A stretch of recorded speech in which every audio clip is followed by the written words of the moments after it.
Phoebe Deane by Grace Livingston Hill. Recording by Trisha G. Chapter 1. The night was hot and dark, for the moon rose late. The perfume of the petunia bed hung heavy in the air, and the katydids and crickets kept up a continual symphony in the orchard close to the house. Its music floated in at the open window and called to the girl alluringly as she sat in the darkened upper room, patiently rocking Emmeline's baby to sleep in the little wooden cradle. She had washed the supper dishes. The tea towels hung smoothly on the little line in the woodshed. The milk pans stood in a shining row ready for the early milking, and the kitchen, swept and garnished and dark, had settled into its nightly repose. The day had been long and full of hard work, but now, as soon as the baby slept, Phoebe would be free for a while before bedtime.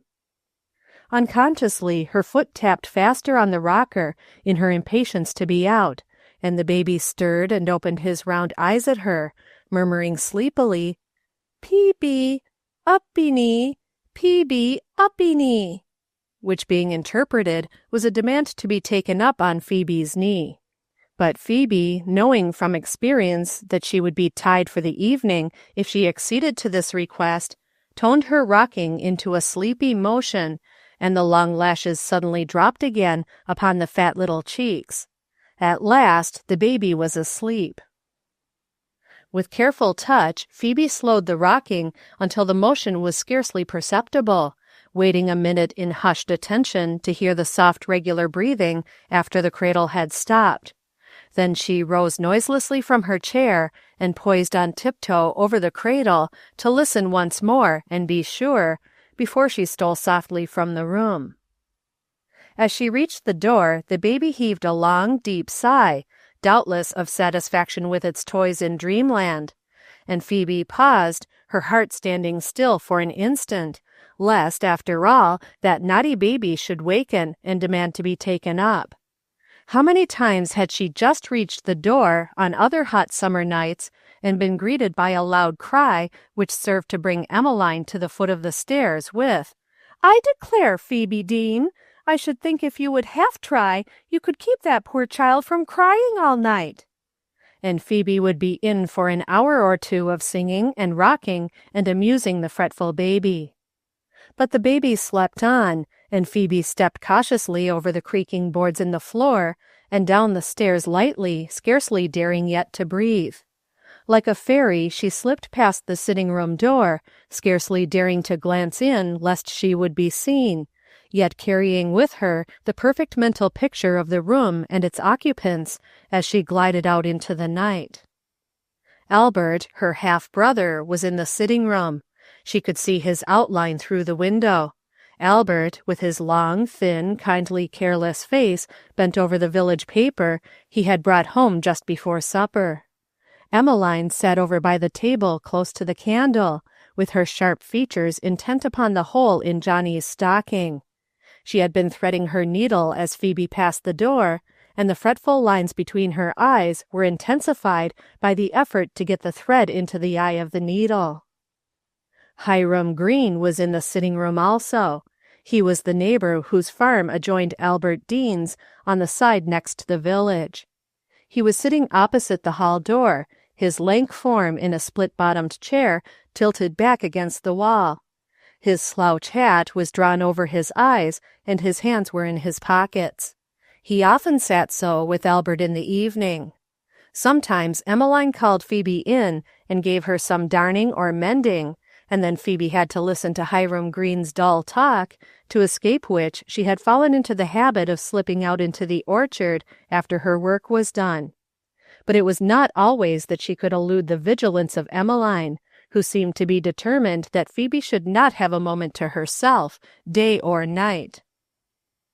Phoebe wore a thin white frock. That was one of Emmeline's grievances, those thin white frocks that Phoebe would insist on wearing afternoons, so uneconomical and foolish. Besides, they would wear out sometime. Emmeline felt that Phoebe should keep her mother's frocks till she married, and so save Albert having to spend so much on her setting out. Emmeline had a very poor opinion of Phoebe's dead mother.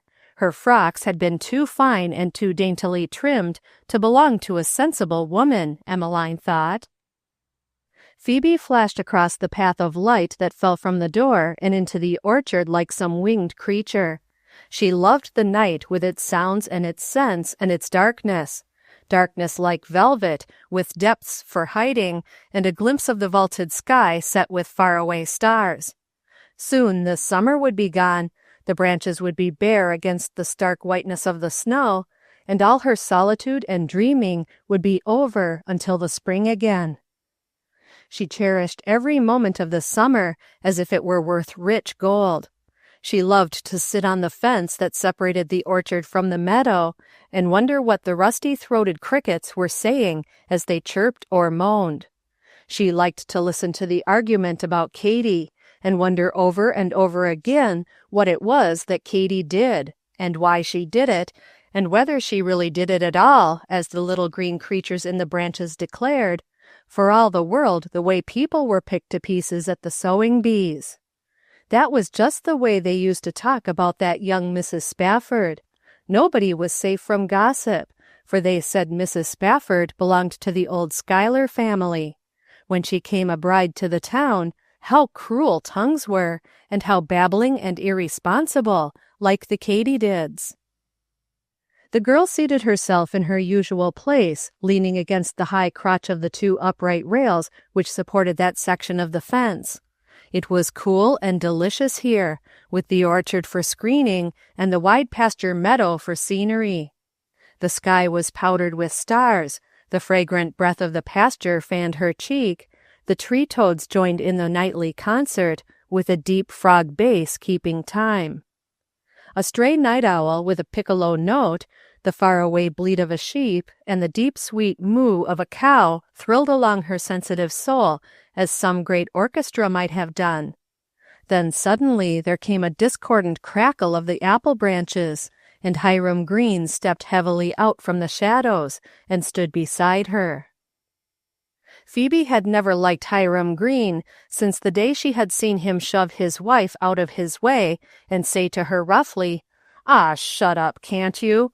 Women are forever talking about what they don't understand." She had watched the faint color flicker into the white-cheeked wife's face and then flicker out whitely again as she tried to laugh his roughness off before Phoebe. But the girl had never forgotten it. She had been but a little girl then, very shy and quiet, almost a stranger in the town, for her mother had just died, and she had come to live with her half-brother, who had been married so long that he was almost a stranger to her. Hiram Green had not noticed the young girl then, and had treated his wife as if no one were present. But Phoebe had remembered. She had grown to know and love the sad wife, to watch her gentle, patient ways with her boisterous boys and her blousy little girl who looked like Hiram and had none of her mother's delicacy. And her heart used to fill with indignation over the rude ways of the coarse man with his wife. Hiram Green's wife had been dead a year. Phoebe had been with her for a week before she died, and watched the stolid husband with never a shadow of anxiety in his eyes, while he told the neighbors that Annie would be all right in a few days. It was her own fault anyway that she got down sick. She would drive over to see her mother when she wasn't able.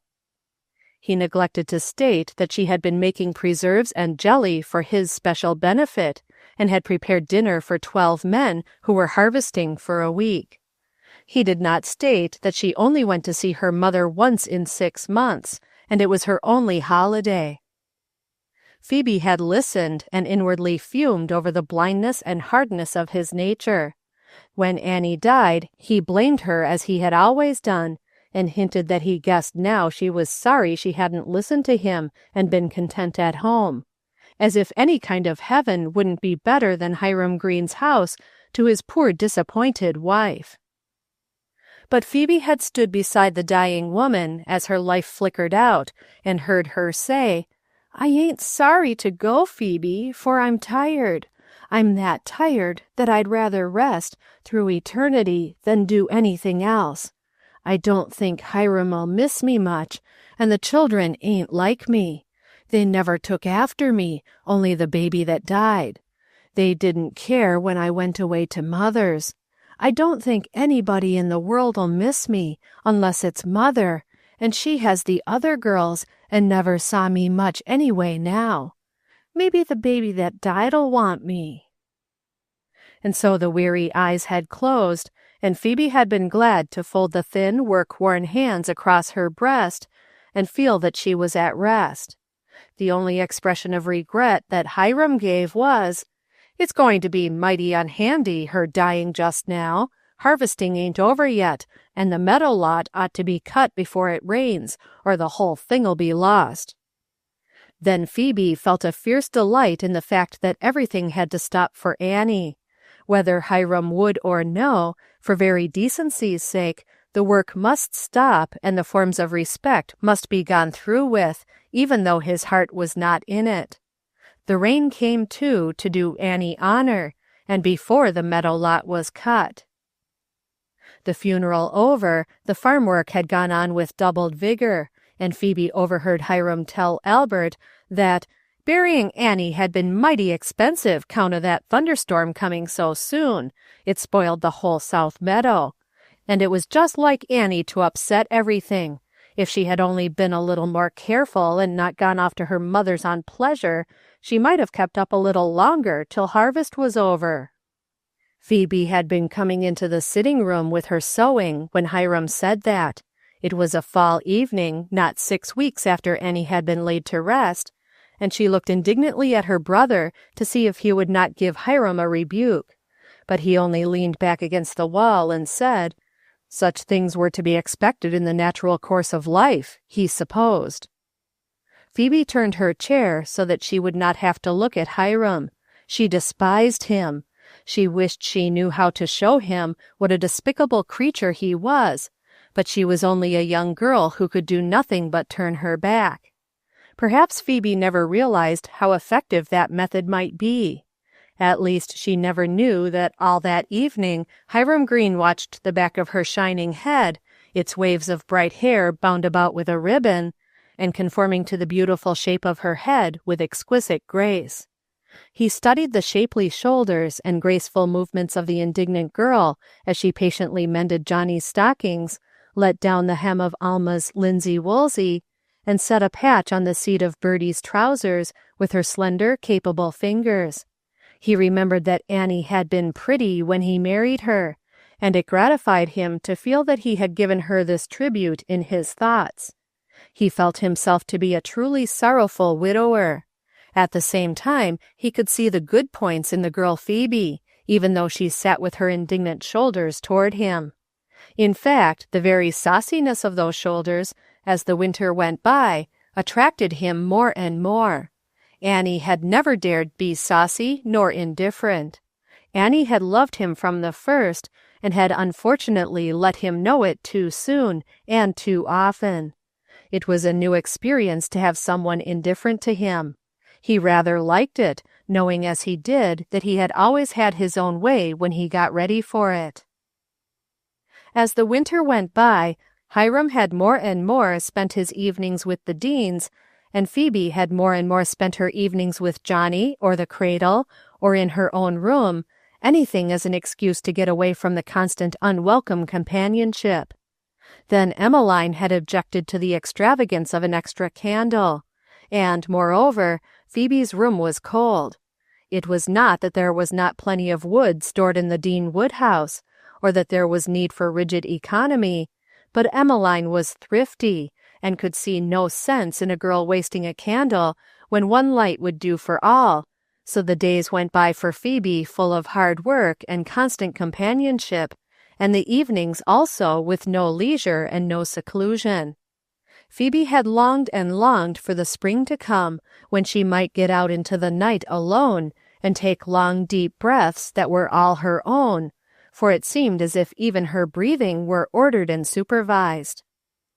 But through it all, strange to say, it had never once entered Phoebe's head that Hiram was turning his thoughts toward her, and so, when he came and stood there beside her in the darkness, he startled her merely because he was something she disliked, and she shrank from him as one would shrink from a snake in the grass. Then Hiram came closer to her, and her heart gave one warning thud of alarm as she shrank away from him. "Phoebe," he said boldly, putting out his hand to where he supposed her hands would be in the darkness, though he did not find hers. "Ain't it about time you and I was comin' to an understandin'?" Phoebe slid off the fence and backed away in the darkness. She knew the location of every apple tree and could have led him a chase through their labyrinths if she had chosen. Her heart froze within her for fear of what might be coming, and she felt she must not run away, but stay and face it, whatever it was. "What do you mean?" asked Phoebe, her voice full of antagonism. "Mean?" said Hiram, sidling after her. "I mean it's time we set up a partnership. I've waited long enough. I need somebody to look after the children. You suit me pretty well, and I'd guess you'd be well enough fixed with me." Hiram's air of assurance made Phoebe's heart chill with fear. For a moment she was speechless with horror and indignation. Taking her silence as a favorable indication, Hiram drew near her and once more tried to find her hands in the darkness. "I've always liked you, Phoebe," he said insinuatingly. "Don't you like me?" "No, no, no!" almost screamed Phoebe, snatching her hands away. "Don't ever dare to think of such a thing again!" Then she turned and vanished in the dark like a wraith of mist, leaving the crestfallen Hiram alone, feeling very foolish and not a little astonished. He had not expected his suit to be met quite in this way. "Phoebe, is that you?" called Emmeline's metallic voice as she lifted her sharp eyes to peer into the darkness of the entry. "Albert, I wonder if Hiram went the wrong way and missed her." But Phoebe, keen of instinct, light of foot, drifted like a breath past the door, and was up in her room before Emmeline decided whether she had heard anything or not, and Albert went on reading his paper. Phoebe sat alone in her little kitchen chamber, with the button on the door fastened, and faced the situation, looking out into the night. She kept very still, that Emmeline might not know she was there. She almost held her breath for a time, for it seemed as if Hiram had so much assurance that he almost had the power to draw her from her room against her will. Her indignation and fear were beyond all possible need of the occasion. Yet every time she thought of the hateful sound of his voice as he made his cold-blooded proposition, the fierce anger boiled within her, so that she wished over and over again that she might have another opportunity to answer him and make her refusal more emphatic. Yet, when she thought of it, what could she say more than no? Great waves of hate surged through her soul for the man who had treated one woman so that she was glad to die, and now wanted to take her life and crush it out. With the intensity of a very young girl, she took up the cause of the dead Annie, and felt like fighting for her memory. By and by, she heard Albert and Emmeline shutting up the house for the night. Hiram did not come back, as she feared he might. He half started to come, then thought better of it, and felt his way through the orchard to the other fence, and climbed lumberingly over it into the road. His self-love had been wounded, and he did not care to appear before his neighbors tonight. Moreover, he felt a little dazed and wanted to think things over and adjust himself to Phoebe's point of view. He felt a half-resentment toward the Deanes for Phoebe's actions, as if the rebuff she had given him had been their fault somehow. They should have prepared her better. They understood the situation fully. There had often been an interchange of remarks between them on the subject, and Albert had responded by a nod and wink. It was tacitly understood that it would be a good thing to have the Farms join and keep them all in the family. Emmeline, too, had often given some practical hints about Phoebe's capabilities as a housewife and mother to his wild little children. It was Emmeline who had given the hint tonight as to Phoebe's hiding place. He began to feel as if Emmeline had somehow tricked him. He resolved to stay away from the Deanes for a long time, perhaps a week, or at any rate 2 or 3 days, certainly one day at least. Then he began to wonder if perhaps after all Phoebe was not just flirting with him. Surely she could not refuse him in earnest. His farm was as pretty as any in the country, and everyone knew he had money in the bank. Surely Phoebe was only being coy for a time. After all, perhaps it was natural for a girl to be a little shy. It was a way they had, and if it pleased them to hold off a little, why, it showed that they would be all the more sensible afterward. Now Annie had always been a great one for sweet speeches. Soft soap, he had designated it after their marriage. Perhaps he ought to have made a little more palaver about it to Phoebe, and not have frightened her. But, pooh, it was a good sign. A bad beginning made a good ending generally. Maybe it was a good thing that Phoebe wasn't just ready to fall into his arms the minute he asked her. Then she wouldn't be always bothering around, clinging to him and sobbing in that maddening way that Annie had. By the time he had reached home, he had reasoned himself into complaisance again, and was pretty well satisfied with himself. As he closed the kitchen door, he reflected that perhaps he might fix things up a bit about the house in view of a new mistress. That would probably please Phoebe, and he certainly did need a wife. Then Hiram went to bed and slept soundly. Emmeline came to Phoebe's door before she went to bed, calling softly, "Phoebe, are you in there?" and tapping on the door 2 or 3 times. When no answer came from the breathless girl in the dark behind the buttoned door, Emmeline lifted the latch and tried to open the door, but when she found it resisted her, she turned away and said to Albert in a fretful tone, "I suppose she's sound asleep, but I don't see what call she has to fasten her door every night. It looks so unsociable, as if she was afraid we weren't to be trusted. I wonder you don't speak to her about it." But Albert only yawned good-naturedly and said, "I don't see how it hurts you any." "It hurts my self-respect," said Emmeline in an injured tone, as she shut her own door with a click. Far into the night sat Phoebe, looking out of the window on the world which she loved, but could not enjoy any more. The storm of rage and shame and hatred passed, and left her weak and miserable and lonely. At last she put her head down on the window-sill and cried out softly, "Oh, mother, mother, mother, if you were only here tonight! You would take me away where I would never see his hateful face again." The symphony of the night wailed on about her, as if echoing her cry in sobbing, throbbing chords, growing fainter as the moon arose, with now and then a hint of a theme of comfort, until there came a sudden hush. Then, softly, tenderly, the music changed into the night's lullaby. All the world slept, and Phoebe slept too. Chapter 2. Phoebe was late coming downstairs the next morning. Emmeline was already in the kitchen, rattling the pots and pans significantly.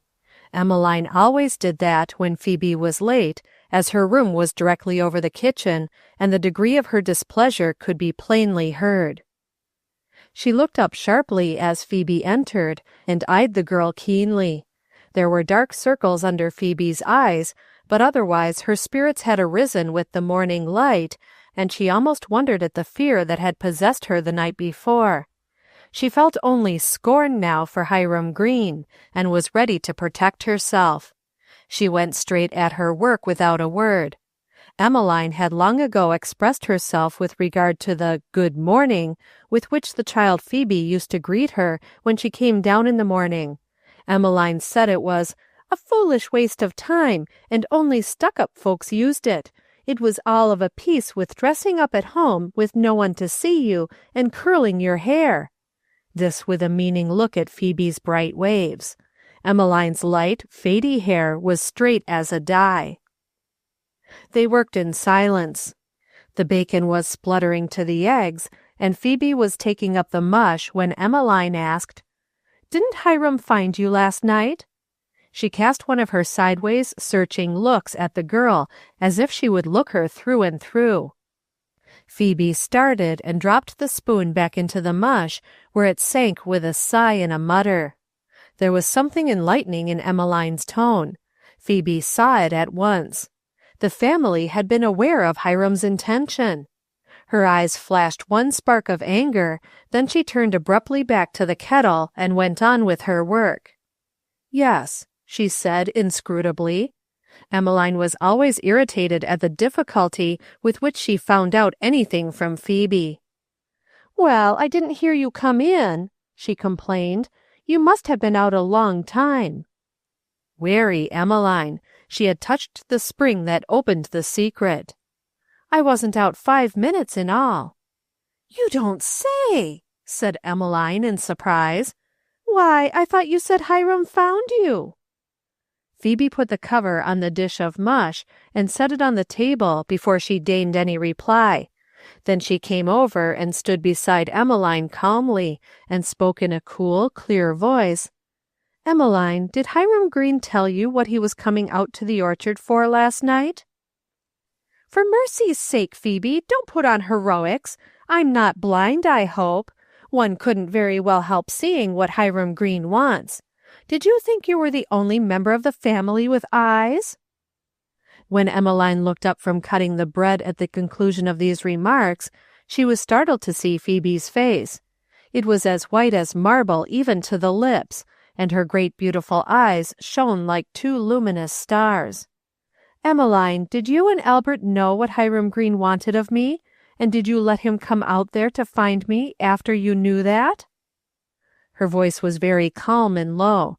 It reminded one of some coolly flowing river with unknown depths in its shadowed bosom. Emmeline was awed by it for a moment. She laid down the bread knife and stood and stared. Phoebe was small and dainty, with features cut like a cameo, and a singularly sweet, childlike expression when her face was in repose. That she was rarely beautiful her family had never noticed, though sometimes Albert liked to watch her as she sat sewing. She seemed to him a pleasant thing to have around, like a bright posy bed. Emmeline thought her too frail-looking and pale, but for the moment the delicate girl was transformed. Her face shone with a light of righteous anger, and her eyes blazed dark with feeling. 2 spots of lovely rose color glowed upon her cheeks. The morning sun had just reached the south window by the table where Emmeline had been cutting bread, and it laid its golden fingers over the bright waves of brown hair in a halo round her head, as if the sun would sanction her righteous wrath. She looked like some beautiful, injured saint, and before the intensity of the maiden's emotion her sister-in-law fairly quailed. "For the land, Phoebe, now don't," said Emmeline in a tone conciliatory. "What if I did know? Was that any sin? You must remember your brother and I are looking to your best interests, and Hiram is considered a real fine catch." Slowly Phoebe's righteous wrath sank again into her heart. The fire went out of her eyes, and in its place came ice that seemed to pierce Emmeline till she felt like shrinking away. "You're the queerest girl I ever saw," said Emmeline, fretfully restive under Phoebe's gaze. "What's the matter with you? Don't you ever expect to have any beaux?" Phoebe shivered as if a north blast had struck her at that last word. "Did you mean, then," she said coldly, in a voice that sounded as if it came from very far away, "that you thought I would ever be willing to marry Hiram Green? Did you and Albert talk it over and think that?" Emmeline found it hard to answer the question, put in a tone which seemed to imply a great offence. Phoebe lived on a plane far too high for Emmeline to even try to understand without a great effort. The effort wearied her. "Well, I should like to know why you shouldn't marry him," declared Emmeline impatiently. "There's plenty of girls would be glad to get him." Emmeline glanced hurriedly out of the window and saw Albert and the hired man coming to breakfast. It was time the children were down. Alma came lagging into the kitchen, asking to have her frock buttoned, and Johnny and Bertie were heard scuffling in the rooms overhead. There was no time for further conversation. Emmeline was about to dismiss the subject, but Phoebe stepped between her and the little girl and laid her small, supple hands on Emmeline's stout, rounding shoulders, looking her straight in the eyes. "Emmeline, how can you possibly be so unkind as to think such a thing for me when you know how Annie suffered?" "Oh, fiddlesticks," said Emmeline, shoving the girl away roughly. "Annie was a milk-and-water baby who wanted to be coddled. The right woman could wind Hiram Green round her little finger. You're a little fool if you think about that. Annie's dead and gone, and you've no need to trouble with her. Come, put the things on the table while I button Alma. I'm sure there never was as silly a girl as you are in this world. Anybody'd think you was a princess in disguise instead of a poor orphan dependent on her brother, and he only a half at that." With which parting shot, Emmeline slammed the kitchen door and called to the two little boys in a loud, harsh tone. The crimson rose in Phoebe's cheeks till it covered face and neck in a sweet, shamed tide, and threatened to bring the tears into her eyes. Her very soul seemed wrenched from its moorings at the cruel reminder of her dependence upon the bounty of this coarse woman and her husband. Phoebe felt as if she must leave the house at once, never to return, only there was no place in this wide world for her to go. Then Albert appeared in the kitchen door with the hired man behind him, and the sense of her duty made her turn to work, that old blessed refuge for those who are turned out of their bits of Edens for a time. She hurried to take up the breakfast, while the two men washed their faces at the pump and dried them on the long roller towel that hung from the inside of the door. "Hello, Phoebe," called Albert, as he turned to surrender his place at the comb and the looking-glass. "I say, Phoebe, you're looking like a rose this morning. What makes your cheeks so red? Anybody been kissing you this early?" This pleasantry was intended as a joke. Albert had never said anything of the sort to her before. She felt instinctively that Emmeline had been putting ideas about her and Hiram into his head. It almost brought the tears to have Albert speak in this way. He was so uniformly kind to her and treated her as if she were still almost a child. She hated jokes of this sort, and it was all the worse because of the presence of Alma and the hired man. Alma grinned knowingly and went over where she could look into Phoebe's face. Henry Williams, with the freedom born of his own social equality, he being the son of a neighboring farmer who had hired himself out for the season as there were more brothers at home than were needed, turned and stared admiringly at Phoebe. "Say, Phoebe," put in Henry, "you do look real pretty this morning, now if I do say it. I never noticed before how handsome your eyes were. What's that you said about kissing, Albert? I wouldn't mind taking the job if it's going. How about it, Phoebe?" Pleasantry of this sort was common in the neighborhood, but Phoebe had never joined in it, and she had always looked upon it as unrefined and a form of amusement that her mother would not have liked.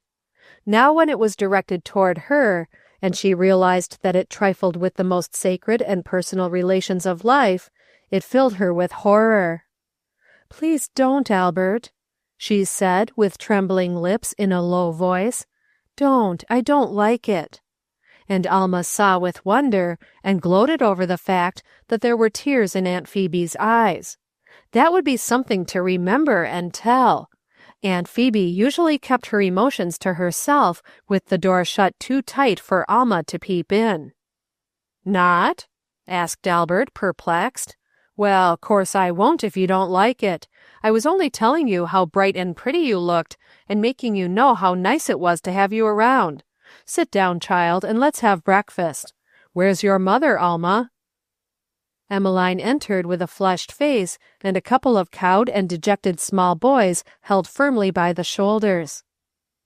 Somewhat comforted by Albert's assurance, Phoebe was able to finish her work and sit down at the table. But although she busied herself industriously by putting on the baby's bib, spreading Johnny's bread, handing Alma the syrup jug, and preventing her from emptying its entire contents over her personal breakfast, inside and out, she ate nothing herself. For every time she raised her eyes, she found a battalion of other eyes staring at her. Emmeline was looking her through in puzzled annoyance and chagrin, taking in the fact that her well-planned matchmaking was not running as smoothly as had been expected. Albert was studying her in the astonishing discovery that the thin, sad little half-sister he had brought into his home, who had seemed so lifeless and colorless and unlike the bouncing pretty girls of the neighborhood, had suddenly become beautiful and was almost a woman. Several times he opened his mouth to say this in the bosom of his family, and then the dignified poise of the lovely head, or something in the stately set of the small shoulders, or a pleading look in the large soft eyes, raised to him, held him quiet, and his own eyes tried to tell her again that he would not say it if she did not like it. Alma was staring at her between mouthfuls of mush, and thinking how she would tell about those tears, and how perhaps she would taunt Aunt Phoebe with them some time when she tried to boss, when Ma was out to a sewing bee. I saw you cry once, Aunt Phoebe. Right before folks. Cry, baby. You had great big tears in your eyes when my pa teased you. I saw 'em. How would that sound? Alma felt the roll of the taunt now, and wished it were time to try it.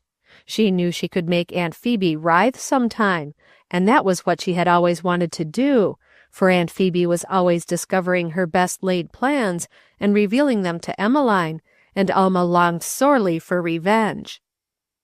But the worst pair of eyes of all were those of Henry Williams, bold and intimate, who sat directly opposite her. He seemed to feel that the way had been opened to him by Albert Deane's words, and was only waiting his opportunity to enter in. He had been admiring Phoebe ever since he came there, early in the spring, and wondering that no one seemed to think her of much account, but somehow her quiet dignity had always kept him at a distance. But now he felt he was justified in making more free with her. "Did you hear that singing school was going to open early this fall, Phoebe?" he said after many clearings of his throat. "No," said Phoebe without looking up. It was rather disappointing to him, for it had taken him a long time to think up that subject, and it was too much to have it disposed of so quickly without even a glimpse of her eyes. "Do you usually tend?" he asked again, after a pause filled in by Alma and the little boys in a squabble for the last scrap of mush and molasses. "No," said Phoebe again, her eyes still down. "Phoebe don't go because there wasn't anyone for her to come home with before, Hank, but I guess there'll be plenty now," said Emmeline with a meaningful laugh. "Yes," said Phoebe, now looking up calmly without a flicker of the anger she was feeling. "Hester McVane and Polly said they were going this winter. If I decide to go, I'm going with them. Emmeline, if you're going to dry those apples today, I'd better begin them. Excuse me, please." "You haven't eaten any breakfast, Aunt Phoebe.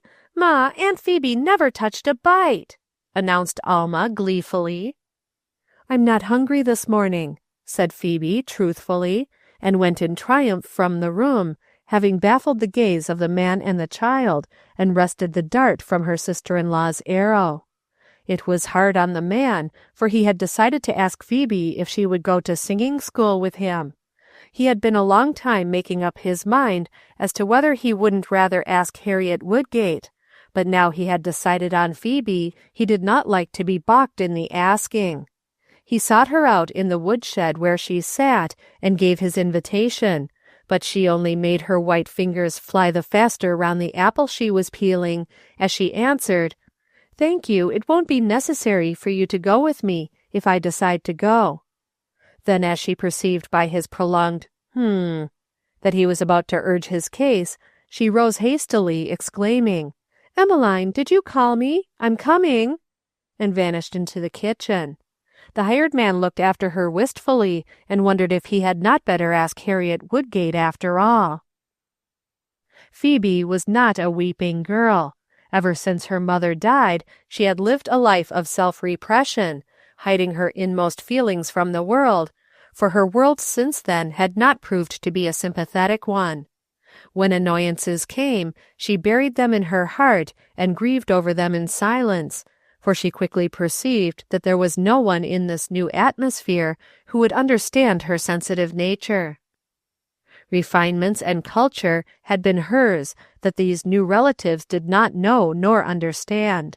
What to her had been necessities were to them foolish nonsense. She looked at Albert wistfully sometimes, for she felt if it were not for Emmeline, she might perhaps in time make him understand and change a little in some ways. But Emmeline resented any suggestions she made to Albert, especially when he good-naturedly tried to please her. Emmeline resented almost everything about Phoebe. She had resented her coming in the first place. Albert was grown up and living away from home when his father married Phoebe's mother, a delicate, refined woman, far different from himself. Emmeline felt that Albert had no call to take the child in at all for her to bring up, when she was not a real relation. Besides, Emmeline had an older sister of her own, who would have been glad to come and live with them and help with the work, but of course there was no room nor excuse for her with Phoebe there, and they could not afford to have them both, though Albert was ready to take in any stray chick or child that came along. It was only Emmeline's forbidding attitude that kept him from adopting all the lonely creatures, be they animal or human, that appealed to his sympathy. There were a great many nice points about Albert, and Phoebe recognized them gratefully, the more as she grew older, though he would come to the table in his shirt-sleeves and eat his pie with his knife. But in spite of her nature, this morning Phoebe had much ado to keep from crying. The annoyances increased as the day grew, and if it had not been for her work, she would have felt desperate. As it was, she kept steadily at it, conquering everything that came in her way. The apples fairly flew out of their coats into the pan, and Emmeline, glancing into the back shed, noting the set of the forbidding young shoulders and the undaunted tilt of the head, also the fast diminishing pile of apples on the floor and the multiplying quarters in the pans, forbore to disturb her. Emmeline was far-seeing, and she was anxious to have those apples off her mind. With Phoebe in that mood, she knew it would be done before she could possibly get around to help. There was time enough for remarks later. Meantime, perhaps it was just as well to let my lady alone until she came to her senses a little. The old stone sundial by the side door shadowed the hour of 11, and the apples were almost gone from the pile on the floor, when Emmeline came into the back shed with a knife and sat down to help. She looked at Phoebe sharply as she seated herself with a show of finishing things up in a hurry, but she intended, and Phoebe knew she did, to have it out with the girl before her. Phoebe did not help her to begin. Her fingers flew faster than ever, though they ached with the motion, and the juicy knife against her sensitive skin made every nerve cry out to be released. With set lips she went on with her work, though she longed to fling the apple away and run out to the fields for a long, deep breath. Emmeline had pared 2 whole apples before she began, in a conciliatory tone. She had eyed Phoebe furtively several times, but the girl might have been a sphinx, or some lovely mountain wrapped about with mist, for all she could read of her mood. This was what Emmeline could not stand, this distant, proud silence that would not mix with other folk. She longed to break through it by force and reduce the pride to the dust. It would do her heart good to see Phoebe humbled for once, she often told herself. "Phoebe, I don't see what you can find to dislike so in Hiram Green," she began. "He's a good man. He always attends church on Sundays." "I would respect him more if he was a good man in his home on weekdays. Anybody can be good once a week before people. A man needs to be good at home in his family." "Well, now, he provides well for his family. Look at his comfortable home and his farm. There isn't a finer in this county. He has his name up all round this region for the fine stock he raises. You can't find a barn like his anywhere. It's the biggest and most expensive in the town." "He certainly has a fine barn," said Phoebe, "but I don't suppose he expects his family to live in it. He takes better care of his stock than he does of his family. Look at the house." Phoebe's eyes waxed scornful, and Emmeline marveled. She was brought up to think a barn a most important feature of one's possessions. "His house is away back from the road out of sight," went on Phoebe. "Annie used to hunger for a sight of people going by on the road when she sat down to sew in the afternoon, but there was that great barn right out on the road and straight in front of the house. He ought to have put the barn back of the house. And the house is a miserable affair, low and ugly, and with 2 steps between the kitchen and the shed, enough to kill one who does the work. He ought to have built Annie a pleasant home up on that lovely little knoll of maples, where she could have seen out and down the road, and have had a little company now and then. She might have been alive today if she had one half the care and attention that Hiram gave the stock." Phoebe's words were bitter and vehement. "It sounds dreadful silly for a girl of your age to be talking like that. You don't know anything about Annie, and if I was you, I wouldn't think about her. As for the barn, I should think a wife would be proud to have her husband's barn the nicest one in the county. Of course, the barn had to have the best place. That's his business. I declare you do have the queerest notions." Nevertheless, she set it down in her mind that she would give Hiram a hint about the house. Phoebe did not reply. She was peeling the last apple, and as soon as it lay meekly in quarters with the rest, she shoved back her chair and left the room. Emmeline felt that she had failed again to make any impression on her sister-in-law. It maddened her almost to distraction to have a girl like that around her, a girl who thought everything beneath her and who criticized the customs of the entire neighborhood. She was an annoyance and a reproach. Emmeline felt that she would like to get rid of her if it could be done in a legitimate way. At dinner, Henry Williams looked at Phoebe meaningly and asked if she made the pie. Phoebe had to own that she did. "It tastes like you, nice and sweet," he declared gallantly, whereat Albert laughed and Alma leaned forward to look into her aunt's flaming face impudently. "Betsy Green says she thinks her pa is going to get her a new ma," she remarked knowingly when the laugh had subsided. "And Betsy says she bet she knows who 'tis, too." "You shut up," remarked Emmeline to her offspring in a low tone, giving Alma a dig under the table. But Phoebe hastily drew back her chair and fled from the table.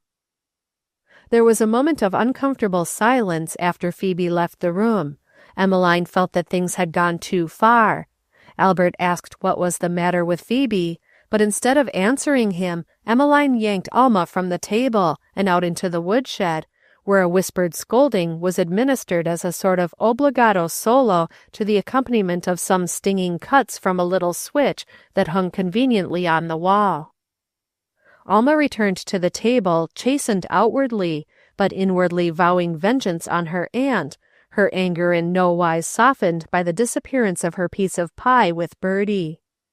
Her mother told her she deserved to lose her pie, and she determined to get even with Aunt Phoebe, even if another switching happened.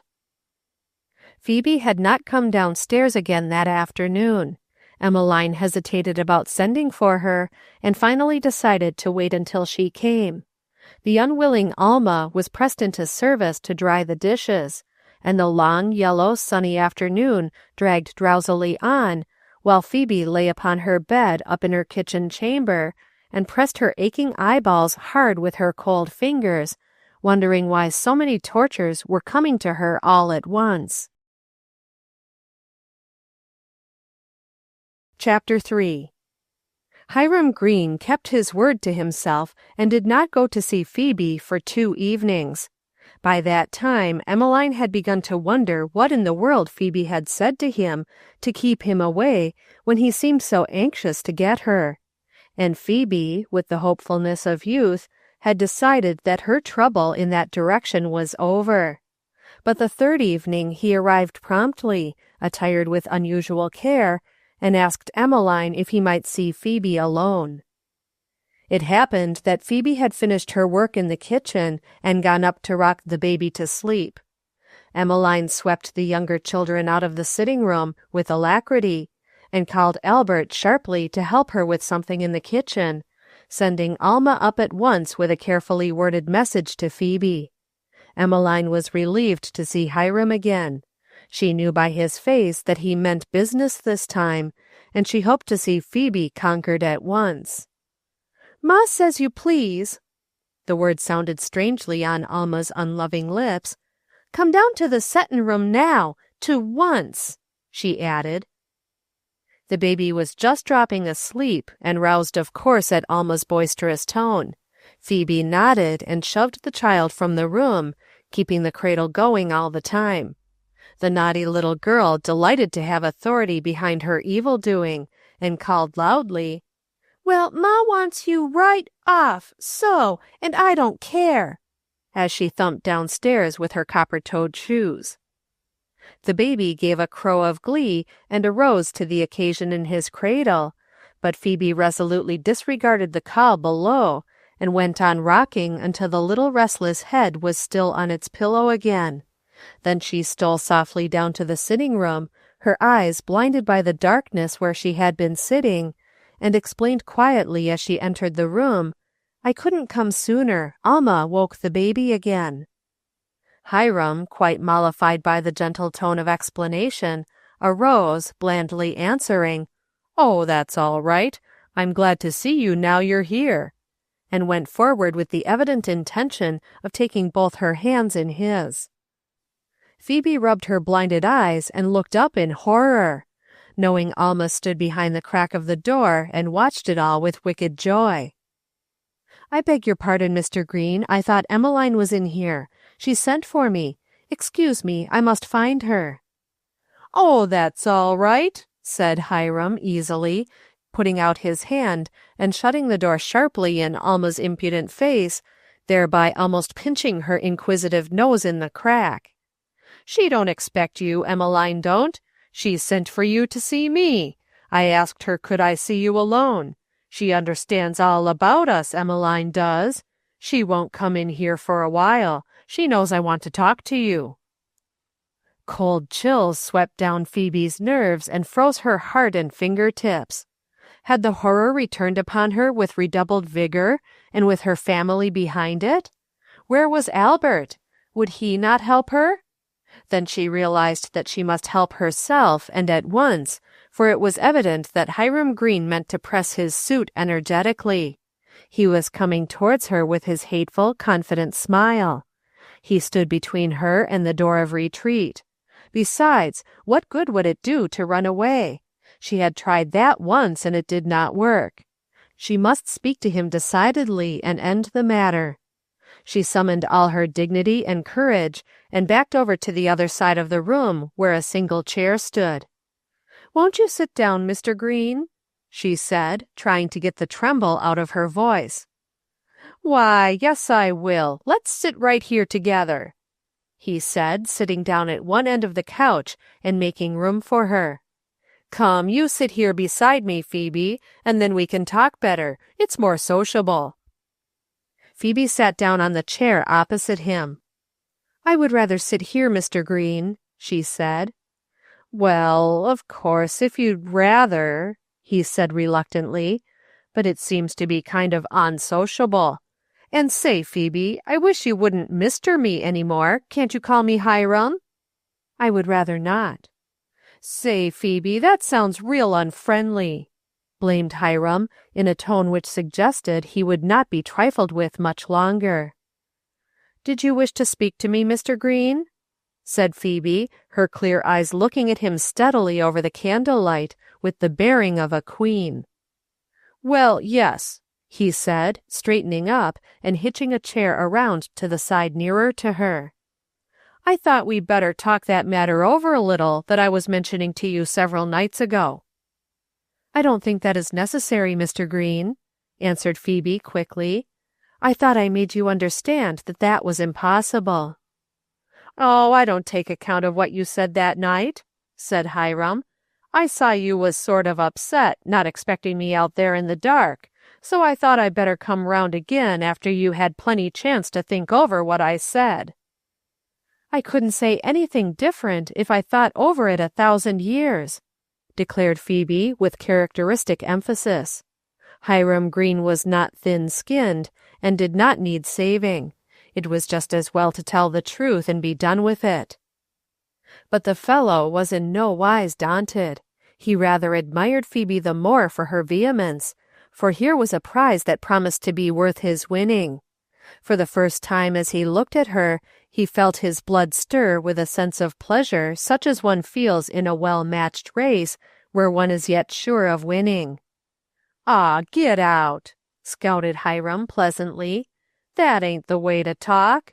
Course, you're young yet and ain't had much experience, but you certainly had time enough to consider the matter all this year I been comin' to see you." Phoebe arose with 2 red spots burning on her cheeks. "Coming to see me?" she gasped. "You didn't come to see me." "Aw, get out now, Phoebe. You needn't pretend you don't know I was comin' to see you. Who did you s'pose I was comin' to see then?" "I supposed of course you were coming to see Albert," said Phoebe, her voice settling into that deep calm that betokened she was overwhelmed. "Albert? You s'posed I was coming to see Albert every night. Ah, yes, you did a whole lot. Phoebe, you're a sly one. You must have thought I was getting fond of Albert." "I did not think anything about it," said Phoebe haughtily. "And you may be sure, Mr. Green, if I had dreamed of such a thing, I would have told you it was useless." There was something in her tone and manner that ruffled the self-assurance of Hiram Green. Up to this minute he had persuaded himself that Phoebe was but acting the part of a coy and modest maiden, who wished to pretend that she never dreamed that he was courting her. Now a suspicion began to glimmer in his consciousness that perhaps, after all, she was honest, and had not suspected his attentions. Could it be possible that she did not care for them, and really wished to dismiss him? Hiram could not credit such a thought. Yet, as he looked at the firm set of her lips, he was bewildered. "What on earth makes you keep saying that?" he asked in an irritated tone. "What's your reason for not wanting to marry me?" "There are so many reasons that I wouldn't know where to begin," answered the girl shortly. Hiram gave his shoulders a little shake, as if to rouse himself. Had he heard her words aright? "What reasons?" he growled, frowning. He began to feel that Phoebe was trifling with him. He would make her understand that he would not endure much of that. Phoebe looked troubled. She wished he would not insist on further talk, but she was too honest and too angry not to tell the exact truth. "The first and greatest reason of all is that I do not love you and never could," she said vehemently, looking him straight in the eyes. "Shucks," said Hiram, laughing. "I don't mind that a mite. In fact, I think it's an advantage. Folks mostly get over it when they do feel that sentimental kind of way. It don't last but a few weeks anyhow, and it's better to begin on a practical basis, I think. That was the trouble with Annie. She was so blamed sentimental she hadn't time to get dinner. I think you and I'd get along much better. You're practical and a good worker. We could make things real prosperous over to the farm." Phoebe arose quickly and interrupted him. "Mr. Green, you must please stop talking this way. It is horrible. I don't want to listen to any more of it." "You set down, Phoebe," commanded Hiram. "I've got some things to tell you. It ain't worthwhile for you to act foolish. I mean business. I want to get married. It's high time there was somebody to see to things at home, but I can wait a little while if you're wanting to get ready more, only don't be long about it. As I said, I don't mind about the love part. That'll come all right. And you remember, Phoebe, if I do say so as shouldn't, there's plenty of girls round here that would be glad to marry me if they got the chance." "Then by all means let them marry you," said Phoebe grandly, steadying her trembling limbs for flight. "I shall never, never marry you. Good night, Mr. Green." She swept him a ceremonious bit of courtesy at the door, like a flutter of wings as a bird takes a fright, and was gone before he fully took it in. He reached out detaining hands towards her in protest, but it was too late. The latch clicked behind her, and he could hear the soft stir of her garments on the stairs. She had fled to her room. He heard the button on her door creak and turn. He unfolded his lank limbs from their comfortable pose around the legs of the chair, and went after her as far as the door, but the stairway was quiet and dark. He could hear Albert and Emmeline in the kitchen. He stood a moment in puzzled chagrin, going over his interview and trying to make it all out. What mistake had he made? He had failed, that was certain. It was a new experience and one that angered him, but somehow the anger was numbed by the remembrance of the look of the girl's eyes, the dainty movements of her hands, the set of her shapely head. He did not know that he was fascinated by her beauty. He only knew that a dogged determination to have her for his own, in spite of everything, was settling down upon him. Albert and Emmeline were conversing in low tones in the kitchen when the door was flung open and Hiram Green stepped in, his brow dark, his eyes sullen. He felt that Emmeline owed him some explanation of Phoebe's behavior. He had come for it. "I can't make her out," he muttered, as he flung himself into a kitchen chair. "She's just for all the world like a wild colt. When you think you have her, she gives you the slip and is off further away than when you begun. I think maybe if I had her where she couldn't get away, I'd be able to find out the difficulty." "Better take her out riding," suggested Albert slyly, "and drive fast. She couldn't get out very well then." "I ain't so sure," growled Hiram. "The way she looked, she might jump over a precipice. What's the matter with her anyway?" turning to Emmeline, as though she were responsible for the whole of womankind. "Is there anybody else? She ain't got in with Hank Williams, has she?" "She won't look at him," declared Emmeline positively. "He tried to get to go to singing school with her just today, and she shut him off short. What reason did she give you?" "She spoke about not having proper affection," he answered diffidently. "But if I was dead sure that was the whole trouble, I think I could fix her up. I'd like to get things settled 'fore winter comes on. I can't afford to waste time like this." "I think I know what's the matter of her," said Emmeline mysteriously. "She isn't such a fool as to give up a good chance in life for reasons of affection, though it is mighty high-soundin' to say so. But there's something back of it all. I shouldn't wonder, Hiram, if she's tryin' you to see if you want her enough to fix things handy the way she'd like 'em." "What do you mean?" asked Hiram gruffly, showing sudden interest. "Has she spoke of anything to you?" "Well, she did let on that your house was too far back from the street to be pleasant, and she seemed to think the barn had the best situation. She spoke about the knoll being a good place for a house." Hiram brightened. If Phoebe had taken interest in his affairs to say all this, surely she was not so indifferent after all. "You don't say," said Hiram meditatively. "When did she say that?" "Just today," Emmeline answered. "Well, if that's the hitch, why didn't she say so? She didn't seem shy." "Maybe she was waiting for you to ask her what she wanted." "Well, she didn't wait long. She lit out before I had a chance to half-talk things over." "She's young yet, you know," said Emmeline in a soothing tone. "Young folks take queer notions. I shouldn't wonder but she hates to go to that house and live way back from the road that way. She ain't much more than a child anyway in some things, though she's first class to work." "Well," said Hiram reluctantly, "I been thinking the house needed fixin' up some. I don't know as I should object to buildin' all new. The old house would come in handy for the men. Bill would like to have his ma come and keep house right well. It would help me out in one way, for Bill is gettin' uneasy, and I'd rather spare any man I've got than Bill. He works so steady and good. Say, you might mention to Phoebe, if you like, that I'm thinkin' of buildin' a new house. Say I'd thought of the knoll for a location. Think that would ease her up a little?" "All right, I'll see what can be done," said Emmeline importantly. The atmosphere of the kitchen brightened cheerfully, as if extra candles had been brought in. Hiram, with the air of having settled to his satisfaction a troublesome bit of business, lighted his pipe and tilted his chair back in his accustomed fashion, entering into a brisk discussion of politics while Emmeline set the sponge for bread. Emmeline was going over the line of argument with which she intended to ply Phoebe the next day.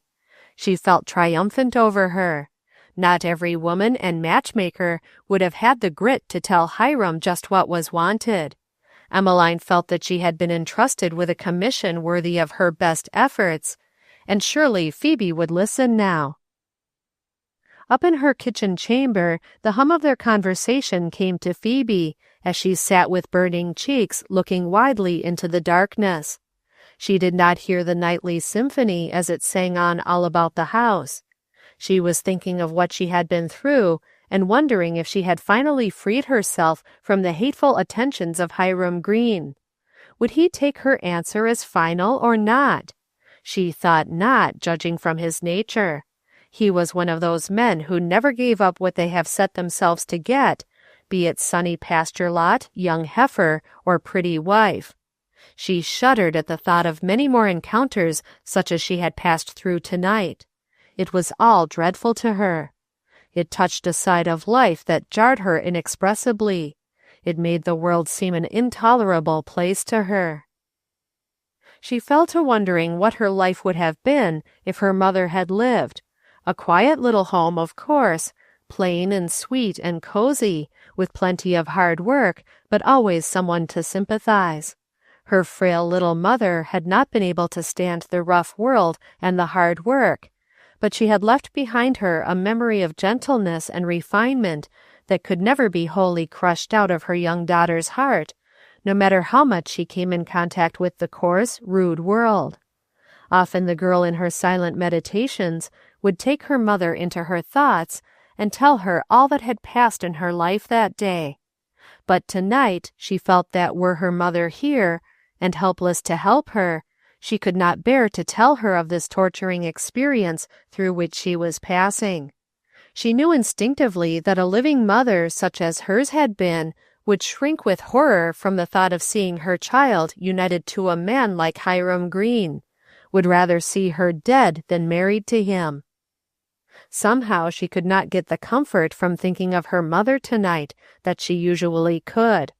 She wanted some close, tangible help, someone all-wise and powerful, someone that could tell what life meant, and what God meant her particular life to be, and make her sure she was right in her fierce recoil from what life now seemed to be offering. She felt sure she was right, yet she wanted another to say so also, to take her part against the world that was troubling her. There were perhaps people who could do that for her if she only dared to go to them, but what would they think? Her young pride arose and bore her up. She must tell nobody but God. And so thinking, she knelt timidly down and tried to pour out her proud, hurt spirit in a prayer. She had always prayed, but had never felt that it meant anything to her until tonight. And when she arose, not knowing what she had asked, nor indeed if she had asked anything for herself, she yet felt stronger to face her life, which somehow stretched out ahead in one blank of monotonous tortures. Meantime, the man who desired to have her, and the woman who desired to have him have her, were forming their plans for a regular campaign against her. Chapter 4. It was the first day of October, and it was Phoebe's birthday. The sun shone clear and high, the sky overhead was a dazzling blue, and the air was good to breathe. Off in the distance a blue haze lay softly over the horizon, mingling the crimsons and golds of the autumn foliage with the fading greens. It was a perfect day, and Phoebe was out in it. She walked rapidly and with a purpose, as though it did her good to push the road back under her impatient feet. She was not walking towards the village, but out into the open country, past the farm, where presently the road turned and skirted a maple grove. But she did not pause here, though she dearly loved the crimson maple leaves that carpeted the ground alluringly. On she went, as though her only object was to get away, as though she would like to run if there were not danger she might be seen. A farm wagon was coming.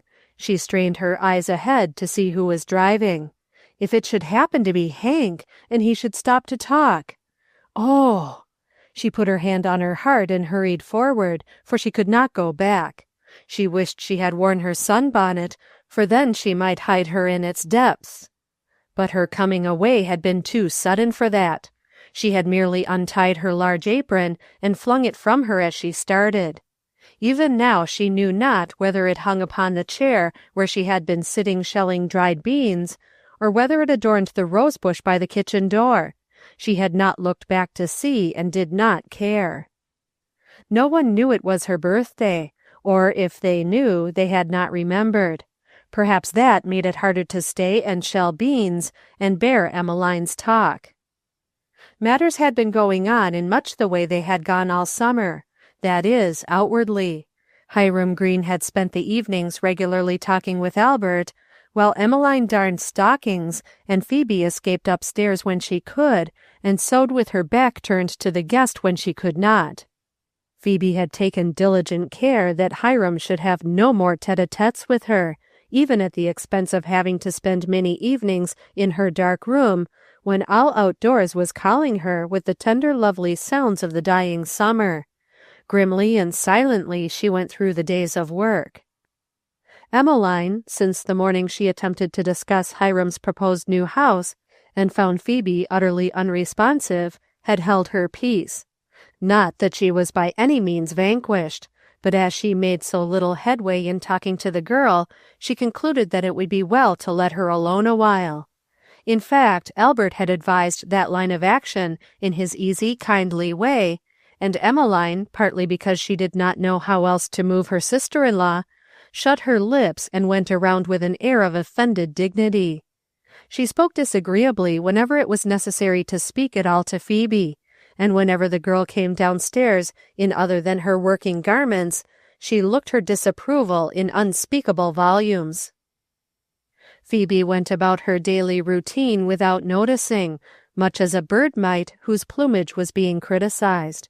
She could not help putting herself in dainty array, even though the materials at hand might be only a hairbrush and a bit of ribbon.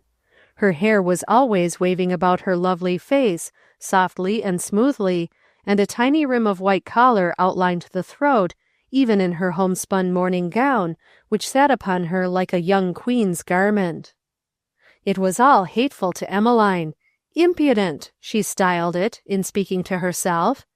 She had tried the phrase once in a confidence to Albert. For Phoebe was only a half-sister, why should Albert care? But somehow Albert had not understood. He had almost resented it. He said he thought Phoebe always looked real neat and pretty, and he liked to see her around. This had fired Emmeline's jealousy, although she would not have owned it. Albert made so many remarks of this sort that Emmeline felt they would spoil his sister and make her unbearable to live with. Albert used to talk like that to her when they were first married, but she told him it was silly for married people to say such things, and he never gave her any more compliments. She had not missed them herself, but it was another thing to find him speaking that way about his sister, so foolish for a grown-up man to care about looks. But Emmeline continued to meditate upon Phoebe's impudent attire, until this afternoon of her birthday the thoughts had culminated in words. Phoebe had gone upstairs after the dinner work was done, and had come down arrayed in a gown that Emmeline had never seen. It was of soft buff merino, trimmed with narrow lines of brown velvet ribbon, and a bit of the same velvet around the white throat held a small plain gold locket that nestled in the white hollow of Phoebe's neck as if it loved to be there. The brown hair was dressed in its usual way, except for a knot of brown velvet. It was a simple girlish costume, and Phoebe wore it with the same easy grace she wore her homespun, which made it doubly annoying to Emmeline, who felt that Phoebe had no right to act as if she were doing nothing unusual. Years ago, when the child Phoebe had come to live with them, she had brought with her some boxes and trunks, and a few pieces of furniture for her own room. They were things of her mother's which she wished to keep. Emmeline had gone carefully over the collection with ruthless hand and critical tongue, casting out what she considered useless, laying aside what she considered unfit for present use, and freely commenting upon all she saw. Phoebe, fresh from her mother's grave, and the memory of that mother's living words, had stood by in stony silence, holding back by main force the angry tears that tried to get their way, and letting none of the storm of passion that surged through her heart be seen. But when Emmeline had reached the large hair-covered trunk and demanded the key, Phoebe had quietly dropped the string that held it round her neck inside her dress, where it lay cold against her little sorrowful heart, and answered decidedly, "You needn't open that, Emmeline. It holds my mother's dresses that she has put away for me when I grow up." "Nonsense," Emmeline had answered sharply. "I think I'm the best judge of whether it needs to be opened or not. Give me the key at once. I guess I'm not going to have things in my house that I don't know anything about. I've got to see that they are packed away from moth." Phoebe's lips had trembled, but she continued to talk steadily. "It is not necessary, Emmeline. My mother packed them all away carefully in lavender and rosemary for me. She did not wish them opened till I got ready to open them myself. I do not want them opened." Emmeline had been very angry at that, and told the little girl she would not have any such talk around her, and demanded the key at once, but Phoebe said, "I have told you it is not necessary. These are my things, and I will not have any more of them opened, and I will not give you the key." That was open rebellion, and Emmeline carried her in high dudgeon to Albert. Albert had looked at the pitiful little face with its pleading eyes, under which circles sat mournfully, and sided with Phoebe. He said that Phoebe was right, the things were hers, and he did not see for his part why Emmeline wanted to open them. From that hour Emmeline had hard work to tolerate her little half-sister-in-law, and the enmity between them had never grown less. Little did Phoebe know, whenever she wore one of the frocks from that unopened trunk, how she roused her sister-in-law's wrath. The trunk had been stored in the deep closet in Phoebe's room, and the key had never left its resting place against her heart, night or day. Sometimes Phoebe had unlocked it in the still hours of the early summer mornings, when no one else was stirring, and had looked long and lovingly at the garments folded within. It was there she kept the daguerreotype of the mother who was the idol of her child heart. Her father she could not remember, as he died when she was but a year old. In the depths of that trunk were laid several large packages labeled. The mother had told her about them before she died, and with her own hand had placed the boxes in the bottom of the trunk. The upper one was labeled, "For my dear daughter Phoebe Deane on her 18th birthday." For several days before her birthday, Phoebe had felt an undertone of excitement. It was almost time to open the box which had been laid there over 8 years ago by that beloved hand. Phoebe did not know what was in that box, but she knew it was something her mother put there for her. It contained her mother's thought for her grown-up daughter. It was like a voice from the grave. It thrilled her to think of it. On her birthday morning she had awakened with the light, and slipping out of bed had applied the little black key to the keyhole. Her fingers trembled as she turned the lock and opened the lid, softly lest she should wake someone. She wanted this holy gift all to herself now, this moment when her soul would touch again the soul of the lost mother.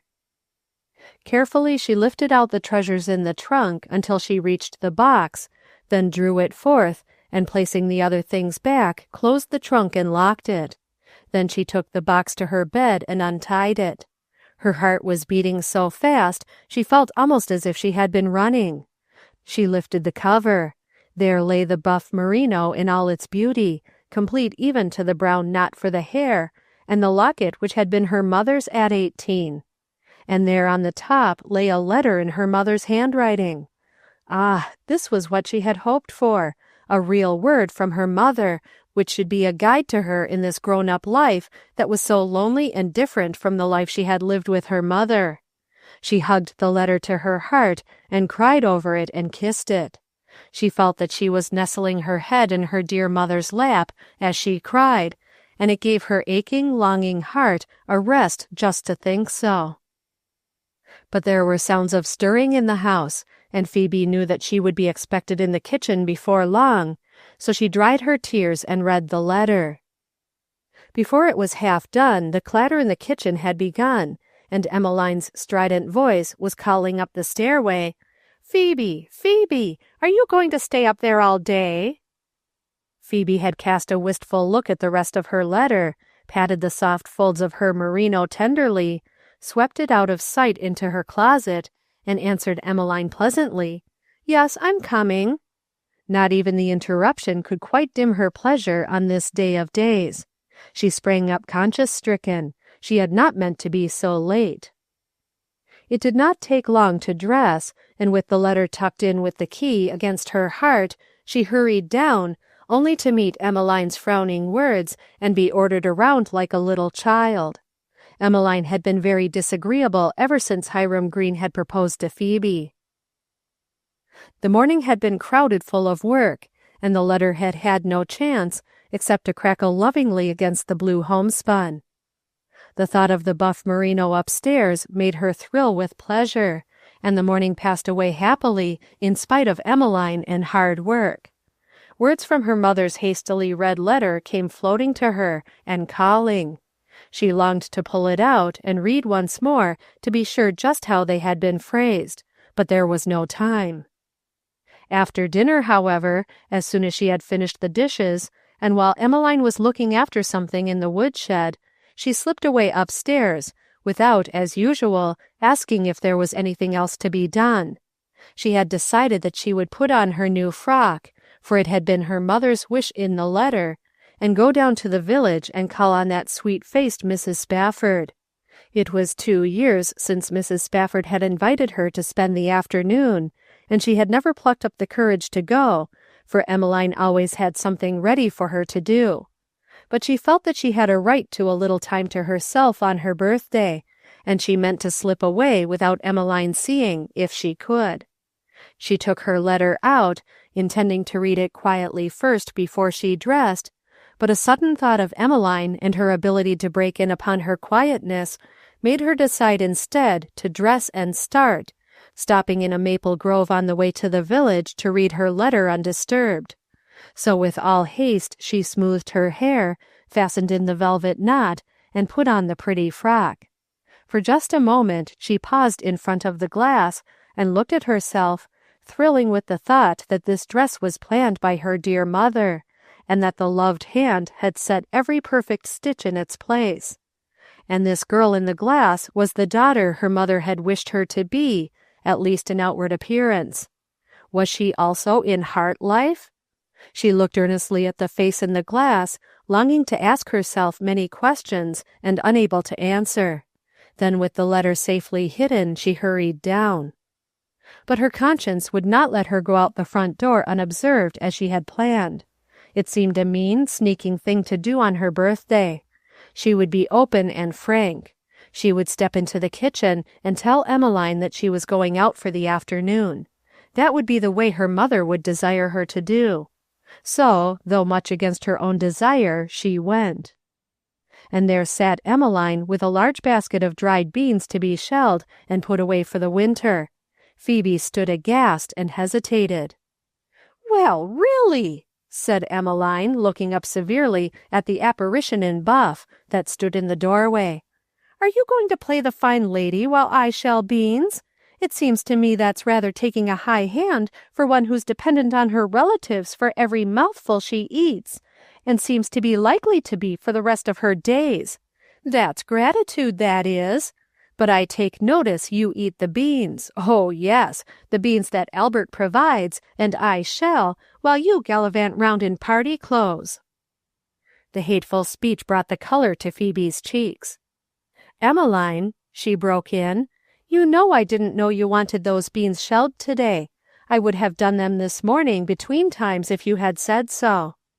"You didn't know," sniffed Emmeline. "You knew the beans was to shell, and you knew this was the first chance to do it. Besides, there wasn't any between times this morning. You didn't get up till almost noon. Everything was clear put back, and now you wash your white hands and dress up, no matter what the folks that keeps you have to do. That wasn't the way I was brought up. If I didn't have a fine lady mother like yours, my mother taught me gratitude." Phoebe reflected on the long, hard days of work she had done for Emmeline without a word of praise or thanks, work as hard and harder than any wage earner in the house in the same position would have been expected to do. She had earned her board and more, and she knew it. Her clothes she made altogether from the stores her mother had left for her.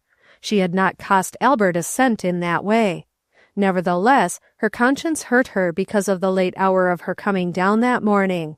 With one desperate glance at the size of the bean basket, and a rapid calculation how long it would take her to finish them, she seized her clean apron that hung behind the door and enveloped herself in it.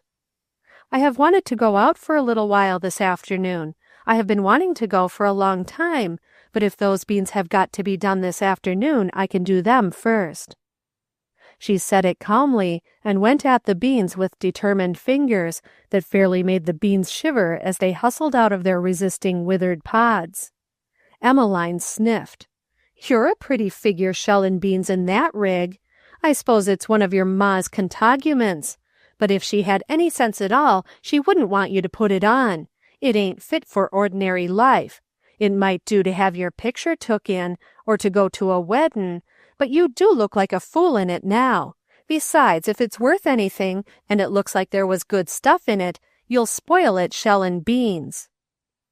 Phoebe shelled away feverishly and said not a word. Her eyes looked as though there might be anything behind their lowered lashes, from tears to fire flashes. Emmeline surveyed her angrily.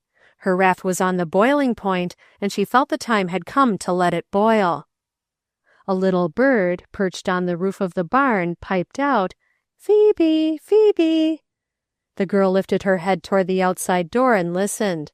The bird seemed to be a reminder that there were other things in the world worth while besides having one's own way, even on one's birthday. The paper in her bosom crackled, and Emmeline eyed her suspiciously, but the swift fingers shelled on unremittingly. "I think the time has come to have an understandin'," said Emmeline, raising her voice harshly. "If you won't talk to me, Albert'll have to tend to you, but I'm the proper one to speak, and I'm going to do it. I won't have this sort of thing goin' on in my house. It's a disgrace. I'd like to know what you mean, treatin' Hiram Green in this way. He's a respectable man, and you've no call to keep him dangling after you forever.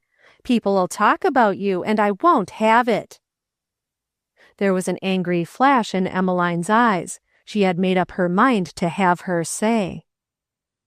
Phoebe raised astonished eyes to her sister-in-law's excited face. "I don't know what you mean, Emmeline. I have nothing whatever to do with Hiram Green. I can't prevent him coming to my brother's house. I'm sure I wish I could, for it's most unpleasant to have him around continually." The lofty air and cool words angered Emmeline beyond expression. She almost always lost her temper at once when she began to speak with Phoebe. Her most violent effort seemed at once so futile, and the girl was so provokingly calm, that it was out of the question to keep one's temper. "You don't know what I mean," mocked Emmeline. "No, of course not. You don't know who he comes here to see. You think, I suppose, that he comes to see Albert and me, perhaps. Well, you're not so much of a little fool as you want to pretend. You know well enough Hiram Green is just waitin' round on your whims, and I say it's high time you stopped this nonsense, keepin' a respectable man danglin' after you forever, just to show off your power over him, and when all the time he needs a housekeeper and his children are runnin' wild. You'll get your pay, miss, when you do marry him.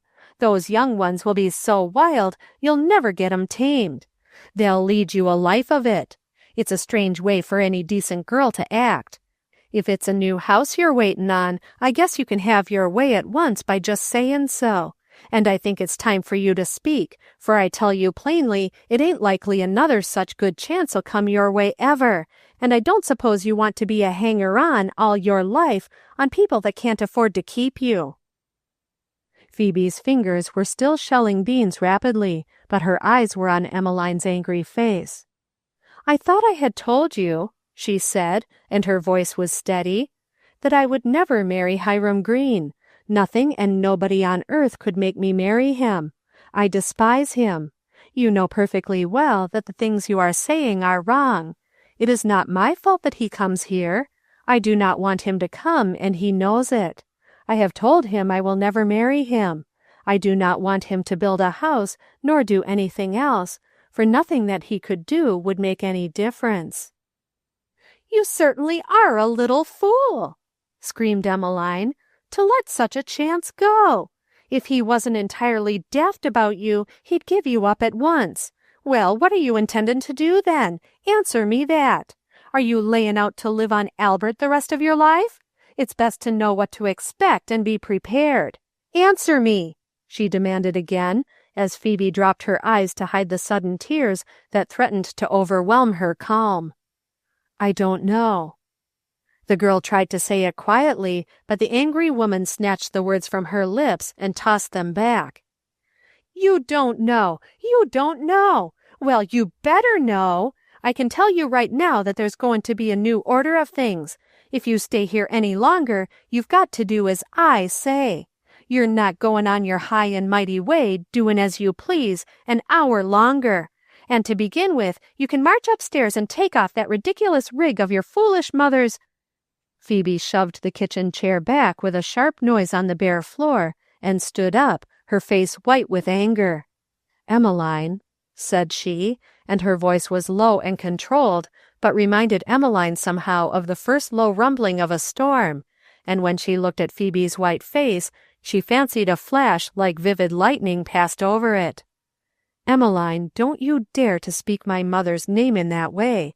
I will not listen to you." Then in the pause of the clashing voices, the little bird from the weather vane on the barn called out again, "Phoebe, Phoebe." And it was then that Phoebe cast her apron from her and went out through the kitchen door into the golden and glorious October afternoon, away from the pitiless tongue and the endless beans and the sorrow of her life. The little bird on the weather vane left his perch and flew along from tree to tree, calling joyously, "Phoebe, Phoebe," as she went down the road. He seemed as glad as though she were a comrade come to roam the woods with him. The sunlight lingered lovingly on the buff merino, as though it were a piece of itself come out to meet it, and she flitted breathlessly down the way, she knew not whither, only to get out and away. Queer, wintry-looking worms crawled lazily to their homes across the long white road, woolly caterpillars in early fur overcoats. Large leaves floated solemnly down to their long home.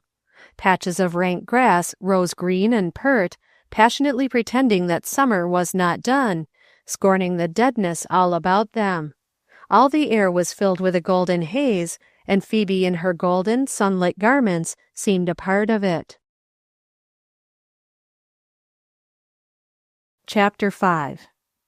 The rage and sorrow that seethed in Phoebe's soul were such as in some passionate hearts have led to deeds of desperation. And indeed, she did feel desperate as she fled along the road, pursued by the thought of her sister-in-law's angry words. To have such hurtful words spoken to her, and on her birthday, to feel so cornered and badgered, and to have no home where one was welcome, save that hateful alternative of going to Hiram Green's house. Oh, why was it that one had to live when life had become a torture? She had gone a long distance before her mind cleared sufficiently to think where she was going. The sight of a distant red farmhouse made her pause in her wild walk. If she went on, she would be seen from the well-watched windows of that red house, and the two women who lived there were noted alike for their curiosity and for their ability to impart news. In sudden panic, Phoebe climbed a fence and struck out across the field toward Chestnut Ridge, a small hill rising to the left of the village. There she might hope to be alone a little while and think it out, and perhaps creep close to her mother once more through the letter which she pressed against her heart. She hurried over the rough stubble of the field, gathering her buff garments with her other hand to hold them from any detaining briars. She seemed like some bright golden leaf blowing across the pasture to frolic with the other leaves on the nut-crowned hillside.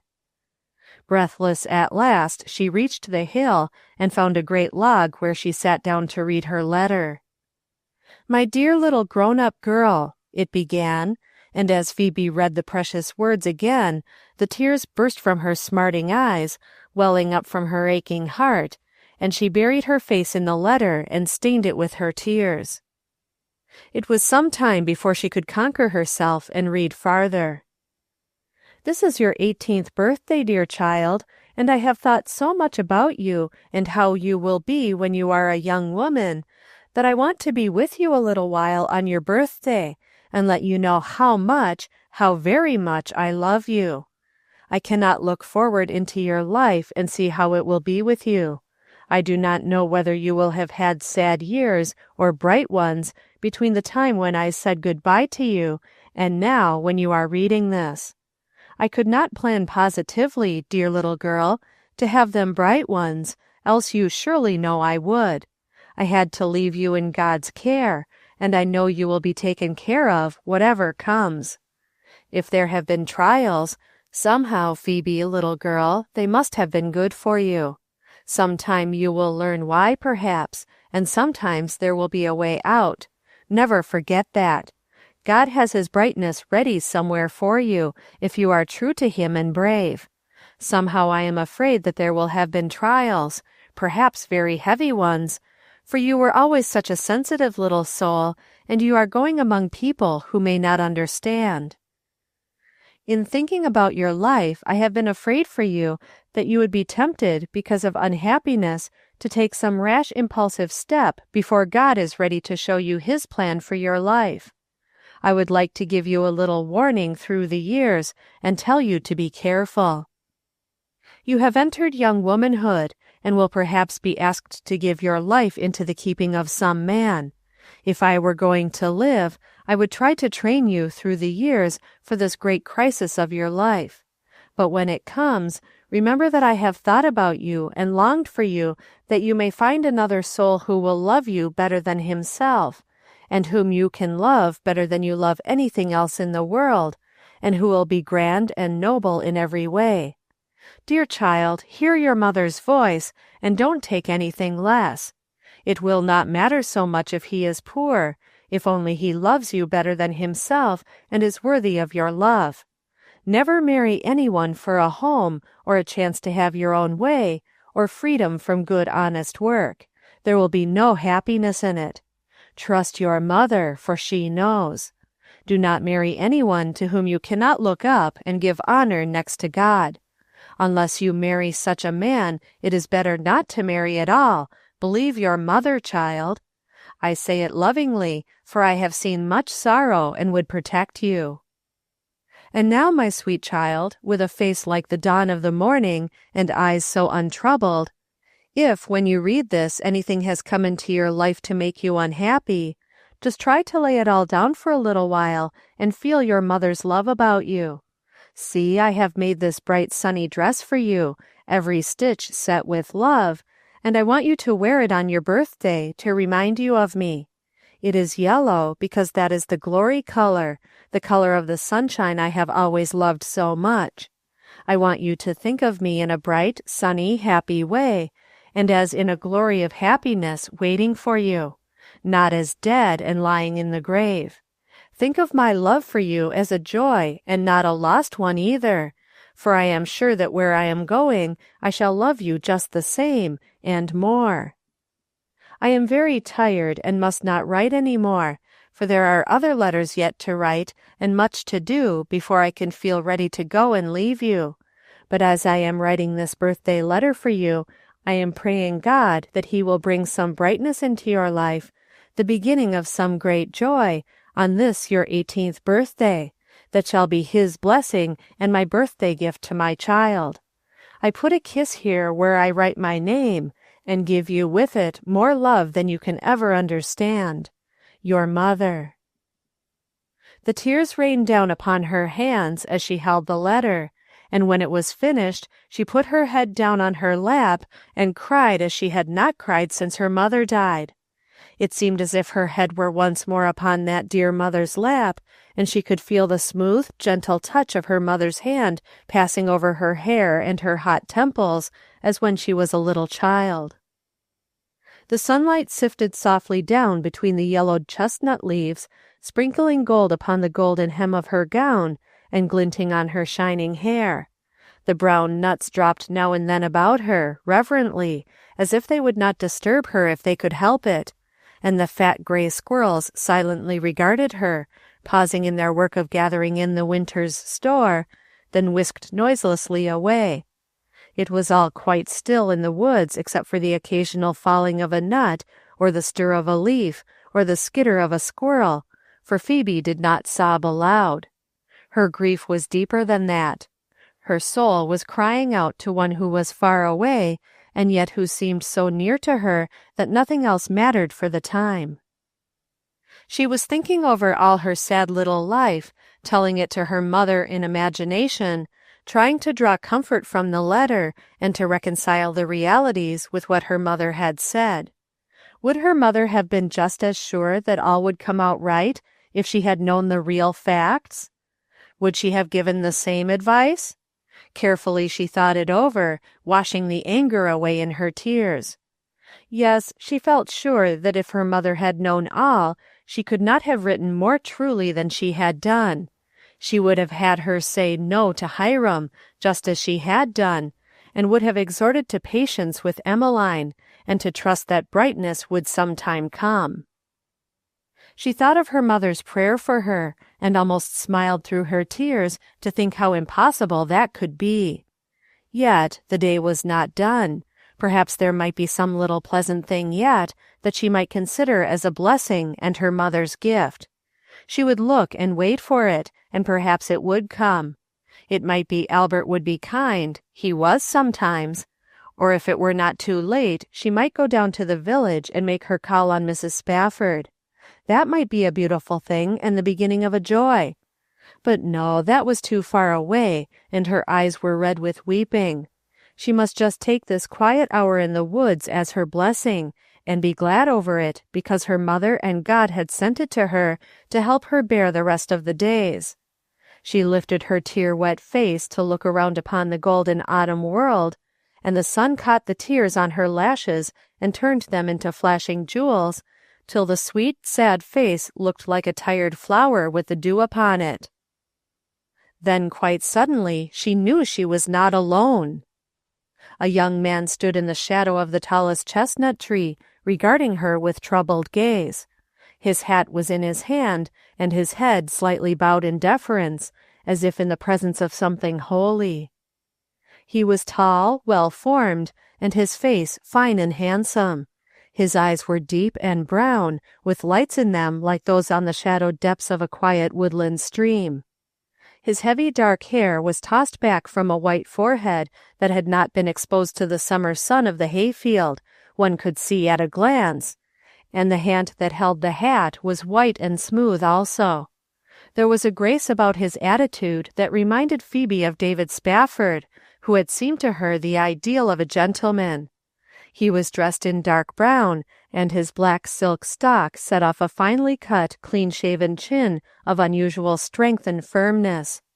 If it had not been for the lights in his eyes and the hint of a smile behind the almost tender strength of the lips, Phoebe would have been afraid of him as she lifted shy, ashamed eyes to the intruder's face.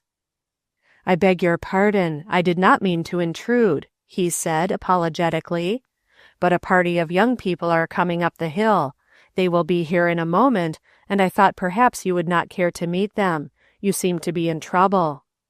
"Oh, thank you," said Phoebe, arising in sudden panic and dropping her mother's letter at her feet. She stooped to pick it up, but the young man had reached it first, and their fingers met for one brief instant over the letter of the dead. In her confusion, Phoebe did not know what to say but "thank you," and then felt like a parrot repeating the same phrase. Voices were distinctly audible now, and the girl turned to flee, but ahead and around there seemed nowhere to go for hiding except a dense growth of mountain laurel that still stood green and shining amid the autumn brown. She looked for a way around it, but the young man caught her thought, and reaching forward with a quick motion of his arms, he parted the strong branches and made a way for her. "Here, jump right in there. Nobody will see you. Hurry, they are almost here," he whispered kindly.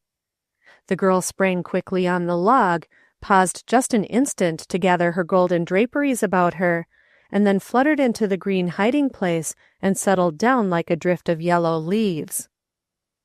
The laurel swung back into place, nodding quite as if it understood the secret. The young man stooped, and she saw him deliberately take from his pocket a letter and put it down behind the log that lay across her hiding place. The letter settled softly into place and looked at her knowingly, as if it, too, were in the secret and were there to help her, for even a letter has an expression if one has but eyes to see and understand. Up the hillside came a troop of young people. Phoebe could not see them, for the growth of laurel was very dense, but she could hear their voices. "Oh, Janet Bristol, how fast you go! I'm all out of breath. Why do you hurry so? The nuts will keep till we get there, and we have all the afternoon before us." "Go as slow as you like, Caroline," said a sweet, imperious voice. "When I start anywhere, I like to get there. I wonder where Nathaniel can be. It is fully 5 minutes since he went out of sight, and he promised to hail us at once and tell us the best way to go." "Oh, Nathaniel isn't lost," said another girl's voice crossly. "He'll take care of himself, likely. Don't hurry so, Janet. Maria is all out of breath." "Hullo, Nathaniel! Nathaniel Graham, where are you?" called a chorus of male voices. Then from a few paces in front of the laurel hiding place came the voice that Phoebe had heard but a moment before. "Aye, aye, sir, that way," it called. "There are plenty of nuts up there." He stood with his back toward her hiding place and pointed farther up the hill. Then, laughing, scrambling over slippery leaves and protruding logs, the gay company frolicked past, and Phoebe was left, undiscovered, alone with the letter that smiled back at her in a friendly way. She stooped a little to look at it and read the address, Nathaniel Graham, Esquire, written in a fine, commanding hand, a chirography that gave the impression of honoring the name it wrote. The girl studied the beautiful name, till every turn of the pen was graven on her mind, the fine, even clearness of the small letters, the bold downward stroke in the capitals. It was unusual writing of an unusual name, and the girl felt that it belonged to an unusual man. Then all of a sudden, while she waited and listened to the happy jingle of voices, like bells of different tones, exclaiming over rich finds in nuts, the barren loneliness of her own life came over her and brought a rush of tears. Why was she here in hiding from those girls and boys that should have been her companions? Why did she shrink from meeting Janet Bristol, the sweetly haughty beauty of the village? Why was she never invited to their pleasant tea drinkings and their berry and nut gatherings? She saw them in church, and that was all. They never seemed to see her. True, she had not been brought up from childhood among them, but she had lived there long enough to have known them intimately, if her life had not always been so full of care. Janet Bristol had gone away to school for several years, and was only at home in summer when Phoebe's life was full of farm work, cooking for the hands and for the harvesters. But Maria Finch and Caroline Penfield had gone to school with Phoebe. She felt a bitterness that they were in these good times and she was not. They were not to blame, perhaps, for she had always avoided them, keeping much to herself and her studies in school, and hurrying home at Emmeline's strict command. They had never attracted her as had the tall, fair Janet, in the few summer glimpses she had had of her. Yet she would never likely know Janet Bristol or come any nearer to her than she was now, hidden behind God's screen of laurel on the hillside, while the gay company gathered nuts a few rods away. The young man with the beautiful face and the kind ways would forget her and leave her to scramble out of her hiding place as best she could, while he helped Janet Bristol over the stile and carried her basket of nuts home for her. He would not cross her path again. Nevertheless, she was glad he had met her this once, and she could know there was in the world one so kind and noble. It was a beautiful thing to have come into her life. She would stay here till they were all out of hearing, and then creep out and steal away as she had come. Her sad life and its annoyances, forgotten for the moment, settled down upon her, but with this change. They now seemed possible to bear. She could go back to Albert's house, to Emmeline where she was unwelcome, and work her way twice over. She could doff the golden garments and take up her daily toil, even patiently perhaps, and bear Emmeline's hateful insinuations, Alma's impudence, the disagreeable attentions of Hank, and the hateful presence of Hiram Green. But never again would she be troubled with the horrible thought that perhaps after all she was wrong and ought to accept the home that Hiram Green was offering her. Never, for now she had seen a man who had looked at her as she felt sure God meant a man to look at a woman, with honor and respect and gentle helpfulness and deference. All at once she knew that her mother's prayer had been answered, and that something beautiful had come into her life. It would not stay and grow as her mother had hoped. This stranger could be nothing to her, but the memory of his helpfulness and the smile of sympathy that had lighted his eyes would remain with her, a beautiful joy always. It was something that had come to save her at the moment of her utter despair. Meantime, under the chestnut trees but a few rods away, the baskets were being filled rapidly, for the nuts were many and the squirrels had been idle, thinking they owned them all. Nathaniel Graham helped each girl impartially, and seemed to be especially successful in finding the largest and shiniest nuts. The laughing and joking went on, but Nathaniel said little. Phoebe, from her covert, could watch them, and felt that the young man would soon pilot them further away. She could hear bits of their talk. "What's the matter with Nathaniel?" said Caroline Penfield. "He's hardly said a word since we started. What deep subject is your massive mind engaged upon, young man?" "Oh, Nate is thinking about Texas," said Daniel Westgate flippantly. "He has no thoughts or words for anything but setting Texas free. We'll hear of him joining the volunteers to help them fight Mexico the next thing. I wouldn't be one bit surprised." "Don't, Daniel," said Janet Bristol sharply. "Nathaniel has far more sense than that." "I should hope so," echoed Maria Finch. "Nathaniel isn't a hot-headed fanatic." "Don't be too sure," said the irrepressible Daniel. "If you'd heard the fine heroics he was getting off to David Spafford yesterday, you wouldn't be surprised at anything. Speak up, Nate, and tell them whether you are going or not." "Perhaps," said Nathaniel, lifting pleasant eyes of amusement towards the company. "Nonsense," said Janet sharply. "As if he would think of such a thing. Daniel, you ought to be ashamed to spoil the lovely afternoon with talk of politics. Come, let us move on to that next clump of trees. See, it is just loaded, and the nuts are falling with every breath of wind. Just look at that squirrel, leaning against his tail as if it were the back of an easy-chair. He is mincing away at that nut as daintily as any lady," called Caroline. The merry company picked up baskets and began to move out of sight, but the young man Nathaniel stood still thoughtfully and felt in his pockets, until Phoebe, from her hiding place, could see none of the others. Then she heard him call in a pleasant voice, "Janet, I have dropped a letter. It cannot be far away. Go on without me for a moment. I will be with you right away." Then came Janet's sweet, vexed tones. "Oh, Nathaniel, how tiresome! Can't you let it go? Was it of any consequence? Shall we come and help you find it?" "No, Janet, thank you. I know just where I dropped it, and I will be with you again before you have missed me. Keep right on." Then he turned swiftly and came back to the laurel before the startled Phoebe, who had intended running away at once, could realize that he was coming. She sprang up with the instinct of fleeing from him, but as if the laurel were loath to part from her, it reached out detaining fingers and caught her by the strands of her fine brown hair, and down came the soft, shining waves of hair, in shameless, lovely disorder about the flushed face, and rippling far below the waist of the buff frock. The sun caught it and kissed it into 1,000 lights and shadows of brown and red and purple and gold. A strand here and there clung to the laurel as if the charm were mutual, and made a fine veil of spun gold before her face.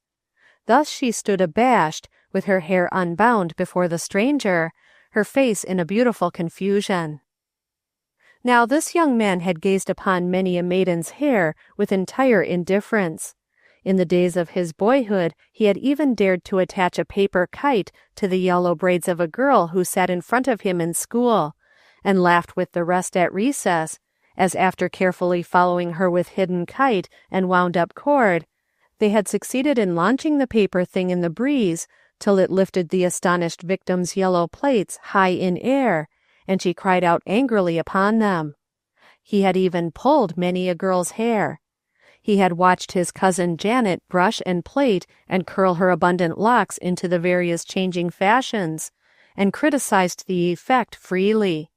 He had once untied a hard knot in a bonnet string among a mass of golden curls without a thrill. Why, therefore, did he feel such awe as he approached in deep embarrassment to offer his assistance? Why did his fingers tremble as he laid them reverently upon a strand of hair that had tangled itself in the laurel? Why did it bring a fine ecstasy into his being as the wind blew it across his face? Did all hair have that delicate, indescribable perfume about it? When he had set her free from the entangling bushes, he marveled at the dexterity with which she reduced the flying hair to order and imprisoned it meekly. It seemed like magic. Then, before she had time to spring out of her covert, he took her hands firmly, reverently, without undue familiarity, and helped her to the top of the log and thence to the ground. She liked him for the way he did it, so different from the way the other men she knew would have done it. She shuddered to think if it had been Hank or Hiram Green. "Come this way, it is nearer to the road," he said quietly, parting the branches at his right to let her pass, and when she had gone a few steps, behold, not 2 rods below lay the crossroad, which met the highway by which she had come, 1/4 of a mile further on. "But you have forgotten your letter," she turned to say, as they came out of the woods and began to descend the hill. "And I can get out quite well now. You have been very kind." "I will get the letter presently," he said with a smile. "Just let me help you over the fence. I want to ask your pardon for my intrusion. I did not see you at first, the woods were so quiet, and you looked so much like the yellow leaves that lay all about." And his eyes cast an admiring glance at the buff merino. "Oh, it was not an intrusion," she exclaimed, her cheeks rosy with the remembrance. "And I am so grateful to you for telling me they were coming. I would not have liked to be found there, so." She looked shyly up. "I thank you very much." He saw that her eyes were beautiful, with ripples of laughter and shadows of sorrow in their glance. He expressed a deep and unnecessary satisfaction that his first impression of her face was verified, and he stood looking down upon her as if she were something he was proud of having discovered and rescued from an unpleasant fate. Phoebe felt a warm glow like sunshine breaking over her in the kindness of his look. "Don't thank me," he said.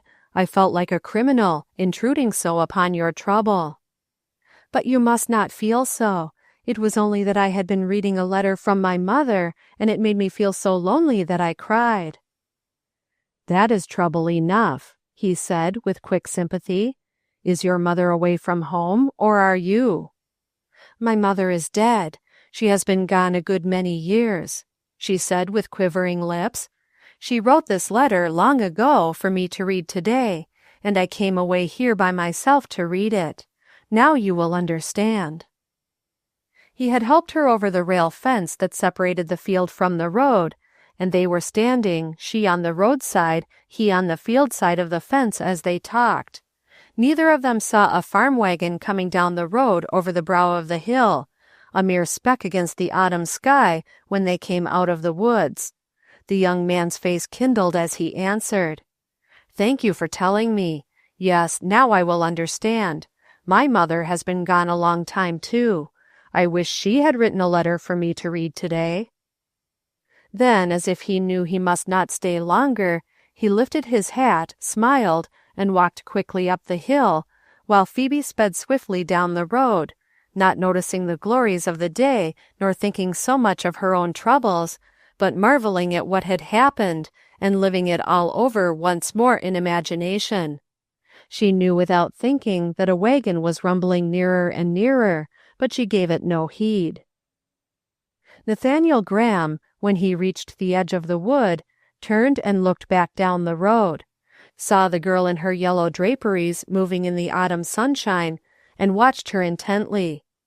The driver of the farm wagon, now almost opposite to him, watched glumly from behind his bags of wheat, high piled, sneered under his breath at the fine attire, half guessed who he was, then wondered who the girl was who kept tryst so far from any houses, and with a last glance at the man just vanishing into the woods, he whipped up his team, resolved to find out. Chapter 6. Nathaniel Graham went to pick up the letter he had left behind the log, but as he did so his eye caught something brown, lying on the ground among the laurel near the letter. He reached out and took it. It was a bit of a bow of brown velvet, and seemed strangely a part of the girl who had been there but a few moments before. What part had this bit of velvet played in her make-up? Had it been worn at her throat, or in her wonderful hair? He never doubted that it was hers. As he raised it wonderingly in his hand to look at it more closely, he fancied he caught the same subtle fragrance that had been in her hair. His fingers closed pleasantly about the soft little thing. For a moment he pondered whether he ought to go after her and give it to her. Then farther up the hill he heard the voices calling him, and with a pleasant smile he tucked it into his inner pocket beside the letter that had played so important a part in the little affair. He rather liked to think that he had that bit of velvet himself, and perhaps it was not of much value to the owner. It might at least make another opportunity of seeing her. And so he passed on up the hill with something besides the freedom of Texas to think upon. Meantime, the load of wheat went down the road after Phoebe at a lively pace, and its driver, in no pleasant mood because he had been all the way to Albany with his wheat and had been unable to sell it, studied the graceful sunlit figure ahead of him, and wondered what there was about it so strangely familiar. Phoebe had just reached the high road and paused to think which way she would go, when the wagon overtook her, and turning with her face bright with pleasure and momentary forgetfulness, she faced the lowering astonishment of Hiram Greene. Her face grew deadly white with the revulsion, and she caught at the fence to steady herself. She felt as if the earth were reeling under her unprotected feet. One hand flew to her heart, and her frightened eyes, with a wild thought of her late protector, sought the way by which she had come. But the hillside lay unresponsive in the late sunshine, and not a soul was to be seen. Nathaniel Graham had just picked up his cousin Janet's basket. "Well, I swow," said Hiram Greene, pulling his horses up sharply. "It ain't you tricked out that way away off here." Then slowly his little pig eyes traveled to the lonely hillside, gathered up an idea, came back to the girl's guilty face, and narrowed to a hateful slit through which shone a gleam of something that might be likely to illumine outer darkness. He brought his thin, cruel lips together with satisfaction. He felt that at last he had a hold upon the girl, but he would wait and use it to his best advantage. She, poor child, never dreamed that he had seen the young man with her, and was only frightened for the moment with instinctive dread of being alone in an unfrequented spot with him. In an instant her courage came to her aid, and she steadied her voice to reply naturally. "Oh, is that you, Mr. Green? You almost frightened me. I was taking a walk and did not expect to see anyone I knew. This is the Albany Road, isn't it? Have you been to Albany?" Her unusually friendly tones threw the man off his guard for a moment. He could not resist the charm of having her speak so pleasantly to him. "Yes, been to Albany on business," he responded. "Won't you get up and ride? 'Tain't a very pretty seat, but I guess it's clean and comfortable. Sorry I ain't got the carryall. You're a long piece from home." "Oh, thank you, Mr. Green," she said cordially. "I'm sure the seat would be very comfortable and just as nice as the carryall, but I'm out taking a walk this beautiful afternoon, and I'm enjoying every minute of it. I would much rather walk. Besides, I'm not going directly home. I may stop at Granny McVane's and perhaps another place before I get home. Thank you for the invitation." Then, without waiting for a reply, she flew lightly in front of the horses and sped up the main highway toward the old red farmhouse. It was not the direction she would have chosen, but there was no time to do anything else, and her frightened heart gave wings to her feet.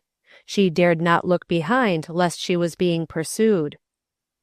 Hiram Green, thus left alone after his attempt at gallantry, looked after the flying maiden with venom in his little eyes. His mouth hardened once more into its cruel lines, and he took up the reins again and said to his horses in no pleasant tones, "G'long there," pointing his remark with a stinging cut of the whip, which made the weary beasts leap forward at a lively gait. He did not watch Phoebe any longer, but once he turned his head and looked threateningly at the barren hillside, and shook his fist that held his whip in a menacing way. When Phoebe neared the old red house, where lived the two women who always saw and enlarged and told everything, she noted with relief that the shades were drawn down, and there was a general air of not-at-homeness about the place that betokened the inhabitants were away for the afternoon. With joy she went on by the house, and turned down another crossroad which would lead to a second road going into the village. On this road, just on the border of the town, lived Granny McVane all alone, save for her silent old husband. She was a sweet old lady whom care and disappointment had not hardened, but only made more humble and patient. Phoebe had been there on occasional errands, and her kindness had won the girl's heart. From Granny McVane's it would be but a short run home across the fields, and she would thus escape meeting any more prying eyes. She was not accustomed to making calls on the neighbors without an errand, but the fancy came to her now that she would just stop and ask how Granny's rheumatism was, and wish her good day. Perhaps, if she seemed glad to see her, she might tell her it was her birthday, and this was the frock her mother had made. The girl had a longing to confide in someone. As she walked along the country road, she began to think of home and the inevitable black looks that would be hers from Emmeline. But the day was good yet, though a chill was creeping into the air that made her cheeks tingle. The sun was dropping low now, and the rays were glowing deeper. The stubble in the cornfields that she passed was bathed in its light. The buff merino was touched with a ruddy glow, and the girl, as she sped along, seemed like a living topaz in the golden setting of the day. She reached the little double door of Granny McVane's cottage and knocked. The old lady, in her white ruffled cap with its black band, and soft kerchief folded across her bosom, opened the upper half of the door, and on seeing Phoebe opened the lower door too, and brought her in most cordially. She made her sit down, and looked her over with delight, her old eyes glowing with pleasure at the sweet picture the girl made sitting in the flowered calico rocking-chair. She seemed to catch the long sunbeams that slanted low across the kitchen floor, and reflect them with her gown and face, till all the little room was filled with sunny brightness.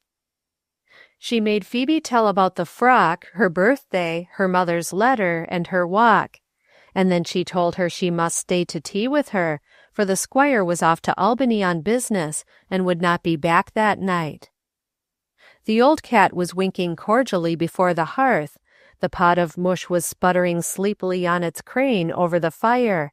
The kettle was singing cheerily beside it, and the old lady's face was so wistful that Phoebe put by her thought of home and the supper that she ought to be getting this minute, and decided to stay just for once, as it was her birthday.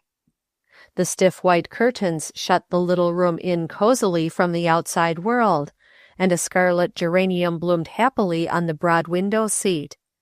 Phoebe looked around at the polished old mahogany and the shining pewter dishes that adorned the shelf, touched the drowsy cat with gentle fingers that brought forth a purr, glanced up at the great old clock with its measured, unhurried tick-tock, tick-tock, and felt like a person who has turned her back upon life and all its duties, and abandoned herself to pleasure pure and simple.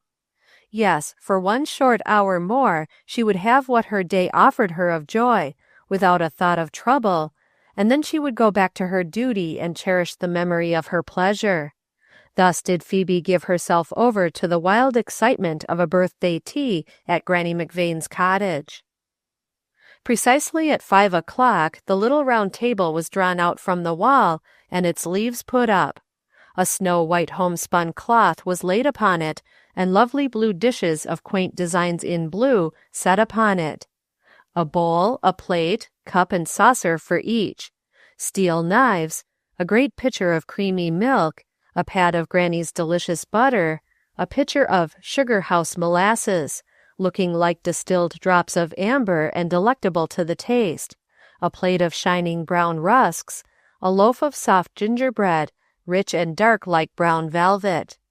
Then the tea was made in the little brown earthenware teapot, the great bowl of yellow mush taken up, and no modern debutante's dinner party, with its hand-painted dinner cards, its beribboned favors, its flowers, and its carefully planned menu, could have a lovelier color scheme, or one that better fitted the gown of the guest of honor, than was set forth for Phoebe Deane's birthday tea, all yellows and beautiful browns, with the last rays of the setting sun over all. The lazy cat got up, stretched and yawned, and came over by the table as they sat down. The cat, by the way, was yellow too. It was a delicious meal, and Phoebe ate it with the appetite gained in her long walk.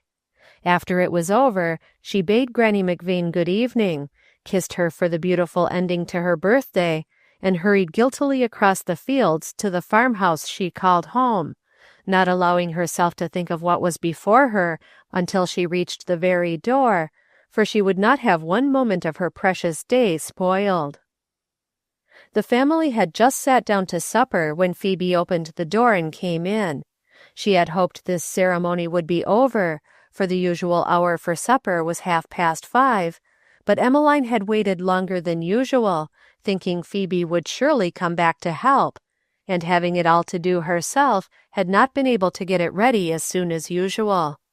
Moreover, an undertone of apprehension as to what Albert might say if Phoebe should be headstrong enough to remain away after dark, kept her going to the window to look up the road for the possible sight of a girlish figure in a curious yellow frock.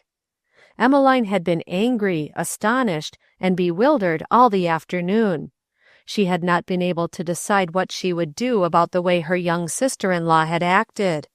She had been a little anxious, too, lest she had gone too far, and would be blamed if the truth should be known. She would have been glad, many times during the afternoon, to have seen Phoebe meekly returning, but now that she had come, after staying away until the work was done and Albert had come home and found out her absence, Emmeline's wrath was kindled anew. She stood at the hearth taking up the second pan of Johnny cake when the girl came in, and when she saw Phoebe apparently as cheerful as if she had stayed at home and done her duty all the afternoon, Emmeline set her lips in cold and haughty disapproval. Alma, with her mouth full of fried potatoes, stopped her fork midway with another supply, and stared. The little boys chorused in unison, "Hello, Aunt Phoebe! Where'd ye get the clothes?" Hank, who was just helping himself to a slice of bread with his fork, turned full around, and after the first glimpse of the girl in her unfamiliar garments, he sat in odd embarrassment.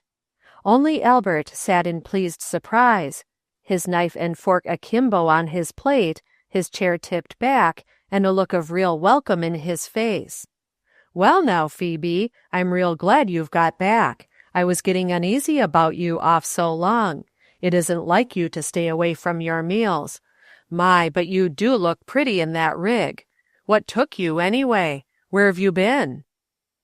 Not to the others would she have told for the world, but somehow Albert's pleasant tones and kindly eyes unsealed her lips, and without a thought she spoke. "I've just been for a walk in the woods this afternoon, and I stopped a few minutes to see Granny McVane. She made me stay to tea with her. I did not mean to stay so late." "That sounds very sweet, I'm sure," broke in Emmeline's sharp voice. "But she forgets that she left me with all her work to do on top of my own." Phoebe's cheeks flushed. "I am sorry I did not get back in time to help with supper," she said, looking straight at Albert as if explaining to him alone. "But it was my birthday, and I thought I might take a little time to myself." "Your birthday? To be sure you can. You don't go out half enough. Emmeline, you wouldn't want her to work all day on her birthday, of course. Sit down, child, and have some more supper. This is real good Johnny cake. Have a piece? You ought to have told us before that you had a birthday, and then we might have celebrated. Eh, Hank, what do you say?" "I say yes," said Hank, chuckling in a vain endeavor to regain his usual composure. He had visions of a certain red ribbon at the village store that he might have bought her, or a green glass breastpin. He watched her furtively and wondered if it was too late yet to improve the occasion. "Other people have birthdays too, and I don't see much fuss made over 'em either," sniffed Emmeline, flinging the tea towel up to its nail with an impatient movement. She had burned her finger, and her temper burned in sympathy. "Thank you, Albert," said Phoebe quietly. "I don't care for any more supper. I will go up and change my frock and be ready to wash the dishes." She was going toward the door, but Albert detained her. "Wait, Phoebe. You come here and sit down. I've got something to tell you. I'd clean forgot about the birthday myself, but now I remember all right. Let's see, you're 18 today, aren't you? I thought so." Hank lifted bold, admiring eyes to her face, and the girl, standing patiently behind her chair at the table, waiting for her brother to finish, felt she would like to extinguish him for a little while till the conference was over. "Well now, child, I've got a surprise for you. You're 18 and of age, so you've got a right to know it." "Wouldn't it be better for you to tell me by and by when the work is done?" pleaded Phoebe, casting a frightened glance about on the wide-eyed, interested audience. "No," said Albert, genially, looking about the room. "It isn't a secret, leastways not from any that's here. You needn't look so scared, child. It's only that there's a little money coming to you, about $500 or $600. It's a nice tidy little sum for a girl 18 with good prospects. You certainly deserve it, for you've been a good girl ever since you came to live with us. Your mother wanted me to keep the money for you till you was 18, and then she said you would know how to use it and be more likely to need it." "Say, Aunt Phoebe," broke in Alma, tilting her turn-up nose to its most inquisitive point, and sticking out her chin in a grown-up manner she had copied after her mother, "does Hiram Green know you got a birthday?" "Shut up," said Emmeline, applying the palm of her hand in a stinging slap to her offspring's cheek. "Sister, sister," said Albert in gentle reproof. "Now, Emmeline, don't be so severe with the child. She doesn't realize how impertinent she is. Sister, you mustn't talk like that to Aunt Phoebe." Then in an aside to Hank, with a wink, "It does beat all how keen children will be sometimes." Phoebe, with scarlet cheeks, felt as if she could bear no more. "Thank you, Albert," she said, with a voice that would tremble despite her best efforts. "Now, if you will excuse me, I'll change my frock." "Wait a minute, child. That's a mighty pretty frock you've got on. Look pretty as a peach in it. Let's have a look at you. Where'd you get it? Make it yourself?" "Mother made it for me to wear today," said Phoebe in a low voice, and then she vanished into the hall, leaving somehow an impression of victory behind her and a sense of embarrassment among the family. "There'll be no livin' with her now," snapped Emmeline over the teacups. "I'm sure I thought you had better sense. You never told me there was any money left for her, or I'd have advised you about it. It wasn't necessary to tell her anything about it.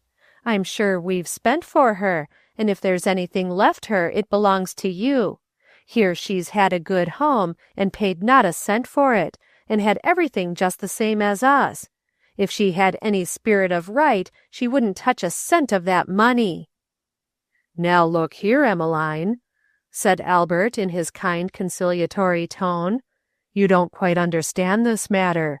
Not having known about it before, of course you couldn't judge rightly. And as it was her ma's request that I didn't tell anybody, I couldn't very well tell you. Besides, I don't see why it should affect you any. The money was hers, and we'd nothing to do with it. As for her home here, she's been very welcome, and I'm sure she's earned her way. She's a good worker, Phoebe is." "That's so, she is," assented Hank warmly. "I don't know a girl in the country that can beat her workin'." "I don't know as anybody asked your opinion, Hank Williams.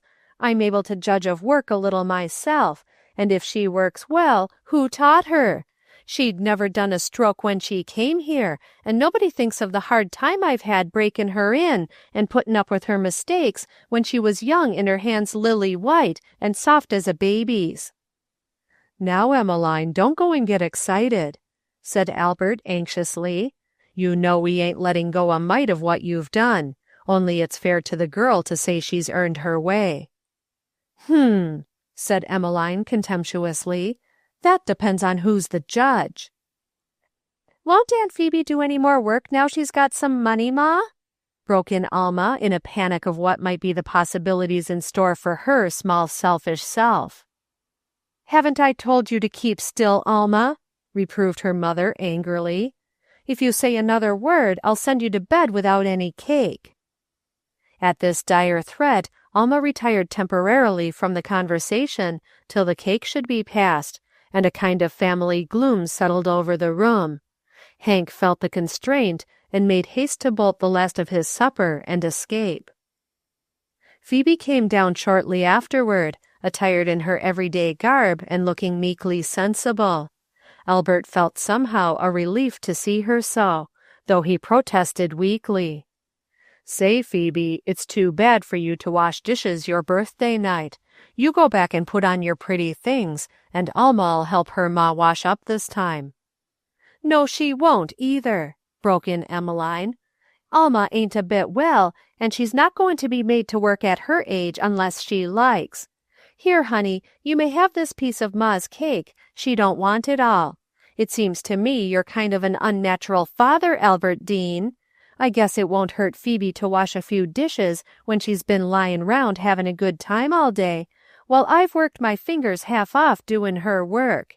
We've all had to work on our birthdays, and I guess if Phoebe's going to stay here, she'll have to put up with what the rest of us gets, unless she's got money to pay for better."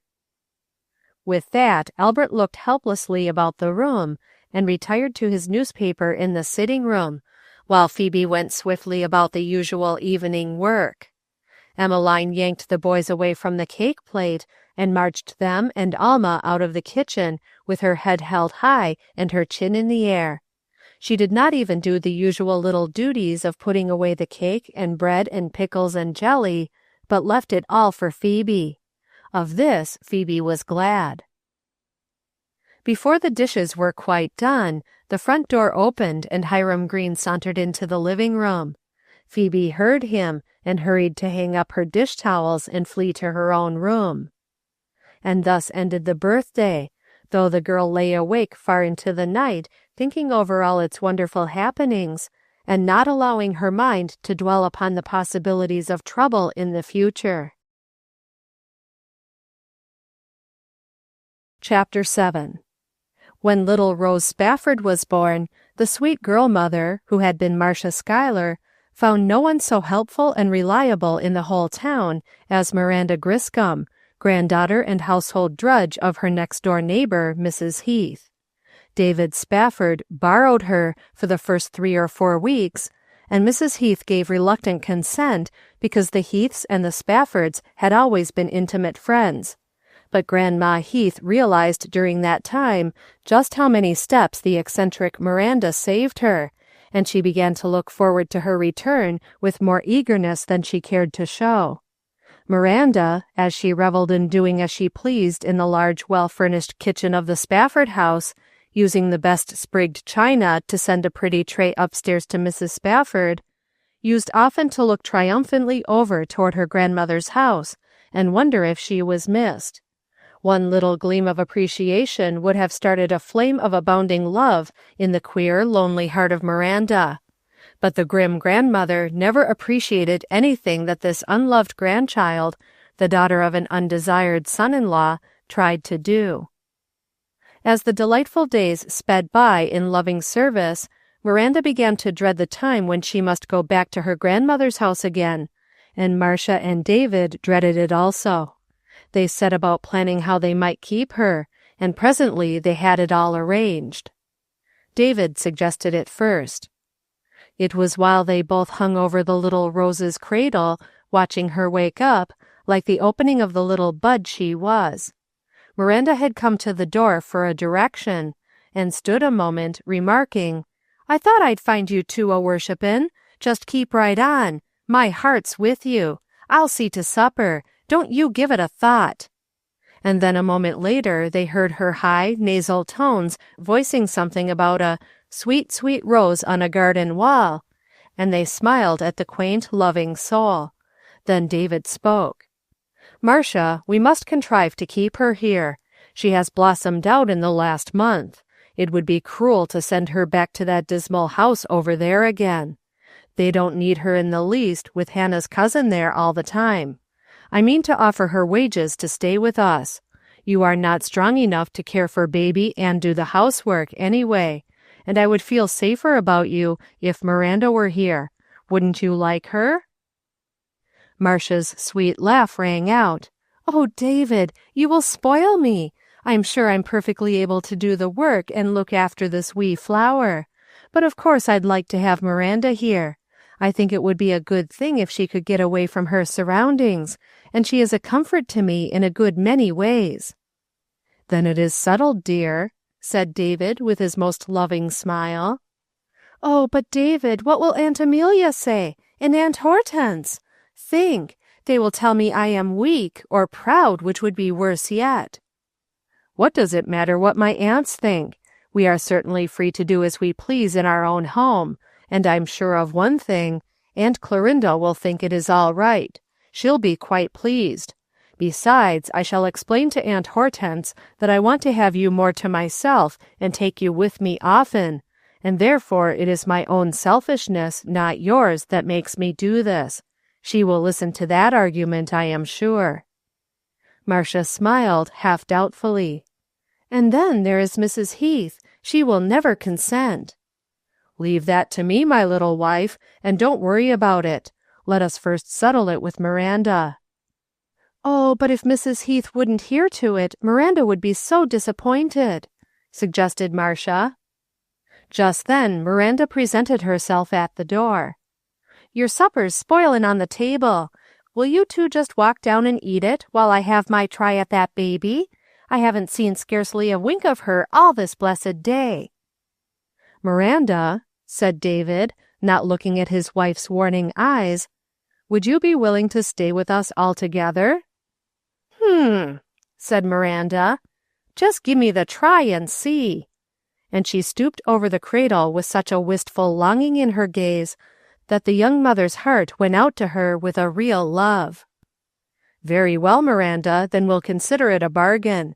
I'll pay you wages so that we shall feel quite comfortable about asking you to do anything, and you shall call this your home from now on." "What?" gasped the astonished girl, straightening up. "Did you mean what you said? I never knew you to do a mean thing like tease anyone, David Spafford, but you can't mean what you say. It couldn't come around so nice as that for me. Don't go to talk about wages. I'd work from morning to night for one chance at that blessed baby there in the cradle. But I know it can't be." The supper grew quite cold while they were persuading her that it was all true and that they really wanted her, and while they talked over the possibilities of having trouble with her grandmother. But at last, with her sandy eyelashes wet with tears of joy and hope, Miranda went downstairs and heated the supper all over again for them, and the two upstairs, beside the little bud of life that had bloomed for them, rejoiced that a heart so faithful and true would be her watchful attendant through babyhood. Perhaps it was with a feeling that he desired to burn his bridges behind him before his maiden aunts should hear of the new arrangement, that David went over to see old Mrs. Heath that very evening. Perhaps it was to relieve the excitement of poor Miranda, who felt that though heaven had opened before her, it could not really be for her, and was counting on being put out of her Eden at once. No one but Marcia ever heard what passed between David and old Mrs. Heath, and no one else quite knows what arguments he used to finally bring the determined old woman to terms. Miranda, with her nose flattened against the window pane of the dark kitchen chamber, watched the two blurred figures in the candlelight of Grandmother Heath's setting-room, wondered and prayed and hoped and feared and prayed again. It was well that David had gone over to see Mrs. Heath that night and made all arrangements, if he cared to escape criticism from his relatives. It was the very next afternoon that Miss Amelia, on her daily visit to the shrine of her new grandniece, remarked, "Well, Marcia, has Miranda gone home yet? I should think her grandmother would need her, all this time away, poor old lady. And you're perfectly strong and able now to attend to your own work again." Marcia's fair face flushed delicately, and she gathered her baby closer as if to protect her from the chill that would follow the words that she must speak. "Why, Aunt Amelia," she said brightly, "what do you think? Miranda is not going home at all. David has a foolish notion that he wants her to stay with me and help look after baby. Besides, he wants me to go with him as I have been doing. I told him it was not necessary, but he wanted it, so he has arranged it all, and Mrs. Heath has given her consent." "Miranda, stay here?" The words fell like long slanting icicles that seemed to pierce as they fell. They lingered in the air until their full surprise and displeasure could be distinctly felt, and then followed more. "I am surprised at you, Marcia. I thought you had more self-respect than that.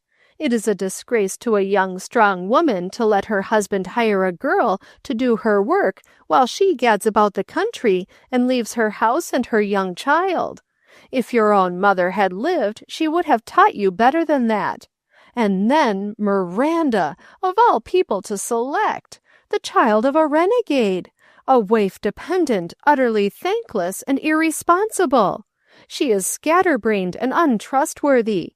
If you needed anyone at any time to sit with the child while you were out for a legitimate cause, to pay a call or make an occasional visit, either Hortense or I would be glad to come and relieve you. Indeed, you must not think of leaving this wild, good-for-nothing Miranda Griscom with my nephew's child.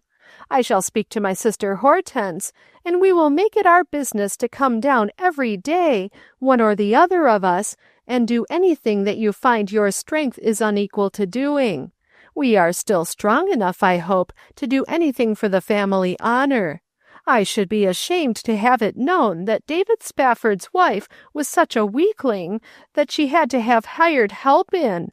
The young wives of our family have always been proud of their housekeeping." Now Miranda Griscom, whatever might be said of her other virtues, had no convictions against eavesdropping, and in the case of this particular caller, She felt it most necessary to serve her mistress in any way she could.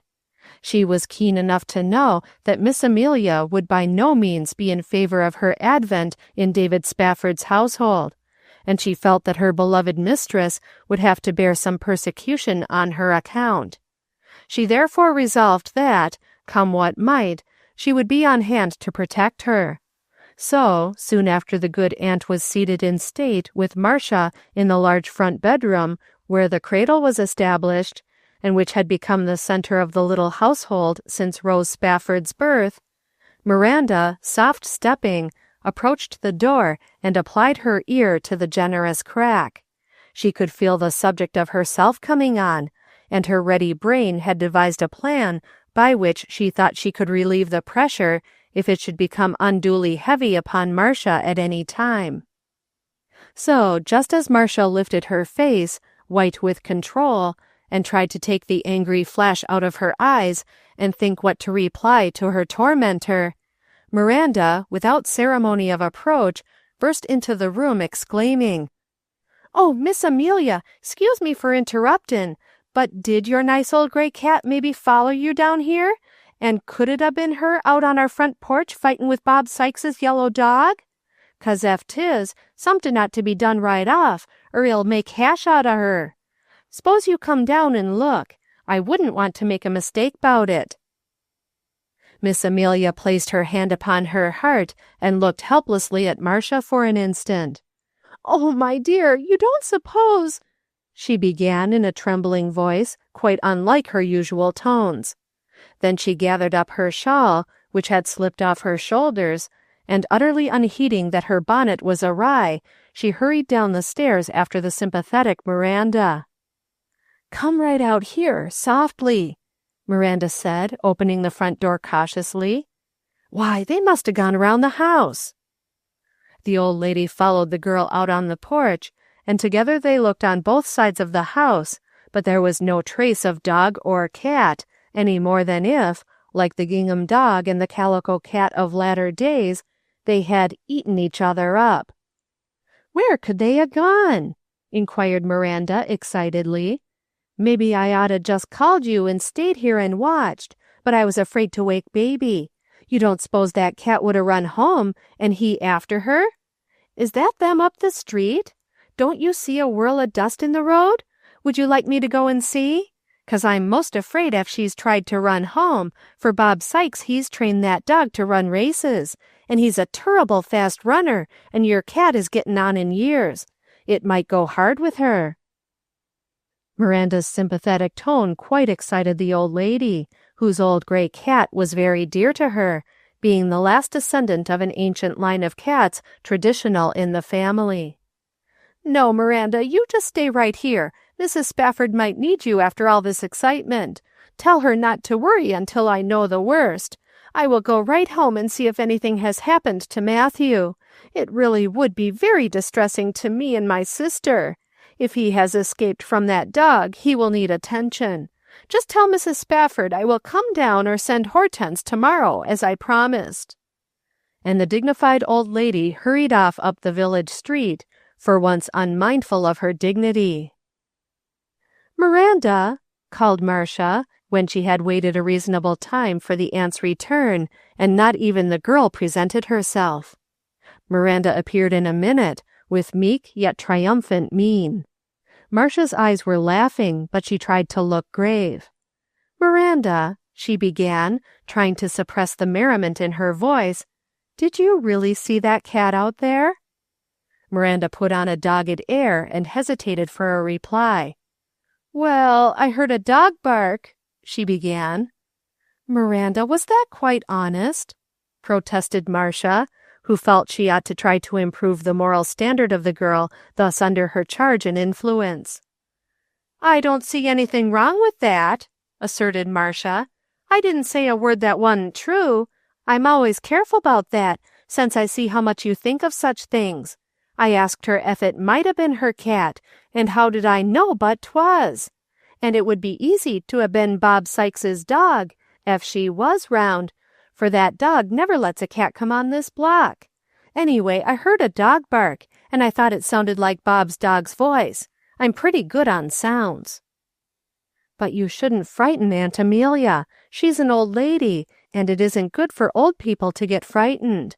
You know she thinks a great deal of her cat." "Well, it ain't good for you to be badgered, and Mr. David told me to look after you, and I'm doing it the best way I know how. If I don't do it right, I suppose you'll send me back to Grandma's, and then who'll take care of that blessed baby?" When Marcia told it all to David, he laughed until the tears came. "Good for Miranda," he said. "She'll do, and Aunt Amelia'll never know what happened to poor old Matthew, who was probably sitting quietly by the hearth purring out his afternoon nap. Well, little girl, I'm glad you didn't have to answer Aunt Amelia's questions. Leave her to me. I'll shoulder all the blame and exonerate you. Don't worry." "But David," began Marcia in her troubled tone, "Miranda ought not to tell things that are not exactly true. How can I teach her?" "Well, Miranda's standards are not exactly right, and we must try little by little to raise them higher. But I'll miss my guess if she doesn't manage some way to protect you, even if she does have to tell the truth." And thus it was that Miranda Griscom became a fixture in the household of David Spafford, and did about as she pleased with her master and mistress and the baby, because she usually pleased to do pretty well. The years had gone by, and little Rose Spafford had grown into a lovely, laughing, dimpled child with charming ways that reminded one of her mother, and Miranda was her devoted slave. On the Sunday after Phoebe Deane's birthday, David and Marcia and Rose and Miranda were all in church together. Little Rose, in dainty pantalettes and frock, with her rebellious curls brushed smoothly, her fat hands folded demurely in her lap, sat between her mother and Miranda, and waited for the sugared caraway seeds that she knew would be sure to be dropped occasionally into her nicely starched lap if she were good. David sat at the end of his pew, happy and devout, with Marcia, sweet and worshipful, beside him, and Miranda alert, one eye on her worship, the other on what might happen about her. Or was it, quaint soul, but her way of watching for an opportunity to do good in her way? Across the aisle, the sweet face of Phoebe Deane attracted her attention. It was clouded with trouble. Miranda's keen eyes read that at once. Miranda had often noticed that about Phoebe Deane, and wondered, but there were so many other people that Miranda knew better to look after, that Phoebe Deane had heretofore not received her undivided attention. But this particular morning, Phoebe looked so pretty in her buff merino, which after much hesitation she had finally put on for church because her old church dress was so exceedingly shabby, that Miranda was all attention at once. Miranda, who had always been homely and red-haired and freckled, whose clothes had most of them been made over from Hannah Heath's cast-off wardrobe, yet loved beautiful things and beautiful people, and Phoebe, with her brown hair and deep, starry eyes, seemed like a lovely picture to her in the buff merino, and with her face framed in its neat straw bonnet. The bonnet Miranda had seen for 2 or 3 summers past, but the frock was new, and a thing of beauty. Therefore she studied its every detail, and rejoiced that her position in the pew gave her a pretty good view of the young girl across the aisle, for something was wrong with the hinge of the door of Albert Deane's pew, and it stood open wide. As her eyes traveled over Phoebe's frock, they came finally to the face, so grave and sweet and troubled, as if already life was too filled with perplexities to have much joy left in it. Her keen gaze detected the droop to the pretty lips and the dark lines under the eyes, and then she looked at the sharp lines of Emmeline's sour face with its thin, pursed lips, and decided that Emmeline was not a pleasant woman to live with. Alma, preening herself in her Sunday clothes with her self-conscious smirk, was not a pleasant child either, and she wondered if Phoebe could possibly take any pleasure in putting on her little garments for her, and planning surprises and plays the way she did for Rose. It seemed impossible. Miranda the homely looked down tenderly at the little Rose, and then gratefully toward David and Marcia at the end of the pew, and pitied the beautiful Phoebe, wishing for her the happiness that had come into her own barren life. The service was about to commence when Judge Bristol, with his daughter Janet and her cousin Nathaniel Graham, walked up the aisle to their pew, just in front of Albert Deane's. Now there had been much debate in the heart of Phoebe Deane about coming to church that morning, for she could not keep out of her mind the thought of the stranger who had been so kind to her but a few days before, and it was impossible not to wonder if he would be there, and whether he would see her and speak to her.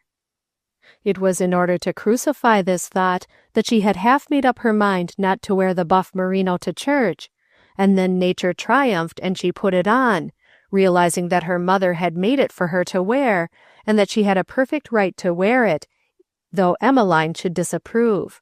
And Emmeline had disapproved in no uncertain tones. When she came downstairs ready for church, Emmeline lifted her disagreeable eyebrows and exclaimed, "You're not going to wear that ridiculous rig to church, I hope? I should think you'd be ashamed to be decked out like that in the house of God. I'd sooner stay at home." And poor Phoebe would gladly have stayed at home if it had not been that Hank would have been there, and that she would have had to explain her reasons to Albert. "I suppose she wants people to know she's rich," piped in Alma after a pause. This reference to her poor little pittance had been made almost hourly since Albert had told her of it, and it was growing unbearable to Phoebe. Altogether, it was not with a very happy heart that she rode to church that morning, and she was half ashamed of herself for that undeniable wish to see the stranger once more. When she got out of the carryall at the church, she would not look around, nor even lift her eyes to see who was standing by the door. She had resolved not to think about him. If he came up the aisle, she would not know it, and her eyes should be otherwise occupied. No one should dare to say she was watching for him.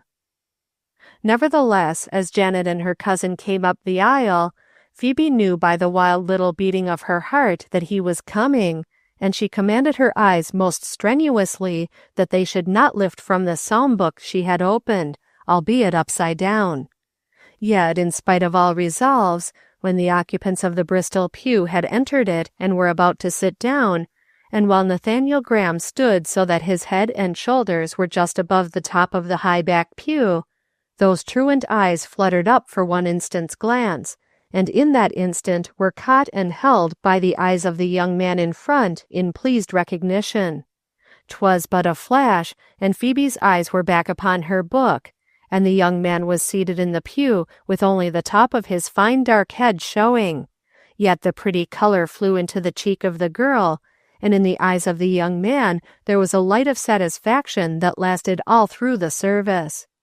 The glance had been too brief for any actual act of recognition like a bow or a smile, and neither would it have been in place, for the whole audience would have seen them as he was faced about. Moreover, the service had begun.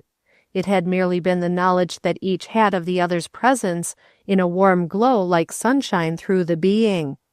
Not a soul had witnessed the glance, save the keen-eyed Miranda, and instantly she recognized a certain something which put her on the watch. She at once pricked up the ears of her consciousness, and if she had been living today, she would have said to herself, "There's somethin' doin' there." So Miranda, whether to her shame or her praise, sat through the whole long service, studied the faces of those two, and wove a pretty romance for herself out of the golden fabric of a glance.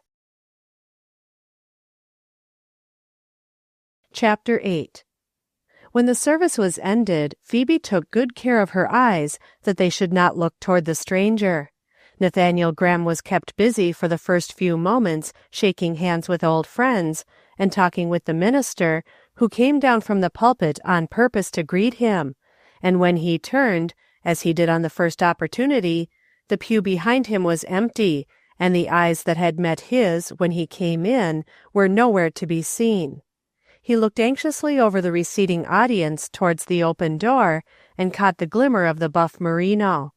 Hastily excusing himself to Janet on the plea that he wished to speak to someone and would join her later, Nathaniel made his way down the aisle, disappointing some good old ladies who had been friends of his mother and who were lying in wait for him at various pew doors. Miranda, who had been awaiting the pleasure of David and Marcia, saw it all, and her eager eyes watched to see if he would catch Phoebe. The way being open just then, she pressed out into the aisle, and, for once leaving Rose to follow with her mother, hurried to the door. Nathaniel did not overtake Phoebe until she had gone down the church steps and was on the path in front of the churchyard that led to the shed where many of the conveyances were tied. He stepped up beside her, taking off his hat with a cheery "Good morning," and Phoebe's pink cheeks and smiling eyes welcomed him happily. "I wanted to be quite sure you were all right after your adventure the other day," he said, looking down into the lovely face with real pleasure. And then, before she could even answer, Hiram Green stepped up airily as if he belonged, and looked at Nathaniel questioningly as though he were intruding, saying, "Well, here you are, Phoebe. I lost track of you at the church door. We better step along. The carryall is waitin'." Nathaniel looked up annoyed, then puzzled, recognized Hiram with astonishment, and said, "I beg your pardon. I did not know I was keeping you from your friends," to Phoebe, and, lifting his hat with a courteous "Good morning, Mr. Green," to Hiram, stepped back among the little throng coming out of the church door. Now Miranda had been close behind, for she was determined to read every chapter of her romance that appeared in sight. She saw the whole maneuver on Hiram Green's part, and the color that flamed angrily into Phoebe's cheek when she recognized Hiram's interference. She also saw the dismay that showed in the girl's face as Nathaniel left her and Hiram Green made as if to walk beside her. Phoebe looked wildly about. There seemed no escape from him as a companion without making a deliberate scene, yet her whole soul revolted at having Nathaniel Graham see her walk off with Hiram. Quick as a flash, Miranda caught the meaning of Phoebe's look and flew to her assistance. She called quite clearly, "Phoebe, Phoebe Deane, wait a minute, I want to tell you something." She had raised her voice on purpose, for she stood directly behind Nathaniel, and, as she had hoped, he turned to see Phoebe respond. She noted the sudden light in his eyes as he saw that the girl to whom he had just been talking responded to the name, but she did not know that it was a light of satisfaction because he had found out her name without asking anyone. He stood a moment and looked after them. He saw quite plainly that Phoebe dismissed the sulky Hiram with a word and went off with Miranda. He saw that Hiram did not even raise his hat on leaving Phoebe, but slouched off angrily without a word. "Say, Phoebe Deane," said Miranda familiarly, "my Mrs. Spafford," this was Miranda's common way of speaking of Marcia in the possessive, "she's been talking a long time 'bout you and wishing you'd come to see her, and she's been layin' out to ask you to tea, but things has prevented. So, could you come Tuesday? You'd better come early and stay all the afternoon so you can play with Rose. She's the sweetest thing." "Oh, I'd love to come," said Phoebe, her face aglow with pleasure. "I've always admired Mrs. Spafford so much, and little Rose is beautiful, just like a rose. Yes, tell her I will come." Just then came the strident voice of Emmeline. "Phoebe, Phoebe Deane, was you intending to go home with us, or had you calculated to ride with Hiram Green? If you're coming with us, we can't wait all day." With scarlet cheeks, angry heart, and trembling limbs, Phoebe bade Miranda a frightened good-bye and climbed into the carriage, not daring to look behind her to see who had heard the hateful words of her sister-in-law. Oh, had the stranger heard them? How dreadful if he had! How contemptible, how unforgivable in Emmeline! How could she endure this persecution any longer? She did not even dare lift her eyes as they drove by the church, but sat with drooping lashes and burning cheeks, so missing the glance of the young man Nathaniel as he stood on the sidewalk with his cousin, waiting for another opportunity to lift his hat. Perhaps it was as well, for she would have been most unmercifully teased and cross-questioned if Emmeline and Alma had seen him speak to her. Miranda watched the Deanes drive away, and turned with a vindictive look of triumph to stare at Hiram Green getting into his chaise alone. Then she began to reflect upon what she had done. About 4 o'clock that afternoon, the dinner dishes being well out of the way, and the Sunday quiet resting upon the house, Miranda presented herself before Marcia with the most guilty look upon her face that Marcia had ever seen her wear.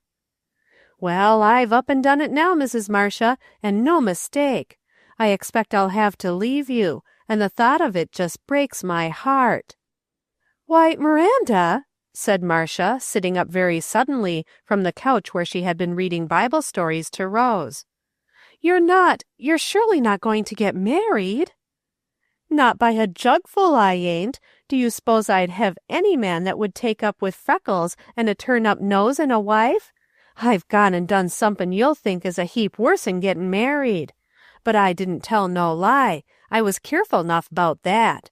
I only told her you'd been talking long back about asking her, and you had all right 'nough, only I oughtn't to 'a' asked her, and set the day and all without you knowin'. I knowed it at the time well 'nough, but I had to do it 'cause the circumstances was such.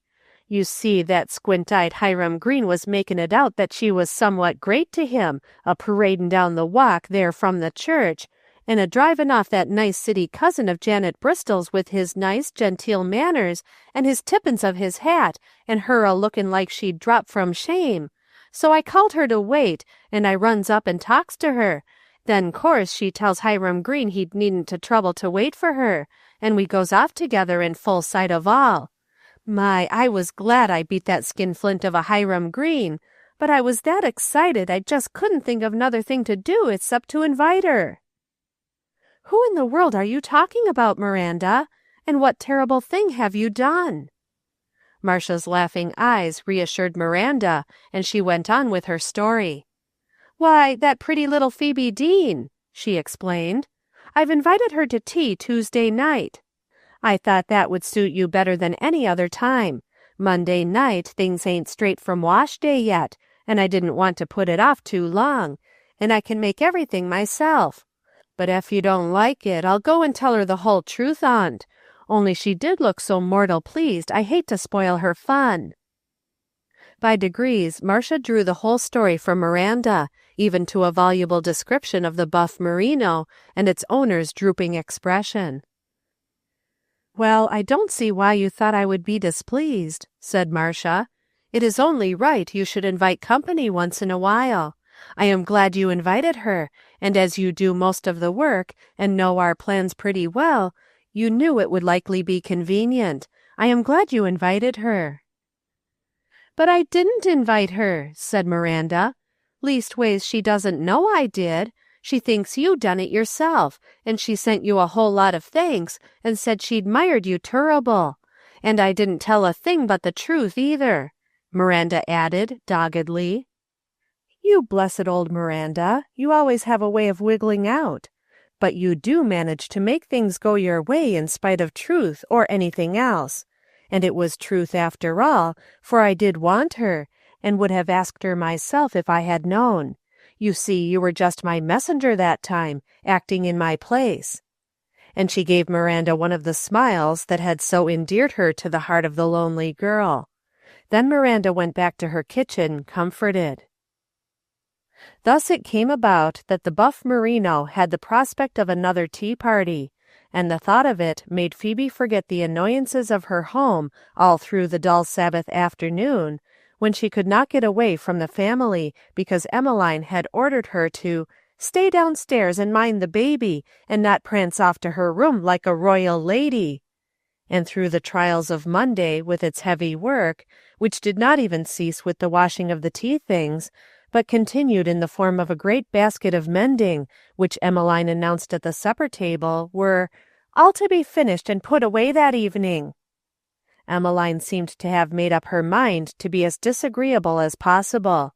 Phoebe sat beside the candle and sewed with weary fingers, and longed to be away from them all, where she might think over quietly the pleasant things that had come to her life of late. Hiram Green came in, too, and seemed to have come with a purpose, for he was hardly seated in his usual chair, with its back tilted against the wall and its forelegs tipped up, when he began with, "Say, Albert, did you see that nincompoop of a nephew of Judge Bristol in the church? Does beat all how he takes on airs just 'cause he's been off to college. Gosh, I can remember him goin' fishin' in his bare feet, and here he was bowin' round among the ladies like he'd always been a fine gentleman and never done a stroke of work in his life. His hands are as white and soft as a woman's. He strikes me very ladylike indeed, he does, smirkin' round and takin' off his hat as if he'd had nothin' better to do. Fine feathers don't make fine birds, I say. I don't believe he could cut a swath of hay now to save his precious little life. He made me sick with his airs. Seems like Miss Janet better look after him if she expects to marry him, or he'll lose his head to every girl he meets." Something uncontrollable seemed to have stolen the blood out of Phoebe's heart for a moment, and all her strength was slipping away from her. Then a mighty anger rolled through her being and surged to her very fingertips, yet she held those fingers steadily as her needle pierced back and forth through the stocking she was darning with unnecessary care. She knew perfectly well that these remarks were entirely for her benefit, and she resolved not to let Hiram see that she understood or cared. "Is he going to marry his cousin Janet?" asked Albert interestedly. "I never heard that." "You didn't? Well, where have you been all these years? It's been common talk since they was little tads. Their mothers 'lowed that was the way it was to be, and they was sent away to separate schools on that account. I s'pose they was afraid to take a dislike to each other if they saw each other constant. 'Pon my word, I think Janet could look higher, and if I was her, I wouldn't be held by no promise of no dead mothers. But they do say she worships the very ground he walks on, and she'll hold him to it all right enough, so there's no sort of use for any other girls to go anglin' after him." "I heard he was real bright," said Albert genially. "They say he's taken honors, a good many of 'em. He was president of the Philomathian Society in Union College, you know, and that's a great honor." Albert read a good deal and knew more about the world's affairs than Hiram. "Oh, bah, that's child's play," sneered Hiram. "Who couldn't be president of a literary society? It don't take much spunk to preside. I take it I ran the town meetin' last year 'bout well's if I'd been a college president. My opinion is Nate Graham would have mounted to more if he'd stayed to home and learned farmin', or studied law with his uncle and worked for his board. A feller that's all give over to lyin' round makin' nothin' of himself don't amount to a row of pins." "But they say Dr. Knott thinks he's got brains," persisted Albert. "I'm sure I'd like to see him come out on top. I heard he was studying law in New York now. He was always a pleasant-spoken boy when he was here." "What's pleasant speakin'?" growled Hiram. "It can't sell a load of wheat." His unsold wheat was bitterly in his thoughts. "Well, I don't know about that, Hiram." Albert felt pleasantly argumentative. "I don't know but if I was goin' to buy wheat, I'd a little sooner buy off the man that was pleasant-spoken than the man that wasn't." Hiram sat glumly and pondered this saying for a few minutes, and Phoebe took advantage of the pause in conversation to lay down her work-basket, determinedly saying to Emmeline, "I'll finish these stockings tomorrow, Emmeline. I feel tired and am going upstairs." It was the first time that Phoebe had ever dared to take a stand against Emmeline's orders. Emmeline was too astonished to speak for a minute, but just as Phoebe reached the door, she said, "Well, really, tired! I was down half an hour before you this morning, and I'm not tired to speak of, but I s'pose if I was, I'd have to keep right on. And who's to do your work tomorrow morning while you do this, I'd like to know?" But Phoebe had escaped out of hearing, and Emmeline relapsed into vexed silence. Hiram, however, narrowed his cruel little eyes and thought he understood why she had gone. Chapter 9. Phoebe had pondered much on how she would announce her intended absence that afternoon, almost deciding at one time to slip away without saying a word, but her conscientious little heart would not allow that. So while the family were at breakfast, she said to Emmeline, "I wish you'd tell me what work you want done besides the rest of the ironing. I'm invited out to tea this afternoon, and I want to get everything done this morning." "Where to?" exploded Alma, her curiosity getting the better of her superiority to her aunt for once. "Indeed," said Emmeline disdainfully. "Invited out to tea! What airs we are taking on with our money! Pretty soon you won't have any time to give at home at all. If I was you, I'd go and board somewhere. You have so many social engagements. I'm sure I don't feel like asking a young lady like you to soil her hands washing my dishes. I'll wash 'em myself after this. Alma, you go get your apron on and help Ma this morning. Aunt Phoebe hasn't got time. She'll have to take all the morning to curl her hair." "Now, Emmeline," said Albert, gently reproachful, "don't tease the child. It's real nice for her to get invited out. She don't get much change, that's sure." "Oh, no. 2 tea parties inside of a week's nothing. I've heard of New York ladies going out as often as every other day," said Emmeline sarcastically. Albert never could quite understand his wife's sarcasm, so he turned to Phoebe and voiced the question that the rest were just bursting with curiosity to have answered. "Who invited you, Phoebe?" "Mrs. Spafford," said Phoebe, trying not to show how near she was to crying over Emmeline's hateful speeches. "Well, now, that's real nice," said Albert in genuine earnest. "There isn't a finer man in town than David Spafford. His paper's the best edited in the whole state of New York, and he's got a fine little wife. I don't believe she's many days older than you are, Phoebe, either. She looked real young when he brought her here, and she hasn't grown a day older that I can see." "Good reason why," sniffed Emmeline. "She's nothing to do but lie around and be waited on. I'm sure Phoebe's welcome to such friends if they suit her. For my part, I'd rather go and see good self-respectin' women that did a woman's work in the world, and not let their husbands make babies of them, and go riding around in a carriage forever looking like a June mornin'. I call that lazy, I do. It's nothing more nor less. And she's keeping that poor good-for-nothing Miranda Griscom slavin' from mornin' to night for her.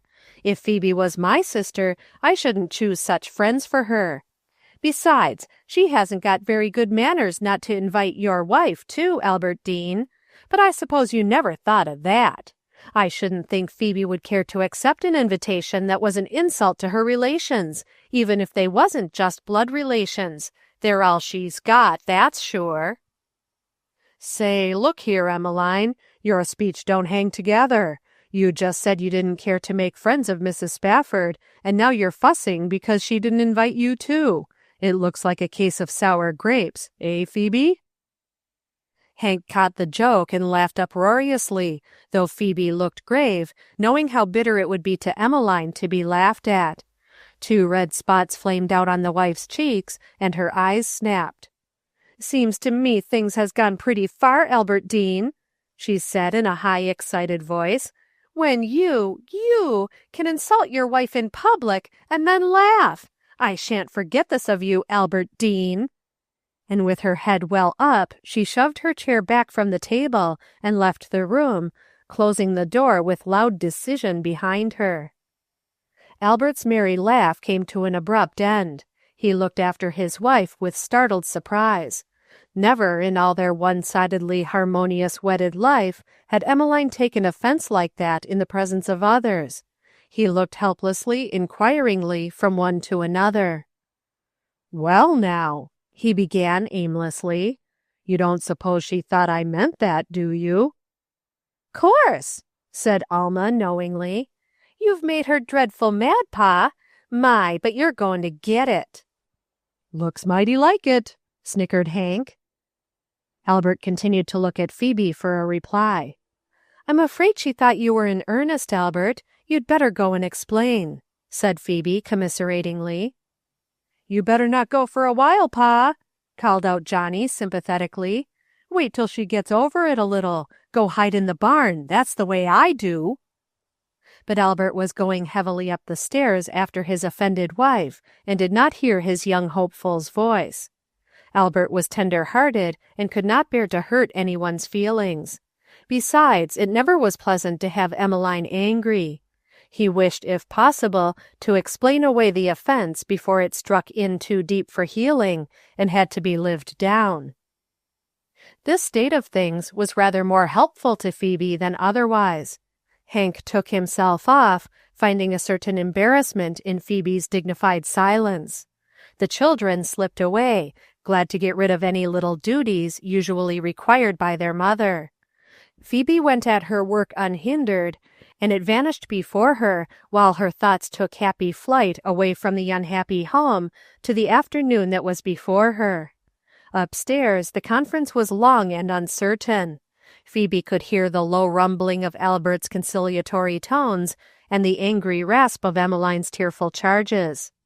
Albert came downstairs looking sad and tired about an hour before dinner-time, and hurried out to the barn to his neglected duties. He paused in the kitchen to say to Phoebe apologetically, "You mustn't mind what Emmeline says, child. Her bark's a great deal worse than her bite, always. And after all, she's had it pretty hard with all the children and staying in so much. I'm sure she appreciates what you do. I'm sure she does, but it isn't her way to say much about it. You just go out to tea and have a good time, and don't think any more about this. It'll blow over, you know. Most things do." Phoebe tried to smile and felt a throb of gratitude toward the brother who was not really her brother at all. "You're a good girl, Phoebe," he went on, patting her cheek. "You're like your mother. She was little and pretty and liked things nice and had a quiet voice. I sometimes think maybe it isn't as pleasant here for you as it might be. You're made of different kind of stuff that thinks and feels in a different way. Your mother was so. I've often wondered whether Father understood her. Men don't understand women very well, I guess. Now, I don't really always understand Emmeline, and I guess it's pretty hard for her. Father was some rough and blunt, and maybe that was hard for your mother at times. I remember she used to look sad, though I never saw her much, come to think about it. I was off working for myself when they were married, you know. Say, Phoebe, you didn't for a minute think I meant what I said about sour grapes and Emmeline, did you? I told her you didn't, but I promised her I'd make sure about it. I knew you didn't. Well, I must go out and see if Hank's done everything." He went out, drawing a long breath as if he had accomplished an unpleasant task, and left Phoebe wondering about her own mother, and trying to get a little glimpse into her possible sorrows and joys through the words that Albert had spoken. Somehow that sentence in her birthday letter came back to her. "Unless you can marry a man to whom you can look up and honor next to God, it is better not to marry at all. Believe your mother, child. I say it lovingly, for I have seen much sorrow and would protect you." Had her father been hard to live with? Phoebe put the thought from her and was half glad she could not answer it. Her own life was enough of a problem without going back and sorrowing for her mother's. But it made her heart throb with a sense of a fuller understanding of her mother's life and warnings. Emmeline did not come downstairs until dinner-time, and her manner was freezing. Phoebe was glad that the work was all done carefully, even to the scrubbing of the back steps, and that the dinner was more than usually inviting. But Emmeline seemed not to see anything, and her manner remained as severe as when she first entered the kitchen. She poured the coffee and drank a cup of it herself, and ate a bit of bread, but would not touch anything else on the table.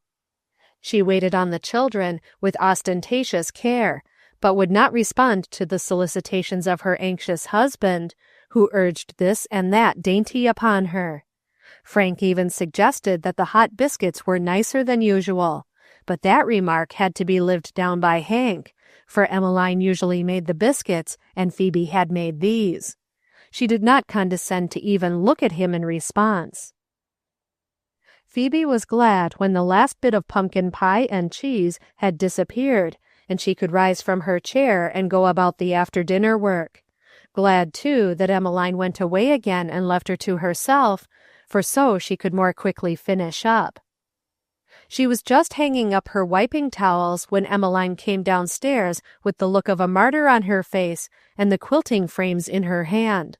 Over her shoulder was thrown her latest achievement in patchwork, a brilliant combination of reds and yellows and white known as the Rising Sun pattern. It was a large quilt and would be quite a job to put on the frames. It was a Herculean task for one person without an assistant. Phoebe stopped with an exclamation of dismay. "You're not going to put that on the frames today, Emmeline? I thought you were saving that for next month." Emmeline's grim mouth remained shut for several seconds. At last she snapped out, "I don't know that it makes any difference what you thought. This is a free country, and I've surely a right to do what I please in my own house." "But, Emmeline, I can't help you this afternoon." "I don't know that I've asked you." "But you can't do it alone." "Indeed, what makes you think I can't? Go right along to your tea party and take your ease. I was brought up to work, thank fortune, and a few burdens more or less can't make much difference. I'm not a lady of leisure and means like you." Phoebe stood a minute watching Emmeline's stubby, determined fingers as they fitted a wooden peg into its socket like a period to the conversation. It seemed dreadful to go away and leave Emmeline to put up that quilt alone. But what was she to do? There seemed to be no law in the universe that could compel her to give up her first invitation out to tea in order that Emmeline might finish that quilt this particular week. It was plain that she had brought it down on purpose to hold her at home. Indignation boiled within her. If she had slipped stealthily away, this would not have happened. But she had done her duty in telling Emmeline, and she felt perfectly justified in going. It wasn't as if she had invited herself. It would not be polite, now she had accepted the invitation, not to go. So, with sudden determination, Phoebe left the kitchen and went up to dress.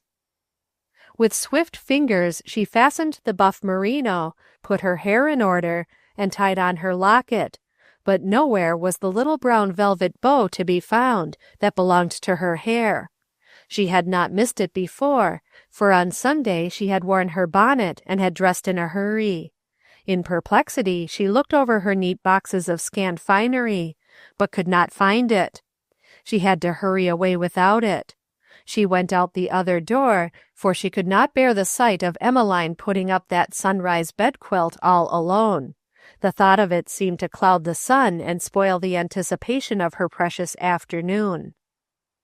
Once out in the crisp autumn air, she drew a long breath of relief. It was so good to get away from the gloomy atmosphere that had been cramping her life for so many years. In a lonely place in the road between farmhouses, she uttered a soft little scream under her breath. She felt as if she must do something to let out the agony of wrath and longing and hurt and indignity that were trying to burst her soul.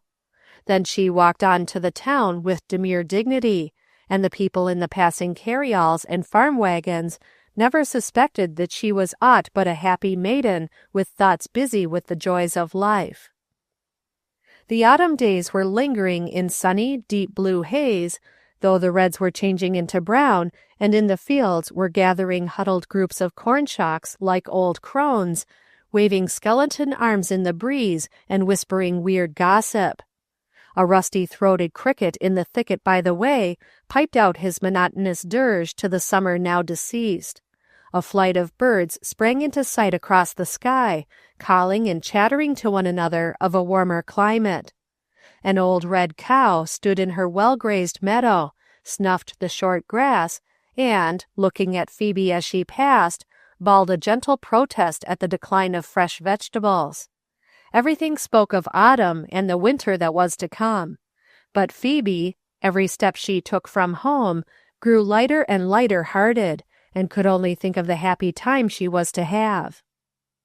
It was not that she was thinking of the stranger, for there was no possibility of meeting him. The Bristol place, a fine old colonial house behind a tall white fence and high privet hedge, with a glimpse of a wonderful garden set off with dark borders of box through the imposing gateway, was over near the Presbyterian church. It was not near the Spaffords' house. She felt the freer and happier because there was no question of him to trouble her careful conscience. Miranda had gone to the window that looked up the road towards the Deanes at least 20 times since the dinner dishes were washed. She was more nervous over the success of this her first tea party than over anything she had ever done. She was beginning to be afraid that her guest would not arrive. Everything was in train for supper. There was to be stewed chicken with Riz biscuits and honey, raspberry preserves, spiced peaches, fruitcake and caraway seed cookies with delectable sugary tops. The tea was to be served in the very thinnest of the blue china cups. It was with difficulty that Marcia had suppressed a multitude of varieties of pickles and jellies and preserves and cakes, for Miranda could not understand why it wasn't skimpin' to have so few dishes upon the table. Grandma was never half satisfied if you could see the tablecloth much between dishes, she was wont to say dubiously. But Marcia tried patiently to explain that it was not refined to load the table with so many varieties, and Miranda, half convinced, gave it up, thinking Marcia sweet but inexperienced. Miranda, fidgeting from window to door and back again to the kitchen, came at last to the library where sat Marcia with her work, watching a frolic between Rose and her kitten outside the window. "Say, Mrs. Marcia," she began ingratiatingly, "you'll find out what troubles that poor little thing, and see if you can't help her, won't you? She's your size and kind more'n she is mine, and you ought to be able to give her some help. You needn't think you've got to tell out to me everything you find out. I shan't ask. I can find out enough for my own use when I'm needed, but I think she needs you this time. When there's any use for me, I always seem to kind of feel it in the air." "Bless your heart, Miranda, I don't believe you care much for anyone unless they need helping," exclaimed Marcia, laughing. "What makes you so sure Phoebe Deane needs helping?" "Oh, I know," said Miranda mysteriously, "and so will you when you look at her real hard. There she comes now. Don't you go and tell I said nothin' 'bout her. You just make her tell you. She's that sweet, and so are you, that you two can't help pouring out your perfume to each other like two flowers." "But trouble isn't perfume, Miranda." "Flowers smells all the sweeter when you crush 'em a little, don't they? There, you set right still where you be. I'll go to the door. Don't you stir. I want her to see you looking that way with the sun across the top of your pretty hair. She'll like it, I know she will." Marcia sat quite still as she was bidden, with the Madonna smile upon her lips that David loved so well, smiling over Miranda's strange fancies, yet never thinking of herself as a picture against the window panes. In a moment more, Phoebe Deane stood in the doorway, with Miranda beside her, looking from one to another of the two sweet girl faces in deep admiration, and noting with delight that Phoebe fully appreciated the loveliness of her Mrs. Marcia. Chapter 10. The afternoon was one of unalloyed bliss to Phoebe. She laid aside her troubles with her bonnet and mantilla, and basked in the sunlight of Marcia's smile. Here was something she had never known, the friendship of another girl not much older than herself. For Marcia, though she had grown in heart and intellect during her 5 years of beautiful companionship with David Spafford, had not lost the years she had skipped by her early marriage, but kept their memory fresh in her heart. Perhaps it was the girl in her that had attracted her to Phoebe Deane. They fell into happy converse at once, Phoebe begging for a seam to sew on the frock of pale blue merino that Marcia was making for Rose, all exquisitely braided with white silk braid in a rosebud pattern. They talked about their mothers, these two who had known so little of real mothering, and Marcia, because she had felt it herself, understood the wistfulness in Phoebe's tone when she spoke of her loneliness and her longing for her mother. Then Phoebe, with a half-apologetic flush, told of her mother's birthday letter and the buff merino, and Marcia smoothed down the soft folds of the skirt reverently, half wistfully, and told Phoebe it was beautiful, just like a present and a letter from heaven. Then she kissed her gently and made her come out where little Rose was playing. There they frolicked until the child was Phoebe's devoted slave, and then they all went back to the big stately parlor, where Miranda had a great fire of logs blazing, and there in a deep easy-chair Phoebe was ensconced, with Rose cuddled in her lap playing with her locket, and having it tied at will about her own dimpled neck. While this was going on, Marcia played exquisite music on her pianoforte, which to the ear of the girl, who had seldom heard any music in her life save the singing in church or singing school, seemed entrancing. She almost forgot the charming child in her lap, forgot to look about on the beautiful room so full of interesting things, forgot even to think as she listened, and her very soul responded to the music, which seemed to be calling a great comfort across the immense distances that separated her from things she loved. Then suddenly the music ceased, and Marcia sprang up, saying in a glad voice, "Oh, there is David!" and went to the door to let him in. Phoebe exclaimed in dismay that it was so late, and the beautiful afternoon was at an end, but she forgot her disappointment in wonder over Marcia's joy at her husband's coming. It brought back to her the subject that had been uppermost in her thoughts ever since the night when Hiram Green had dared to follow her to the orchard. Somehow she had grown up with very little halo about the institution of marriage. It had seemed to her a kind of necessary arrangement, but never anything that gave great joy. The married people whom she knew did not seem greatly to rejoice in one another's presence.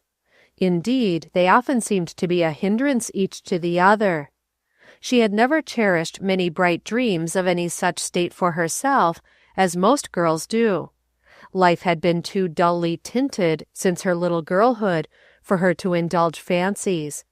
Therefore it was a revelation to her to see how much these two rare souls cared for one another. It was not that they displayed their affection by any act of endearment, but she saw it in the glance of each, in a sudden lighting of the eye, the involuntary cadence of the voice, the evident pleasure of yielding each to the other, ay, rather preferring one another, the constant presence of joy as a guest in that house because of the presence of the other. One could never feel that way about Hiram Green. No one could. It would be impossible. Wait, had not that been the very thing possessed by his poor crushed little wife? But how could she feel it when it was not returned? She began to think over the married households she knew, but then she knew so few of them intimately. There was Granny McVane. Did the old squire feel so about her? And did she spring to meet him at the door after all these years of life with its hardness? There was something about that sweet, meek face in its ruffled cap that made Phoebe think it possible. And there was Albert. Of course Emmeline did not feel so, for Emmeline was not that kind of a woman. But might not a different woman have felt that for Albert? He was kind and gentle to women, too slow and easy to gain real respect, yet, yes, she felt that it might be possible for some woman to feel real joy in his presence. There lurked a possibility that he felt so toward Emmeline, in some degree. But Hiram Green, with his chair tilted back against the wall and his hat drawn over his narrow eyes above his cruel mouth, never! He was utterly incapable of so beautiful a thing. If he only might in some way pass out of her horizon forever, it would be a great relief.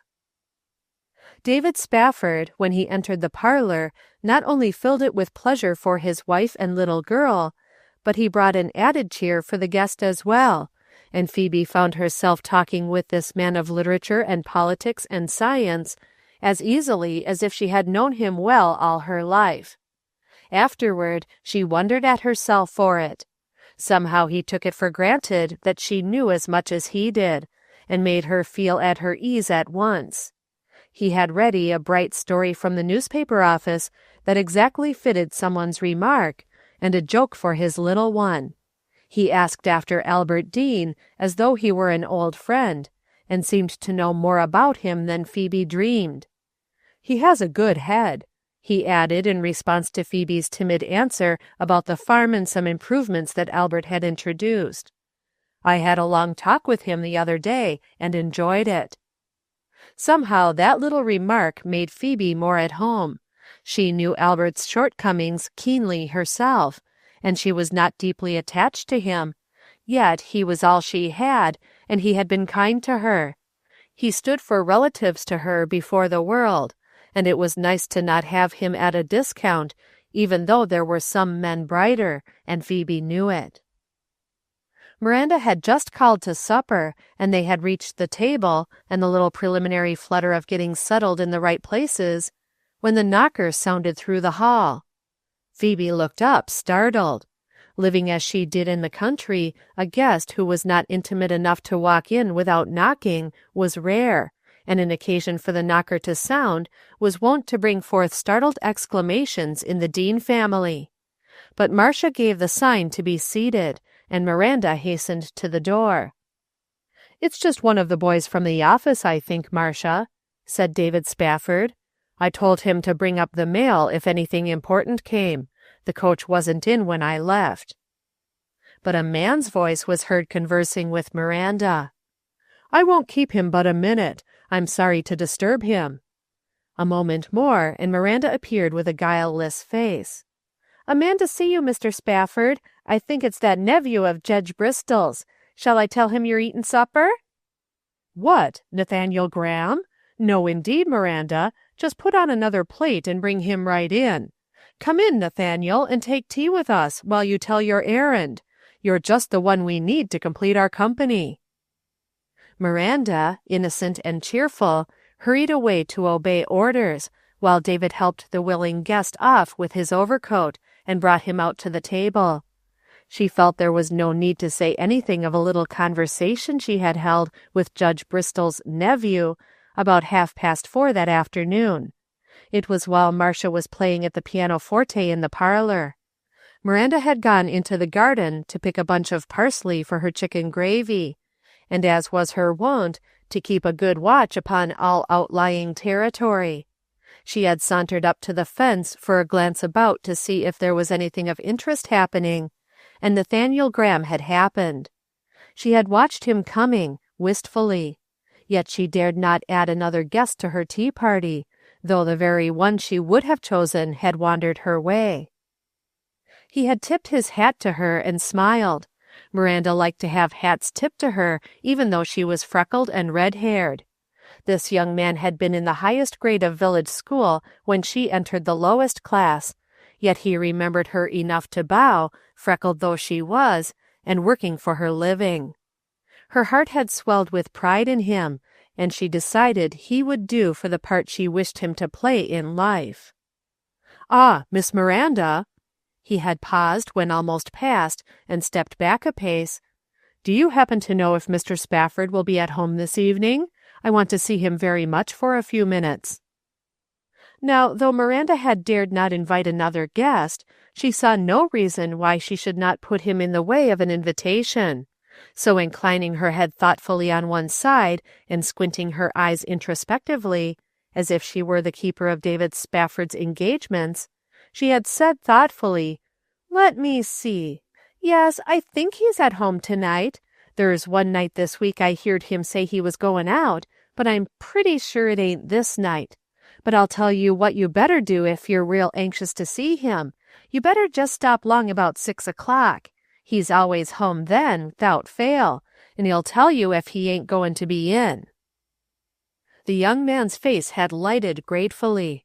"Thank you," he had said, quite as if he were speaking to a lady, Miranda thought. "That will suit me very well. I need not keep him long, and he can tell me if he will be in later in the evening. I shall be passing here about that time." Then Miranda had hustled in with satisfaction to see if her biscuits were beginning to brown. If this plan worked well, there was nothing further to be desired. She had spent the remainder of the afternoon in stealthily vibrating between the kitchen and the parlor door, where, unseen, she could inspect the conversation from time to time and keep advised as to any possible developments. She had set out to see if Phoebe Deane needed any help, and she meant to leave no stone unturned to get at the facts. So it all happened just as Miranda would have planned. Things were happening her way these days, mostly, she told herself with a chuckle and a triumphant glance over at the lights in her grandmother's kitchen, as she went to get another sprigged plate for Nathaniel Graham. And when Marcia was not looking, she slid another plate of quivering jelly, amber tinted to match Phoebe's frock, in between Phoebe's and Nathaniel's plates. Meantime, Phoebe's heart was in a great flutter over the introduction to her knight of the forest.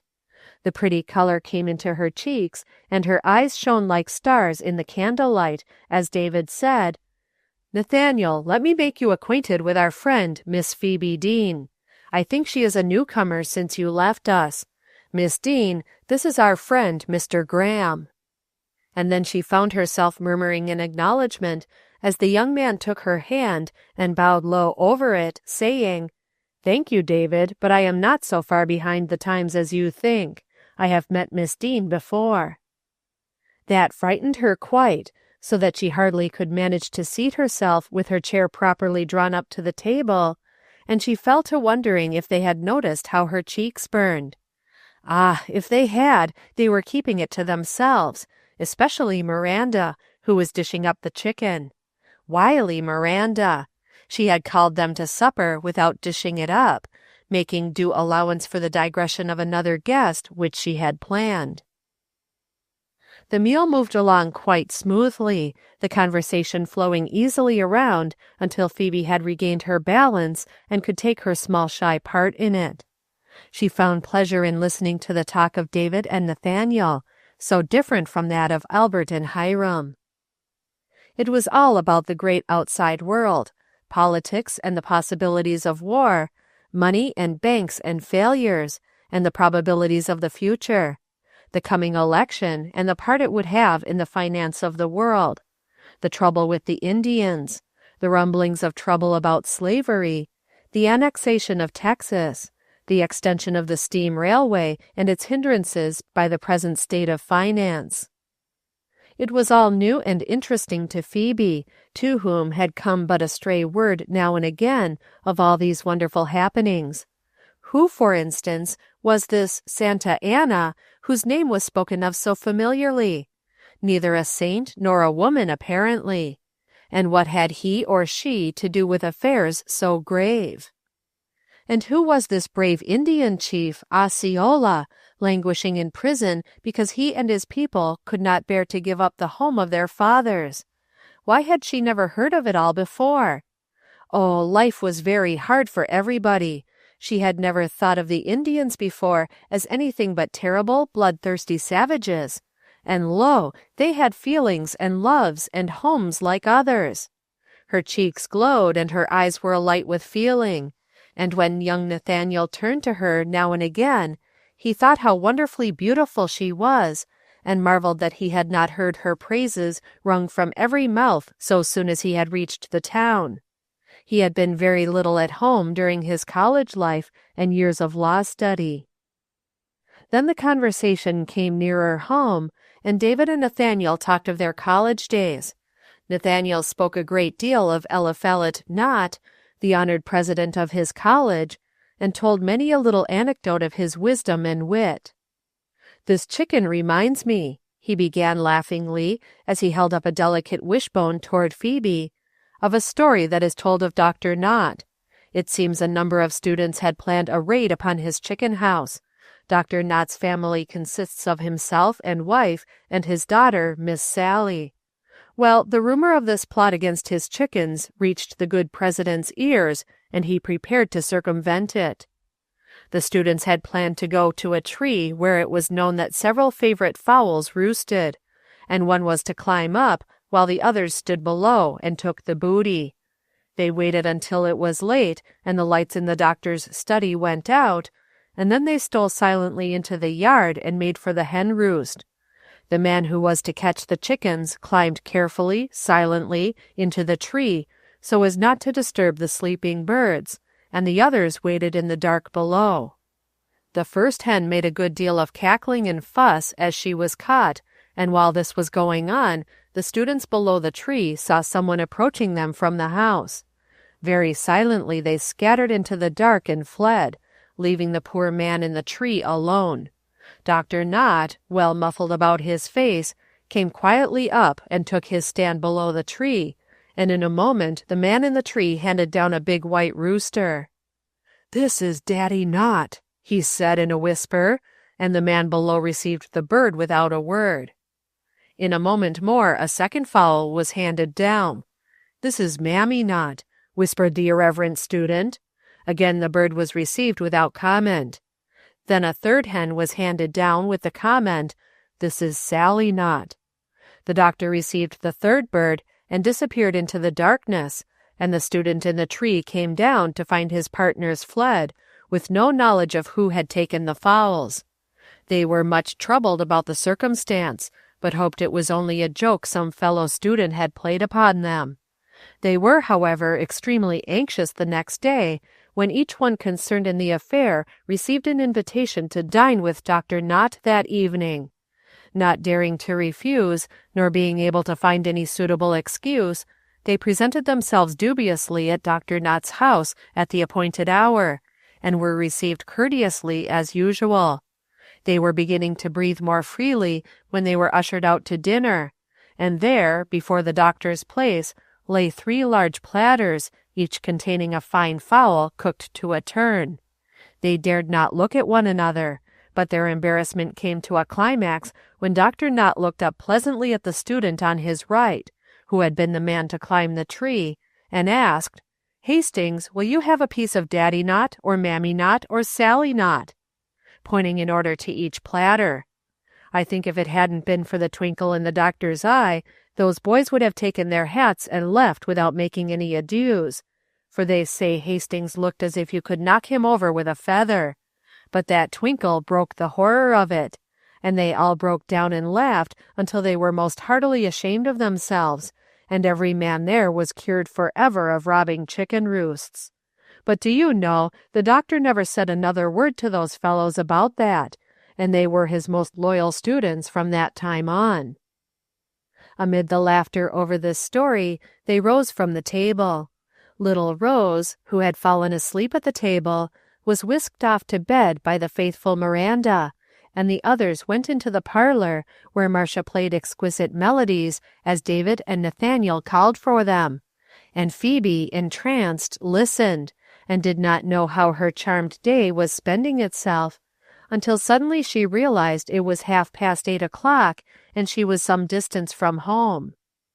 Now, for a maiden to be abroad after 9 o'clock in those days was little short of a crime.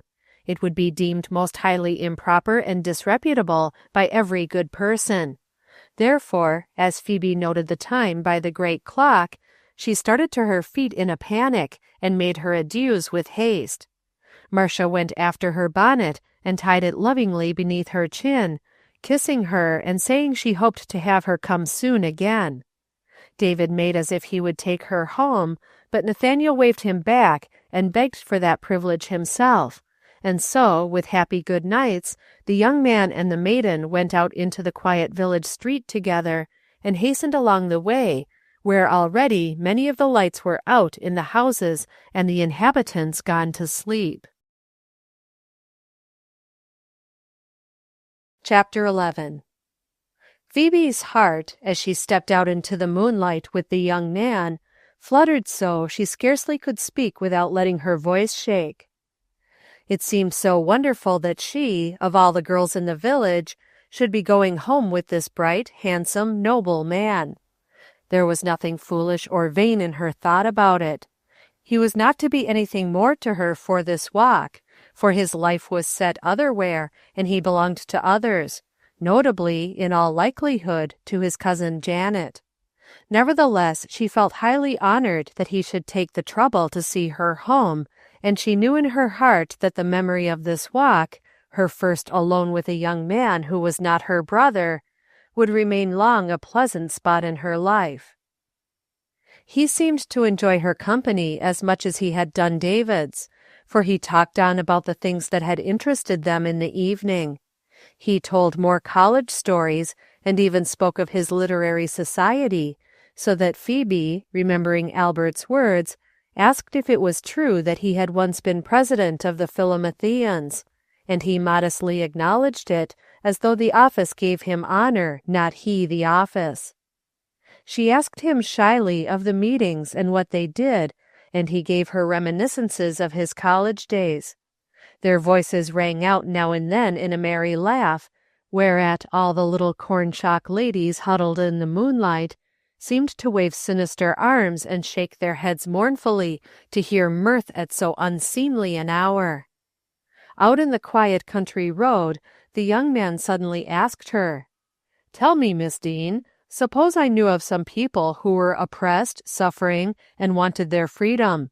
Suppose they needed help to set them free. What do you think I ought to do? Think of myself and my career, or go and help set them free?" Phoebe raised her sweet eyes to his earnest face in the moonlight and tried to understand. "I am not wise," she said, "and perhaps I would not know what you ought to do, but I think I can tell you what you would do. I think you would forget all about yourself and go to set those people free." He looked down into her face and thought what it meant to a man to have a girl like this one believe in him. "Thank you," he said gravely. "I am honored by your opinion of me. You have told me where duty lies. I will remember your words when the time comes." In the quiet of her chamber a few minutes later, Phoebe remembered the words of the young people that day upon the hillside, and wondered if it were the people of Texas whom he meant needed to be set free. He had bade her good night with a pleasant ring in his voice, saying he was glad to know her and hoped to see her again before he left for New York, which would be in a few days. Then the door closed behind her, and he walked briskly down the frosty way. The night was cold even for October, and each startled blade of grass was furred with a tiny frost spike. Suddenly, out from behind a cluster of tall elder bushes that bordered the roadside, stepped a man, and without warning dealt him a blow between his eyes that made him stagger and almost fall. "That'll teach you to let my girl alone," snarled Hiram Green like an angry dog, and the moonlight made his face look fairly livid with unholy wrath. "Have you learned your lesson, or do you need another? 'Cause there's plenty more where that came from." Nathaniel's senses had almost deserted him for an instant, but he was master of the art of self-defense, and before the bully had finished his threat with a curse, he found himself lying in the ditch with Nathaniel towering over him in righteous wrath. "Coward," he said, looking down on him contemptuously. "You have made a mistake, of course, and struck the wrong man, but that makes no difference. A brave man does not strike in the dark." "No, I haven't made no mistake either," snarled Hiram, as he got up angrily from the ground. "I seen you myself with my own eyes, Nate Graham. I seen you trail down the hill out of the woods after her, and I seen you try to get a kiss from her and she run away. I was an eyewitness. I seen ya. Then you tried to get alongside her after meetin' was out Sunday, tippin' your hat so polite as if that was everything a girl wanted. And I seen you takin' her home tonight after decent folks was abed, walkin' along a country road talkin' so sweet and low butter wouldn't melt in your mouth. No, sir, I ain't made no mistake, and I jest want you to understand after this you're not to meddle with Phoebe Deane, for she belongs to me." By this time Nathaniel had recognized Hiram Green, and his astonishment and dismay knew no bounds. Could it be possible that a girl like that had aught to do in any way with this coarse, ignorant man? Indignation filled him. He longed to pound the insolent wretch before him and make him take back all he had said, but he realized that this might be a serious matter for the young girl, and it was necessary to proceed cautiously. Therefore he drew himself up haughtily and replied, There has never been anything between myself and Miss Deane to which anyone, no matter how close their relationship to her might be, could object. I met her in the woods while nutting with a party of friends, and had the good fortune to help her out of a tangle of laurel that had caught in her hair, and to show her the short cut to the road. I merely spoke to her on Sunday as I spoke to my other acquaintances, and this evening I have been escorting her home from the house of a friend where we have both been taking tea." "You lie!" snarled Hiram. "What did I understand you to say, Mr. Green?" "It don't make any matter what you understood me to say. I said you lie, and I'll say it again, too, if I like. You needn't get off any more o' your fine words, for they don't go down with me, even if you have been to college. All I've got to say is, you let my girl alone from now on. Do you understand that? If you don't, I'll take means to make ye." And Hiram's big fist was raised threateningly again. But somehow, the next instant, Hiram was sprawling in the dust, and this time Nathaniel held something gleaming and sinister in his hand as he stood above him. "I always go armed," said Nathaniel in a cool voice.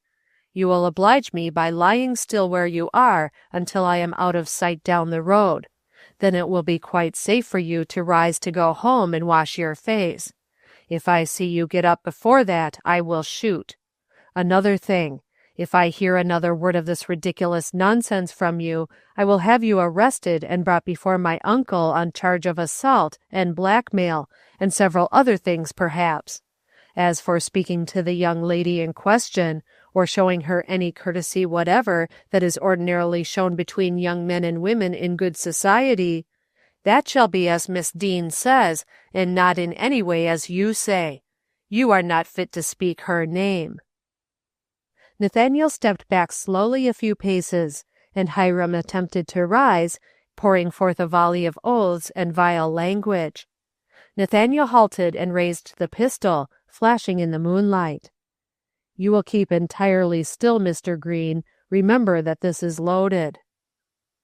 Hiram subsided, and Nathaniel walked deliberately backward until the man on the ground could see but a dim speck in the gray of the distance, and a night hawk in the trees by his home mocked him in a clamorous tone. Now all this happened not a stone's throw from Albert Deane's front gate, and might almost have been discerned from Phoebe's window if her room had not been upon the other side of the house. After a little, Hiram crawled stiffly up from the ground, looked furtively about, shook his fist menacingly at the distance where the flash of Nathaniel's pistol had disappeared, and slunk like a shadow close to the fence till he reached his house. Presently only a bit of white paper ground down with a great heel mark, and a few footprints in the frosty dust, told where the encounter had been. The moon spread her obliterating white light over all, and Phoebe slept smiling in her dreams and living over her happy afternoon and evening again. But Nathaniel sat up far into the night till his candle burned low and sputtered out, and even the moon grew weary and bent low. He was thinking, and his thoughts were not all of the oppressed Texans. It had occurred to him that there were other people in the world whom it might be harder to set free than the Texans. If Hiram Green did not sleep, it was because his heart was busy with evil plans for revenge. He was by no means meekly done with Nathaniel Graham. He might submit under necessity, but he was a man in whom a sense of injury dwelt long, and smoldered into a great fire that grew far beyond all proportion of the fancied offense. Hatred and revenge were the ruling passions with him. But Phoebe slept, and dreamed not that more evil was brewing.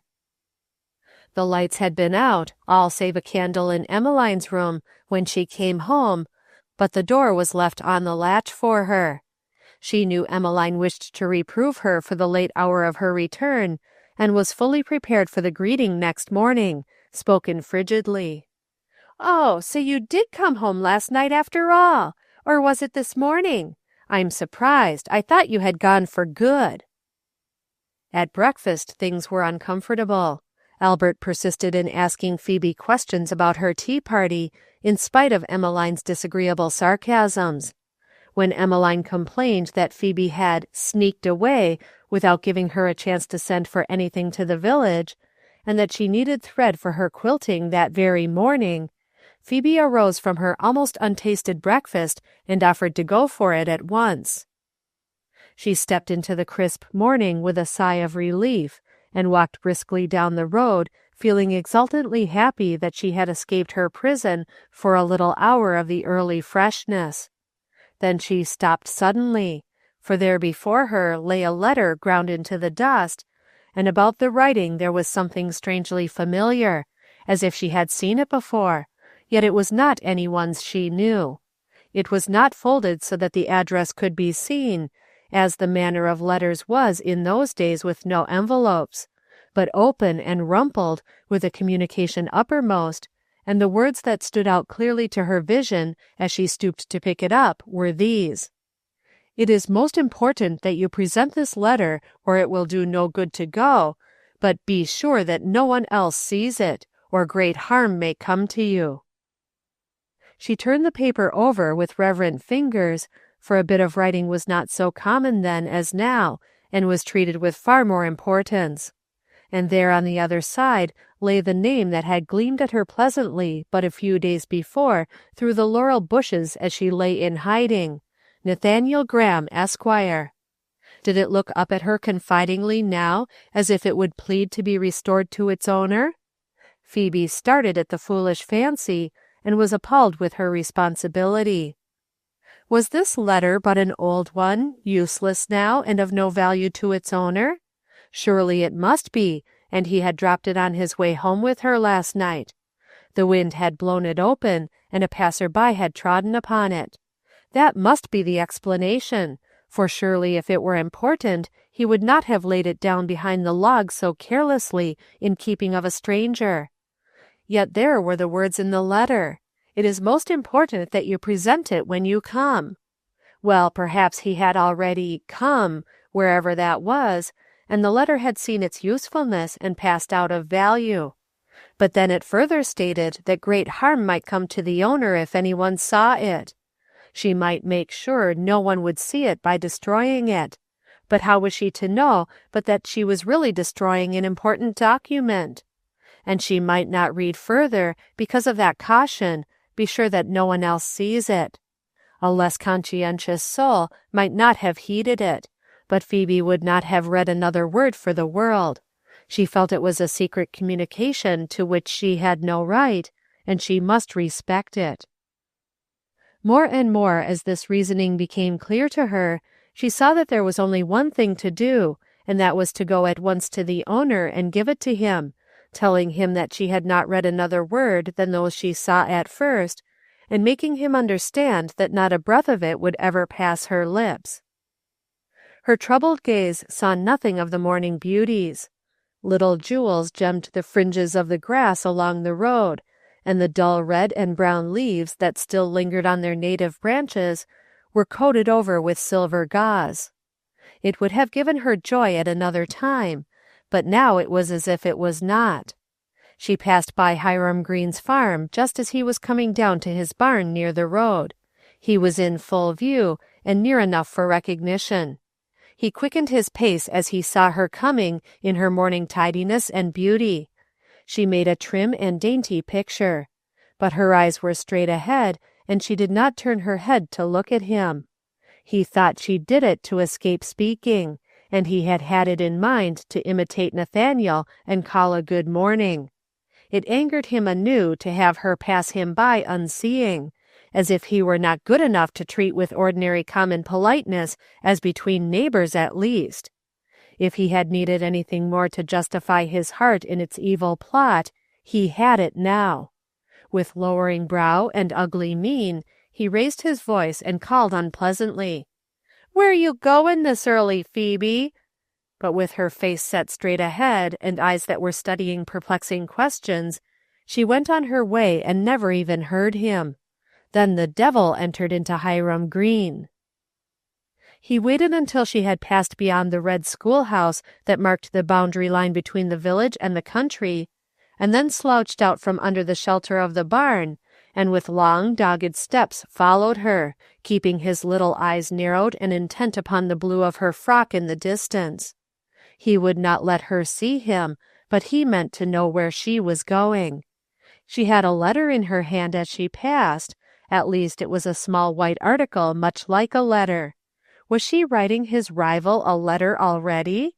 The thought brought a throb of hate toward the man who was better than he, toward the girl who had scorned him, and toward the whole world, even the little weak caterpillar that crawled in a sickly way across his path, which he crushed with an ugly twist of his cruel boot. Phoebe, all unsuspecting, thinking only of her duty, which was not at all a pleasant one to her, went on her way. She felt she must get the letter out of her hands at once before she did anything else, so she turned down the street past the church to the stately house with its white fence and high hedge, and her heart beat fast and hard against her blue print frock. In the presence of the great house, she suddenly felt that she was not dressed for such a call, yet she would not turn back, nor even hesitate, for it was something that must be done at once. She gave herself no time for thought of what would be said, but entered the great gate, which to her relief stood open. She held the letter tight in her cold, trembling hand. Hiram had arrived at the church corner just in time to see her disappear within the white gates, and his jaw dropped open in astonishment. He had not dreamed she would go to his house. Yet, after a moment's thought, his eyes narrowed and gleamed with the satisfaction they always showed when he had thought out some theory or seen through some possibility. The situation was one that was trying for the girl, and the fact of his being an eyewitness might some day give him power over her. He took his stand behind the trunk of a weeping willow tree in the churchyard to see what might happen. Meantime, Phoebe raised the great brass knocker held in the mouth of a lion. She felt as if all the lions of the earth were come to meet her at this threshold, and her heart was beating in her throat now so that she could hardly speak. How hollow the sound of the knocker was as it reverberated through the great hall, not at all the cheerful thing it had been when Nathaniel knocked at Mrs. Spafford's door. A plump black woman in a large yellow turban and white apron opened the door, and was even more formidable than some of the family whom she had expected to meet might have been. She managed to ask if Mr. Graham were in. "Mrs. Graham? Dere ain't no Mrs. Graham," ejaculated the old woman, looking her over carefully, and it must be admitted rather scornfully. The young ladies who came to that house to visit did not dress as Phoebe was dressed just then, in working garb. "Dere's only just Mis' Bristol, Miss Janet we calls her." "Mr. Graham, Mr. Nathaniel Graham," corrected Phoebe in trepidation. She thought she felt a rebuke in the black woman's words that she should call to see a young man. "I have a message for him," she added bravely. "I will wait here, please. No, I'd rather not come in." "I'll call Miss Janet," said the servant briefly, and swept away, closing the door with a bang in Phoebe's face. She waited several minutes before it was opened again, this time by Janet Bristol. Chapter 12.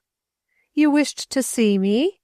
questioned the tall, handsome girl in the doorway, scrutinizing Phoebe haughtily. There was nothing encouraging in her attitude. "I wished to see Mr. Graham," said Phoebe, trying to look as if it were quite the natural thing for a young woman to call on a young man of a morning. "I thought you had a message for him," said Janet sharply. She was wondering what business this very pretty girl could possibly have with her cousin. "Yes, I have a message for him, but I must give it to him, if you please," she said with gentle emphasis. She lifted her eyes, and Janet could not help noticing the lovely face and the beauty of the smile. "Well, that will not be possible, for he is not here." Janet said it stiffly, and Phoebe felt the disapproval in her glance. "Oh," said Phoebe, growing troubled. "He is not here? What shall I do? He ought to have it at once. When will he come? I might wait for him." "He will not be at home until evening," said Janet, as if she were glad. "You will have to leave your message." "I am sorry," said Phoebe in a troubled tone. "I cannot leave it. The one who sends it said it was private." "That would not mean you could not tell it to his family," said Janet in a superior tone. She was bristling with curiosity. "I do not know," said Phoebe, turning to go. "I can't understand how it is that you, a young girl, should be trusted with a message if it was so private that his own people are not to know." Her tone was vexed. "I know," said Phoebe. "It is strange, and I'm sorry that it happened so, but there is nothing wrong about it, really." And she looked up wistfully with her clear eyes, so that Janet scarce could continue to think evil of her. "Perhaps Mr. Graham may be able to explain it to you. I would have no right." She turned and went down the steps.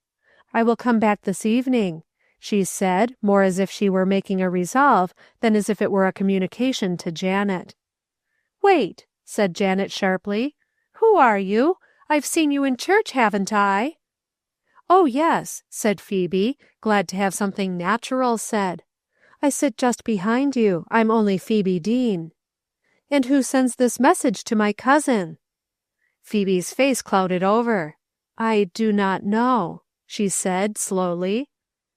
"Well, that is very strange indeed. If I were you, I would not carry messages for strange people. It doesn't look well. Girls can't be too careful what they do."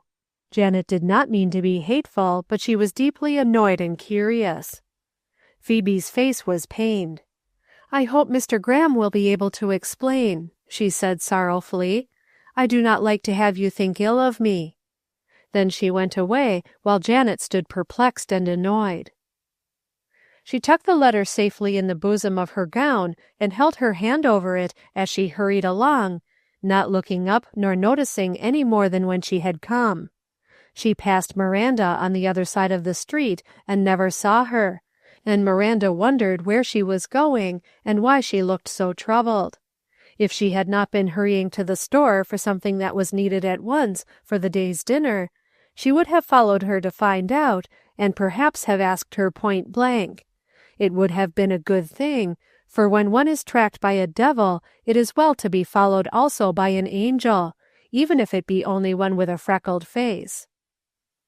Without a thought for anything but her perplexities, Phoebe made her way through the village and out on the country road, and in a very short time arrived in the kitchen of her home, where Emmeline had just finished the breakfast dishes. "Well," she said grimly, looking up as Phoebe entered and noticing her empty hands, "where's the thread? Didn't they have any?" "Oh!" said Phoebe blankly. Her hands flew to her heart in dismay as she took in her situation. "I forgot it," she murmured humbly. "I'll go right back." And, without waiting for a word from the amazed Emmeline, she turned and sped down the road again towards the village.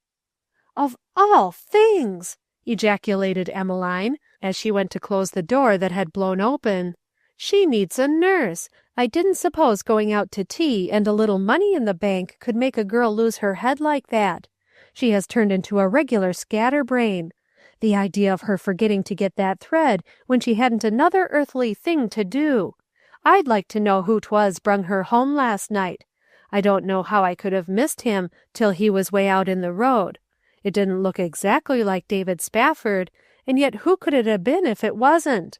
She must 'a' went to Mis' Spafford's again this morning instead of going to the store, or she'd never 'a' forgot. I'll have to find out when she gets back. It's my duty." Emmeline snapped her lips together over the words as if she anticipated the duty would be a pleasant one. Phoebe, in her hasty flight down the road, almost ran into Hiram Green, who was sulkily plodding back from his fruitless errand to his belated chores. "Gosh!" he said, as she started back with a hasty, "Excuse me, Mr. Green, I'm in such a hurry I didn't see you."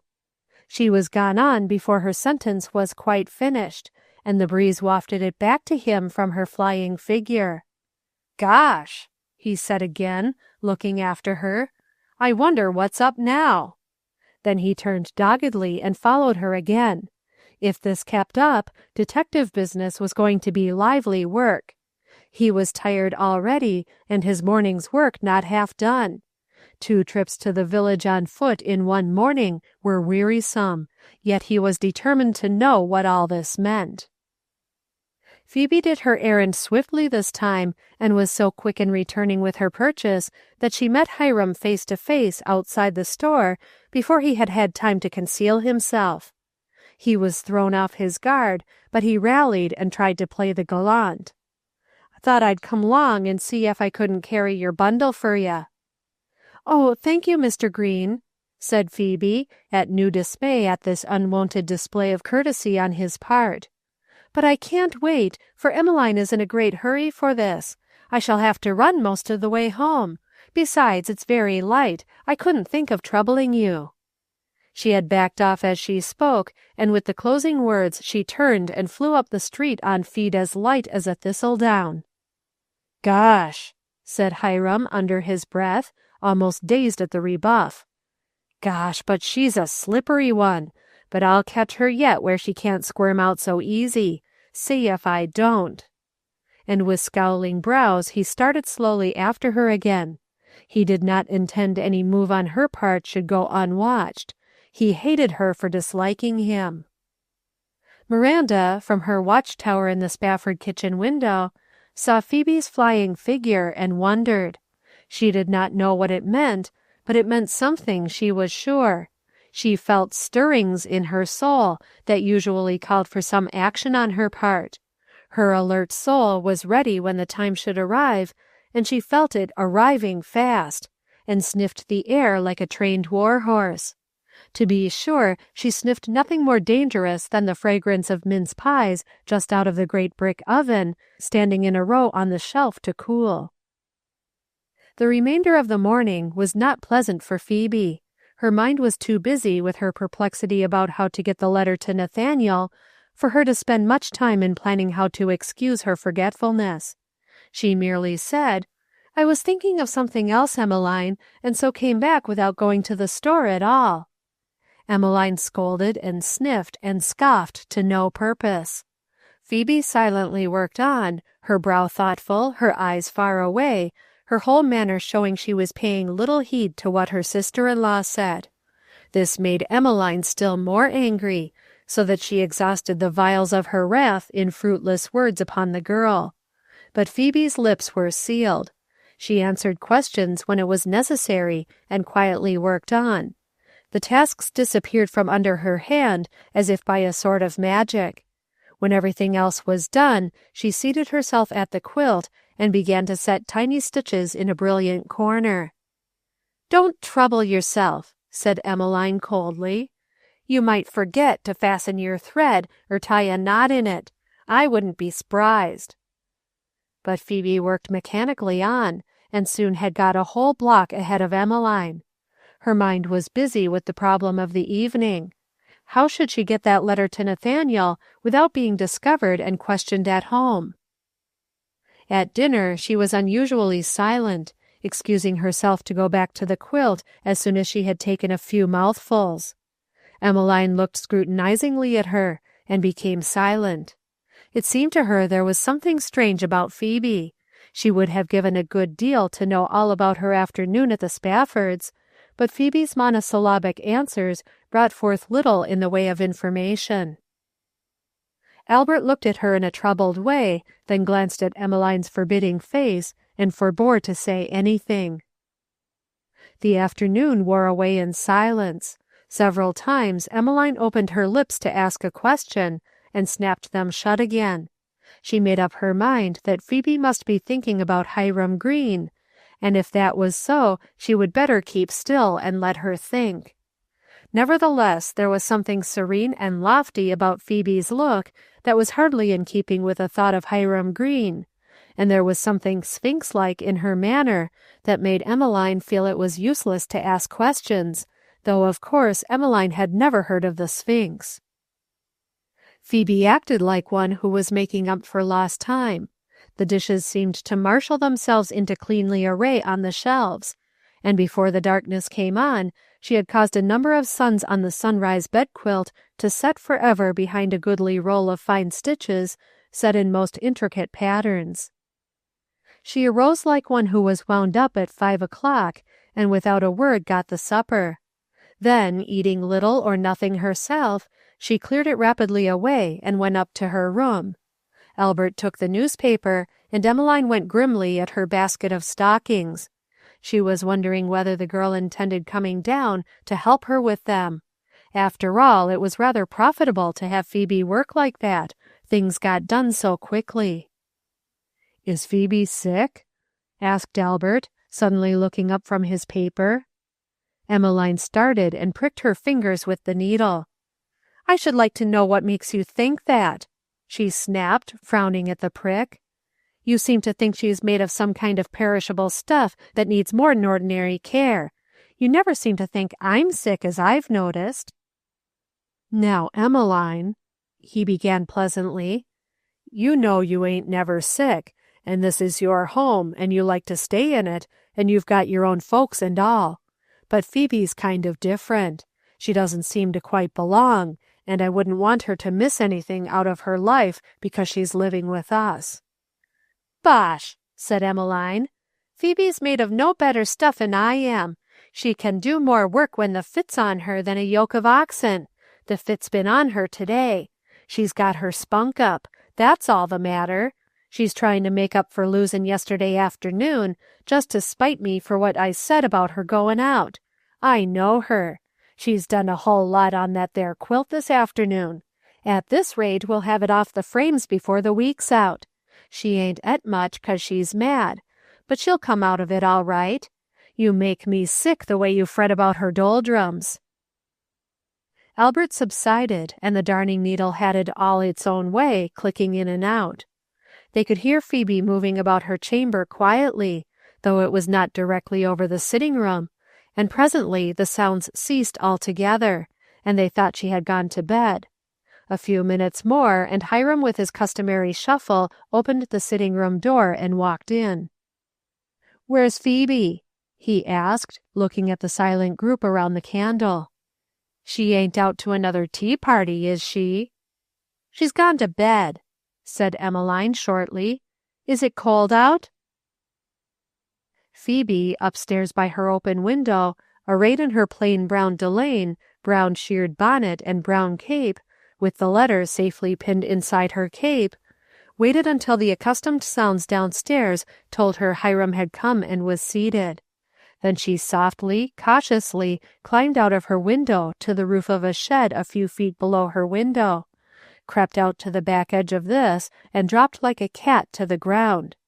She had performed this feat many times as a child, but never once since she wore long dresses. She was glad the moon was not up yet, and she hurried around the back of the house and across the side yard to the fence, which she climbed.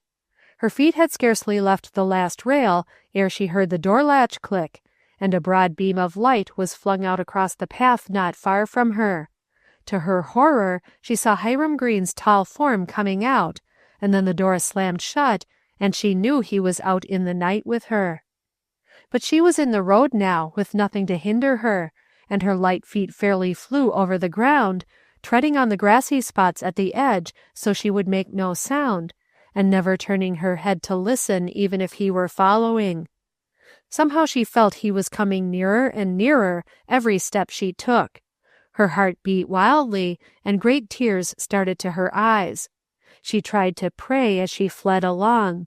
Added to her fear of Hiram was her dread of what he would think if he found her out there in the dark alone, and a third fear for the secret of the letter she carried, for instinctively she felt that of all people to find out a secret, Hiram Green would be among the most dangerous. She put her hand upon the letter and clenched it fast as though it might be spirited away unless she held it.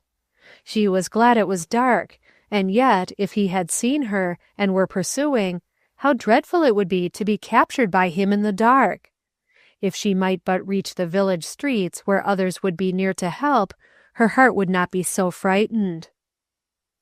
When she passed the silent, sleeping schoolhouse, she turned her head as she hurried along, and felt sure she heard him coming.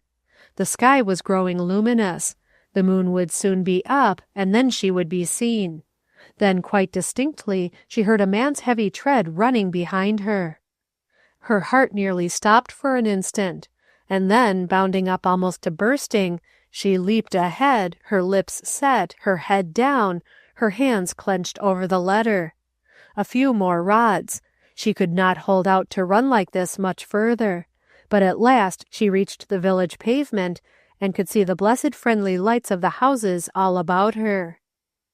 She hurried on, not daring to run so fast here, for people were coming ahead, and she tried to think and to still the wild fluttering of her heart. If Hiram Green were behind, and really following her, it would not do for her to go to Judge Bristol's at once. She could scarcely hope to reach there and hide from him now, for her strength for running was almost spent, and not for anything must he of all people know where she was going. This thought gave new wings to her feet, and she fled past the houses, scarcely stopping to realize where she was. She could hear the man's steps on the brick pavement now, and his heavy boots rang out distinctly on the frosty air. She felt as if she had been running for years with an evil fate pursuing her.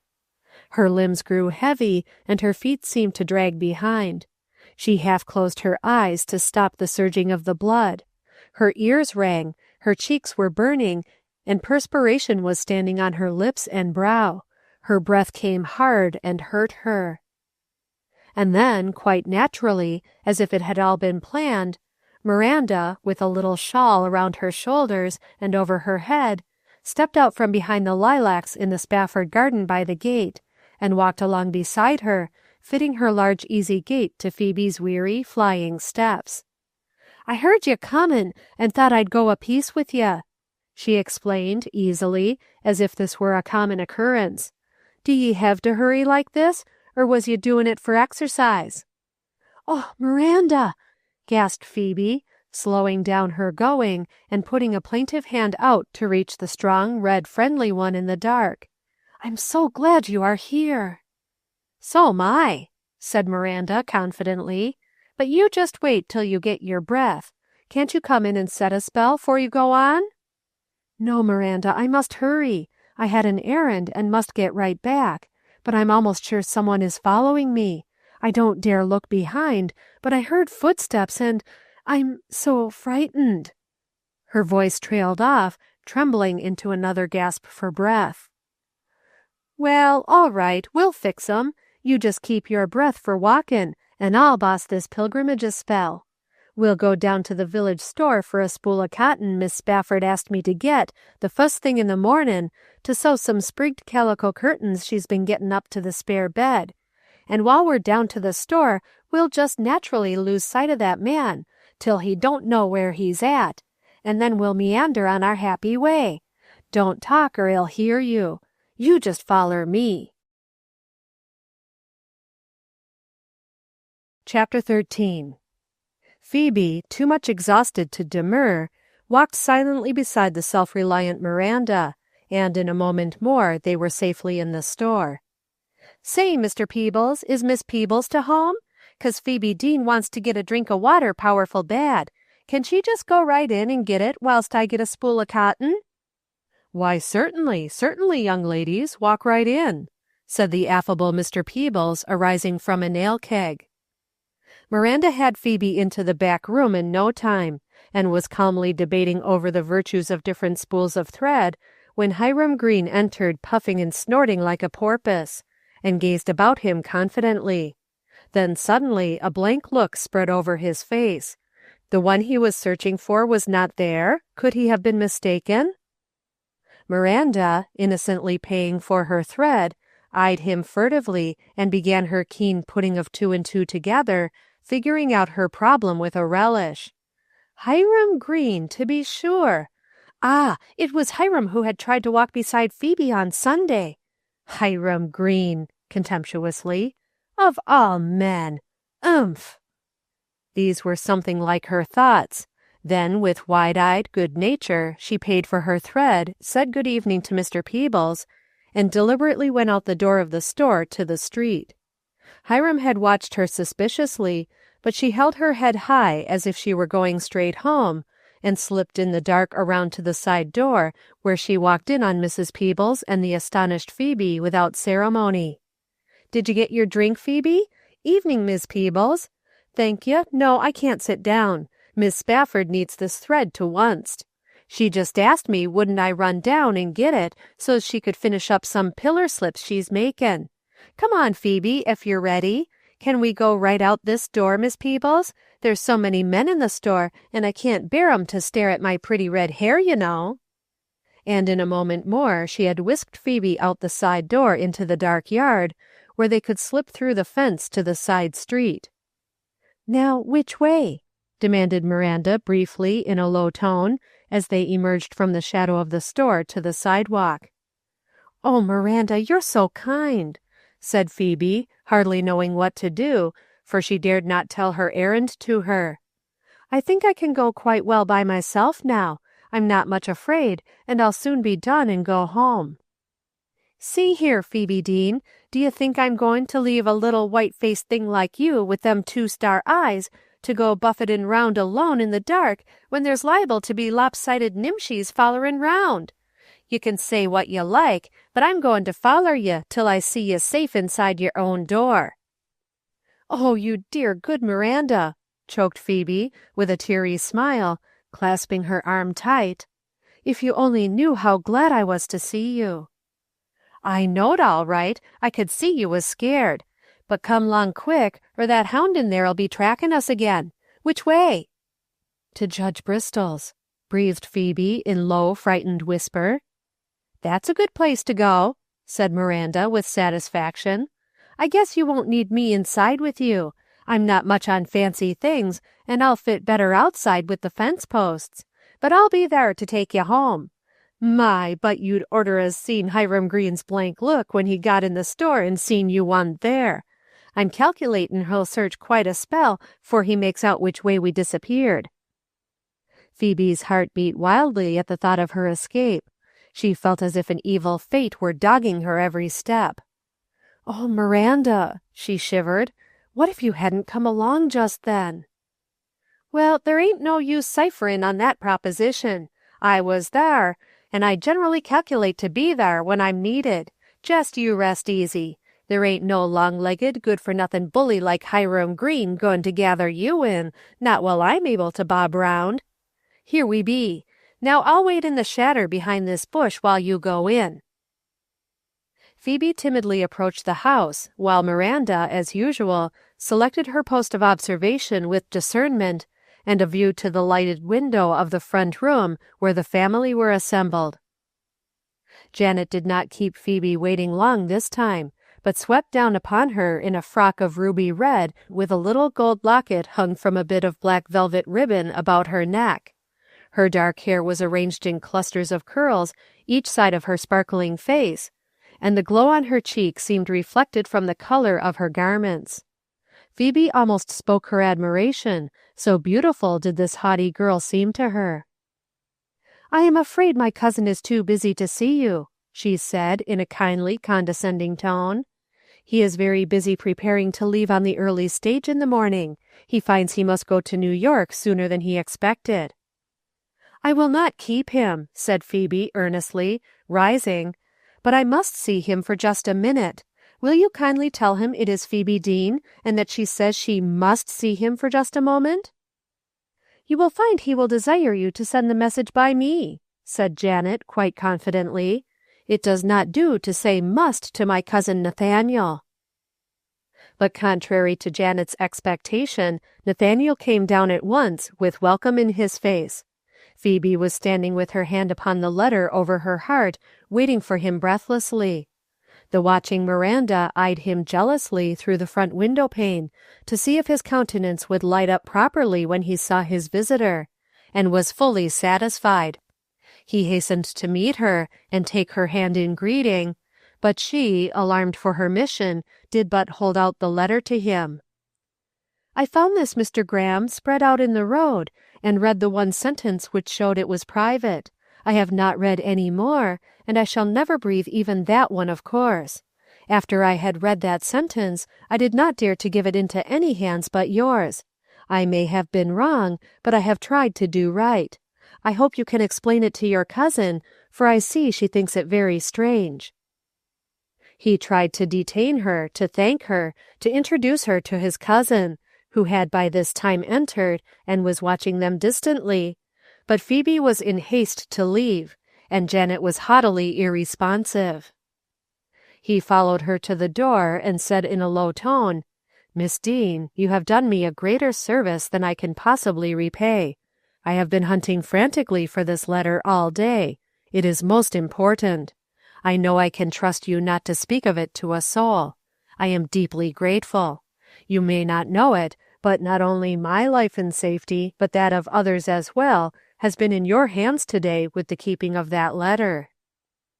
"Oh, then I am glad I have brought it safely to you. I have been frightened all day lest something would happen that I could not get it to you without its being found out. And if it has been of service, I am more than glad, because then I have repaid your kindness to me in the woods that day."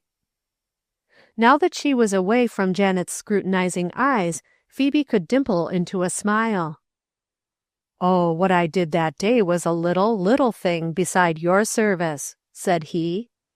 "A kindness is never a little thing," answered Phoebe gently. "Good night, Mr. Graham. Miranda is waiting for me." And she sped down the path without giving him opportunity for a reply. Miranda had wandered into the shaft of light down by the gate that streamed from the candle Nathaniel held, and Phoebe flew to her as if to a rock of refuge. They turned and looked back as they reached the gate. Nathaniel was still standing on the top step with the tall candle held above his head to give them light, and through the window they could dimly see Janet's slim figure standing by the mantelpiece toying with some ornaments. Phoebe gave a great sigh of relief that the errand was accomplished, and grasping Miranda's arm, clung lovingly to her, and so they two walked softly through the village streets and out the country way into the road that was white with the new risen moon, while Hiram Green, perplexed and baffled, searched vainly through the village for a clue to Phoebe's whereabouts, and finally gave it up and dragged his weary limbs home. Excitement of this sort did not agree with his constitution, and he was mortally tired. Nathaniel turned back into the house again, his vision filled with the face of the girl who had just brought his letter back to him. His great relief at finding it was almost lost in his absorption in the thought of Phoebe Deane, and the sudden pang that came to him with his remembrance of Hiram Green. Could it be? Could it possibly be that she was bound in any way to that man? Janet roused him from this thought by demanding to know what on earth the message was that made that girl so absurdly secretive. Nathaniel smiled. It was just a letter of mine she had found, a letter that I have searched everywhere for. How did she know it was your letter? There was something offensive in Janet's tone. Nathaniel felt his color rising like a girl. He wondered what was the matter with Janet that she should be so curious. Why, it was addressed to me, of course. Then why in the world couldn't she give it to me? She was here in the morning, and we had a long argument about it. She said it was a private message, and the person who sent it did not wish anyone but you to see it. And yet she professed not to know who the person was who sent it. I told her that was ridiculous, that of course you had no secrets from your family, but she was quite stubborn and went away.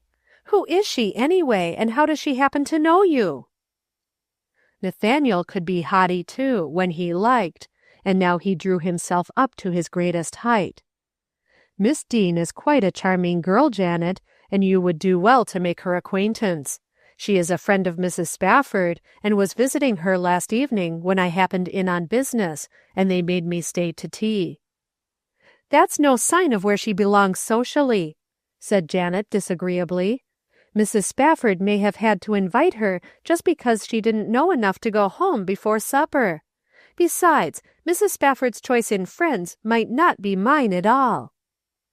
Janet, Mr. and Mrs. Spafford are unimpeachable socially and every other way, and I happen to know that Miss Deane was there by invitation. I heard her speaking of it as she bade her good night.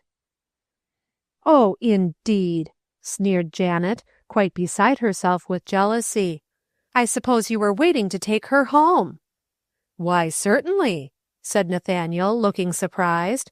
"What has come over you, Janet? You do not talk like your usual kind self." His tone brought angry tears to Janet's eyes. "I should think it was enough," she said, trying to hide the tears in her little lace handkerchief, "having you go off suddenly like this when we've scarcely had you a week, and you busy and absent-minded all the time. And then to have this upstart of a girl coming here with secrets that you will not tell me about. I want to know who wrote that letter, Nathaniel, and what it is about. I can't stand it to have that girl smirking behind me in church, knowing things about my cousin that I am not told. I must know." "Janet," said Nathaniel, pained and surprised, "you must be ill. I never saw you act this way before. You know very well that I'm just as sorry as can be to have to rush off sooner than I had planned, but it can't be helped. I'm sorry if I have been absent-minded. I have been trying to decide some matters of my future, and I suppose that has made me somewhat abstracted. As for the letter, I would gladly tell you about it, but it is another's secret, and I could not honorably do so. You need fear no such feeling on Miss Deane's part, I am sure. Just meet her with your own pleasant, winning way, and say to her that I have explained to you that it was all right. That ought to satisfy both you and her. She asked me to explain it to you." "Well, you haven't done so at all. I am sure I can't see what possible harm it would do for you to tell me about it, inasmuch as that other girl knows all about it too. I should think you would want me to watch and be sure that she doesn't tell, unless, indeed, the secret is between you two." There was a hint in Janet's tone which seemed almost like an insinuation. Nathaniel grew quite stern. "The secret is not between Miss Deane and myself," he said, "and she does not know it any more than you do.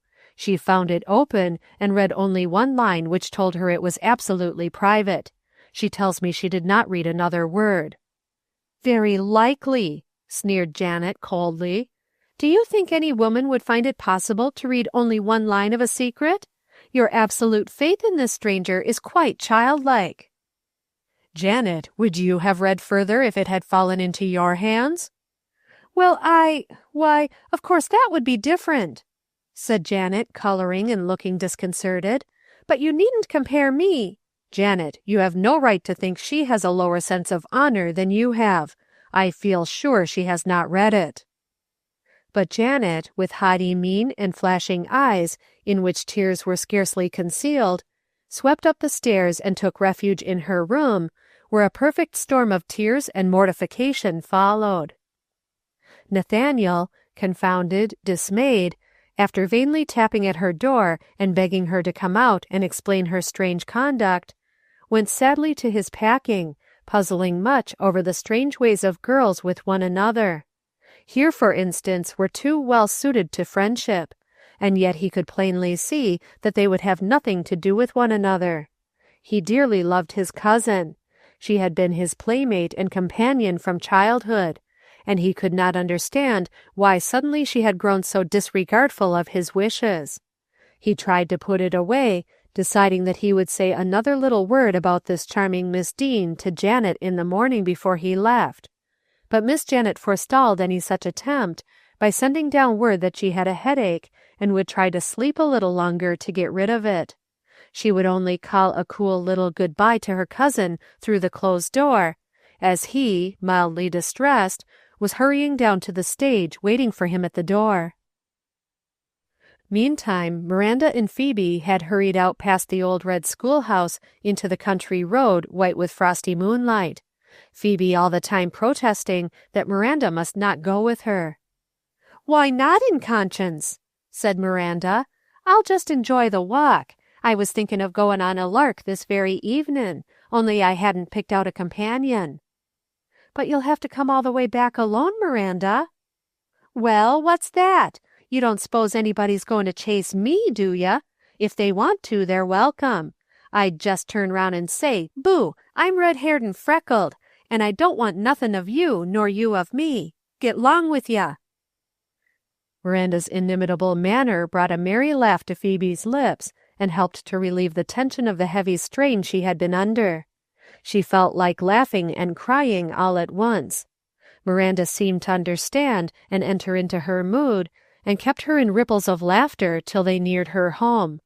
Then, suddenly sobering, Phoebe attempted to make Miranda go back at once, but Miranda was stubborn.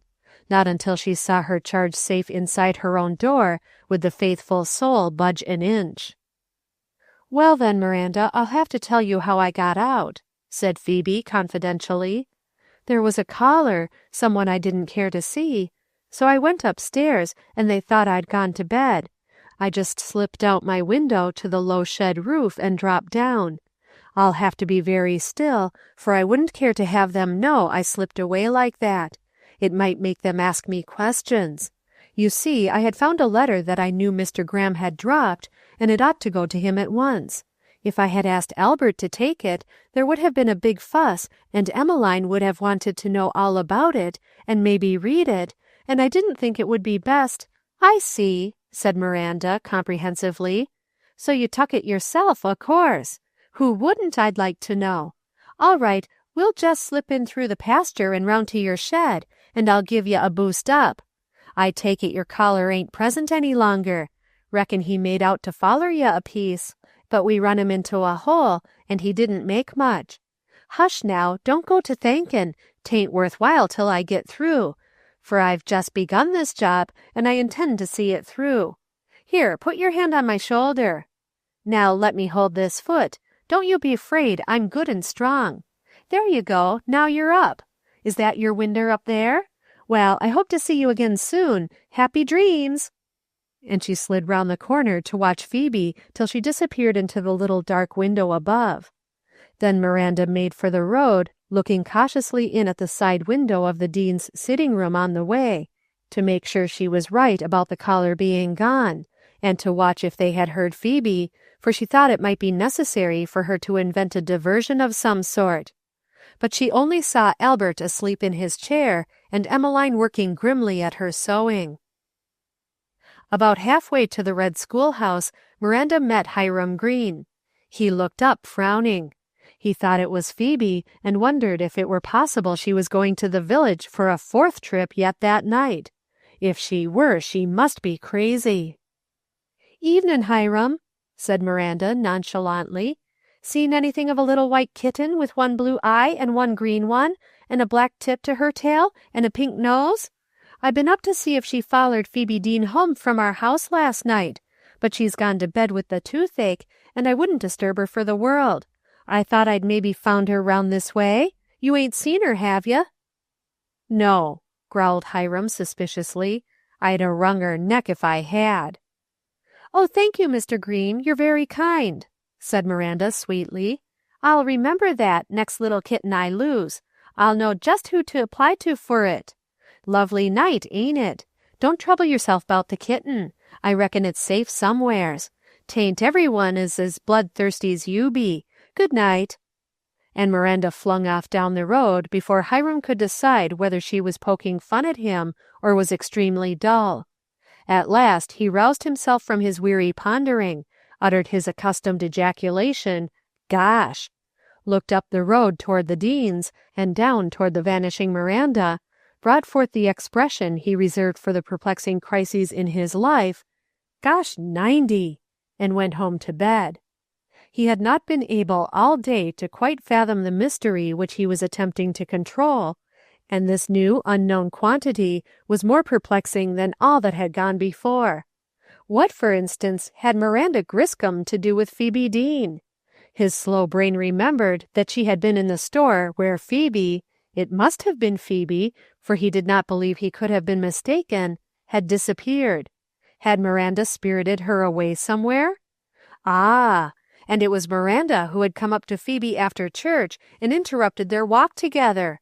What had Miranda to do with it all? Hang Miranda! He would like to wring her neck, too. With such charming meditations he fell asleep. Chapter 14. Nathaniel sat inside the coach as it rolled through the village streets and out into the country road toward Albany, and tried to think. All remembrance of Janet and her foolish pet had passed from his mind. He had before him a problem to decide. It was the harder because the advice of his nearest and dearest friends was so at variance. He took out 2 letters which represented the 2 sides of the question and began to reread. The first was the letter which Phoebe had brought, torn, disfigured by the dust, but still legible. It bore a Texas postmark and was brief and businesslike. "Dear nephew," it read, "if you are keen as you used to be, you have been keeping yourself informed about old Texas and know the whole state of the case better than I can put it. Ever since Austin went to ask the admission of Texas as a separate state into the Mexican Republic, and was denied and thrown into prison, our people have been gathering together, and now things are coming to a crisis. Something will be done, and that right soon, perhaps in a few days. The troops are gathering near Gonzales. Resistance will be made, but we need help. We want young blood and strong arms behind which are heads and hearts with a conviction for right and freedom. No one on earth has a right to deprive us of our property, and say we shall not own slaves which we have come honestly by. We will fight and win, as the United States has fought and won its right to govern itself. Now I call upon you, Nathaniel, to rise up and bring honor to your father's name by raising a company of young men to come down here and set Texas free. I know you are busy with your law studies, but they will keep, and Texas will not. Texas must be set free now or never. When you were a little chap, you had strong convictions about what was right, and I feel pretty sure my appeal will not come to deaf ears. Your father loved Texas and came down here to make his fortune. If he had lived, he would have been here fighting. He would have been a slave owner and have asserted his right as a free man in a free country to protect his property. He would have taught his son to do the same. I call upon you, for your father's sake, to come down here in the hour of your Texas's need, for it is the place where you were born, and help us. Use your utmost influence to get other young men to come with you. Your uncle the judge will perhaps help you financially. He owns a couple of slaves himself, I remember, house servants, does he not? Ask him how he would like the government of the United States to order him to set them free.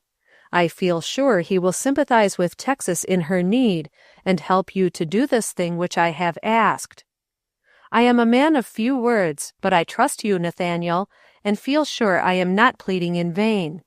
I shall expect something from you at once. We need the help now, or the cause may be lost.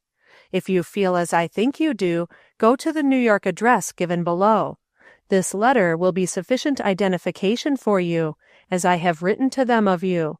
But it is most important that you present this letter, or it will do no good to go. But be sure that no one else sees it, or great harm may come to you. There is grave danger in being found out, but if I did not know your brave spirit, I would not be writing you. Come as soon as possible. Your uncle, Royal Graham. The other letter was kept waiting a long time while the young man read and reread this one, and then let his eyes wander through the window of the coach to the brown fields and dim hills in the distance. He was going over all he could remember of his boyhood life in that faraway Southern home. He could dimly remember the form of his father, who had been to him a great hero, who had taken him with him on horseback wherever he went, and never been too weary or too busy for his little son.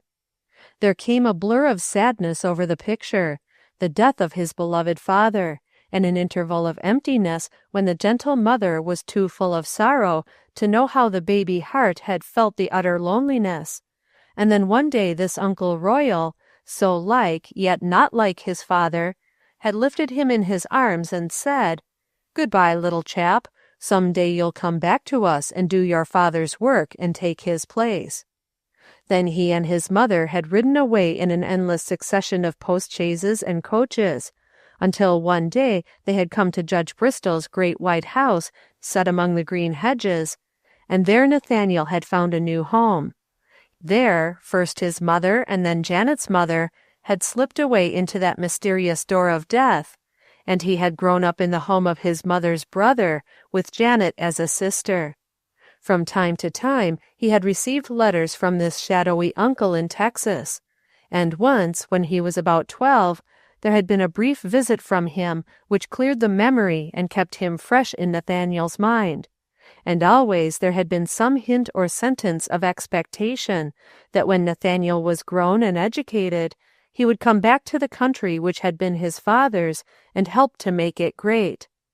This had been a hazy undertone always in his life, in spite of the fact that his other uncle, Judge Bristol, was constantly talking of his future career as a lawyer in New York City, with the possibility of a political career also. Nathaniel had gone on with his life, working out the daily plan as it came, with all the time the feeling that these two plans were contending in him for supremacy. Sometimes during leisure moments lately, he had wondered if the two could ever be combined, and if not, how possibly they were to both work out. Gradually it had dawned upon him that a day was coming, indeed might not be far away, when he would have to choose. And now, since these two letters had reached him, he knew the time had come. And how was he to know how to choose? His Uncle Royal's letter had reached him the afternoon of the nutting party on the hill. Pompey, his uncle's house servant, had brought it to him on a silver salver just as they were starting. He had glanced at the familiar writing, known it for his uncle's, and put it in his pocket for reading at his leisure. He always enjoyed his uncle's letters, yet they were not of deep moment to him. He had been too long separated from him to have keen interests in common with him. Hence he had not read the letter until after his return from the hillside, which explains how he had carelessly left it behind the log by Phoebe, as an excuse to return and help her out of the laurel. In the quiet of his own room, after Janet and the others were sleeping, he had remembered the letter, and, relighting his candle, which had been extinguished, he had read it, feeling a touch of reproach that he could have so lightly put off attending to his good relative's words. How, then, was he startled to discover its contents? The talk of the afternoon floated back to him, idle talk about his going down to set Texas free, talk that grew out of his own keen interest in all the questions of the day, and his readiness to argue them out. But he had never had a very definite idea of going to Texas to take part in the struggle that was going on, until this letter brought him face to face with a possible duty.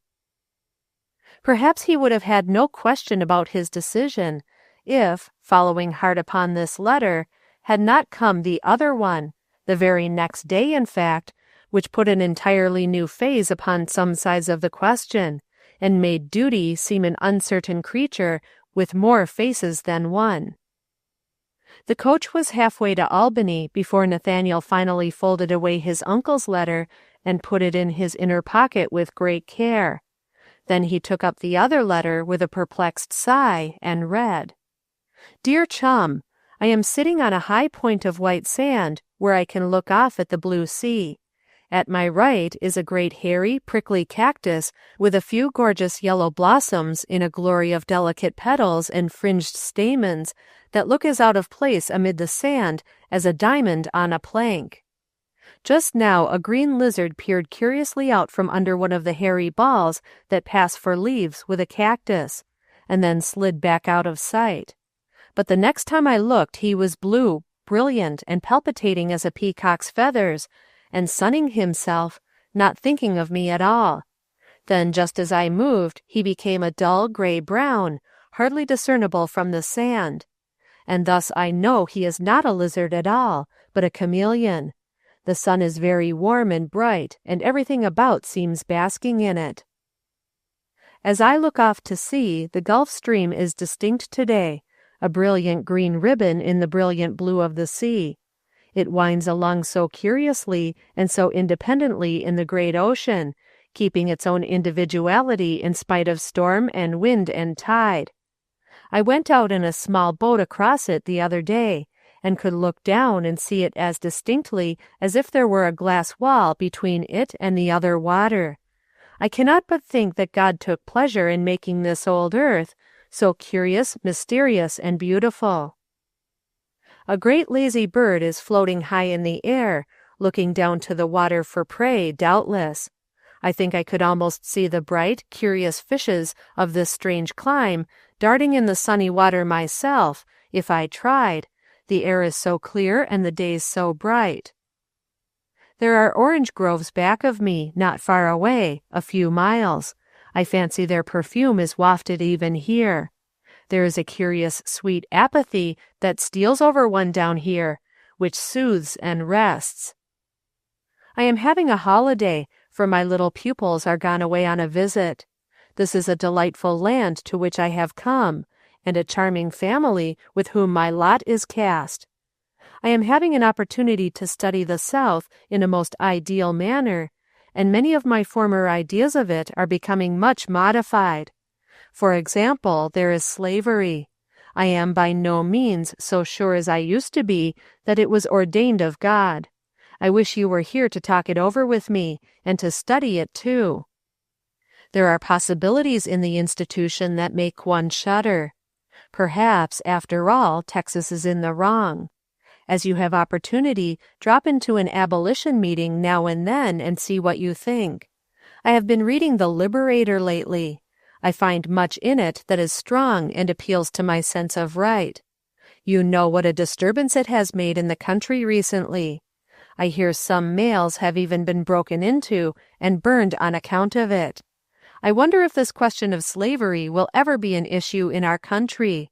If it should be, I cannot help wondering what the South will do. From what I have seen, I feel sure they will never stand it to have their rights interfered with. Now, I have to confess that much as I rebelled against giving up my work and coming down here, I feel that it has already benefited me.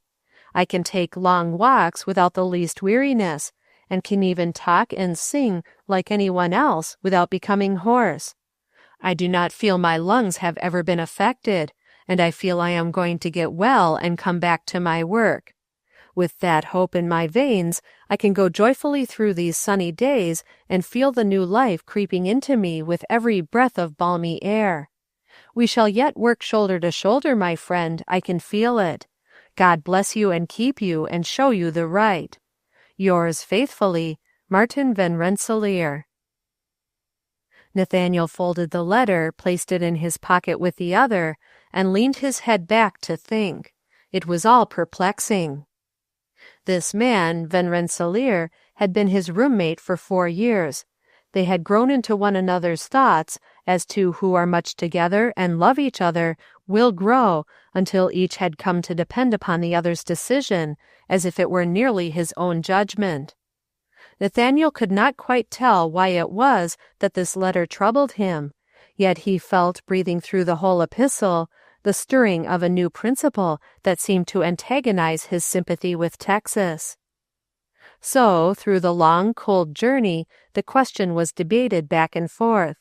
His duty to his uncle demanded that he go to the address given and investigate the matter of helping Texas, else his uncle might think him exceedingly neglectful. And when he looked at the question from his uncle's standpoint, and thought of his father and his own natural heritage, his sympathy was with Texas. On the other hand, his love for his friend and his perfect trust in him demanded that he investigate the other side also. He felt intuitively that the two things could not go together. Martin Van Rensselaer had been preparing for the Christian ministry. His zeal and earnestness were great, too great for his strength, and before he had finished his theological studies, he had broken down and been sent south, as it was feared he had serious lung trouble. This separation had been a great trial to both young men. Martin was 3 years older than Nathaniel, and 2 years ahead of him in his studies, but in mind and spirit they were as one, so that the words of the letter had great influence. The day had grown surly as the coach rambled on. Sullen clouds lowered in the corners of the sky as if meditating mutiny. There was a hint of snow in the biting air that whistled around the cracks of the coach windows. Nature seemed to have suddenly put on a bare, brown look, hopeless, discouraging, cold. Nathaniel shivered and drew his cloak close about him. He wished the journey were over, or that he had someone with whom to advise. Somehow the question troubled him as if it were of immediate necessity that it be decided, and he could not dismiss it nor put it off. He had once or twice broached the subject with Judge Bristol, but had hesitated to show him either of the letters which had been the cause of his own perplexity. He felt that his uncle's letter might arouse antagonism in Judge Bristol on account of the claim it seemed to put upon himself, as his father's son, to come and give himself. Judge Bristol was almost jealously fond of his sister's son, and felt that he belonged to the North. Aside from that, his sympathies would probably have been with Texas. Keeping a few slaves himself as house servants, and treating them as kindly as if they had been his own children, he saw no reason to object to slavery, and deemed it a man's right to do as he pleased with his own property. Martin Van Rensselaer's letter the judge would have been likely to look upon as the production of a sentimental, hot-headed fanatic, whose judgment was unsound. Nathaniel was morally certain that if the judge should read those letters, he would advise against having anything to do with either cause personally. Yet, dearly as he loved and honored the judge, who had been a second father to him, Nathaniel's conscience would not let him drop the matter thus easily. So the coach thumped on over rough roads and smooth. The coachman called to his horses, snapped his whip alluringly, and wondered why Nathaniel, who was usually so sociable and liked to sit on the box and talk, stayed glumly inside with never a word for him. The coachman was the same one who had brought Nathaniel and his mother to the judge's door that first time when on their last stage route from Texas. He felt aggrieved, for Nathaniel belonged to him. Had he not allowed him to drive in smooth stretches of road, even when he was a little fellow? Could it be possible that New York had spoiled him, and he was growing too proud to companion with his old friend? Or was he in love?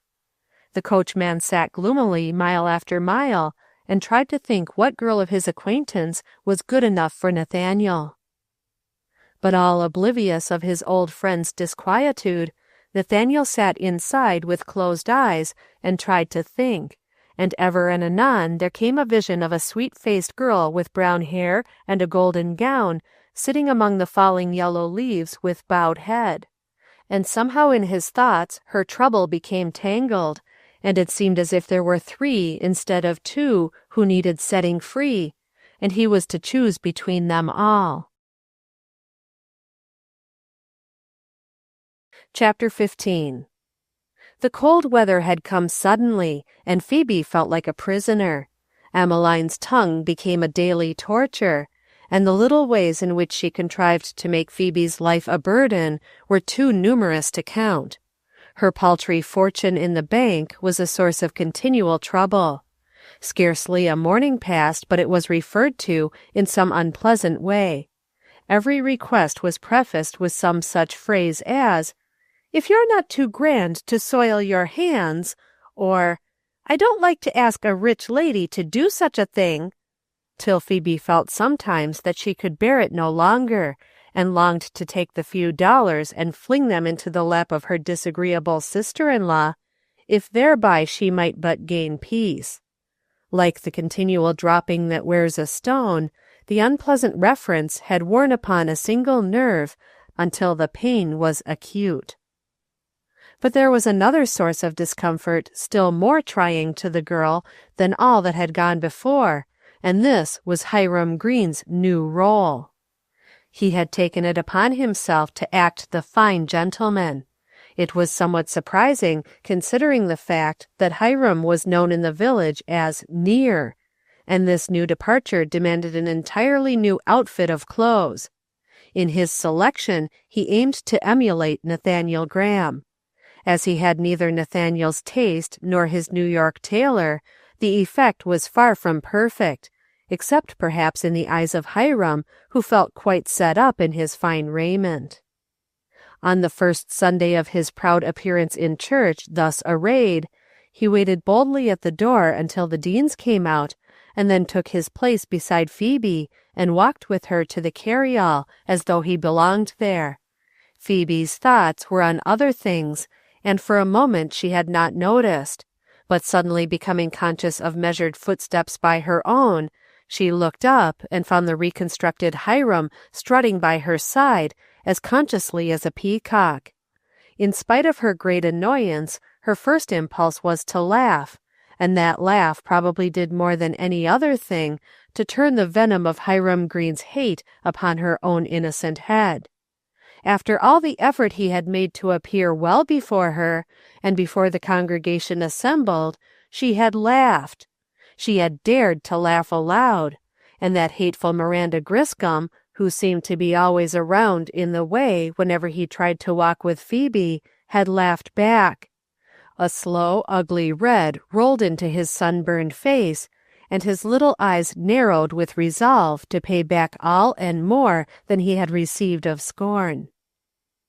It happened that Miranda was holding Rose by the hand, and could not without greatly attracting attention get much nearer to Phoebe that morning, so the girl could do nothing to get away from her unpleasant suitor, except to hasten to the carryall.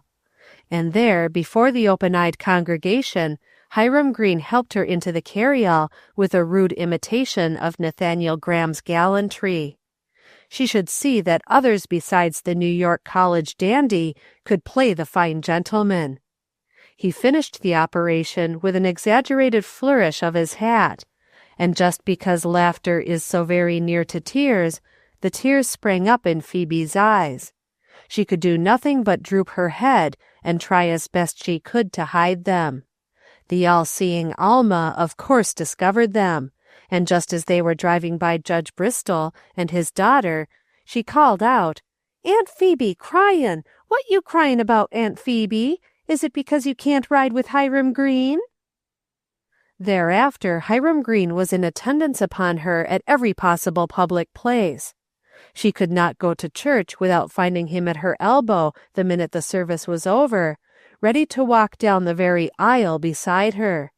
She could not go to singing school, but he would step out from behind his gate as she passed and join her, or if she evaded him, he would sit beside her and manage to sing out of the same book. She could not go to the village on an errand, but he would appear in the way and accompany her. He seemed to have developed a strange intuition as to her every movement. He was ever vigilant, and the girl began to feel like a hunted creature. Even if she stayed at home, he appeared at the door 10 minutes after the family had gone, a triumphant, unpleasant smile upon his face, and sauntered into the kitchen without waiting for her to bid him, and there, tilted back in a chair in his favorite attitude, he would watch her every movement and drawl out an occasional remark. That happened only once, however. She never dared to stay again, lest it would be repeated. She had been busy preparing something for dinner, and she turned suddenly and caught a look upon his face that reminded her of a beast of prey. It flashed upon her that he was actually enjoying her annoyance. Without waiting to think, she stepped into the woodshed, and from there fairly fled across the backyard and the meadows between, and burst into the bright little room of Granny McVane. The dear old lady sat there rocking by the fire with her open Bible on her knee. Phoebe was relieved to find her alone, and in answer to the gentle, "Why, dearie, what can be the matter?" she flung herself on the floor at the old lady's feet, and putting her head in her lap, burst into tears. It was only for a moment that she lost her self-control, but even that moment relieved the heavy strain on her nerves, and she was able to sit up and tell the old lady all about it. She had not intended to tell anything when in her sudden panic she had beaten a hasty retreat from the enemy, but Granny McVane's sweet face showed so much tender sympathy that all at once it seemed good to tell someone her trouble. She listened, watched her sympathetically, smoothed back the damp tendrils of hair that had blown about her face, and then stooped over and kissed her. "Don't you ever marry him, Phoebe. Don't you ever do it, if you don't love him, child," she said solemnly, like a warning. "And just you run over here, dearie, whenever he bothers you. I'll take care of you." Phoebe, with her natural reserve, had not drawn her family into the story except to say that they favored the suit of the would-be lover. But it comforted her greatly to have someone on her side, even if it were but this quiet old lady who could not really help her much. They watched out the back windows until they saw Hiram emerge from the Deane house and saunter off down the road. Even then Phoebe was afraid to go back until she saw the carryall far down the road. Then she flew across the fields and entered the back door before they had turned in at the great gate. When they got out and came into the house, she was demurely paring potatoes, and Emmeline eyed her suspiciously. "Seems to me you're pretty late with your potatoes," she remarked disagreeably. "I suppose you had a nice easy time all the morning." But Phoebe did not explain, only she did not stay at home again when the family were all to be away. She never knew whether Emmeline was aware of Hiram's Sunday morning visit or not. Phoebe's state of mind after this occurrence was one of constant nervous alarm. She began to hate the thought of the man who seemed to haunt her at every turn. Heretofore, one of her greatest pleasures had been to walk to the village after the daily mail, or for an errand to the store. Now such walks became a dread. One afternoon in early November, she had hurried away and gone around by Granny McVane's, hoping thus to escape the vigilance of Hiram Green. She managed to get safely to the village and get her errands done, but just as she emerged from the post office, the long, lank figure of Hiram loomed before her and slouched into his dogged gait beside her. "Did you get a letter?" he asked, looking suspiciously at the one she held in her hand. Then, as she did not answer, he went on. "You must have a whole lot of folks writing to you quite constant. You seem to go to the post office so much." Phoebe said nothing. She felt too indignant to speak. How could she get away from her tormentor unless she deliberately ran away from him? And how could she do that right here in the village where everyone was watching? She glanced up furtively. Hiram wore a look of triumph as he talked on, knowing he was annoying her. "I suppose you get letters from New York," he said, and there was a disagreeable insinuation in his tone. Phoebe did not know what he meant, but something in his tone made the color come into her cheeks. They were nearing the Spafford house. If only Miranda would come out and speak to her. She looked up at the great bully beside her and saw he was trying to calculate just how near to the mark he had come. She stopped short on the pavement. "I do not wish to walk with you," she said, struggling to keep her voice from trembling. "Oh, you don't," he mocked. "How are ye going to help yourself?" She looked up into the pitiless cruelty of his eyes and shuddered involuntarily. "I am going in to see Mrs. Spafford," she said, with sudden inspiration, and her voice took on a girlish dignity. With that, she put wings on her feet and flew to the Spafford front door, wondering if anyone would let her in before Hiram reached her. Now, Miranda was alone in the house that afternoon, and not much went on in the neighborhood that she did not keep herself informed concerning. Therefore, when Phoebe, breathless, reached the front stoop, the door swung open before her, and she stepped into her refuge with a gasp of relief, and heard it close behind her as two strong freckled arms enclosed her, and two honest lips greeted her with a resounding kiss. "Been waitin' quite a spell for ye," she declared, as if it were the expected thing for Phoebe to fly into her arms unannounced in that way. "Ever since I see you comin' down the street with that pleasant friend of yourn. Wonder you could tear yourself away. Take off your bonnet and set a spell. Miss Spafford's gone up to the aunt's for tea and took Rose. I'm all alone. You set down and we'll have a real nice time, and then I'll take you home by and by." "Oh, Miranda," gasped Phoebe, struggling hysterically between laughter and tears, and trying to control the trembling that had taken possession of her body. "I'm such a miserable coward. I'm always running away when I get frightened." I should hope you would," said Miranda significantly. "Such a snake in the grass as that. Let's see if he's gone." And she crouched before the window and peered behind the curtain cautiously. Hiram had watched Phoebe's sudden disappearance within the door with something like awe. It was almost uncanny having that door open and swallow her up. Besides, he had not expected that Phoebe would dare to run away from him. He stood a moment gazing after her, and then sauntered on undecidedly, calling himself a fool for having met her so near to the Spafford house. Another time he would choose his meeting place away from her friends.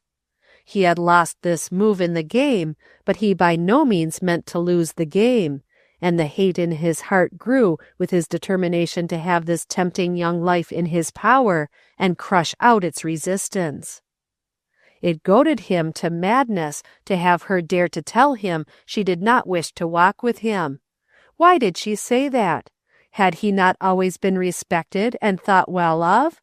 His farm was as good a spot of land as could be found in the whole of New York State, and his barn was talked of through all the county. He was prosperous, everybody knew. Before he had married Annie, any girl in the vicinity would have thought him a great catch, and he knew well, by all the indescribable signs, that many a girl as good as Phoebe would still be glad to accept his attentions. Why did this little nobody, who was after all merely a poor relation of his neighbor, presume to scorn him? He hated her for it, even while his heart was set upon having her. He had wanted her at first because he admired her.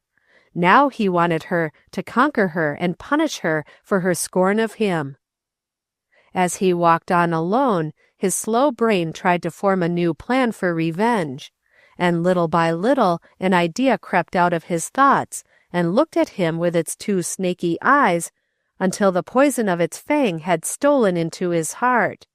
The post office! Ah, he would watch to see if she had a letter from that fellow, for surely only the knowledge that another man was at her feet could make her scorn his attentions. If that was so, he would crush the rival. He ground his teeth at the thought, and his eyes glittered with hate. Meantime, Hiram Greene's children and Alma Deane were playing together behind the big barn that had been one of the disappointments of Annie Greene's married life, because it had not been a house instead of a barn. The children had dug houses in a haystack and chased the few venturesome hens that had not learned to be wary when they were around. Now, for the moment, weary of their games, they mounted the fence to rest. "There comes your pa," announced Alma from her perch on the top rail. The young Greenes retired precipitately from the fence, and Alma was forced to follow them if she wished company. They hurried around the other side of the barn, out of sight. "Say," said Alma, after they had reached a spot of safety and ensconced themselves on the sunny exposure of a board across two logs, "my Aunt Phoebe went to the village a while ago. She'll be long pretty soon. Let's make up something and shout it at her when she comes back. It'll make her mad as hops, and I'd just like to pay her back for the way she acts sometimes." "Ain't she good to you?" inquired the youngest Greene anxiously. "Le's make up something about her and your pa. There ain't nothin'll make her so mad. She's mad as mad can be when my ma says anything about her gettin' married," went on Alma, ignoring the question. "All right, what'll we make up?" agreed the three Greenes. They were not anxious to have a stepmother who might make life's restrictions more strenuous than they were already. They were prepared to do battle valiantly if they only had a general, and Alma was thoroughly competent in their eyes to fill that position. "It'll have to be a song, you know," went on Alma. "Let's sing the doxology and see how that goes." So they all stood in an inquiring row and droned out the doxology, piping shrilly where they knew the words and filling in with homemade syllables where they did not. Alma had practiced the art of rhyming before, and was anxious to display the skill she had acquired since their last meeting.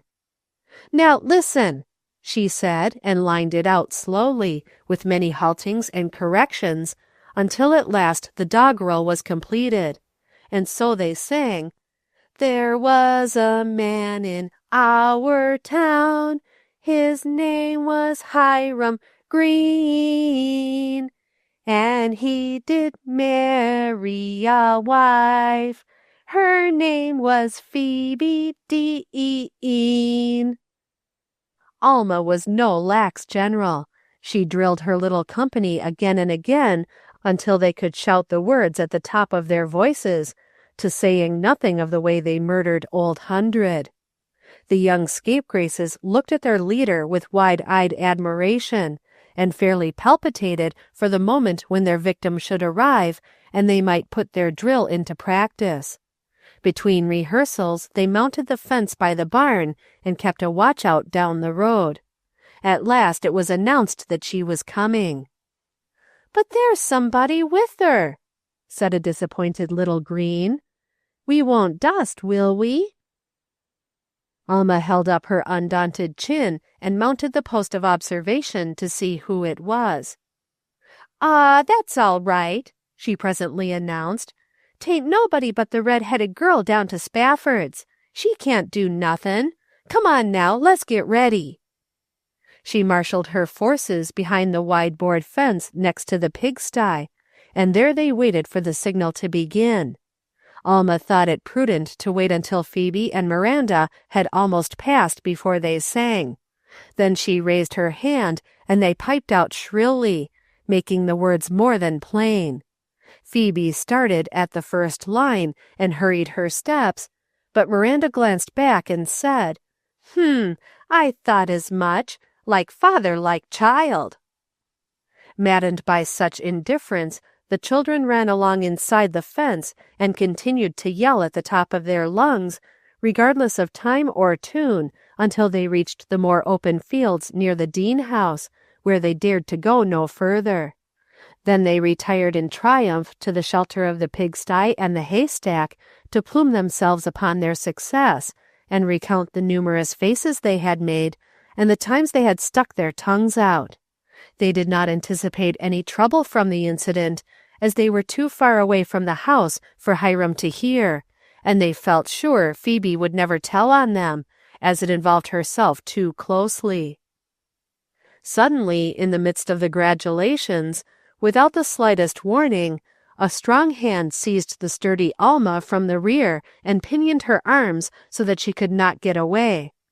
She set up a yell that could have been heard for a half-mile, and began to kick and squirm, but Miranda's hands held her fast, while she took in the surroundings at a glance, moved her captive toward a convenient seat on a log, and taking her calmly over her knee, administered in full measure the spanking that the child deserved, Alma meanwhile yelling like a loon, unable to believe her senses that the despised red-haired girl from Spafford's had displayed so much ability and thoroughness in her methods of redress. The valiant army of little greens had retired with haste from the scene of action, and were even then virtuously combing their hair and washing their hands and faces, with a view to proving an alibi should the avenger seek further retribution. Alma was left to the mercy of Miranda, and though she kicked and yelled right lustily, Miranda spanked on until she was tired. "There," she said, at last letting her go, "that ain't half you need, but I can't spend any more time on you today. If you ever do that or anything like it again, I'll come in the night when everybody's asleep and give you the rest, and I can tell you now I won't let you off this easy next time. Mind you behave your Aunt Phoebe, or I'll haunt you. Do you understand? Wherever you go in the dark, I'll be there to haunt you. And when red-haired people haunts you at night, their hair's all on fire in the dark, and it burns ya, so you better watch out." She shook her fist decidedly at the child, who, now thoroughly frightened, began to cry in earnest, and ran away home as fast as her fat legs could carry her, not daring to look back, lest the supernatural creature with the fiery hair and the strong hand should be upon her again. It was the first time in her brief, impertinent life that Alma had ever been thoroughly frightened. Her first act on reaching the house was to see how the land lay. She found that her mother had gone out to get some eggs, and that Phoebe was up in her room with the door buttoned. No one else was about, so Alma stole noiselessly up to Phoebe's door, righteous innocence upon her tear-stained face, her voice smoother than butter with deceit. "Aunt Phoebe," she called lovingly, "I hope you don't think I sung that mean song at you. I was real 'shamed of them green children. I run after 'em and tried to make 'em stop, but they just wouldn't. I think their pa ought to be told, don't you? Say, Aunt Phoebe, you didn't think 'twas me, did you?" There was no answer from the other side of the door, for Phoebe was lying on her bed, shaking with suppressed sobs, and could not control her voice to reply, even if she had known what to say. Her heart was filled with pain, too, that this child whom she had tended and been kind to should be so hateful. Alma, rather nonplussed at receiving no answer, tried once or twice, and then calling out sweetly, "Well, I just thought I'd let you know 'twasn't me, Aunt Phoebe," stumped off downstairs to reflect upon the way of sinners. Her main fear was that Phoebe would "tell on her" to her father, and then she knew she would receive the other half of her spanking. But Phoebe, with a face white with suffering and dark rings under her eyes, said not a word when she came downstairs, but went about her work, not even seeming to see the naughty child, until Alma gradually grew more confident and resolved to put the "haunting" out of her mind entirely. This was easier said than done, however, for when night came she dreaded to go to bed, and she made several unsuccessful attempts to help Phoebe with the supper dishes, thereby calling upon herself much undeserved commendation from her gratified mother and father, which helped ease her conscience not a little. Chapter 16. Hiram Green began to put his new plan into practice the very next day. He took care to be on hand when the mail coach arrived, and as soon as the mail was distributed, he presented himself at the post office corner of the store. "Any mail for the Deanes?" he inquired carelessly, after he had been told there was nothing for himself. "I'm going up there on business, and I'll save 'em the trouble of coming down." This question he put in varied forms until it grew to be a habit with the postmaster to hand over the Dean's mail to Hiram every day. This was rather expensive business, for Albert frequently received letters from people who did not prepay the postage, and it went much against Hiram's grain to hand out 18 cents or more for another man's letter, even though he was sure he would receive it again. He made prompt collections from Albert, however, and by this means Phoebe became aware of Hiram's daily visits to the post office. Not that it made any difference to her, for she did not expect a letter from anyone. There was no one to write to her. This went on for about 2 weeks, and during that time Hiram had been able to see very little of Phoebe, for she kept herself well out of his way, when one day a letter bearing a New York postmark and closed with heavy seals arrived, addressed to Miss Phoebe Deane. Hiram grasped it as if it had been a long-sought fortune, put it hastily in his pocket, looking furtively around lest anyone had seen it, and slouched off toward home. When he reached there, he went straight to his room and fastened the door. Then he took out the letter and read the address again, written in a fine large hand of a man accustomed to handling a pen. He frowned and turned it over. The seals were stamped with a crest on which was a lion, rampant, that seemed to defy him. He held the letter up to the light, but could not make out any words. Then, without hesitation, he took out his knife and inserted the sharpest blade under the seals one by one, prying them up carefully so that they should not be broken more than could be helped. The letter lay open before him at last, and he read with rising fury, New York, December 20th, 1835. My dear Miss Deane, will you pardon my presumption in daring thus to address you without permission? My pleasant memory of our brief acquaintance has led me to wish a continuance of it, and I am writing to ask you if you are free and willing to correspond with me occasionally. It will be a great source of pleasure to me if you can accede to my request, and I am sure I shall be profited by it also. Night before last, our city was visited by a great calamity in the shape of a terrible fire which is still burning, although they hope they now have it under control.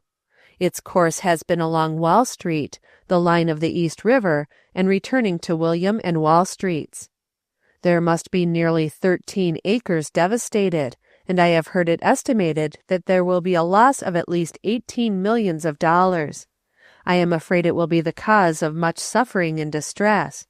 I was out last evening watching the conflagration for a time, and helping to fight the fire. It was a terrible and beautiful sight. I have just had the honor and privilege of meeting a noble and brave gentleman. His name is William Lloyd Garrison.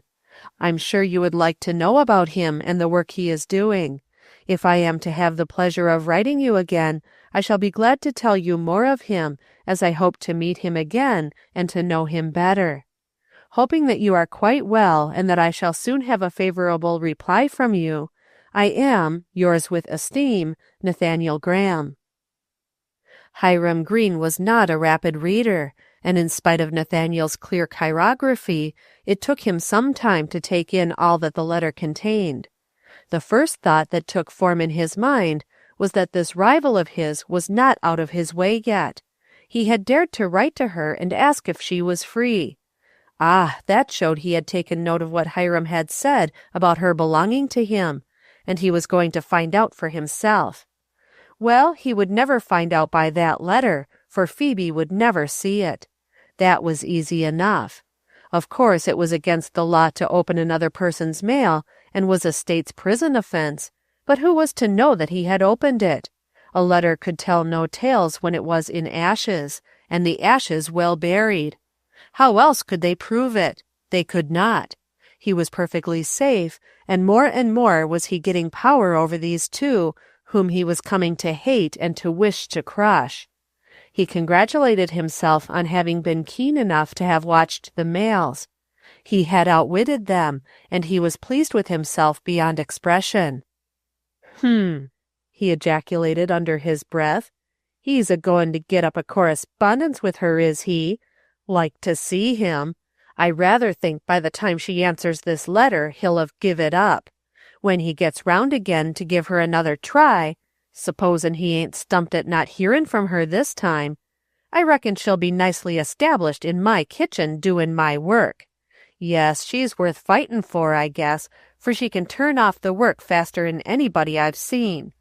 Well, I guess there ain't any cause to worry about this. Then he read it over again, and yet again, noting down on an odd bit of paper the date and a few items about the fire in New York, also William Lloyd Garrison's name. After that, he sent the old woman who was keeping house for him to the attic in search of a coat he knew was not there, while he carefully burned the letter on the hearth, gathering every scrap of its ashes and pulverizing them to make sure not a trace remained to tell the tale. As he walked away towards his barn, he felt himself a man of consequence. His self-satisfaction fairly radiated from his lanky figure. For had he not outwitted a college man? And no thought of the crime he had just committed troubled his dull conscience for an instant. That evening he took his eager way to Albert Deane's house and prepared to enjoy himself. The sunrise bedquilt was long since finished and rolled away in the chest of drawers in the spare bedroom. The spinning wheel had taken the place of the quilting frames. And it happened that on this particular night Emmeline had demanded that Phoebe stay downstairs and spin, declaring that the yarn ought to have been ready long ago for more winter stockings. Hiram noted this fact with satisfaction and tilted his chair in pleasurable anticipation. "Heard anything about the big fire in New York?" he began, watching Phoebe's back narrowly to see if she would start. But Phoebe worked steadily on. She paid little heed to anything Hiram said, but as they talked of the fire, she wondered whether Nathaniel Graham had been near it, and hoped in a maidenly way that he had been kept safe from harm. "Why, no," said Albert, sitting up with interest. "I haven't looked at the paper yet," unfolding it with zest. "How'd you come to know, Hiram? You say you never read the papers." "Oh, I have better ways of knowing than reading it in the papers," boasted Hiram airily.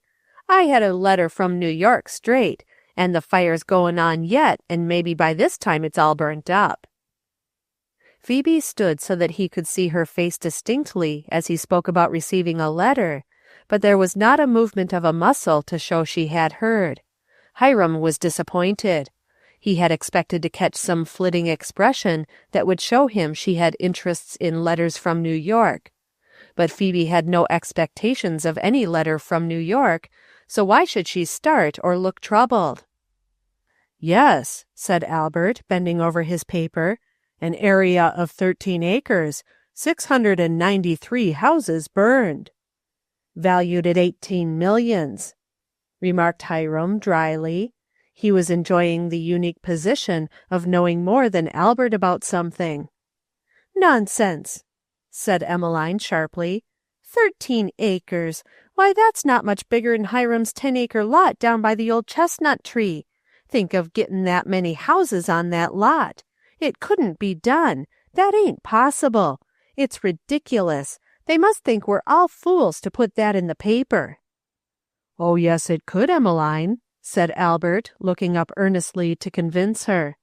"Why, even so long ago as when I stayed in New York for a month, they built the houses real close without much dooryard. They could easy get that many into 13 acres built close." "I don't believe it," said Emmeline, flipping her spinning wheel around skillfully. "And anyway, if 'twas so, I think it was real shiftless to let 'em all burn up. Why didn't they put it out? Those New York folks were born lazy." "Why, Emmeline, the paper says it was so cold the water froze in the hose pipes, and they couldn't put it out." "Serves 'em right then for dependin' on such new-fangled things as hose pipes. It's just some more of their laziness. Why didn't they form a line and hand buckets? A good fire line with the women and all in it would beat all the new lazy ways invented to save folks from lifting their fingers to even put out a fire. I'm surprised some of 'em don't just sit still and expect some kind of a new machine to be made in time to wheel 'em away to safety, instead of using their legs and running out of harm's way. Haven't they got a river in New York?" "Course," said Hiram, as if he knew it all. "The fire burned the whole line of the East River." He was glad to be reminded of the rest of his newly acquired information. "There, that just shows it," exclaimed Emmeline. "That's just what I said. Shiftless lot they are. Let their houses burn up right in front of a river. Well, I'm thankful to say I don't live in New York." The talk hummed on about her, but Phoebe heard no more. Somehow she kept her busy wheel whirring, but her thoughts had wandered off in a sunlit wood, and she was holding sweet converse with a golden day and a stranger hovering on the pleasant horizon. It was not until near the close of the evening that her thoughts came back to listen to what was going on. Hiram had brought the front legs of his chair down to the floor with a thud. Phoebe thought he was going home, and she was glad they would soon be rid of his hated presence. "Oh, by the way," said Hiram, with a swag of conceit, "Albert, have you ever heard of a man named Garrison?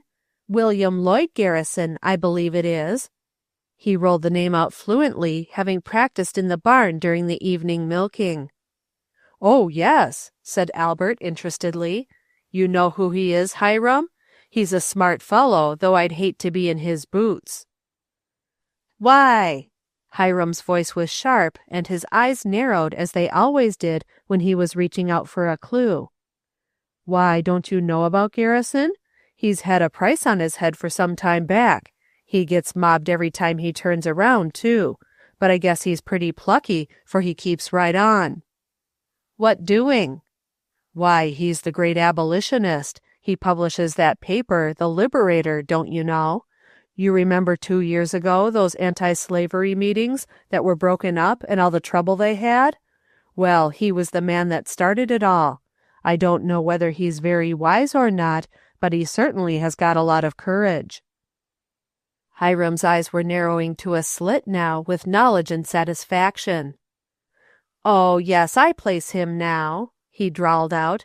"He wouldn't be a very comfortable acquaintance for a man to have, would he?"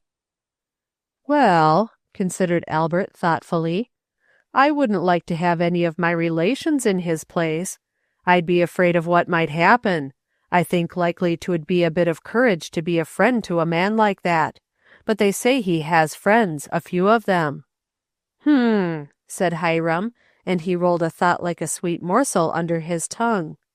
"I guess I better be goin'. Night." And he shuffled away at last, casting a curious smile at Phoebe as he left.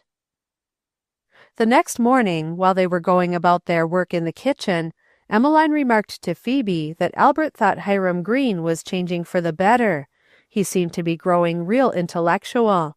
Had Phoebe noticed how well he talked about that New York fire? Phoebe had not noticed. "What a queer girl you are!" exclaimed Emmeline, much vexed. "I should think you'd see he's taken all this interest in things just for you. It ain't like him to care for such things. He just thinks it will please you, and you are hard as nails not to appreciate it." "You are quite mistaken, Emmeline. Hiram Green never did anything to please anyone but himself, I am sure," answered Phoebe, and taking her apron off, went up to her room. Phoebe was spending much more time in her room in these days than pleased Emmeline. Not that her work suffered, for Phoebe's swift fingers performed all the tasks required of her in the most approved manner, but so soon as they were done she was off. The fact that the room was cold seemed to affect her in no wise. Emmeline was in a state of chronic rage for this isolation from the rest of the family, though perhaps the only reason she liked to have her around was that she might make sarcastic remarks about her. Then, too, it seemed like an assumption of superiority on Phoebe's part. Emmeline could not bear superiority. Phoebe's reason for hurrying to the seclusion of her own room on every possible occasion was that a new source of comfort and pleasure had been opened to her through the kindness of Marcia Spafford. Miranda had reported promptly Phoebe's 2 escapes from Hiram Green, and not only Marcia but David was greatly interested in the sweet-faced young girl. Shortly after the occasion of Alma's unexpected punishment, Miranda was sent up to the Deanes to request that Phoebe come down for the afternoon a little while, as "Miss Spafford has a new book she thinks you'll enjoy readin' with her a while." Much to Emmeline's disgust, for she had planned a far different occupation for Phoebe, the girl accepted with alacrity, and was soon seated in the pleasant library poring over one of Whittier's poems, which opened up a new world to her.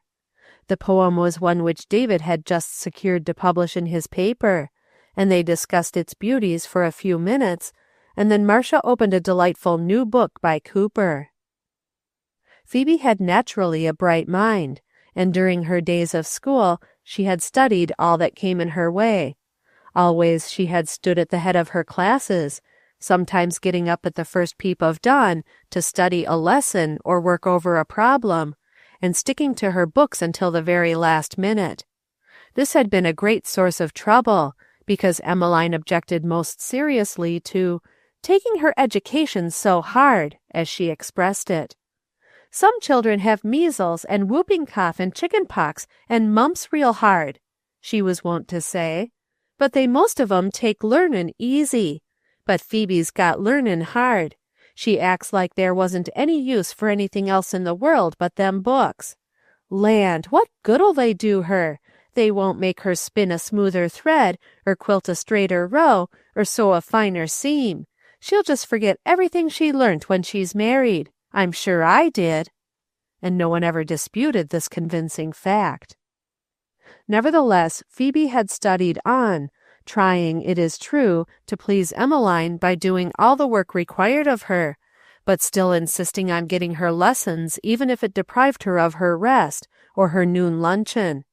She had acquired the habit of devouring every bit of information that came in her way, so that in spite of her environments, she had a measure of true mind culture. It may have been this which so mystified and annoyed Emmeline. So the afternoon was one of unalloyed delight to Phoebe.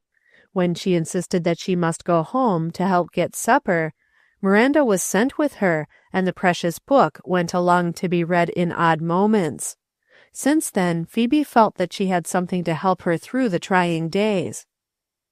These afternoons of reading with Marcia Spafford had become quite the settled thing every week or two, and always there was a book to carry home or a new poem or article to think about.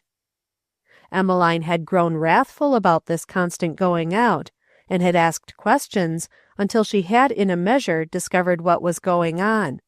She held her temper in for a while, for when she spoke to Albert, he did not seem to sympathize with her irritation at Phoebe, but only asked the girl to let him see the book she had been reading, and became so delighted with it himself that he forgot to bring in the armful of wood Emmeline asked for until she called him the second time. After that, Albert shared in the literary treasures that Phoebe brought to the house, and it became his habit to say when he came in to supper, "Been down to the village this afternoon, Phoebe? Didn't get anything new to read, did you?" This made Emmeline fairly furious, and she decided to express her mind once more freely to this girl. She chose a morning when Phoebe was tied by a task which she could not well leave, and began. "Now look here, Phoebe Deane, I must say you are going beyond all bounds. I think it's about time you stopped. I want you to understand that I think the way you're actin' is downright sin.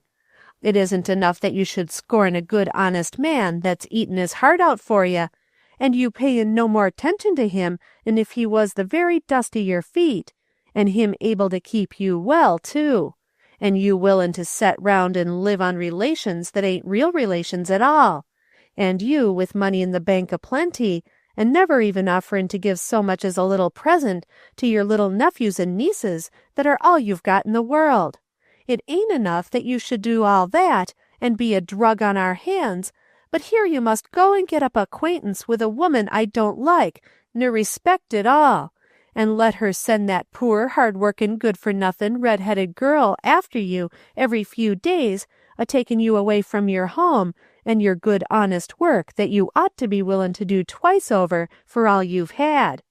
Phoebe Deane, do you realize that we let you go to school clear up to the top grade when other girls had to stop and go to work? All this was his doin's. I'd never have allowed it. I think it just spoils a girl to get too much knowledge. It's just as I said 'twould be, too. Look at you, spoiled. You want lily-white hands and nothin' to do. You want to go to everlastin' tea parties and bring home books to read the rest of the time. Now, I stopped school when I was in the 4th reader, and look at me. There ain't a woman round is better fixed than what I am. What do I need of more books? Answer that, Phoebe Deane. Answer me. Would it make me darn the children's stockings, or cook his meals, or spin, or weave better? Or would it make me any better, anyway? Answer me."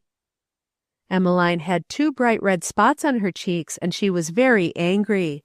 When she was angry, she always screamed her sentences at her opponent in a high key. Phoebe had the impulse to throw the wet dishcloth at her sister-in-law, and it was hard indeed to restrain her indignation at this speech. There was the lovely Mrs. Spafford lending her books, and helping her and encouraging her in every way to improve her mind by reading and study, and even Mr. Spafford seemed anxious she should have all the books to read that she desired. And here was this woman talking this way. It was beyond speech. There was nothing to say. Emmeline stepped up close to the girl, grasped her white arm, and shook it fiercely until the dishcloth came near doing a rash deed of its own accord. "Answer me," she hissed in the girl's face. It might. The exasperated girl hesitated. What good would it do to say it? Well, go on, said the woman, gripping the arm painfully. You've got some wicked word to say. Just speak it out to one who has been more than mother to ye, and then I suppose you'll feel better. I was only going to say, Emmeline, that more study might have made you understand others better. Understand! Understand! Screamed Emmeline, now thoroughly roused. I should like to know who I don't understand. Don't I understand my husband and my children and my neighbors? I suppose you mean understand you good-for-nothing hussy. Well, that ain't necessary. You're no different from everybody else on earth, that an angel from heaven or a professor from college couldn't understand you, and learnin' won't make you any different, no matter how much time you waste on it. Emmeline, listen, said Phoebe, trying to stop this outburst. I consider that I've worked for my board since I came here. Consider! You consider! Well, really, worked for your board when you was scarcely more use than a baby when you come, and think of all the trouble a raisin' ye. And you consider that you've earned all you've got here. Well, I don't consider any such a thing, I can tell you. Please let me finish, Emmeline. I was going to say that I have tried to make Albert take the money I have in the bank as payment for any expense and trouble I have been to him. But he says he promised my mother he wouldn't touch a cent of it, and he will not take it. Oh, yes, Albert is soft-hearted. Well, I didn't promise your ma by a long sight, and I ain't bound to no such fool notions. Emmeline, I don't feel that the money belongs to you. It was not you who brought me here, nor paid for whatever I have had. It was Albert. I cannot see why I should give you the money. You have done nothing for me but what you have had to do, and I am sure I have worked for you enough to pay for that. But I would much rather give the money to you than to have you talk in this way. Oh, I wasn't asking for your money. I shouldn't take it as a gift. I was only showing you up to yourself. What a selfish good-for-nothing you are, setting up heirs to read books when there's good honest work going on. It happened that Albert came in just then, and the discussion dropped. But Phoebe, with determined mien, went on with her visits to Mrs. Spafford whenever Miranda came for her, never alone lest she encounter Hiram Green, and so the winter dragged slowly on its way. Chapter 17. Meanwhile, Hiram Green still kept up his attention to the post office, watching the Deanes so vigilantly that it was impossible for them to receive mail without his knowing it. This never annoyed Robert, as he was too good-natured to suspect anyone of an ill turn, and he thought it exceedingly kind of Hiram to bring his mail up. As for Phoebe, it simply cut out all opportunity for her to go out, except when Miranda came for her. Why can't that Mirandy girl stay home and mind her business, and let you come when you get ready? Asked Emmeline, in a loud tone, one day when Miranda was waiting in the sitting-room for Phoebe to get ready to go with her. She acts as if she was your nurse. But Miranda continued her vigilance, and that without Phoebe's asking, and somehow Marcia always planned it that if Phoebe could stay to tea, she and David would walk home with her. It was all delightful for Phoebe, but everything that was done merely offended Emmeline the more. Miranda, in these days, was enjoying herself. She lost no opportunity to observe the detestable Hiram, and rejoiced that she had foiled his attempts to bother Phoebe. One day, however, she happened to be in the post office when the mail was distributed. She was buying sugar, and she loitered a moment after the package was handed her, watching Hiram Green, who had slouched over to the counter and asked for his mail. "Nothin' for the Deanes?" she heard him ask in a low tone. "Nothin' for Phoebe? She was 'spectin' somethin', I'm sure." Miranda cast a sharp glance at him as she passed him. She was glad somehow that he received nothing. She wondered if Phoebe knew he was inquiring for her mail. Miranda laid it by her mind as something that might be of use in future, and went on her way. That very day the old woman who kept house for Hiram, in sweeping out his room, came across a bit of red sealing wax stamped with part of a crest which bore a lion's head with its jaws apart. It was lying on a dark stripe in the rag carpet, and had not been noticed before. She saw at once it was of no value, and tossed it toward the open window, where it lodged upon the sill close up to the frame, and by, when the window was closed, it was shut in tight between sash and sill, the lion's head, erect and fierce, caught in the crack, a tiny thing and hidden, but reminding one of truth crushed to earth. The next day Nathaniel Graham made a flying visit to his home to have a serious conference with his uncle the judge. His investigations concerning the two questions which had troubled him on his journey back to New York had involved him in matters that had now come to a crisis, and he found that some decision must be reached at once. He had received several more letters from his uncle in Texas, urging him persistently to come down at once and help their cause. More and more it was becoming a dangerous thing to do, as Congress had not sanctioned any such help, and in fact it might involve anyone who attempted it in serious difficulties. Yet it was being done every day. People who lived near to Texas were gathering money and arms and sending men to help, and even so far as New York there were many quietly at work. Public sentiment was strongly with Texas, save only among those who were opposed to slavery, and as yet that question was but in its infancy. Nathaniel had been put to it at last to decide definitely about Texas. He had been offered command of a company of men who were to sail soon, and he must say yes or no at once. The pressure was very strong, and sometimes he almost thought he ought to go. The time had come to speak to Judge Bristol. Nothing could be decided without his final word, for Nathaniel felt too much honor and love for the one who had been his second father to do anything without his sanction. As was to be expected, the judge was seriously troubled at the thought of Nathaniel's going south to join in the conflict, and he argued long and seriously against any such project, telling his nephew that he had no right to even consider such questions until he had made a place for himself in the world. When Nathaniel admitted that he had been attending abolition meetings and was becoming intimate with some of the leaders, the judge was roused into excited hostility. "Nathaniel, how could you?" he exclaimed, in deep distress. "I thought your judgment was sound, but to be carried away by these wild, fanatical people is anything but evidence of sound judgment. Can you not see that this is a question that you have no business with? If your uncle in Texas chooses to keep slaves, you have no more right to meddle with his choice than if he chose to keep horses or sheep. And as for this bosh about slavery being such a terrible evil, look at Pompey and Caesar and Dianthe and the rest. Do you fancy they want to be free? Why, what would the poor things do if I didn't care for them as if they were my own children? It's all nonsense. Of course, there are a few bad masters, and probably will be as long as sin is in the world. But to condemn the whole system of slavery because a few men who happen to own slaves mistreat them would be like condemning marriage because a few men abuse their wives. It is utmost nonsense for a few hot-headed fanatics to try to run the rest of the country into the molds they have made and call it righteousness.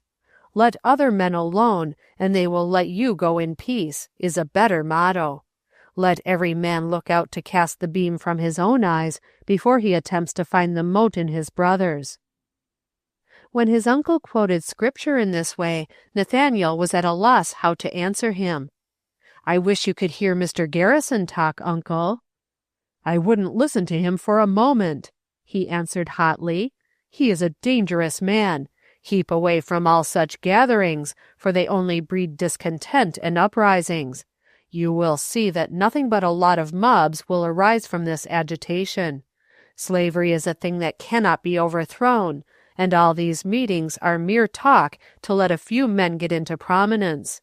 No man in his senses would do the things that Garrison has done unless he wanted to get notoriety. That's what makes him so foolhardy. Keep away from him, my boy. There's a price on his head, and you'll do yourself and your prospects no good if you have anything to do with him." They talked far into the night, Nathaniel trying to defend the man whom he had met but once or twice, but whom he had been compelled to admire. Janet pouted through the evening because Nathaniel did not come out to talk with her, and finally went to bed in a fit of the blues. When at last Nathaniel pressed his uncle's hand at parting, they both knew that he would not go to Texas.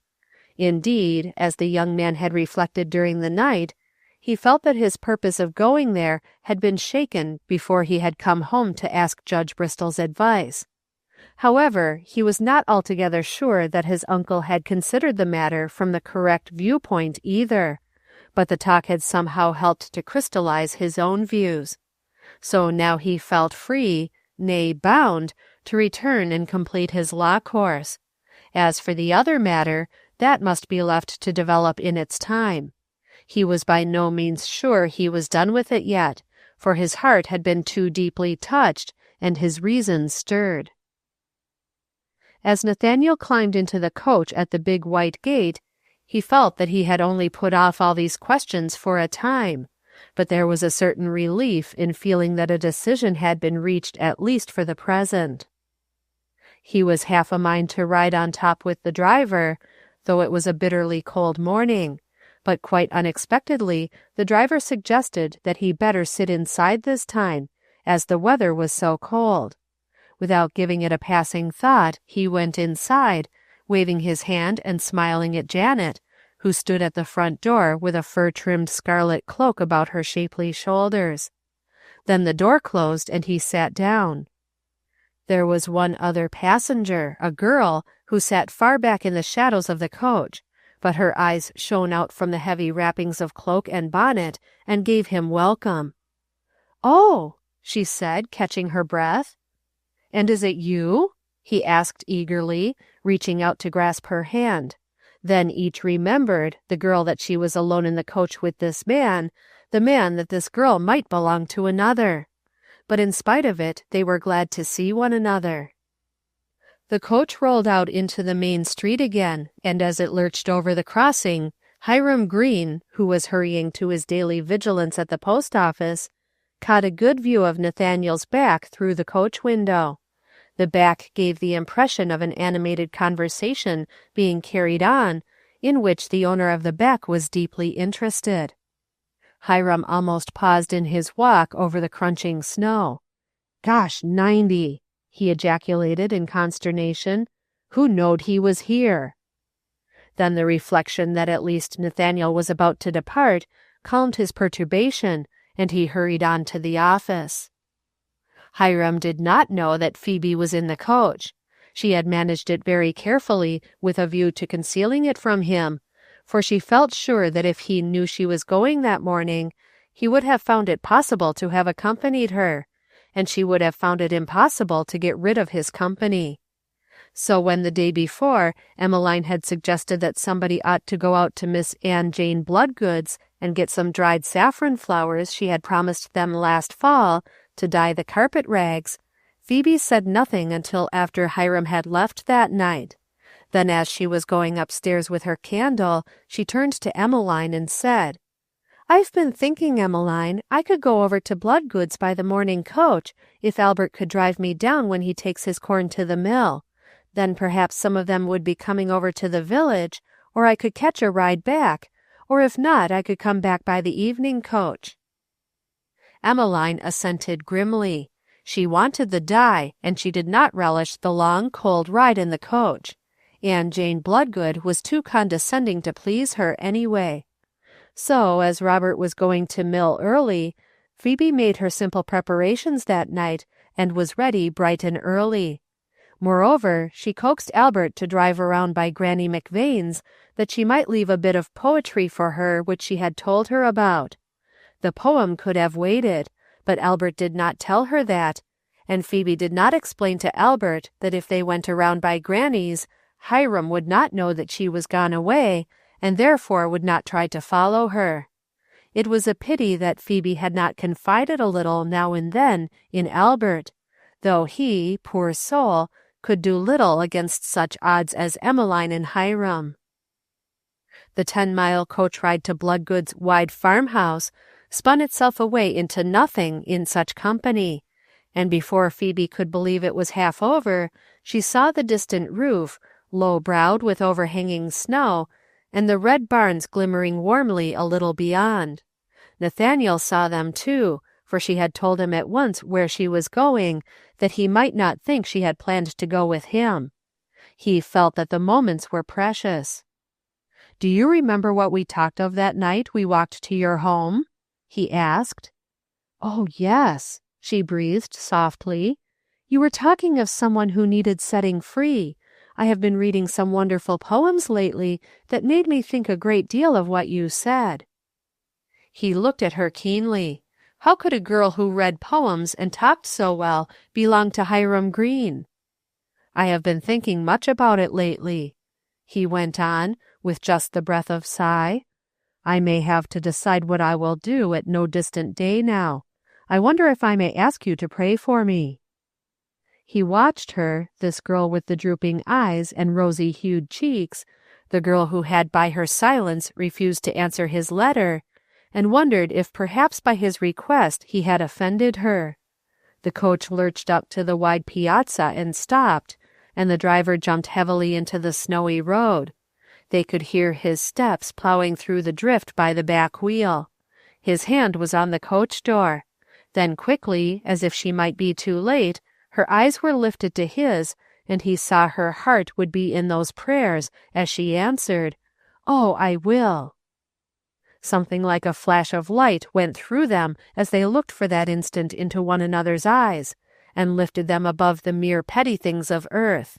It was intangible. Nathaniel could not explain it to himself as he sat back alone in the empty coach and went over the facts of the case, why his heart felt light and the day seemed brighter, just because a girl whom he knew ever so little had promised in that tone of voice to pray for him. It thrilled him anew as he thought it over, and his heart went soaring up into heavens of happiness, until he called himself a fool and told himself nothing was changed, and that Phoebe had not even replied to his letter, and politely declined the correspondence, as she would certainly have been justified in doing, even if she were the promised wife of Hiram Green. Yet his heart refused to be anything but buoyant. He began to berate himself that he had not frankly spoken of his letter, and heard what she had to say about the matter. Perhaps in some way it had never reached her, and yet, after all, that was scarcely possible. Letters clearly addressed were seldom lost. It might only have embarrassed her if he had spoken. At the next stop he accepted the coach-driver's invitation to "come up top a spell, there's a fine sun comin' up now." And he let old Michael babble on about the gossip of the town, until at last the sly old man asked him innocently enough, "And what did ye think of the other passenger, Mr. Thaniel? And ain't she a bonny lassie?" And then he was treated to a list of Phoebe's virtues sounded forth by one who in reality knew very little of her, save that as a child on the way home from school one day, she had shyly handed him up a bunch of wayside posies as he drove by her on the road. That childish act had won his loyalty, and old Michael was not troubled with the truth. He was thoroughly capable of filling in virtues where he knew none. He went on the principle that what ought to be was. And so it was that when Nathaniel arrived in New York, his heart was strangely light, and he wondered often if Phoebe Deane would remember to pray for him. It seemed as if the momentous question were now in better hands than his own. Meantime, Hiram Green, having found in the post office a circular letter for Albert concerning a new kind of plough that was being put upon the market, plodded up to the Deanes. He knew that Albert was gone to mill that morning and would not be home yet, but he thought the letter would be an excuse to see Phoebe. He wanted to judge whether Phoebe knew of this visit of Nathaniel's. He thought he could tell by her face whether she had had a secret meeting with him or not.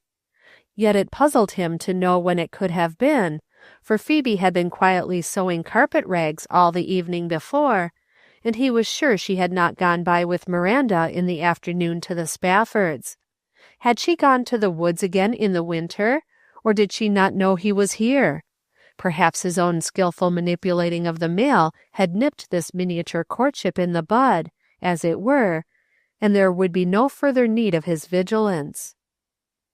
But when Hiram reached the Deanes and looked about for Phoebe, she was not there. "Where's Phoebe?" he demanded, frowning. "She's gone up to Aunt Jane Bloodgood's to get some saffron flowers," said Emmeline. "Won't you come in, Hiram? She'll be mighty sorry to know she missed you." Emmeline thought it was as well to keep up appearances for Phoebe. "Yes, I'm sure," drawled Hiram. "How'd she go?" He asked her after an ominous silence in which Emmeline was meditating on what it would be best to say. "She went in the coach, and I reckon she'll come back that way by night if there don't no one come over from Bloodgood's this way. You might meet the coach if you was going into the village again. I don't know Albert'll feel he has time after losing so much of the day to mill." Hiram said nothing, but Emmeline saw he was angry. "I'd a sent you a word she was goin' and given you the chance to go along with her, only she didn't say a word till after you was gone home last night," she began apologetically, but Hiram did not seem to heed her. He got up after a minute, his brows still lowering. He was thinking that Phoebe had planned to go with Nathaniel Graham. "I'll be over to the village," he said as he went out. "Albert needn't go." Emmeline looked after him meditatively. "I shouldn't be a bit s'prised if he give her up, the way she goes on. It's wonderful how he holds on to her. She's a fool, that's what she is, and I've no pity for her. I wish to goodness she was well married and out of the way. She does try me beyond all, with her books and her visitin's, and her locked doors and notions." Meantime, Phoebe, all unconscious of the plot that was thickening around her, accepted an invitation to remain overnight and the next day with Aunt Jane Bloodgood, and drive into town in the afternoon when she went to missionary meeting. Aunt Jane was interested in Christian missions, and fascinated Phoebe with her tales of Eliot, Brainerd, Carey, Whitman, and Robert Moffat. Phoebe, as she looked over Aunt Jane's pile of missionary papers, began to wonder how many people of one sort and another there were in the world who needed setting free from something. It all seemed to be a part of the one great thing for which she was praying, the thing that Nathaniel Graham was trying to decide, and he was another just like those wonderful men who were giving their lives to save others. Phoebe was glad she had come, though perhaps she might not have been if she could have seen the thought that was working in Hiram Green's heart. After some reflection, Hiram harnessed his horses and took the long ride over to Bloodgood's that afternoon, arriving at the house just after Phoebe and Aunt Jane were safely established in Aunt Jane's second cousin's best room, a mile away, for a visit. Aunt Jane's second cousin was an invalid and liked company, so Phoebe's bright face cheered what otherwise would have been a lonely afternoon, and she escaped the unpleasant encounter with Hiram. Hiram, his suspicions confirmed, met the evening coach, but no Phoebe appeared. He stepped up to Albert Deane's in the evening, long enough to make sure she had not returned by any private conveyance, and the next day he drove over again, but again found the low farmhouse closed and deserted, for Aunt Jane had driven with Phoebe by another road to the village missionary meeting. His temper not much improved with his 2 fruitless rides, Hiram returned, watched every passenger from the evening coach alight, then betook himself to the Deanes again, where he was really surprised to find Phoebe had returned. That evening, when the saffron flowers were being discussed, he remarked that there were mighty nice saffron flowers for sale in Albany, and he watched Phoebe narrowly, but the round cheek did not flush, nor the long lashes flutter in any suspicious way. Nevertheless, Hiram's mind never let go an evil thought that once lodged there. He felt he had a new power over Phoebe that he might use if occasion demanded. He would bide his time. Chapter 18. Spring was coming on at last, and Hiram Green, who had been biding his time and letting his wrath smolder, began to think it was time to do something. All winter, Phoebe had been able to keep comparatively free from him, save for his company with the family in the evening. Hiram took every opportunity possible to make it apparent that he was keeping company with Phoebe through the medium of this nightly visit, and Phoebe made it plain upon every occasion that she did not consider his visit was for her. She got out of the way when she could, but Emmeline contrived to keep her unusually busy every evening, and her own room was so cold that escape was impossible. Hiram had made several unsuccessful efforts to establish himself beside Phoebe in public, and he was getting desperate. Every Sunday, when he tried to walk down the aisle with her, he would find Miranda and Rose, one on either side of her, Mrs. Spafford herself, sometimes all three, and all serenely unconscious of his presence. They attended her down to the carryall. She never went to the village any more that he could discover, unless Miranda came for her, or Albert took her back and forth, though once he had seen her flying across the fields from Granny McVane's house with a bundle that looked as if it came from the store. He complained to Emmeline at last, and she agreed to help him. Albert was not taken into the scheme. For some reason, it was deemed best not to tell Albert about it at all. He was apt to ask kindly, searching questions, and he always took it for granted that one did everything with the best of motives. Besides, he was not quick at evasion, and might let the cat out of the bag. There was to be a barn raising about 10 miles the other side of the village, and the whole country round about were invited. It happened that the Woodburys, whose barn was to be raised, were distant relatives of Emmeline, and of course the Deanes were going. Emmeline had shown plainly that she would be offended if Phoebe did not go, though the girl would have much preferred remaining at home with the new book Mrs. Spafford had sent up the day before. It was a matter of selfishness with Emmeline. She wanted Phoebe to help with the big dinner and relieve her so that she could visit with the other women. It was a part of the scheme that Albert should go in the chaise with Alma, and should start while Phoebe was still dressing. Emmeline had managed Albert very adroitly, telling him that Hiram wanted a chance to "set in the front seat with Phoebe" in the carryall. Albert, always willing to do a good turn, acceded readily, though Alma was a somewhat reluctant passenger. When Phoebe came downstairs, she found Emmeline already seated in the back seat of the carryall with the other children. She gladly got into the front seat, as it was much pleasanter to be there than beside Emmeline, and she seldom had the opportunity of riding beside her brother, who was more congenial than the others. But in a moment Hiram Green appeared from around the corner of the house. He got quickly into the vacant seat beside Phoebe, and whipped up the horses. "Why, where is Albert?" asked Phoebe in dismay, wishing she could get out. "He had to go on," explained Emmeline blandly. "Drive fast, Hiram, we'll be late." This last because she fancied she saw a frightened sideways glance from Phoebe, as if she might be going to get out.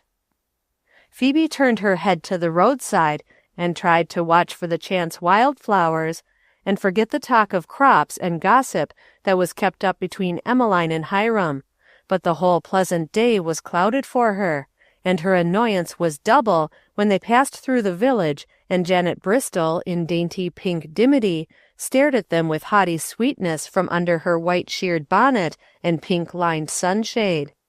Janet was not going to the barn raising, evidently. She had many interests outside of the village where she was born, and did not mingle freely with her fellow townsmen. There were only a favored few who were her friends, and had the privileges of the beautiful old house. Her passing called forth unfavorable comment from Emmeline and Hiram, and Phoebe writhed at her sister-in-law's tone, loud enough for Janet to hear easily if she had a mind. "The idea of wearing such fancy things of a mornin'!" she exclaimed. I didn't think the judge was such a fool as to let his daughter come up like that, fixed up fit for a party this early, and a sunshade, too.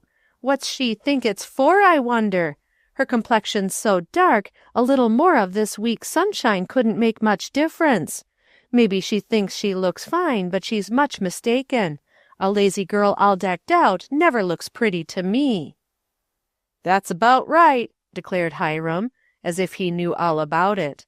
"Give me a good worker every time, I says, in preference to one with ringlets and a nosegay on her frock. But you couldn't 'spect much of that one. She's going to marry that highfalutin Nate Graham, and they'll have money enough twixt them to keep her in pretties all the rest of her life. Say, did you hear Nate Graham had turned abolitionist? Well, it's so. I heard it from a reliable source. Have a friend in New York writes me once in a while, and I know what I'm talking about. Had it from headquarters like, you know. If it's so, he may get into trouble any time now. There's prices on them abolitionists' heads." Hiram turned to look straight into Phoebe's startled face with an ugly leer of a laugh. The girl's cheeks grew pink, and she turned quickly away. Hiram felt he had scored one against her. It made him good-natured all day. But Phoebe found herself trembling with a single thought. Did it mean life or death, this that Daniel had asked her to pray about? And had perhaps her prayers helped to put him in the way of danger? Ah, but if it were true, how grand in him to be willing to brave danger for what he thought was right. Phoebe knew very little about the real question at issue, though she had read a number of Whittier's poems which had stirred her heart deeply. The great thought in her mind was that a man should be brave enough and good enough to stand against the whole world, if need be, to help a weak brother. The day was one of noise and bustle, and for Phoebe hard work. By instinct the women put tasks upon her young shoulders which they wished to shirk, knowing they would be well done. It was written large on Phoebe's face that she could be trusted. So they trusted her, and the fun and frolic and feasting went on, while she toiled in the kitchen, gladly taking extra burdens upon herself, only so it kept her out of any possibility of being troubled by Hiram. She was washing dishes and meditating on how she could manage not to sit next to Hiram on the return trip, when a little Woodbury entered the kitchen. "Say, Phoebe Deane," she called out, "your brother says you're to go in the chaise with him this time, and when you get ready, you come out to the barn and get in. He says you needn't hurry, for he's busy yet a while." The child was gone back to her play before Phoebe could thank her, and with lightened heart she went on washing the dishes. Perhaps Albert had surmised her dislike to riding with Hiram and had planned this for her sake. She made up her mind to confide in Albert during this ride and see if he could not help her to get rid of her obnoxious lover once and for all. Albert was unusually slow and undecided, but when once in a great while he put his foot down about something, things usually went on as he said. She wiped the last dish, washed her hands, and ran upstairs for her bonnet and mantilla. Everybody else was gone.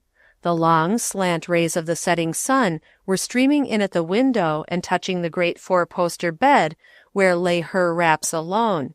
She put them on quickly, glad that everyone else was out of the way and she would not have to wait for a lot of goodbyes. The day had been a weariness to her, and she was thankful to have it over. Mr. and Mrs. Woodbury stood together by the great stepping-stone in front of the house. They had said good-bye to Albert and Emmeline an hour before, and had just been seeing off the last wagon-load of guests. They turned eagerly to thank Phoebe for her assistance. Indeed, the girl had many warm friends among older people who knew her kindly heart and willing hands. "What, your folks all gone and left you, Phoebe?" exclaimed Mrs. Woodbury in dismay. "Why, they must have forgot you." "No, they're not all gone, Mrs. Woodbury. Our chaise is out in the barn waiting for me. Albert sent word to me by your Martha that I needn't hurry, so I stopped to finish the dishes." "Oh, now that's so good of you, Phoebe Deane," said the tired farmer's wife, who expected she would have plenty of cleaning to do after the departure of her large company of guests. "You shouldn't have done that. I could have cleaned up. I'm afraid you're real tired. Wouldn't you like to stay overnight and get rested?" But Phoebe shook hands happily with them and hurried down to the chaise.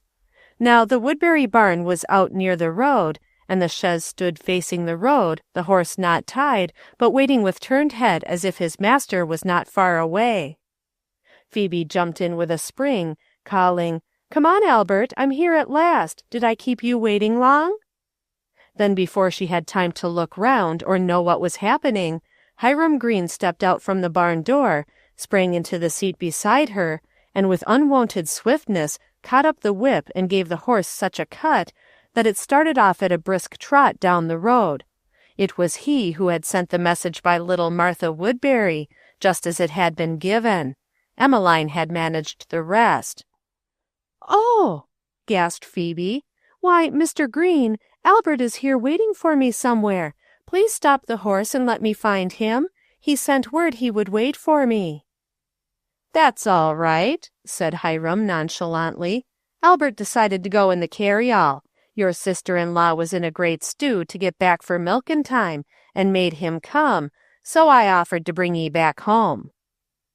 Phoebe's heart froze within her. She looked wildly about her and knew not what to do. The horse was going very fast, and to jump would be dangerous. She had no idea that Hiram would stop and let her out if she should ask him.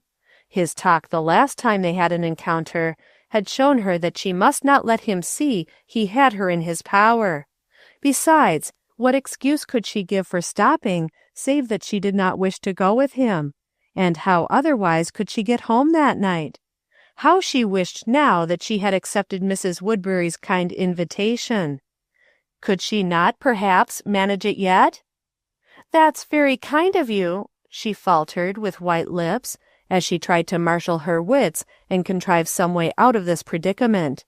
Then she made a feint of looking about her in the seat. "I wonder if I remembered to bring my apron," she said faintly. "Would you mind, Mr. Green, just driving back to see?" "Oh, I reckon you'll find it," Hiram said easily. "If you don't, you got a few more, ain't you? Here, ain't this it?" And he fished out a damp roll from under the seat. Phoebe had hoped for one wild little moment that she had really dropped it when she got into the chaise, for it did not seem to be about anywhere, but the sight of the damp blue roll dashed all her confidence. There was nothing for it but to accept the situation as bravely as possible and make the best of it. Her impulse was to turn angrily and tell Hiram Green that he had deceived her, but she knew that would do no good, and the safest thing was to act as if it were all right, and try to keep the conversation upon everyday topics. If he would only keep on driving at this pace, the journey would not be so intolerably long after all, and they might hope to reach home a trifle before dark, perhaps. She summoned all her courage and tried to talk pleasantly, although the countenance of the man beside her, as she stole a swift glance at his profile, frightened her. There was both triumph and revenge upon it. "They had a pleasant day for the raising, Mr. Green," she began. And then to her horror he slowed the horse to a walk and sat back close to her as if he intended to enjoy the tete-a-tete to its full. It was an awful strain. Phoebe's cheeks blazed out in 2 red spots, and her eyes were bright with excitement. They dragged their slow way through a woods where the lights and shadows played in all the sweetness of spring odors. Phoebe sat up very straight, very much to her side of the chaise, and laughed and talked as if she were wound up. Hiram did not say much. He sat watching her, almost devouring the changefulness of her face, fully understanding her horror of him and this ride, yet determined to make her suffer every minute of the time. It made his anger all the greater as he saw her bravely try to keep up a semblance of respect toward him, and knew she did not feel it. Why could she not give it freely and not against her will? What was there about him she disliked? Never mind, she would pay for her dislike. She should see that she would have to treat him as she would treat those she liked, whether she wished or no. She suggested that they better drive faster, as it was getting late and would soon be dark. He said that did not matter, that Emmeline had said they were not to hurry. She told him she would be needed, but he told her it was right she should have a little rest once in a while, and he smiled grimly as he said it, knowing the present ride was anything but a rest to the poor, tried soul beside him. He seemed to delight in torturing her. The farther she edged away from him, the nearer he came to her, until when they emerged from the woods and met a carryall with some people they both knew, he was sitting quite over on her side, and she was almost out of her seat, her face a piteous picture of rage and helplessness. Emboldened by the expression on the faces of their acquaintances, Hiram threw his arm across the back of the chaise, until it quite encircled Phoebe's back, or would have if she had not sat upon the extreme front edge of the seat. They had reached a settlement of 3 houses, where a toll gate, spreading its white pole out across the way, and a little store and schoolhouse, went by the name of the Crossroads. Hiram flung a bit of money out to the tollman, and drove on without stopping. Phoebe's heart was beating wildly. She could not sit thus on the edge of her seat another instant. Something must be done. "Mr. Green, would you mind moving over just a little? I haven't quite enough room," she gasped. "Oh, that's all right," said Hiram, as heartily as if he really did not understand the situation. "Just sit closter. Don't be shy." His circling arm came round her waist, and by brute strength drew her up to him, so that it looked from behind as if they were a pair of lovers. The top of the chaise was thrown back so that they could easily be seen. They had just passed the last house. It was the home of old Mrs. Dozenberry and her elderly daughter Susanna. Living so far from the village, they made it a point not to miss anything that went by their door, and at this hour in the afternoon, when their simple tea was brewing, they both sat by the front window, ready to bob to the door the minute there was anything of interest. It is needless to say that they both bobbed on this occasion, the daughter with folded arms and alert beak like some old bird of prey, the mother just behind with quizzical exclamatory interrogations written in every curve of her cap strings. Phoebe, glancing back wildly, as she felt herself drawn beyond her power to stop it, saw them gaping at her in amaze, and her cheeks grew crimson with shame. "Stop!" she cried, putting out her hands and pushing against him. She might as well have tried to push off a mountain that was in her path. Hiram only laughed and drew her closer, till his ugly grizzled face was near to her own. She could feel his breath upon her cheek, and the horse was going faster now. She did not know just how it happened, whether Hiram had touched him with his whip or spoken a low word. They were down the road out of sight of the Dozenberrys before she could wrench herself away from the scoundrel. Even then it was but that he might settle himself a little closer and more comfortably that he let go of her for a moment, and then the strong, cruel arm came back as if it had a right around her waist, and Hiram's face came cheek to cheek with her own. She uttered one terrible scream and looked around, but there was no one in sight. The sun, which had been slowly sinking like a ball of burning opal, suddenly dropped behind a hill and left the world dull and leaden with a heavy sky of gray. Dark blue clouds seemed all round, which until now had not been noticed, and a quick uncertain wind was springing up. A low rumble behind them seemed to wrap them in a new dread. But the strong man's grasp held her fast, and her screams brought no help. In the horror of the moment, a thought of her mother came, and she wondered if that mother were where she could see her child, and whether it did not give her deep anguish, even in the bliss of heaven, to know she was in such straits. Then as the sharp stubble of Hiram's upper lip brushed the softness of her cheek, fear gave her strength, and with a sudden mighty effort she broke from his grasp. Reaching out to the only member of the party who seemed at all likely to render any aid, Phoebe caught the reins and pulled back upon them with all her might, while her heart was lifted in a swift prayer for help.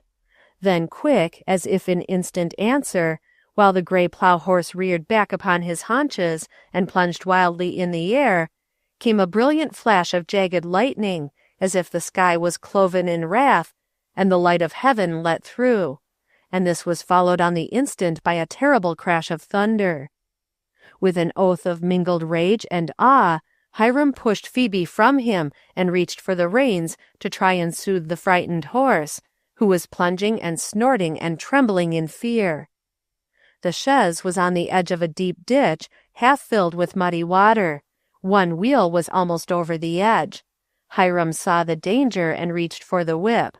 He cut the horse a frantic lash, which brought his forefeet to the ground again and caused him to start off down the road on a terrific gallop. But in that instant, while the chaise poised on the edge of the ditch, Phoebe's resolve had crystallized into action. She gave a wild spring, just as the cut from the whip sent the horse tearing headlong down the road. Her dress caught in the arm of the chaise, and for one instant she poised over the ditch. Then the fabric gave way, and she fell heavily, striking her head against the fence, and lay huddled in the muddy depths.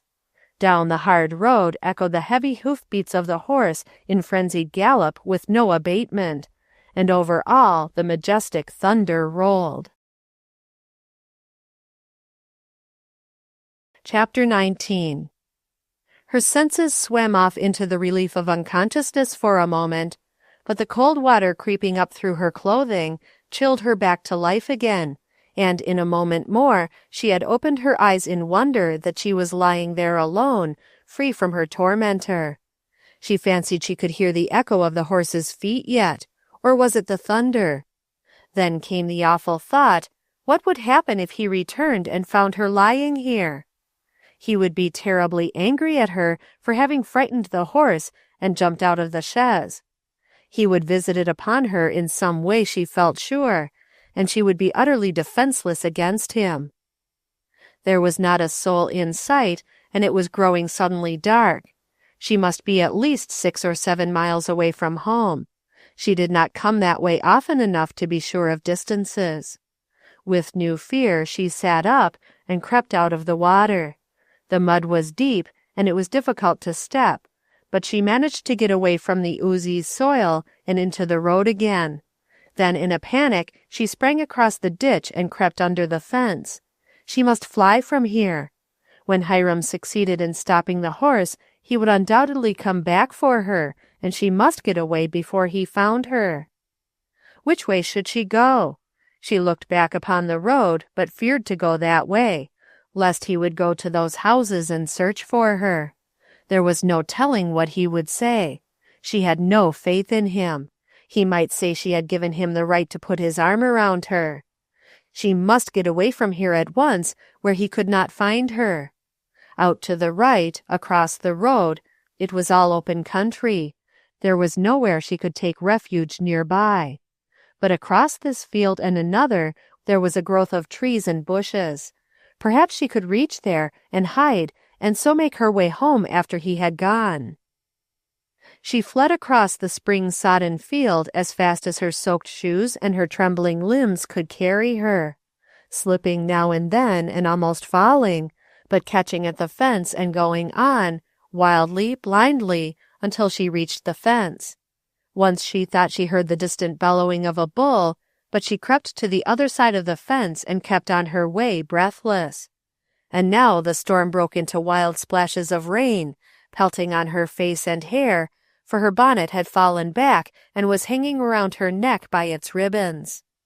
The net had come off from her hair, and the long locks blew about her face and lashed her in the eyes as she ran. It was dark as night, and Phoebe could see but dimly where she was going. Yet this was a comfort to her rather than a source of fear.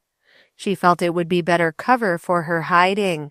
Her worst dread was to come under the power of Hiram Green again. So she worked her way through the fields, groping for the fences, and at last she reached an open road and stood almost afraid to try it, lest somewhere she should see Hiram lurking. The lightning blazed and shivered all about her, trailing across the heavens in awful and wonderful display. The thunder shuddered above her until the earth itself seemed to answer, and she felt herself in a rocking abyss of horror. And yet the most awful thing in it all was the fact of Hiram Green. She had heard all her life that the most dangerous place in a thunderstorm was under tall trees, yet so little did she think of it that she made straight for the shelter of the wood. And though the shocks crashed about her and seemed to be cleaving the giants of the forest, there she stayed until the storm had abated and the genuine darkness had succeeded. She was wet to the skin and trembling like a leaf. Her strongest impulse was to sink to the earth and weep herself into nothingness, but her common sense would not let her even sit down to rest. She knew she must start at once if she would hope to reach home. Yet by this time she had very little idea of where she was and how to get home. With another prayer for guidance, she started out, keeping sharp lookout along the road with eyes and ears, that there might be no possibility of Hiram's coming upon her unaware. Twice she heard vehicles in the distance, and crept into the shelter of some trees until they passed. She heard pleasant voices talking of the storm, and longed to cry out to them for help, yet dared not. What would they think of her, a young girl out alone at that time of night, and in such a condition? Besides, they were all strangers. She dared not speak. And neither to friends would she have spoken, for they would have been all the more astonished to find her so. She thought longingly of Mrs. Spafford and Miranda, yet dreaded lest even Mrs. Spafford might think she had done wrong to allow herself to ride even a couple of miles with such a man as Hiram Green, after all the experience she had had with him. Yet, as she plodded along, she wondered how she could have done differently, unless, indeed, she had dared to pull up the horse and jump out at once. Yet very likely she would not have been able to make her escape from her tormentor as easily earlier in the afternoon as at the time when she had taken her unpremeditated leap into the ditch. As she looked back upon the experience, it seemed as though the storm had been sent by Providence to provide her a shield and a way of escape. If it had not been for the storm, the horse would not have been easily frightened into running, and Hiram would soon have found her and compelled her to get into the chaise again. What could she have done against his strength? She shuddered, partly with cold and partly with horror. A slender thread of a pale moon had come up, but it gave a sickly light, and soon slipped out of sight again, leaving only the kindly stars whose lights looked brilliant but so far away tonight. Everywhere was a soft dripping sound, and the seething of the earth drinking in a good draught. Once, when it seemed as if she had been going for hours, she sat down on the wet bank to rest, and a horse and rider galloped out of the blackness past her. She hid her white face in her lap, and he may have thought her but a stump beside the fence. She was thankful he did not stop to see, but as yet nothing had given her a clue to her whereabouts, and she was cold, so terribly cold. At last she passed a house she did not know, and then another and another. Finally she made out that she was in a little settlement about 3 miles from the Deane's farm. She could not tell how she had wandered, nor how she came to be yet so far away when she must have walked at least 20 miles. But the knowledge of where she was brought her new courage. There was a road leading from this settlement straight to Granny McVane's, and she would not need to go back by the road where Hiram would search for her, if indeed he had not already given up the search and gone home. The lights were out everywhere in this village, save in one small house at the farthest end, and she stole past that as if she had been a wraith. Then she breathed more freely as she came into the open country road again, and knew there were but 2 or 3 houses now between herself and home. It occurred to her to wonder in a dull way if the horse had thrown Hiram out, and maybe he was hurt, and whether she might not after all have to send a search party after him. She wondered what he would do when he could not find her, supposing he was not hurt. Perhaps he had been too angry to go back for her, and her dread of him had been unnecessary. But she thought she knew him well enough to know that he would not easily give her up. She wondered if he would tell Albert, and whether Albert would be worried. She was sure he would be, good, kind Albert. And what would Emmeline say? Emmeline, who had been at the bottom of all this, she was sure. And then her thoughts would trail on ahead of her in the wet, and her feet would lag behind, and she would feel that she could not catch up. If only a kindly coach would appear! Yet she kept on, holding up her heavy head, and gripping her wet mantle close with her cold, cold hands, shivering as she went. Once she caught herself murmuring, "Oh, mother, mother," and then wondered what it meant. So stumbling on, slower and more slowly, she came at last to the little house of Granny McVane, all dark and quiet, but so kindly looking in the night. She longed to crawl to the doorstep and lie down to die, but duty kept her on. No one must know of this if she could help it. That seemed to be the main thought she could grasp with her weary brain. The fields behind Granny McVane's were very miry. 3 times she fell, and the last time almost lay still, but some stirring of brain and conscience helped her up and on again, across the last hillock, over the last fence, through the garden and up to the back door of her home. There was a light inside, but she was too far gone to think about it now. She tried to open the door, but the latch was heavy and would not lift.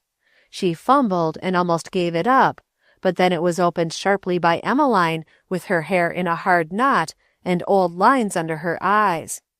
She wore a wrapper over her night robe and a blanket around her shoulders. Her feet were thrust into an old pair of Albert's carpet slippers. She held a candle high above her head and looked out shrewdly into the night. It was plain she was just awake and fretted at the unusual disturbance. "For pity's sake, Phoebe, is that you? Where on earth have you been? You've had us all upside down huntin' for you, and Albert ain't got home yet. I told him 'twas no use, you'd most likely gone in somewheres out of the storm, and you'd be home all right in the mornin'. But it's just like your crazy ways to come home in the middle of the night. For goodness sake, what a sight you are! You ain't comin' in the house like that.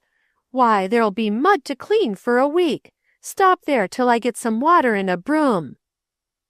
But Phoebe, with deathly white face and eyes that saw not, stumbled past her without a word, the water and mud oozing out of her shoes at every step, and dripping from her garments. Her sodden bonnet dejectedly upon her shoulders, her hair one long drenched mantle of darkness. Emmeline, half awed by the sight, stood still in the doorway and watched her go upstairs, realizing that the girl did not know what she was doing. Then she shut the door sharply as she had opened it, and followed Phoebe upstairs. Phoebe held out until she reached her own door, and opened it.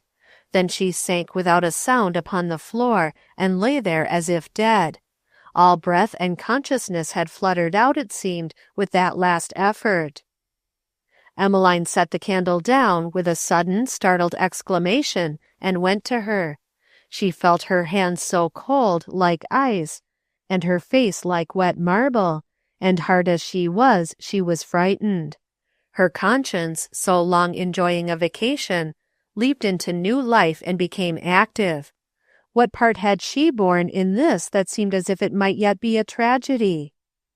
She unlaced the clotted shoes, untied the soaked bonnet, pulled off the wet garments one by one, and wrapped the girl in thick warm blankets, dragging her light weight to the bed. But still no sign of consciousness had come. She felt her heart and listened for a breath, but she could not tell yet if she were alive or not. Then she went downstairs with hurried steps, flapping over the kitchen floor in the large carpet slippers, and stirred up the fire that had been banked down, putting the kettle over it to heat. In a little while she had plenty of hot water, and various remedies applied, but life seemed scarcely yet to have crept back to her, only a flutter of the eyelids now and then, or a fleeting breath like a sigh. The dawn was coming on, and Albert's voice in low, strange tones could be heard outside. "No, I'm not going to stop for anything to eat, Hiram. You may if you like, but I shall not stop till I find her. It's been a real bad night, and to think of that little girl out in it, I can't bear it." There seemed to be something like a sob in Albert's last words. "Well, suit yourself," answered Hiram gruffly. "I'm pretty well played out. I'll go home and get a bite, and then I'll come and meet ye. You'll likely find her back at the Woodberrys, I reckon. She wanted to go back, I mind now. We ought to 'a' gone there in the first place." The voices were under her window. Phoebe slowly opened her eyes, and shuddering, grasped Emmeline's hand so tightly that it hurt her. "Oh, don't let him come! Don't let him come!" she pleaded, and sank away into unconsciousness again. It was a long time before they could rouse her, and when she finally opened her eyes, she did not know them. A fierce and terrible fever had flamed up in her veins, till her face was brilliant with color, and her long, dark hair was scorched dry again in its fires. Granny McVane came quietly over the next day and offered to nurse her. Then the long blank days of fever stretched themselves out for the unconscious girl, and a fight between life and death began. Now it happened that on that very afternoon of the barn-raising, Mistress Janet Bristol, in all the bravery of her pink and white frills and furbelows, with a bunch of pink moss roses at her breast, and her haughtiest air, drove over to the Deanes to call upon Phoebe, in long-delayed response to her cousin Nathaniel's most cousinly letter requesting her to do so. She had parleyed long with herself whether she would go or not, but at last curiosity to see what there was in this country girl to attract her handsome, brilliant cousin led her to go. One can scarcely conjecture what Emmeline would have said and thought if she had seen the grand carriage drive up before her door, with its colored coachman and footman in livery. But no one was at home to tell the tale, save the white lilacs on the great bush near the front gate, who waved a welcome rich with fragrance. Perhaps they sent the essence of the welcome Phoebe would have gladly given to this favored girl whom she admired. So, half petulant at this reception, when she had condescended to come, she scanned the house for some trace of the life of this unknown girl, and drove away with the memory of lilac fragrance floating about a dull and commonplace house. She drove away half determined she would tell her cousin she had done her best and would not go again. There was no sign left behind to tell this other girl of the lost call. It is doubtful if Janet had been able to carry out her purpose that afternoon and make her call upon Phoebe, whether either of the two would have been able to find and understand the other at that time. Janet drove back to her own world again, and the door between the two closed. That very evening's mail brought a brief letter from Nathaniel, saying his dear friend and chum, Martin Van Rensselaer, would be coming north now in a few days, and he desired Janet to invite him to spend a little time in the old home. He would try and arrange to get away from his work and run up for a few days, and they would all have a good time together. So while this other girl, whose unsheltered life had been so full of sorrow, was plodding her way through the darkness and rain alone in the night with fear, Janet Bristol sat in her stately parlor, where a bright hearth fire cast rosy lights over her white frock, and planned pretty wiles for the beguiling of the young theologue. Chapter 20. Miranda was out in the flower bed by the side gate. She had gathered her hands full of spicy gray-green southernwood, and was standing by the fence looking wistfully down the street. The afternoon coach was in, and she was idly watching to see who came in it, but not with her usual vim. The spectre of the shadow of death was hovering too near to Phoebe for Miranda to take much interest in things in general. 3 days after Phoebe's midnight walk, Miranda had gone out to see her and bring her down to take tea with Mrs. Spafford. What was her dismay to find that she was refused admittance, and that too very shortly. "Phoebe's sick abed," snapped Emmeline. She had been tried beyond measure over all the extra work that was thrown on her hands by Phoebe's illness, and she had no time for buttered words. "No, she can't see you today, nor next day. She's got a fever, and she don't know nobody. The doctor says she must be kept quiet. No, I can't tell you how she got it. The land only knows. If she ever gets well, maybe she can tell herself, but I doubt it. She'll have forgot by that time. What she does know she forgets mostly. No, you can't go and take care of her. She's got folks 'nough to do that now, more'n she needs. There ain't a livin' thing to do but let her alone till she comes out of it. You don't s'pose you could take care of her, do ya? Well, I ain't got time to talk." And the door was shut in her face. Miranda, however, was not to be turned aside thus easily. With real concern in her face, she marched around the woodshed to the place under the little window of the kitchen chamber that she knew was Phoebe's room. "Phoebe," she called softly, "Phoebe." And the sick girl tossing in her bed of fever called wildly, "Don't you hear that Phoebe bird calling, Mother? Oh, Mother, it's calling me from the top of the barn. It says, 'Phoebe, I'm here, don't be afraid.'" And the voice trailed off into incoherence again. Granny McVane hobbled to the window, perplexed, for she too had heard the soft sound. "Oh, is that you, Granny?" whispered Miranda.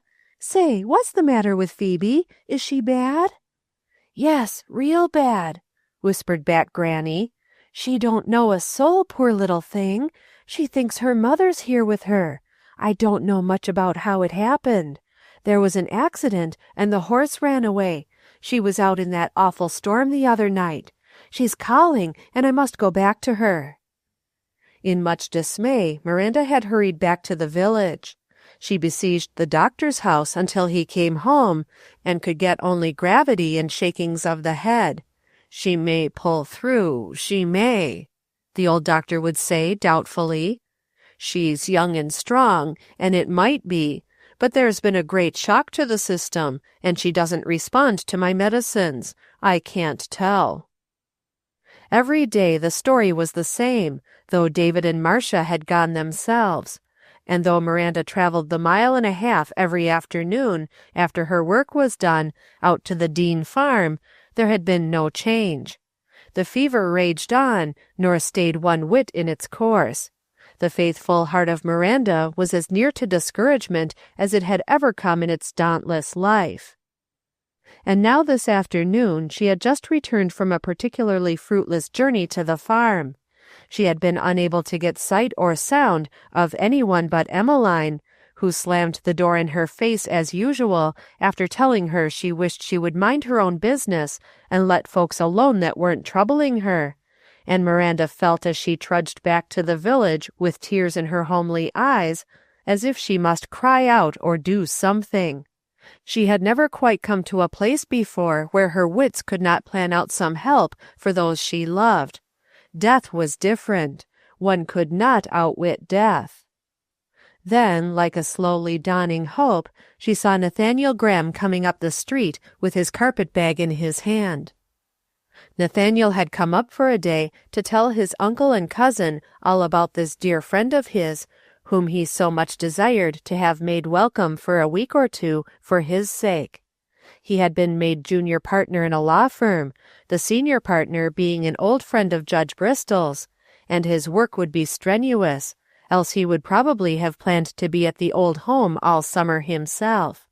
As it was, he could hope for but a few days now and then when he could be spared. Nathaniel came to a halt with his pleasant smile as he recognized Miranda. "How do you do, Miss Miranda? Are all your folks well? Are Mr. and Mrs. Spafford at home? I must try to run over and see them before I go back. I'm only here on a brief visit, must return tomorrow. How is the place getting on? All the friends just the same? Do you ever see Miss Deane? She's well, I hope." Nathaniel was running through these sentences pleasantly, as one will who has been away from a town for a time, and he did not note the replies carefully, as he thought he knew pretty well what they would be, having heard from home but a day or two before. He was just going on when something deep and different in Miranda's tone and clouded eyes made him pause and listen. "No, she ain't well, Phoebe Deane ain't. She's way down sick, and they don't nobody think she's going to get well, I'm sure of that." Then the unexpected happened. 2 big tears welled up and rolled down the 2 dauntless, freckled cheeks. Nobody had ever seen Miranda Griscom cry before. A sudden nameless fear gripped Nathaniel's heart. Phoebe Deane sick, near to death. All at once the day seemed to have clouded over for him. "Tell me, Miranda," he said gently. "She is my friend too, I think. I did not know, I had not heard. Has she been ill long? What was the cause?" "'Bout 2 weeks," said Miranda, mopping her face with the corner of her clean apron. "And I can't find out what made her sick, but it's my 'pinion she's been tormented to death by that long-legged blatherskite of a Hiram Green. He ain't nothing but a big bully, for he's really a coward at heart, and what's more, folks'll find it out some day if I don't miss my guess. But he can get up the low-downest, pin-prickinest, soul-shakinest tormentin's that ever a saint had to bear. And if Phoebe Deane ain't a saint, I don't know who is, 'cept my Mis' Spafford. Them two's as much alike's 2 peas, sweet peas, I mean, pink and white ones in blow." Nathaniel warmed to Miranda's eloquence and kindled to her poetry. He felt that here was something that must be investigated. "I believe that man is a scoundrel," said Nathaniel earnestly. "Do you say he really dares to annoy Miss Deane?" "Well, I rather guess you'd think so. She can't stir without he's at her side, tendin' like he belongs there. She can't bear the sight of him, and he struts up to her at the church door like he owned her, and if it twa'n't for me and Rose and Mis' Spafford, she couldn't get rid of him. She can't go to the post office any more, thout he haunts the very road, though she's told him up and down she won't have a thing to do with him. I have to go after her and take her home when she comes to visit us, fear he'll dog her steps, and he's scared her most to death twice now, chasin' after her, once at night when she was comin' down to your house to bring some letter she'd found." Nathaniel's face grew suddenly conscious, and a warm glow of indignation rolled over it. He set down his carpet-bag and came close to the fence to listen. "Why, would you believe it, that feller found she liked to go to the post office for a walk, and he just followed her every time, and when she quit goin', he hunted up other ways to trouble her. They tell a tale 'bout the horse runnin' away and her bein' out in a big storm the night she was took sick, but I believe in my soul he's to the bottom of it. And I'd like to see him get his comeuppance right now." "Miranda, do you happen to know, I don't suppose you ever heard Miss Deane speak of receiving a letter from me?" Miranda's alert eyes were on his face. "Long 'bout when?" she demanded keenly. "Why, last December, I think it was. I wrote her a note, and I never received any reply. I wondered if it might have got lost, or whether she did not like my writing it, as I am almost a stranger."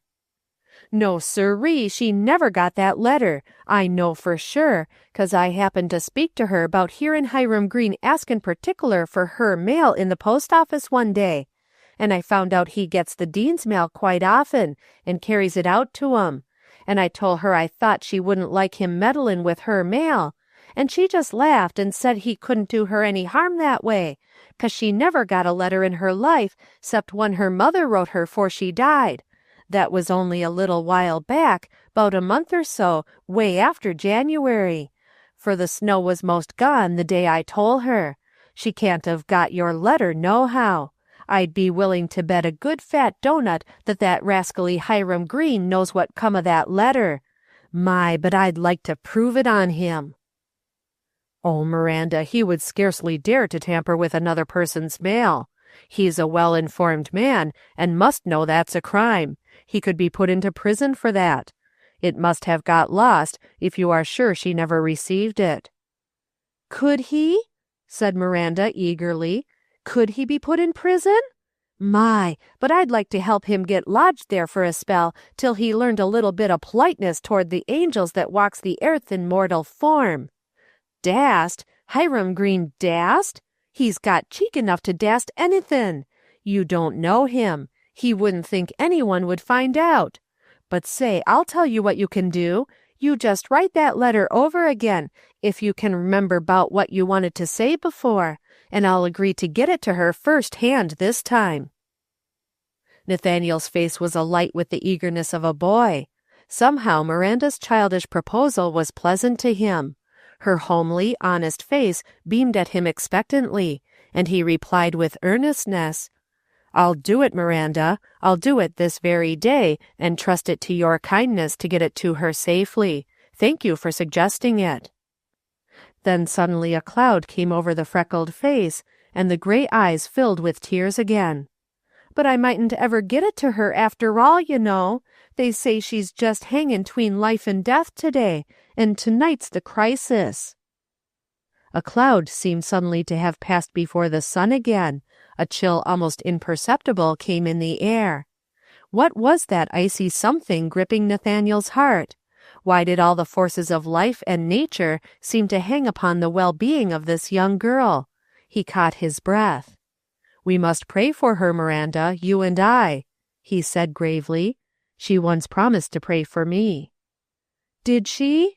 said Miranda, looking up with solemn awe through her tears. "I'm real glad you told me that. I'll try, but I ain't much on things like that. I could wallop Hiram Green a great deal better'n I could pray, but I s'pose that wouldn't do no good, so I'll do my best at the prayin'. Ef it's kind of botched up, maybe yours'll make up for it. But say, you better write that letter right off. I've heard tell there's things like that'll help when crisises comes. I'm goin' to make it a pint to get up there tonight, spite of that old Mis' Deane, and if I see a chance, I'll give it to her. I kind of think it might please her to have a letter to get well fur." "I'll do it, Miranda. I'll do it at once and bring it around to you before dark. But you must be careful not to trouble her with it till she is able. You know it might make her worse to be bothered with any excitement like a letter from a stranger." "I'll use my best judgment," said Miranda with happy pride. "I ain't running no risks, so you needn't worry." With a new interest in his face, Nathaniel grasped his carpet-bag and hurried to his uncle's house. He found Janet ready with a joyful welcome, but he showed more anxiety to get to his room than to talk with her. "I suppose it was dusty on the road today," she conceded unwillingly. "But hurry back. I've a great deal to ask you and to tell, and I want you all to myself before your friend comes." But once in his room, he forgot dust and sat down immediately to the great mahogany desk where paper and pens were just as he had left them when he went away. Janet had to call twice before he made his appearance, for he was deep in writing a letter. "My dear Miss Deane," he wrote, "they tell me you are lying very ill, and I feel as if I must write a few words to tell you how anxious and sad I am about you. I want you to know that I am praying that you may get well. I wrote you some time ago asking if you were willing to correspond with me, but I have reason now to think you never received my letter, so I have ventured to write again. I know it may be some time before you are able even to read this, but I am sending it by a trusty messenger, and I am sure you will let me know my answer when you are better. It will be a great source of pleasure and profit to me if you will write to me sometimes. Yours faithfully, Nathaniel Graham." He folded and addressed it, sealing it with his crest, and then Janet called for the second time. "Yes, Janet, I'm coming now, really. I had to write a letter. I am sorry, but it couldn't wait." "Oh, how poky! Always business, business!" cried Janet. "It is well your friend is coming tonight, for it is plain to be seen we shall have no good of you. How is it that you have grown old and grave so soon, Nathaniel? I thought you would stay a boy a long time." "Just wait until I send my letter, Janet, and I will be as young as you please for 2 whole days." "Let Caesar take it for you then. There is no need for you to go." "I would rather take it myself, cousin," he said, and she knew by his look that he would have his way. "Well, then, I will go with you," she pouted, and taking her sunshade from the hall table, unfurled its rosy whiteness.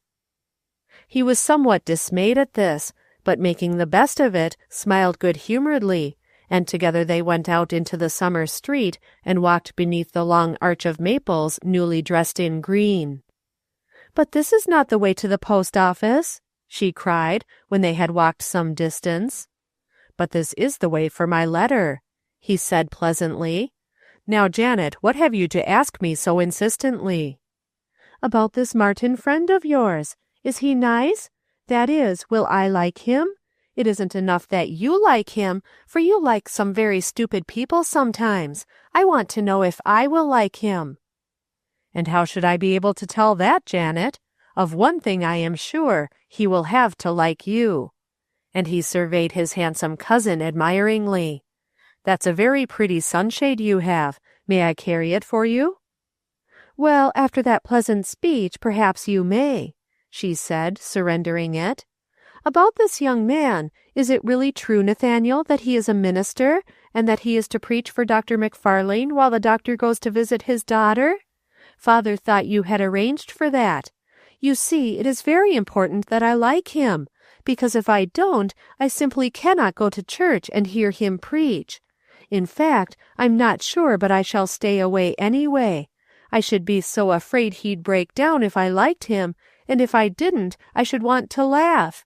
It will be so funny to see a minister at home every day, and to know all his faults and his little peculiarities, and then see him get up and try to preach. I'm sure I should laugh." "I am sure you would dare to do nothing of the kind when Martin preaches." "Oh, is he then so terribly grave and solemn? I shall not like him in the least." "Wait until he comes, Janet. The evening coach will soon be in." They had reached the Spafford house now, and Nathaniel's anxiety about delivering his letter was relieved by seeing Miranda hurry out to the flower bed again, with a manner as if the demand for fresh flowers had suddenly become greater than the supply. She was quite close to the fence as they came up, but she remained unconscious of their presence until Nathaniel spoke. "Is that you, Miss Miranda?" he said, lifting his hat as though he had not seen her before that afternoon. "Will you kindly deliver this letter for me?" He handed her the letter directly from his pocket, and Janet could not see the address. Miranda took it serenely. "Yes, sir," she said, scrutinizing the address at a safe angle from Janet's vision. "I'll deliver it safe and sure. Afternoon, Miss Janet. Like a bunch of pink columbine to stick in your frock? Just matches them posies on the muslin delaine." And she snapped off a fine whirl of delicate pink columbine. Janet accepted it graciously, and the two turned back home again. "Now, I can't see why Caesar couldn't have done that," grumbled Janet. "He's just as trustworthy as that funny red-haired girl." "You would not have got your columbine," smiled Nathaniel, "and I'm sure it was just what you needed to complete the picture." "Now for that pretty speech I'll say no more about it," granted Miss Janet, well pleased. And so they walked along the shaded street, where the sunlight was beginning to lie in long slant rays on the pavement and play strange yellow fancies with the smart new leaves of the maples. Nathaniel talked as he knew his cousin liked to have him do, and all the time she never knew that his heart had gone with the letter he had given to Miranda. Perhaps it was her interest in the stranger who was coming that kept her from missing something. Perhaps it was his light-hearted manner, so free from the perplexing problems that had filled his face with gravity on his recent visits. Perhaps it was just Janet's own happy heart, glad with the gladness of life and the summer weather and the holiday guests. Yet underneath Nathaniel's gay manner there ran two thoughts side by side. One, the fact that Miranda had said Phoebe had repulsed Hiram Green. The other, that she was lying at death's door. And all the time his strong heart was going out in a wild, hopeful pleading that her young life might yet be spared to joy. He felt that this mute pleading was her due, for had she not lifted her clear eyes and said, "Oh, I will," when he had asked her to pray for him? He must return it in full measure. The evening coach was late, but it rolled in at last, bringing the eagerly watched-for guest, bronzed from his months in the South. The dinner was served around a joyous board, the judge beaming his pleasure upon the little company. The evening was prolonged far beyond the usual retiring hour, while laughter and talk floated on around him, and all the time Nathaniel was conscious of that other house but 2 miles away, where life and death were battling for a victim. He went upstairs with Martin for another talk after the house was quiet, but at last they separated, and Nathaniel was free to sit by the window in his dark room, looking out into the night now grown brilliant with the late rising moon, and keep tryst with one who was hovering on the brink of the other world. Chapter 21. "I'm a notion to go up and stay there t'night," announced Miranda as she cleared off the tea things. "This is the crisis, and they might need me for something. Anyhow, I'm a-goin' if you don't mind." "Will they let you in?" asked Marcia. "I shan't ask 'em," said Miranda loftily. "There's more ways 'n one o' gettin' in, and if I make up my mind to git there, you'll see I'll do it." Marcia laughed. "I suppose you will, Miranda. Well, go on. You may be needed. Poor Phoebe. I wish there was something I could do for her." "Well, there is," said Miranda, with unexpected vim. "I've took a contract that I don't seem to make much headway on. I'd like to have you take a little try at it, and see if you can't do better. I agreed to pray for Phoebe Deane, but to save my life I can't think of any more ways of sayin' it than just to ast, and after I've done it onct, it don't seem quite polite to keep at it, 's if I didn't believe 'twas heard. The minister preached a while back 'bout the 'fectual fervent prayer of a righteous man 'vailin' much, but he didn't say nothin' 'bout a red-headed woman. I reckon I ain't much good at prayin', for I'm all wore out with it, but if you'd jest spell me a while, and lemme go see if there ain't somethin' to do, I think it would be a sight more 'vailin' than for me to set still and just pray. 'Sides, if you ain't better'n most any righteous man I ever see, I'll miss my guess."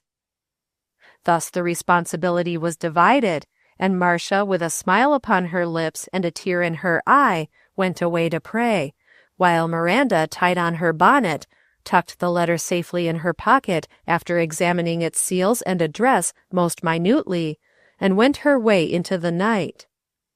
She did not go to the front door, but stole around to the woodshed, where with the help of a milking stool which stood there, she mounted to the low roof. Strong of limb and courageous, she found the climb nothing. She crept softly along the roof till she reached Phoebe's window, and crouched to listen. The window was open but a little way, though the night was warm and dry. "Granny, Granny McVane," she called softly, and Granny, startled from her evening drowsiness, stole over to the window, wondering. A candle was burning behind the water pitcher, and shed a weird and sickly light through the room. Granny looked old and tired as she came to the window, and it struck Miranda she had been crying.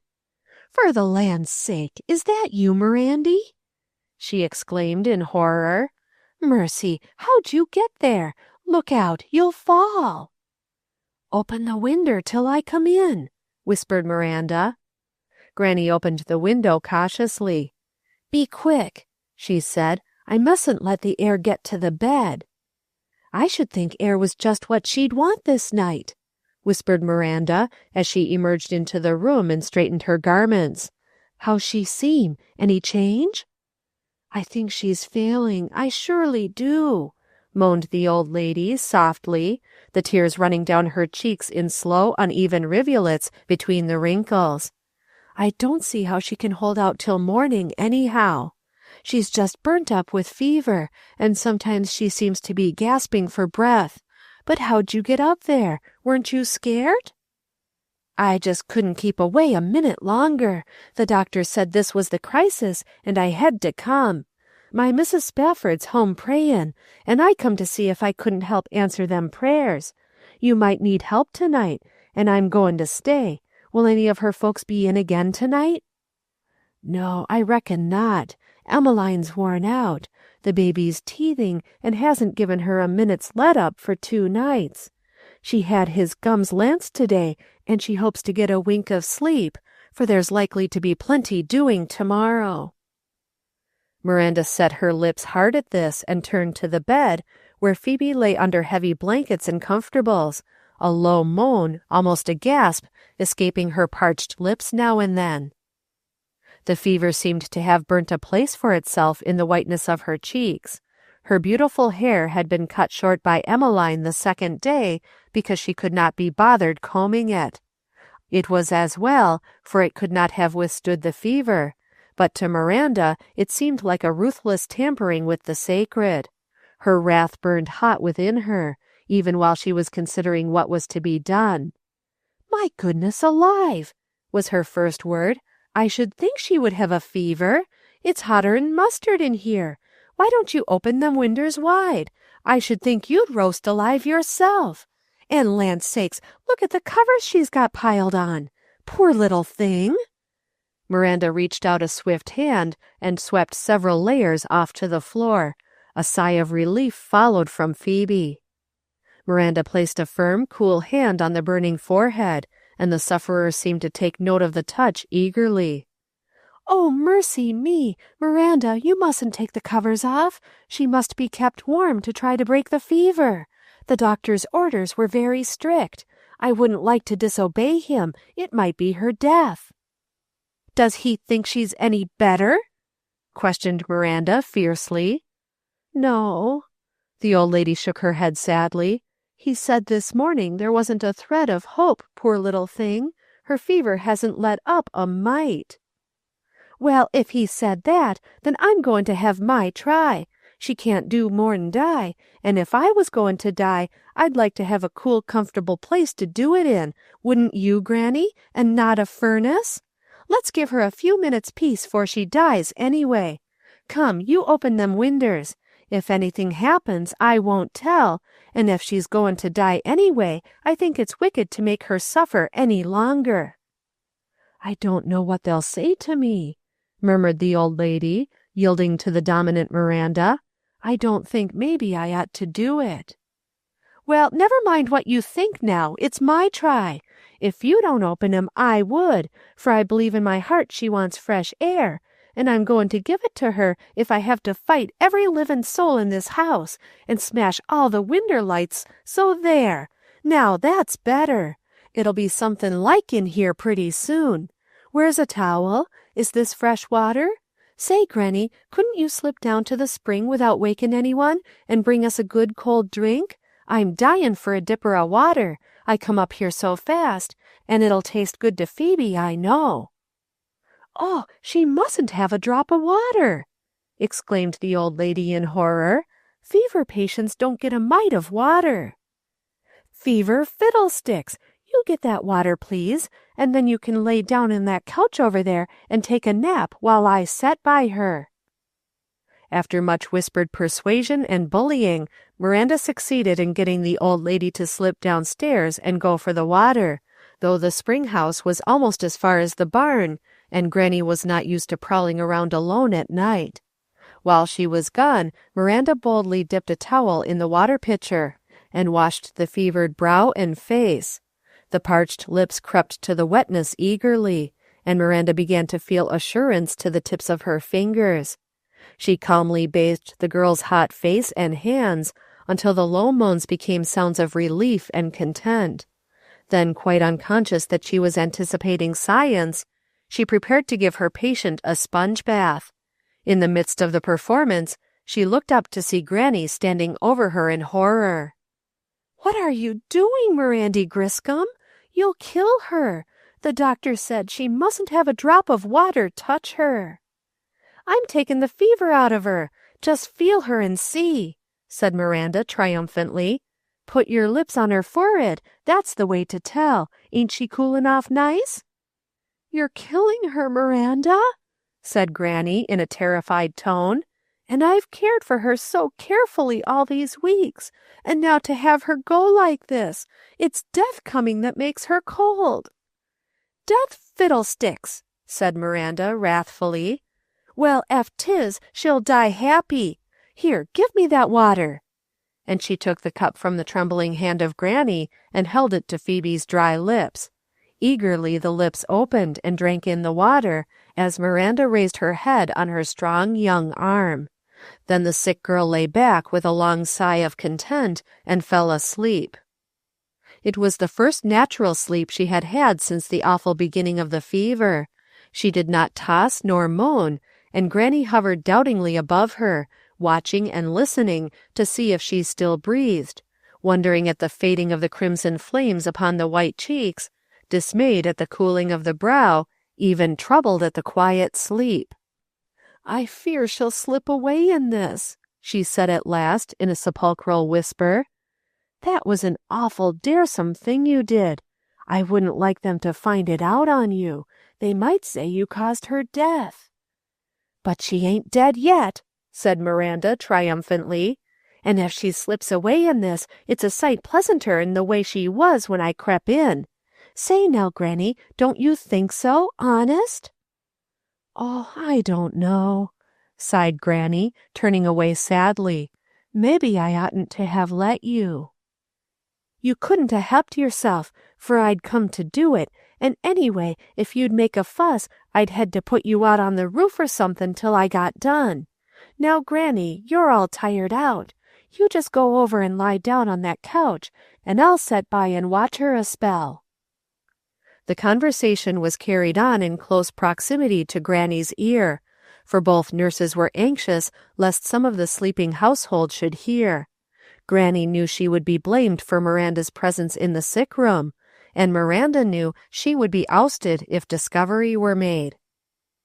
Granny settled down at last, with many protests, owned she was "just the least mite tuckered out," and lay down for what she called a cat nap. Miranda, meantime, wide-eyed and sleepless, sat beside Phoebe and watched her every breath, for she felt more anxiety about what she had done than she cared to own to Granny. She had never had much experience in nursing, except in waiting upon Marcia, but her common sense told her that people were not so likely to get well as long as they were uncomfortable. Therefore, without much consideration, she did for Phoebe what she would like to have had done for herself if she were ill. It seemed the right thing, and it seemed to be working, but supposing Granny were right after all? Then Miranda remembered the two who were praying. She said to herself, as she sat watching the still face on the pillow. "I reckon that's their part. Mine's to do the best I know. Ef the prayers is good for anything, they ought to piece out where I fail. And I guess they will, too, with them two at it." After that, she got the wet towel and went to work again, bathing the brow and hands whenever the heat seemed to be growing in them again. She was bound to bring that fever down. Now and then the sleeper would draw a long sigh as of contentment and comfort, and Miranda felt that she had received her thanks. It was enough to know that she had given her friend a little comfort, if nothing else. The hours throbbed on. The moon went down. The candle began to sputter, and Miranda lighted another. Granny slept, and actually snored, weary with her long vigil. Miranda had to touch her occasionally to stop the loud noise, lest someone should hear and come to see what it was. But the rest of the household were weary too, for it was in the height of the summer's work now, and all slept soundly. When the early dawn crept into the sky, Miranda felt Phoebe's hands and head, and found them cool and natural. She stopped and listened, and her breathing came regularly like a tired child's. For just one instant she touched her lips to the white forehead, and was rejoiced that the parched burning feeling was gone. There remained yet the awful weakness to fight, but at least the fever was gone. What had done it she did not care, but it was done. She went gently to Granny and wakened her. The old lady started up with a frightened look, guilty that she had slept so long, but Miranda reassured her. "It's all right. I'm glad you slep, for you wa'n't needed, and I guess you'll feel all the better for it today. She's slep real quiet all night long, ain't moaned once, and just feel her. Ain't she feelin' all right? I believe the fever's gone." Granny went over and touched her face and hands wonderingly. "She does feel better," she admitted, "but I don't know. It mayn't last.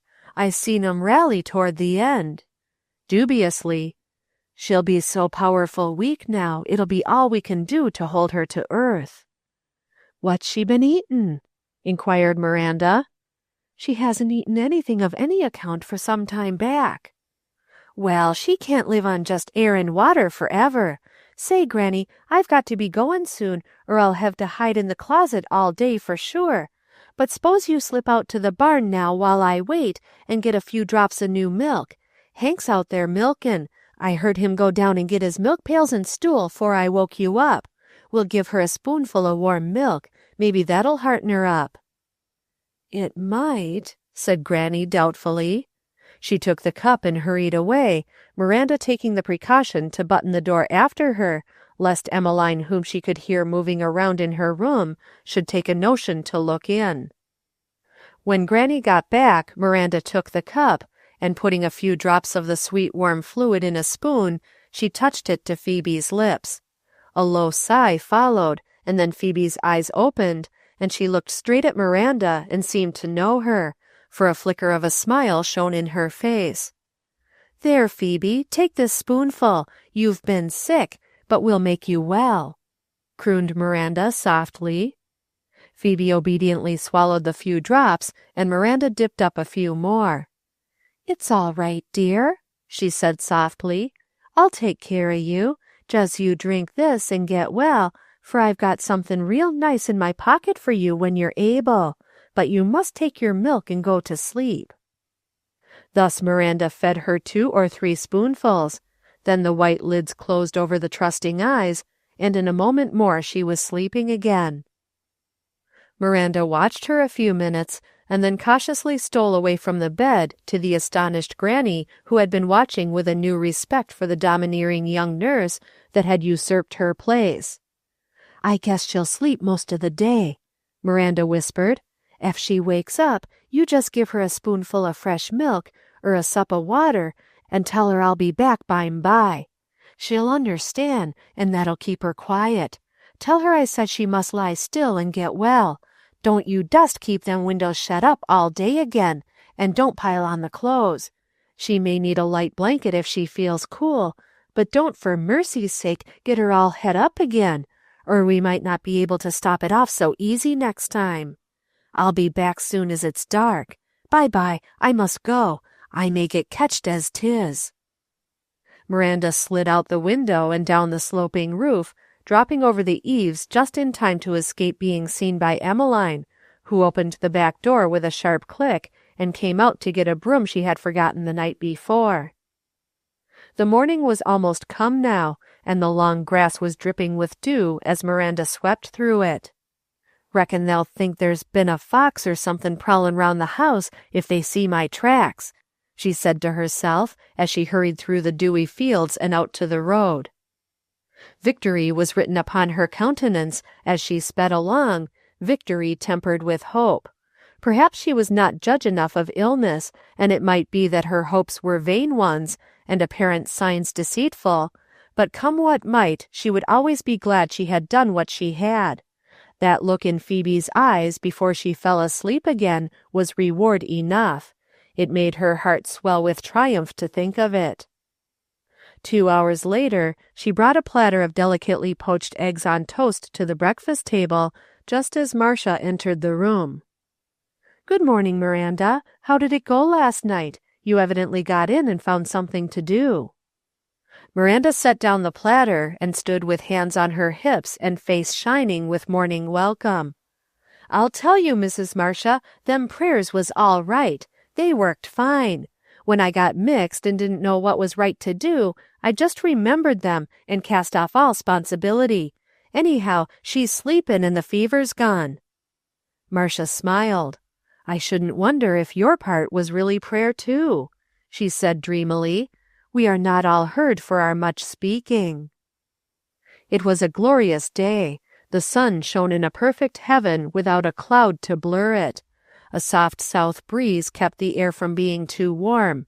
Miranda sang all the morning as she went about her belated work. After dinner, Marcia insisted she should go and take a nap. She obediently lay down for half an hour, straight and stiff on her bright, neat patchwork quilt, scarcely relaxing a muscle lest she rumple the bed. She did not close her eyes, however, but lay joyously smiling at the bland white ceiling, and resting herself by gently crackling the letter in her pocket, and smiling to think how Phoebe would look when she showed it to her. In exactly half an hour she arose, combed her hair neatly, donned her afternoon frock and her little black silk apron, that was her pride on ordinary occasions, and descended to her usual post of observation with her knitting. Naps were not in her line, and she was glad hers was over. A little later the doctor's chaise drove up to the door, and Miranda went out to see what was wanted, a great fear clutching her heart. But she was reassured by the smile on his face, and the good will in the expression of his wife and her sister, who were riding with him. "Say, Mirandy, I don't know but I'll take you into partnership. Where'd you learn nursing? You did what I wouldn't have dared to do, but it seemed to hit the mark. I'd given her up. I've seen her slipping away for a week past, but she's taken a turn for the better now, and I believe in my soul she's going to get well. If she does, it'll be you that'll get the honor." Miranda's eyes shone with happy tears. "You don't say, doctor," she said. "Why, I was real scared when Granny told me you said she wasn't to have a sup of water, but it seemed like she must be so terrible hot." "Well, I wouldn't have dared tried it myself, but I believe it did the business," said the doctor heartily. "Yes, you deserve great credit, Miranda," said the doctor's wife. "You do indeed," echoed her sister pleasantly. "Granny ain't told Miss Deane I was there, has she?" asked Miranda to cover her embarrassment. She was not used to praise except from her own household. "No, she hasn't told her yet, but I think I shall tell her myself by tomorrow, if all goes well. Can you find time to run over tonight again? Granny might not stay wide awake all the time.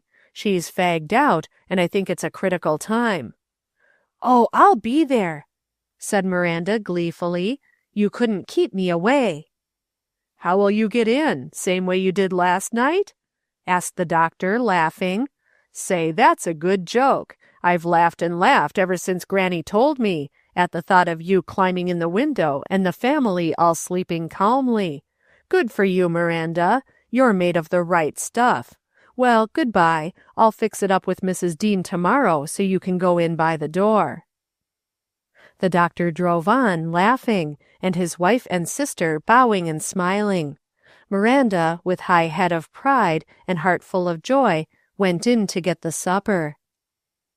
Supper was just cleared away when Nathaniel came over. He talked with David in the dusk of the front stoop a few minutes, and then asked diffidently if Miranda was going up to see how Miss Deane was again soon. David, because of his love for Marcia, half understood, and calling Miranda, left the two together for a moment while he went to call Marcia, who was putting Rose to bed. "She's better," said Miranda, entering without preamble into the subject nearest their hearts. "The doctor told me so this afternoon. But don't you stop prayin' yet, for we don't want no halfway job, and she's powerful weak. I kinder rely on them prayers to do a lot. I got Mrs. Spafford to spell me at mine while I went up to help nurse. She opened her eyes onct last night when I was givin' her some milk, and I told her I had somethin' nice for her if she'd lie still and go to sleep and hurry up and get well. She kinder seemed to understand, I most think. I've got the letter all safe, and just as soon as she gets the least mite better, able to talk, I'll give it to her." "Thank you, Miss Miranda," said Nathaniel. "And won't you take this to her? It will be better than letters for her for a while until she gets well. You needn't bother her telling anything about it now. Just give it to her. It may help her a little. Then later, if you think best, you may tell her I sent it." He held out a single tea rose, half blown, with delicate petals of pale saffron. Miranda took it with awe. It was not like anything that grew in the gardens she knew. "It looks like her," she said reverently. "It makes me think of her as I first saw her," he answered in a low voice. "She wore a frock like that." "I know," said Miranda understandingly. "I'll give it to her and tell her all about it when she's better." "Thank you," said Nathaniel. Then Marcia and David entered, and Miranda went away to wonder over the rose and prepare for her night's vigil. Chapter 22. Granny greeted Miranda with a smile as she crept in at the window that night. Phoebe, too, opened her eyes in welcome, though she made no other sign that she was awake. Her face was like sunken marble now that the fever was gone from it, and her two great eyes shone from it like lights of another world. It startled Miranda as she came and looked at her. Then at once she perceived that Phoebe's eyes had sought the rose, and a smile was hovering about her lips. "It was sent to you," she answered the questioning eyes, putting the rose close down to the white cheek. Phoebe really smiled then faintly. "She better have some milk now," said Granny anxiously. "She's been asleep so long, and I didn't disturb her." "Yes, take some milk," whispered Miranda gently, "and I'll tell you all about the rose when you're better." The night crept on in quiet exultation on Miranda's part. While Phoebe slept, Miranda and the rose kept vigil, and Granny sunk into the first restful sleep she had had since she came to nurse Phoebe. The house was quiet. There was nothing for the watcher to do much of the time but to watch. Now and then she drew the coverlet up a little higher when a fresh breeze came through the window, or again gave a drink of water or a spoonful of milk. The candle was shaded by the water pitcher, and the frail sweet rose looked spectral in the weird light. Miranda looked at the flower, and it looked back at her. As the hours slowly passed, Miranda found her lips murmuring, "Thanks be, thanks be." Suddenly she drew herself up with a new thought. "Land sakes, that sounds like prayin'. Wonder ef 'tis. Anyhow, it's Thanksgivin', and that's what I feel. Guess it's my turn to give thanks." The next day the doctor had a talk with Albert Deane. He told him how Miranda had crept in at the window and cared for Phoebe, and how he believed it had been Phoebe's salvation. Albert was deeply affected. He readily agreed that it would be a fine thing for Phoebe if Miranda could be got to come and help Granny care for her now that she seemed to be on the fair road to recovery. It was all arranged in a few minutes, and Emmeline was not told until just before Miranda arrived. "It's very queer," she said, with her nose in the air, "that I wasn't consulted. I'm sure it's my business more'n yours to look after such things, Albert Deane. And I wouldn't have had that sassy creature in the house for a good deal. Hank's sister would have been a sight better, and could have helped me between the times with Phoebe's extry work. I'm sure it's bad enough having sickness this way in the midst of hayin' season, and me with all them men to feed, and not having Phoebe to help. I could have sent for my own sister when it comes to that, and 'twould have been a sight pleasanter." But before there was time for a protest or apology from Albert, there came a knock at the door, and without waiting for ceremony, Miranda walked in. "Evenin', Mis' Deane," she said unconcernedly. "Everything goin' well? I'll go right up, shall I?" Her smiling insolence struck Emmeline dumb for the moment. "Well, I vow!" declared Emmeline. "Will you listen to the impudence? Will I go right up? As if she was the Queen of Sheby or the doctor himself." But Miranda was marching serenely upstairs, and if she heard, she paid no heed. "She doesn't mean any harm, Emmeline," pleaded Albert. "She's just Phoebe's friend, so don't you mind. It'll relieve you a lot, and if you want Hank's sister to come over too, I guess we can manage it." Thus was Miranda domiciled in Phoebe's room for a short space, much to the comfort of Phoebe and the satisfaction of Miranda. Emmeline was only half mollified when she came upstairs to look around and "give that Griscom girl a settin' down," as she expressed it. but she who attempted to sit on Miranda usually arose unexpectedly. "Where'd that come from?" was Emmeline's first question, as she pointed to the unoffending rose. "Mirandy brought it," said Granny, proud of her colleague. Said Emmeline with a sniff. "It ain't healthy to have plants round in a room, I've heard. Do you raise that kind down to Spafford's?" "We ain't got just to say a plenty yet," said Miranda cheerfully, "but we might have some time. Would you like a slip?" "No, thank ye," said Emmeline dryly. "I never had time to waste good daylight fussin' over weeds. I s'pose Mis' Spafford don't do much else." "Oh, occasionally," answered Miranda, undisturbed. "This morning she put up 100 glasses of blueberry jelly, made peach preserves, spiced pears and crabapple jam, crocheted a white bedspread for the spare bed, and 3 antimacassars for her Aunt Hortense's best parlor chairs, did up the second-story curtains, tucked a muslin slip for Rose, sewed carpet rags enough for a whole strip in Shorty Briskett's new rag carpet, made a set of shirts for Mr. Spafford, knit 9 pair of stockin', spun the winter's yarn, cut out and made Rose's flannel petticoats, and went to missionary meetin'. But of course that ain't much, nothin' to what you'd do." Oh, Miranda, Miranda, of the short prayers and the long tongue, telling all that off with a straight face to the sour-faced woman, Emmeline. "She must be a smart woman," said Granny, much impressed. "She is," said Miranda glibly. "But here all the time I was forgettin' we'd ought not to talk. We'll bring that fever up. Is there anything special you wanted me to look after tonight, Miss Deane? 'Cause if there is, just don't hesitate to say so. I'm here to work and not to play." And before she knew it, Emmeline found herself disarmed and walking meekly downstairs without having said any of the things she had meant to say. From that time forth, Phoebe grew steadily better, though she came near to having a serious setback the day Miranda went down to the village on an errand, and Emmeline attempted to clean up in her absence, finishing the operation by pitching out the tea rose into the yard below the window. "I never see such a fuss," complained Emmeline to Miranda, who stood over Phoebe and felt her fluttering pulse. "All about a dead weed. I declare I can't understand folks getting attached to trash."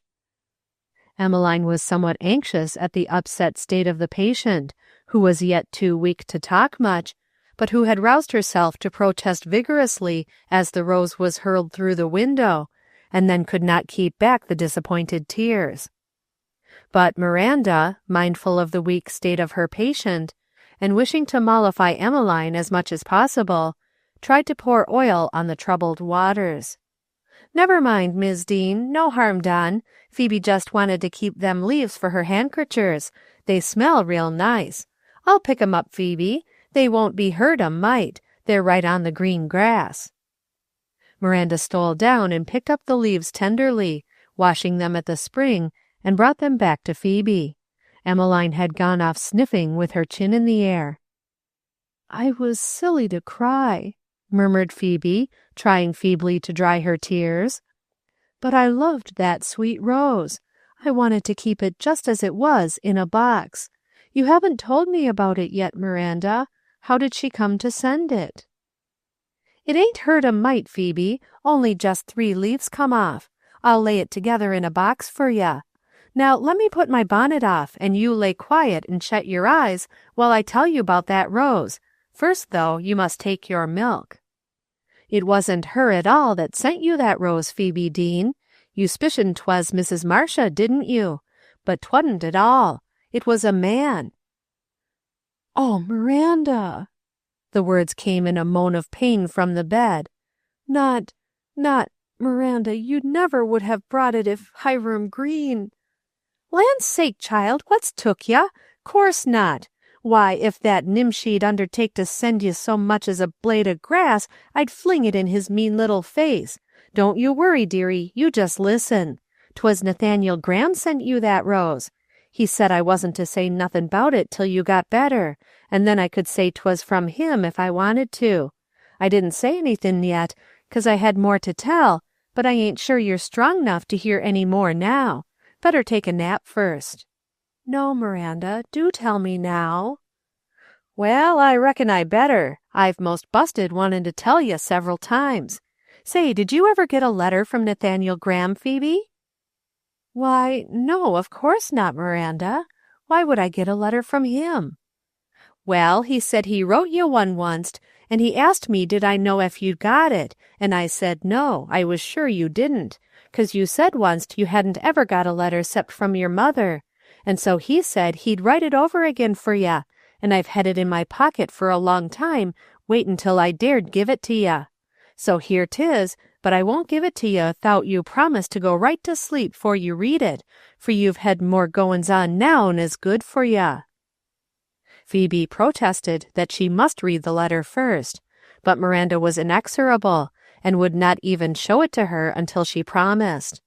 So meekly Phoebe promised, and went to sleep with the precious missive clasped in her hands, the wonder of it helping her to get quiet. She slept a long time, for the excitement about the rose had taken her strength. When she awoke, before she opened her eyes, she felt the letter, pressing the seals with her fingers, to make sure she had not been dreaming. She almost feared to open her eyes, lest it should not be true. A letter for her, all her own! Somehow she almost dreaded to break the seal and have the first wonder of it over. She had not thought what it might contain. Miranda had brought a little pail of chicken broth that Marcia had made for Phoebe, and she had some steaming in a china bowl when Phoebe at last opened her eyes. She made her eat it before she opened the letter, and Phoebe smiled and acquiesced. She lay smiling and quiet a long time after reading the letter, trying to get used to the thought that Nathaniel had remembered her and cared to write to her, cared to have her write to him too. It was not merely passing kindness toward a stranger. He wanted to be friends, real friends. It was good to feel that one had friends. Phoebe looked over at the alert figure of Miranda, sitting bolt upright, watching her charge with anxiety to see if the letter was all that it should be, and then she laughed a soft little ripple that sounded like a shadow of her former self. "Oh, you dear, good Miranda! You don't know how nice it all is to have friends, and a real letter." "Is it a good letter?" asked Miranda wistfully. "Read it," said Phoebe, handing it to her, smiling. "You certainly have a right to read it after all you've done to get it here." Miranda took it shyly and went over by the window where the setting sun made it a little less embarrassing.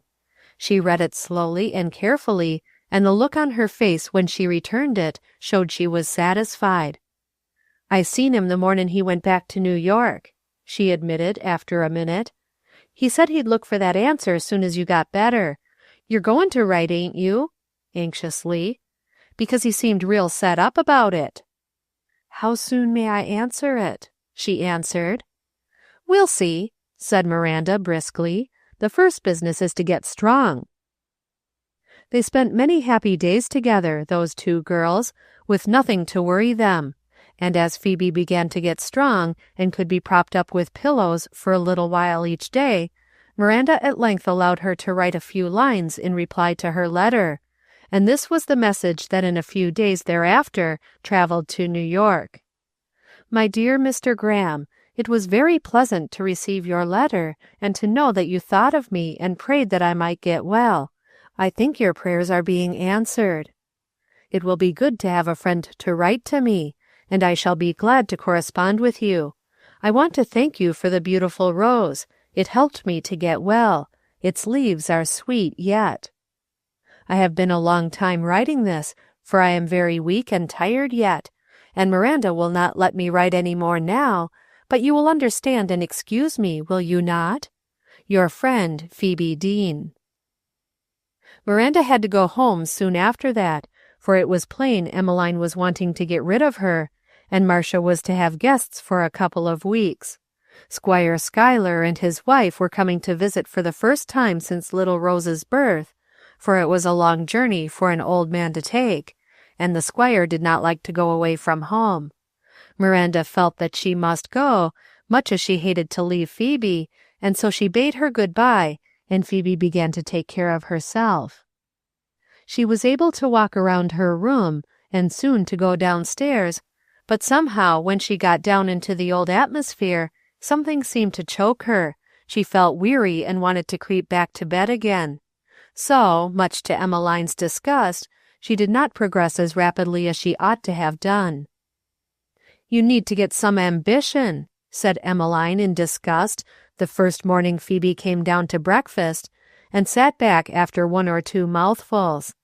There was fried ham and eggs and fried potatoes. Anybody ought to be glad to get that, Emmeline thought. But somehow they did not appeal to Phoebe, and she left her plate almost untasted. "I think if you'd get some work and do something, maybe you'd get your strength again. I never see anybody hang back like you do. There ain't any sense in it. What's the matter with you anyway?" "I don't know," said Phoebe with an effort at cheerfulness. "I try, but somehow I feel so heavy and tired all the time." "She isn't strong yet, Emmeline," pleaded Albert kindly. "Well, don't I know that?" snapped Emmeline. "But how's she ever going to get strong if she don't work it up?" Such little pinpricks were hard to bear when Phoebe felt well, and now that her strength was but a breath, she seemed not to be able to bear them at all, and after a short effort would creep back to her room and lie down.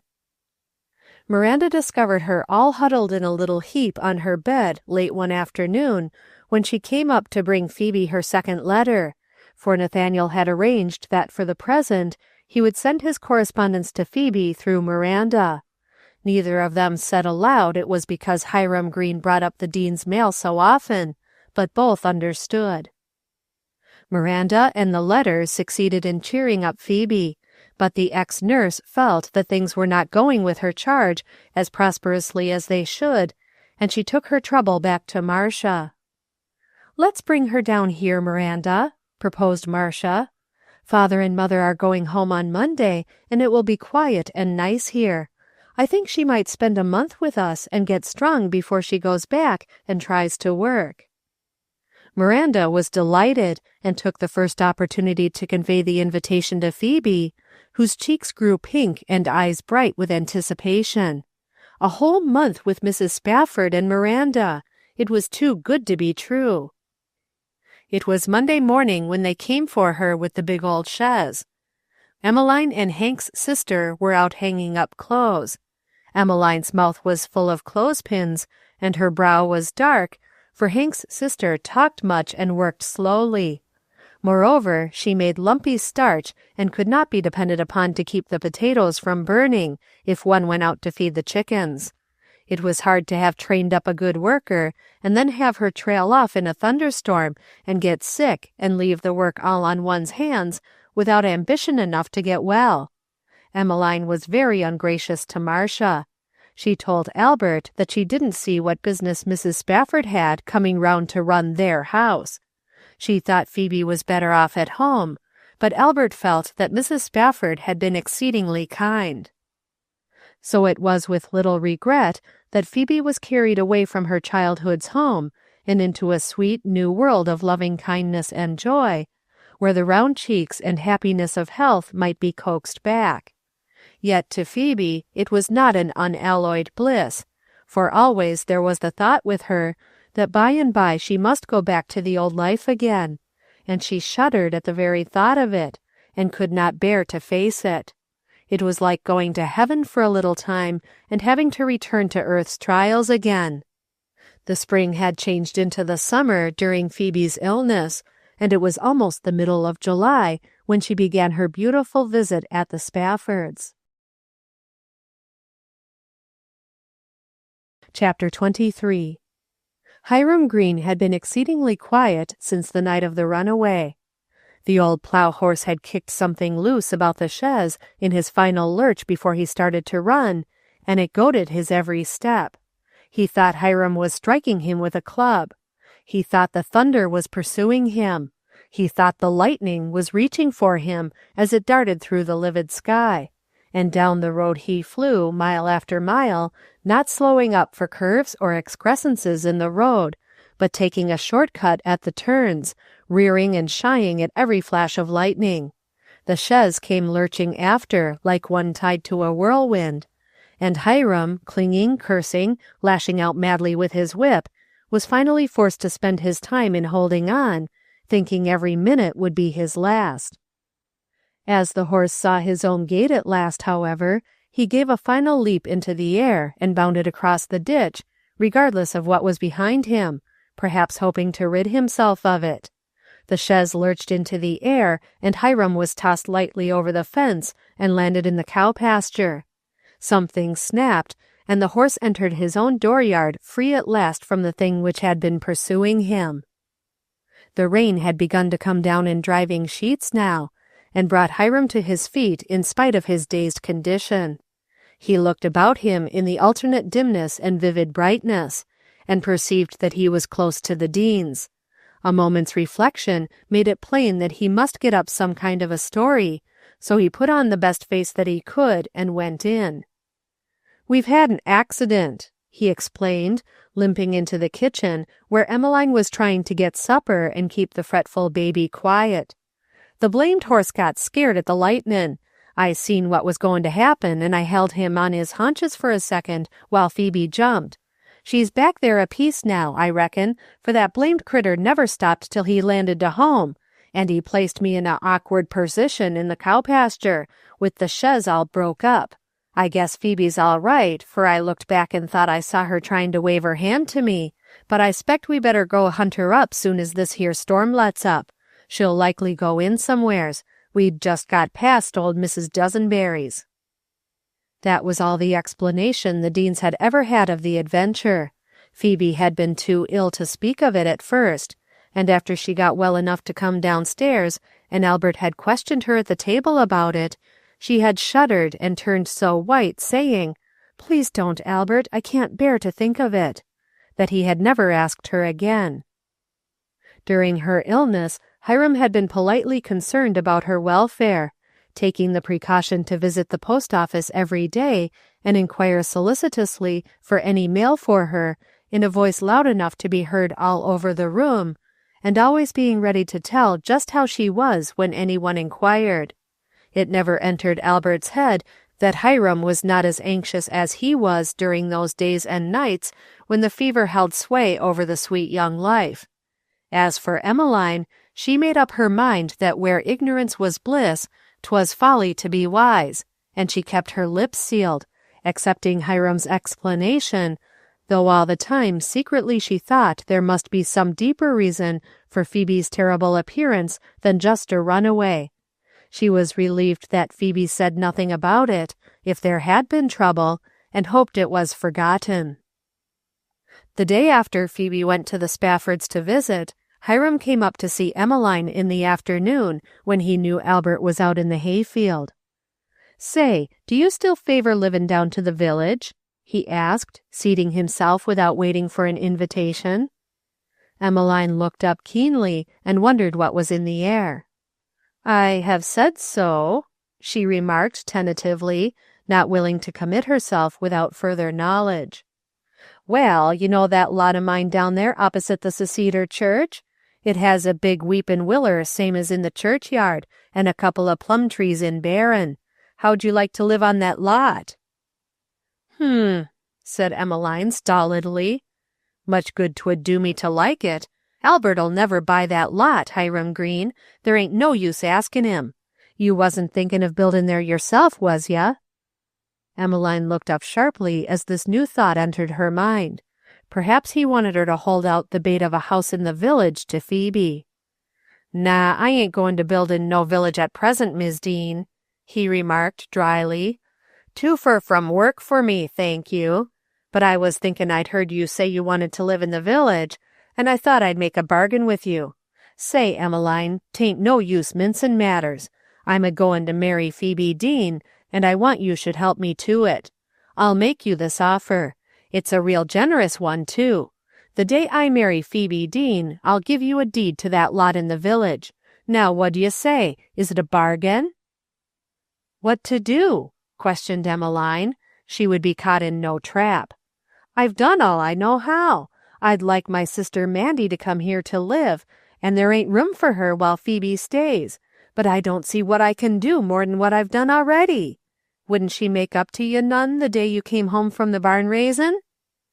"Well, I was getting on pretty well till that blamed horse took and run," said Hiram, shifting his eyes from her piercing ones. "Well, I can't compel her to marry you," snapped Emmeline. "You don't have to," said Hiram. "I've got my plans laid, and all you got to do is stand by me when the time comes. I ain't tellin' my plans just yet, but you'll see what they be, and all is, you remember my offer. If you want that village lot, just remember to stand by me." He unfolded his length from the kitchen chair and went out. Emmeline said nothing. When he reached the door, he turned back and said, "I broke ground this morning for a new house on the knoll. Me and Phoebe'll be living there by this time next year." "Well, I hope to goodness you will," responded Emmeline heartily, "for I've had trouble enough already with this business. I'll do what I can, of course, but do for goodness sake hurry up." The house on the knoll steadily progressed. Hiram came little to the Deane house during Phoebe's absence, but spent his time at the new building when his farm work did not demand his presence. He also came often to the village and hung around the post office. He was determined that nothing should escape his vigilance in that direction. Seeing him there one day when the mail was being distributed, Miranda took her place in the front ranks and asked in a cool voice, "Anythin' for Phoebe Deane? She's stayin' to our house for a spell now, and I'll take her mail to her." Miranda well knew that the only mail Phoebe was likely to receive came addressed to herself, so she was more than surprised when the postmaster, with his spectacles on the end of his nose, held up a letter whose address he carefully studied, and handed to her rather reluctantly. He would have liked a chance to study that letter more closely. But nothing fazed Miranda. She took the letter as composedly as if there ought to be 2 or 3 more forthcoming, and marched off. Hiram Green, however, got down scowling from his seat on the counter and stalked over to the postmaster. "I should think you'd have to be careful who you give letters to," he remarked in a low tone. "Phoebe Deane might not like that harum-scarum girl bringing her letters. Did you take notice if that letter was from New York? She was expecting quite an important letter from there." The postmaster looked over his spectacles at Hiram patronizingly. "I should hope I know who to trust," he remarked with dignity. "No, I didn't take notice. I have too much to do to notice postmarks." Hiram, however, was greatly shaken up by the sight of that letter in Miranda's triumphant hands, and betook himself to the hayloft to meditate. If he had known that the letter merely contained a clipping about the progress of missions in South Africa, which Anne Jane Bloodgood had sent thinking it might help Phoebe to recover from her illness, as she heard she was feeling poorly yet, and hoped she would soon hear she was better. But Hiram had no thought but that the letter was from Nathaniel. Therefore his reflections were bitter. 2 days afterward, Hiram was one of a group about a New York agent who had come down to sell goods. He was telling the story of a mob, and his swaggering air and flashy clothes attracted Hiram greatly. He thought them far superior to any of Nathaniel Graham's, and determined to model himself after this pattern in future. "Oh, we do things in great shape down in New York," he was saying. "When folks don't please, we mob 'em. If their opinions ain't what we like, we mob 'em. If they don't pay us what we ask, we mob 'em. Heard 'bout the mob down in Chatham Street last summer, or it might have been 2 years ago. A lot of niggers met to hear a darky preacher in a little chapel down there. We got wind of it, and we ordered 'em to leave, but they wouldn't budge 'cause they'd paid their rent, so we just put 'em out. There was a man named Tappan who lived down in Rose Street, and he was there. He was an abolitionist, and we didn't like him. He'd had something to do with this meetin', so we follered him home with hoots and threats, and give his house a good stoning. Did him good. Oh, we do things up in great shape in New York. Next night we went down to the Bowery Theater. Manager there's English, you know, and he'd said some impolite things about America, we thought, something about our right to own slaves, so we give him a dose. "Oh, we're not afraid of anything down in New York." Hiram was greatly fascinated by this representative New Yorker, and after the crowd had begun to disperse, he went to the stranger and buttonholed him. "Say, look-a-here," he began, holding a $5 bill invitingly near to the New Yorker's hand. "I know a feller you ought to mob. I could give you his name and address real easy. He's prominent down there, and I reckon 'twould be worth something to you folks to know his name. Fact is, I've an interest in the matter myself, and I'd like to see him come to justice, and I'm willin' to subscribe this here bill to the cause ef you see your way clear to lookin' the matter up for me." "Why, certainly, certainly," said the stranger, grasping the bill affably. "I'll do anything I can for you. I'll hand this over to the treasurer of our side. In fact, I'm the treasurer myself, and I thank you very much for your interest. Anything I can do, I'm sure I'll be glad to. Can you tell me any more about this?" Hiram told him off to a quiet corner, and before the interview was ended, he had entered into a secret plot against Nathaniel Graham, and had pledged himself to give the stranger not only one, but 4 more $5 bills when the work should be complete, and Nathaniel Graham stand revealed to the world an abolitionist, a man who should be suppressed. It was all arranged before the stranger left on the evening stagecoach that he would write Hiram what day a move would be made in the matter, and just how far he felt they could go. Hiram went home chuckling, and felt that revenge was sweet. He would get the better of Nathaniel Graham now, and Nathaniel would never know who struck the blow.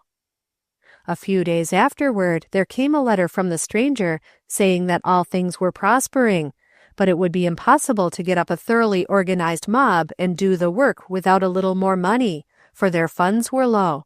And would it be possible for Hiram to forward the $20 now instead of waiting? After a sleepless night, Hiram doled out the $20. The stranger wrote that the time had been arranged, and he would let him know all about it soon. They thought they had their man pinned down tight. The night Hiram received that letter, he slept soundly. Meantime, the world had been moving in an orbit of beauty for Phoebe. She was tended and guarded like a little child. They made her feel that her presence was a joy to them all. Every member of the family, down to Rose, made it a point to brighten her stay with them. Rose brought her flowers from the garden. David brought the latest books and poems for her to read. Marcia was her constant loving companion, and Miranda cooked the daintiest dishes known to the culinary art for her tempting. The letters went back and forth to New York every day or two, for as Phoebe was growing better, she was able to write longer epistles, and Nathaniel seemed always to have something to say that needed an immediate answer. Phoebe was growing less shy of him, and more opened her heart to his friendship, like a flower turning to a newly risen sun. Janet Bristol had been away on a visit during Phoebe's illness, but while she was still with the Spaffords, Janet returned, and one afternoon came to return Mrs. Spafford's call. Phoebe wore a thin white frock whose dainty frills showed modestly her white throat and arms, now taking on something of their old roundness. She was sitting in the cool parlor with Marcia when the caller arrived. Her mother's locket was tied about her throat with a bit of velvet ribbon, and her hair, now coming out in soft curls, made a lovely, fluffy halo of brown all about her face. Janet watched her while she talked with Marcia and wondered at the sweet grace of form and feature. Somehow her former prejudice against this girl melted strangely as Phoebe raised her beautiful eyes and smiled at her. Janet felt drawn to her against her will, yet she could not tell why she held back, only that Nathaniel had been so strangely stubborn about that letter. To be sure, that was long past, and her mind was fully occupied just now with Nathaniel's theological friend, Martin Van Rensselaer. She was attempting to teach him the ways of the world, and draw him out of his gravity. He seemed to be a willing subject, if one might judge from the number of visits he made to the Bristol home during that summer. Then, one bright, beautiful day, just a week before Phoebe's visit was to close, Nathaniel came up from New York. He reached the village on the afternoon coach, and as it happened, Hiram Green stood across the road from the tavern where the coach usually stopped, lounging outside the post office and waiting for the mail to be brought. He did not intend that any Miranda Griscom should stand in his way. Moreover, this night was the one that had been set for Nathaniel Graham's undoing, and there might be a letter for himself from his agent in New York. It filled Hiram with a kind of intoxication to be getting letters from New York. He stood leaning against a post, watching the coach as it rolled down the village street, drawn by the 4 great horses, enveloped in a cloud of dust, and drew up at the tavern with a flourish. Then suddenly he noticed that there were passengers, 2 of them, and that one was Nathaniel himself. Hiram felt weak in the knees. If a ghost had suddenly descended from the coach, he could not have been more dismayed. Here he had put $25 good into Nathaniel's discomfiture, only to have him appear in his own town, smiling and serene as if nothing had been about to happen. It made Hiram just sick. He watched him and the other young man who had been his fellow passenger as they walked down the street toward the Bristol house. He had sat down when the coach stopped, feeling inadequate to the work of holding himself upright in the midst of his unusual emotions. Now he got slowly up and went away toward his home, walking heavily as if he had been stricken. With head bent down, he studied the ground as he walked. He forgot the mail, forgot everything, save that he had put $25 into a fruitless enterprise.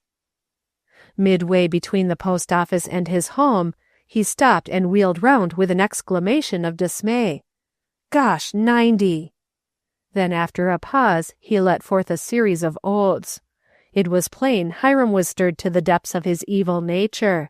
He had just remembered that Phoebe was down in the village at the Spaffords and would be likely to see Nathaniel. His ugly face contracted in a spasm of anger that gradually died into a settled expression of vengeance. The time had come, and he would wait no longer. If he had been more impulsive and less of a coward, he would have shot his victim then and there, but such was not Hiram's way. Stealthily, with deadly surety, he laid his plans, with the patience and the fatality that could only come from the father of liars himself. 3 whole days did Nathaniel stay in the village, and much of that time he spent at the Spafford house, walking and talking and reading with Phoebe. 3 whole days did Hiram spy upon him at every turn, with evil countenance and indifferent mien, lounging by the house or happening in the way. He had written an angry letter to the man in New York, who later excused himself for not having performed his mission on account of Nathaniel's absence, but promising it should yet be done, and demanding more money. Janet and Martin Van Rensselaer came down to the Spafford house the last evening, and made a merry party. Hiram hid himself among the lilac bushes at the side of the house, like the serpent of old, and watched the affair all the evening, his heart filled with all the evil that his nature could conceive.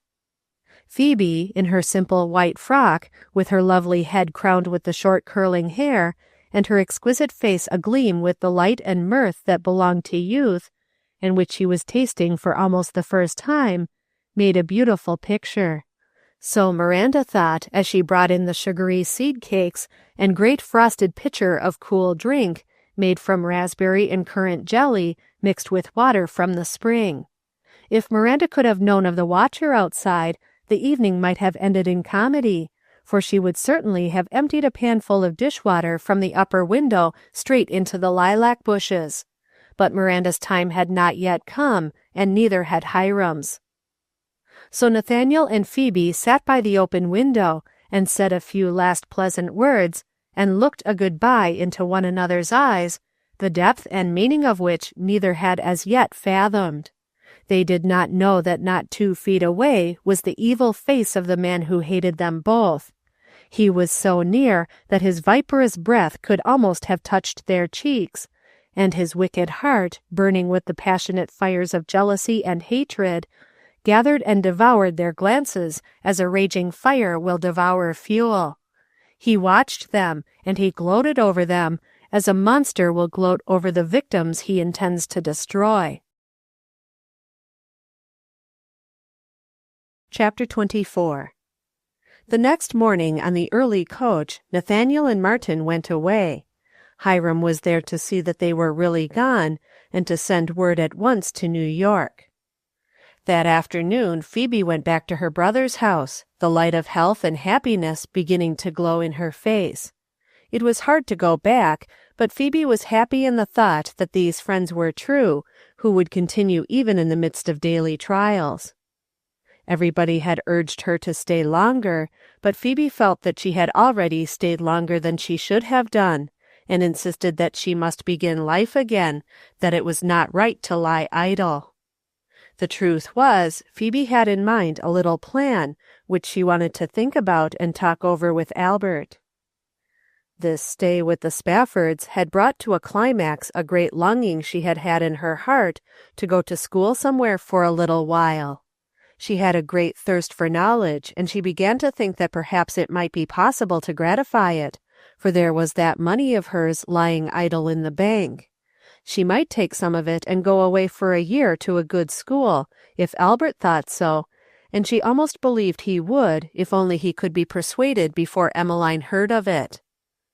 Phoebe had felt her own deficiencies more and more by reason of her delightful correspondence with Nathaniel Graham. She wished to make herself more his equal, that she might really be able to write letters worthy of his perusal. She little dreamed of the trouble that was swiftly descending. In modern war, we sow our harbors and coasts thick with hidden mines, ready to explode should the enemy venture within our borders. In much the same fashion, that morning Hiram Green started out to lay his mines, in readiness for the sweet young life that was unwarily drifting his way. He had dressed himself soberly, as befitted the part he was to play.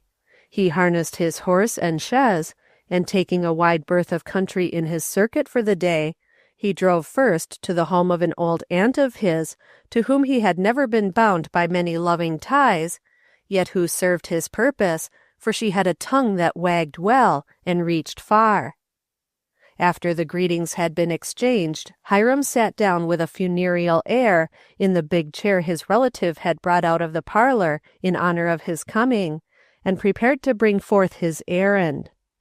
"Aunt Keziah," he began, in a voice which indicated momentous things to come, "I'm in deep trouble." "You don't say, Hiram. What's up now? Any of the children dead or sick?" "No, I ain't afflicted in that manner this time," said Hiram. "It's something deeper than that, deeper than sickness or death. It's fear of disgrace." "What, Hiram? You ain't been stealing or forging anybody's name, surely?" The old lady sat up as if she had been shot, and fixed her eyes, little eyes like Hiram's with the glitter of steel beads, on her downcast nephew's face. "No, aunt, I'm thankful to say I've been kept from personal disgrace," murmured Hiram piously, with a roll of his eyes indicating that his trust was in a power beyond his own. "Well, what is it then? Speak up quick. I'm too old to be kept in hot water." The aunt spoke snappishly.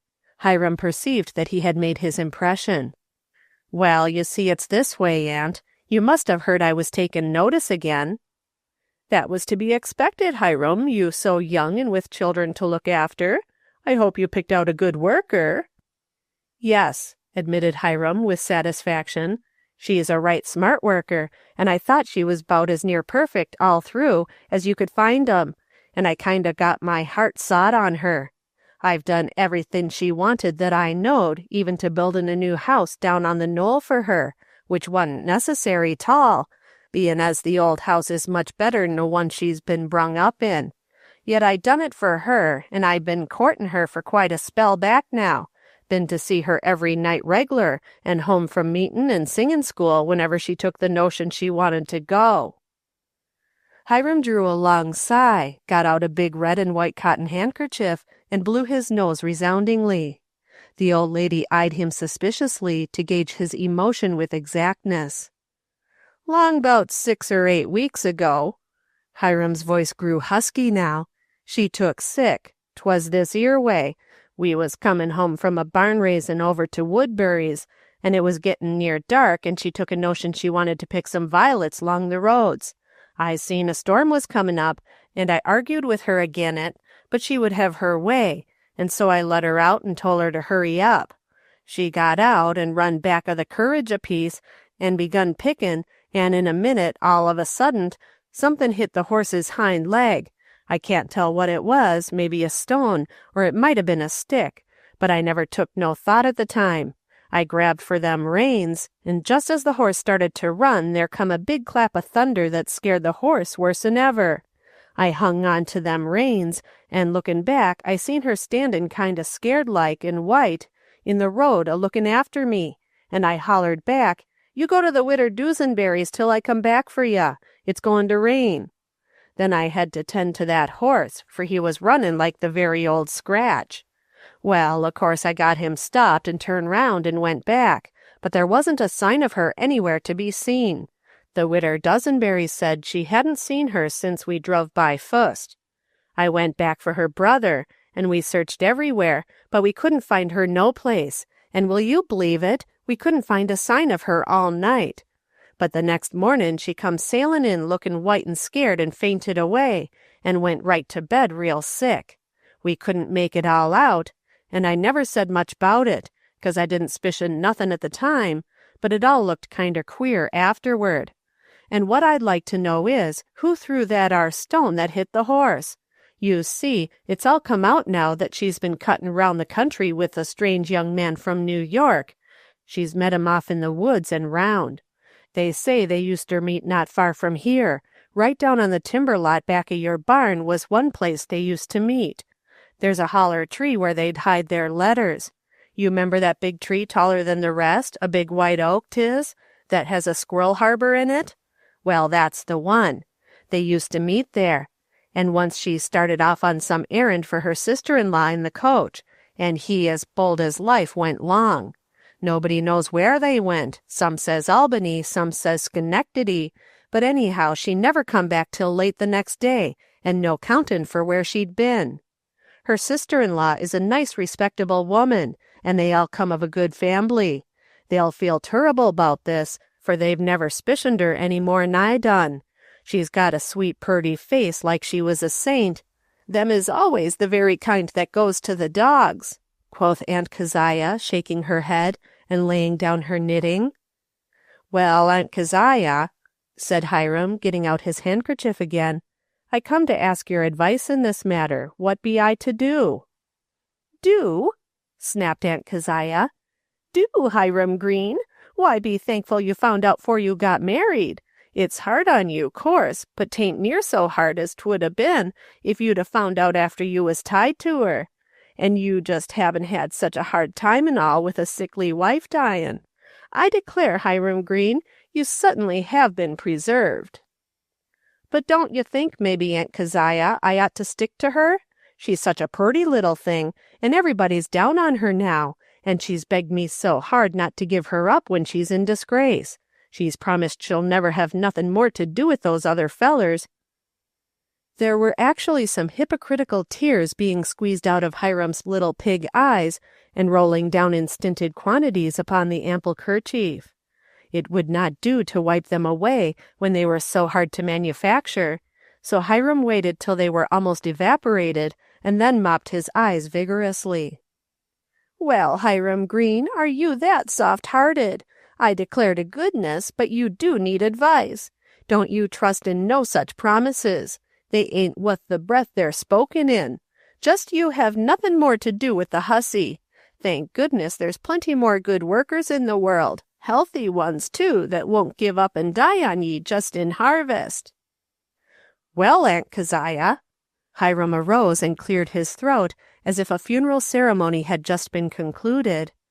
I thank you for your good advice. I may see my way clear to foller it. Just now I'm in doubt. I wanted to know what you'd thought, and then I'll consider the matter. It ain't as though I hadn't been going with her pretty steady for a year back. You see, what I'll do will likely to tell on how it goes with her from now on. Well, don't you go to be sentimental like, Hiram. That wouldn't set on you at your time of life. Just you stand by your rights and be rid of her. That's what your ma would have said if she was alive. Now you remember what I say. Don't you be soft-hearted." "I'll remember, Aunt," said Hiram dutifully, and went out to his chaise. He took his slow and doleful way winding up the road, and as soon as he was out of sight beyond the turn, the alert old lady put on her sunbonnet and slipped up to her cousin's house 1/2 a mile away.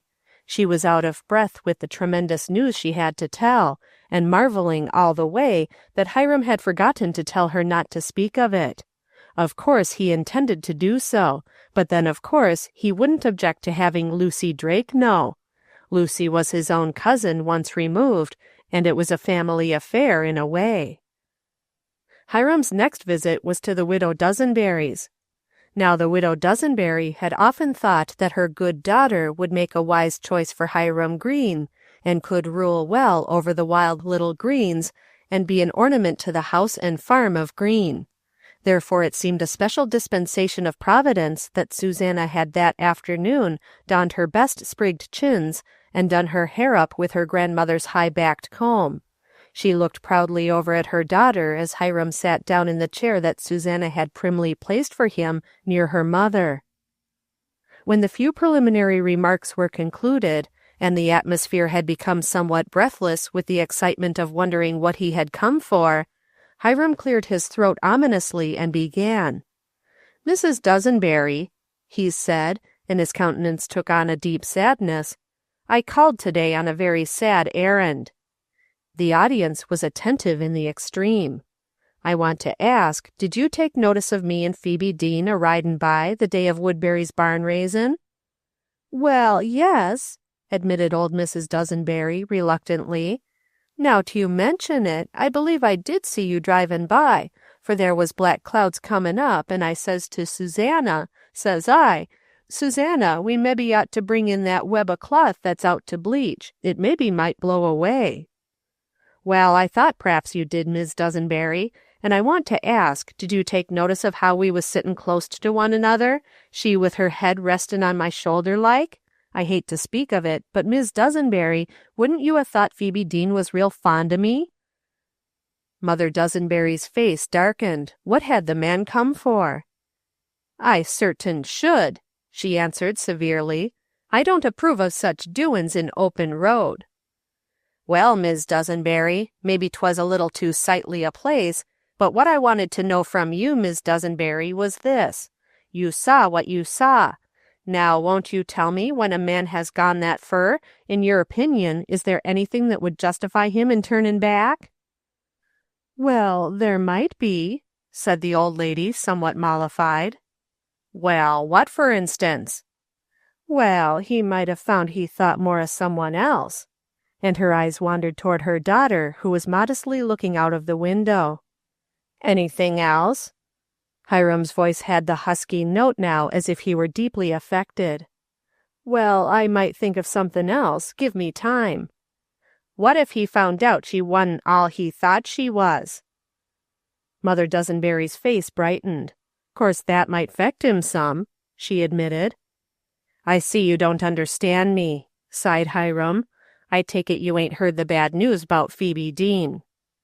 "She ain't dead, is she? I heard she was better," said Susanna, turning her sharp thin profile toward Hiram. "No, my good friend," sighed Hiram. "It's worse'n death. It certainly is for that poor girl. She's to be greatly pitied, however much she may have erred." The two women were leaning forward now, eager for the news. "I came to you in my trouble," said Hiram, mopping his face vigorously, "hopin' you would sympathize with me in my extremity, and help me to jedge what to do. I wouldn't like to do the girl no wrong, but still, considerin' all that's come out the last 2 days, say, Miss Dozenberry, you didn't see no man hangin' round here that day little 'fore we drove by, did you? No stranger ner nothin'?" "Why, yes, Ma," said Susanna excitedly. "There was a wagon come by a-goin' toward the village, and there was 2 men, and one of 'em jumped out and took something from the other, looked like a bundle or something, and he walked off towards the woods. He had butternut-colored trousers." "That's him," said Hiram, frowning. They say he always wore them trousers when anybody's seen him with her. You know the day they went off in the stage to Albany, he was dressed that-a-way." "Did they go off in the stage together in broad daylight? That's scandalous!" exclaimed the mother. "You know most of their goings-on happened over near Fundy Road. Aunt Keziah knows all about it. Poor old lady, she's all broke up. She always set a good store by me, her only livin' nephew. She'll be wantin' me to give up havin' anything more to do with Phoebe now, since all this has come out 'bout her goings-on, but I can't rightly make up my mind whether it's right for me to desert her or not in her time of trouble." "I should think you was fully justified," said Mrs. Dozenberry heartily. "There's other deserving girls, and it's putting a premium on badness to encourage it that way." "Good afternoon, Miss Dozenberry." Hiram rose sadly. "I'm much 'bliged to you for your advice. I ain't sure yet what I shall do. Course, I'll be 'bliged to you if you'll just keep people from talking much as you can. I knowed you knowed the facts, and I thought 'twould be best to come straight to you. Good afternoon, Miss Susanna. Perhaps we may meet again under pleasanter circumstances." "Land alive!" exclaimed Susanna as they watched him drive sadly away. "Don't he look broke up, poor feller?" "Serves him right for making up to a little pink-cheeked critter like that," said the mother. "Say, Susanna, I ain't sure but you better put on your bonnet and run up to Keziah Dart's house and find out 'bout this. We've got to be real careful not to get mixed up in it nohow, but I should like to know just what she's done. Ef Keziah ain't home, run on to Page's. They'll maybe know. He said they'd been seen round there. But speak real cautious. It won't do to tell everything you know. I'll maybe just step over to the toll gate. They'll be wantin' to know what Hiram Green was here fer. It won't be no harm to mention he was callin' on you. It might take their 'tention off'n him, so's they wouldn't speak 'bout him goin' so much with Phoebe. My, ain't it a pity? But that's what comes of havin' good looks. You know I allus told you so, Susanna." Susanna tossed her head, drew her sunbonnet down over her plain face, and went off, while her mother fastened the door and went up to the toll gate. Hiram's method as he pursued his course the rest of the afternoon was to call ostensibly on some other business, and then speak of the gossip as a matter of which everyone knew, and refer to those on whom he had called before as being able to give more information concerning facts than he could. He did not ask any more advice, but in one case where he was asked what he was going to do about it, he shook his head dubiously and went away without replying. Most of his calls were in the country, but before he went home he stopped at the home of the village dressmaker. His excuse for going there was that his oldest girl needed a frock for Sunday, and he thought the old woman who kept house for him had enough to do without making it. He asked when she could come, and said he would let her know if that day would be convenient. Just as he was leaving, he told her that as she was going everywhere to other people's houses, he supposed she would soon hear the terrible stories that were going round about Phoebe Deane, but he wished that if she heard anything about his breaking off with Phoebe, she would just say that he intended not to do anything rashly, but would think it over and do what was right. The keen-eyed newsmonger asked enough questions to have the facts well in hand, and looked after Hiram's tall, lanky form with admiration. "I tell you," she said to herself, "it ain't every man would have the courage to say that. He's a good man. Poor little Phoebe Deane, what a pity. Now her life's ruined, for of course he'll never marry her." Then Hiram Green, having wisely scattered his calumnies against the innocent, betook himself virtuously to his home, and left his thistle seed to take root and spring up. Phoebe Deane, meantime, settled down in her own little kitchen chamber beside her candle, and prepared to write a letter to Nathaniel Graham, as she had promised him she would do that very night, and in it she told him her plans of going away to school. Chapter 25. The tongues which Hiram had set wagging were all experts, and before many days had passed, the fields of gossip were green with springing slander and disgrace for this fair name of Phoebe Deane. All unconsciously she moved above it, making happy plans and singing her sweet song of hope. She did not mind work, for it was pleasant to feel strong again. She even hummed a sweet tune that she had heard Marcia play. Emmeline was puzzled to understand it all. But the thing that puzzled Emmeline most of all was that Hiram Greene had not been near the house since the day he had the talk with her about the village lot, and had boasted that he was going to marry Phoebe before another year. Steadily every day Hiram's new house was growing. Emmeline could see it from her window, and she wondered if perhaps he was preparing to break his promise and court another girl instead of Phoebe, or was this a part of his plan to stay away until the house was done? It troubled Emmeline every day. Neither could she understand how Phoebe could be happy and settle down so cheerfully, having driven her one suitable lover away. Phoebe had ventured to discuss the plan of her going away with Albert, who seemed rather disappointed to have her go, but was nevertheless willing, and said that he thought such a plan would have pleased her mother. He broached the subject to Emmeline, and thereupon brought down upon the family a storm of rage. Emmeline scoffed at the idea. She said that Phoebe was already spoiled for anything in life, and that if she used up her money getting more spoiling, she couldn't see how in the world she expected to support herself, for she wouldn't be a party to Phoebe's living any longer on them if she spent her money on more schooling. Then Emmeline put on her bonnet and ran across the field to Hiram's farm, where she found him at the knoll superintending the putting up of a great stone chimney. "Say, look-a-here, Hiram Greene," she began excitedly, getting him off a little way from the workmen.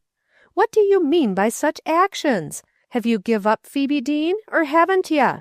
'Cause if ye ain't, ye better be tendin' to business. She got it into her fool head now to go off to school, and she'll do it too. I can see Albert's just soft enough to let her." Hiram smiled a peculiar smile. "Don't you worry, Emmeline. I know what I'm 'bout, and you'll get your corner lot yet.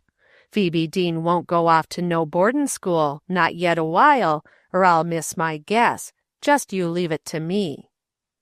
"Oh, very well," said Emmeline, going off in a huff.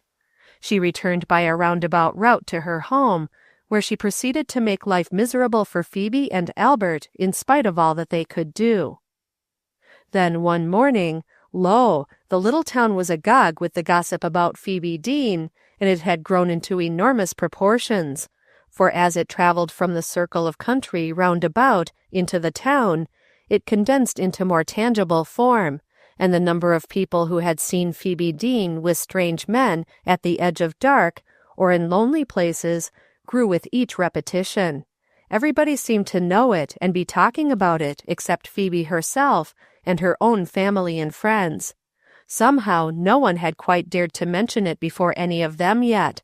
It was too new and startling.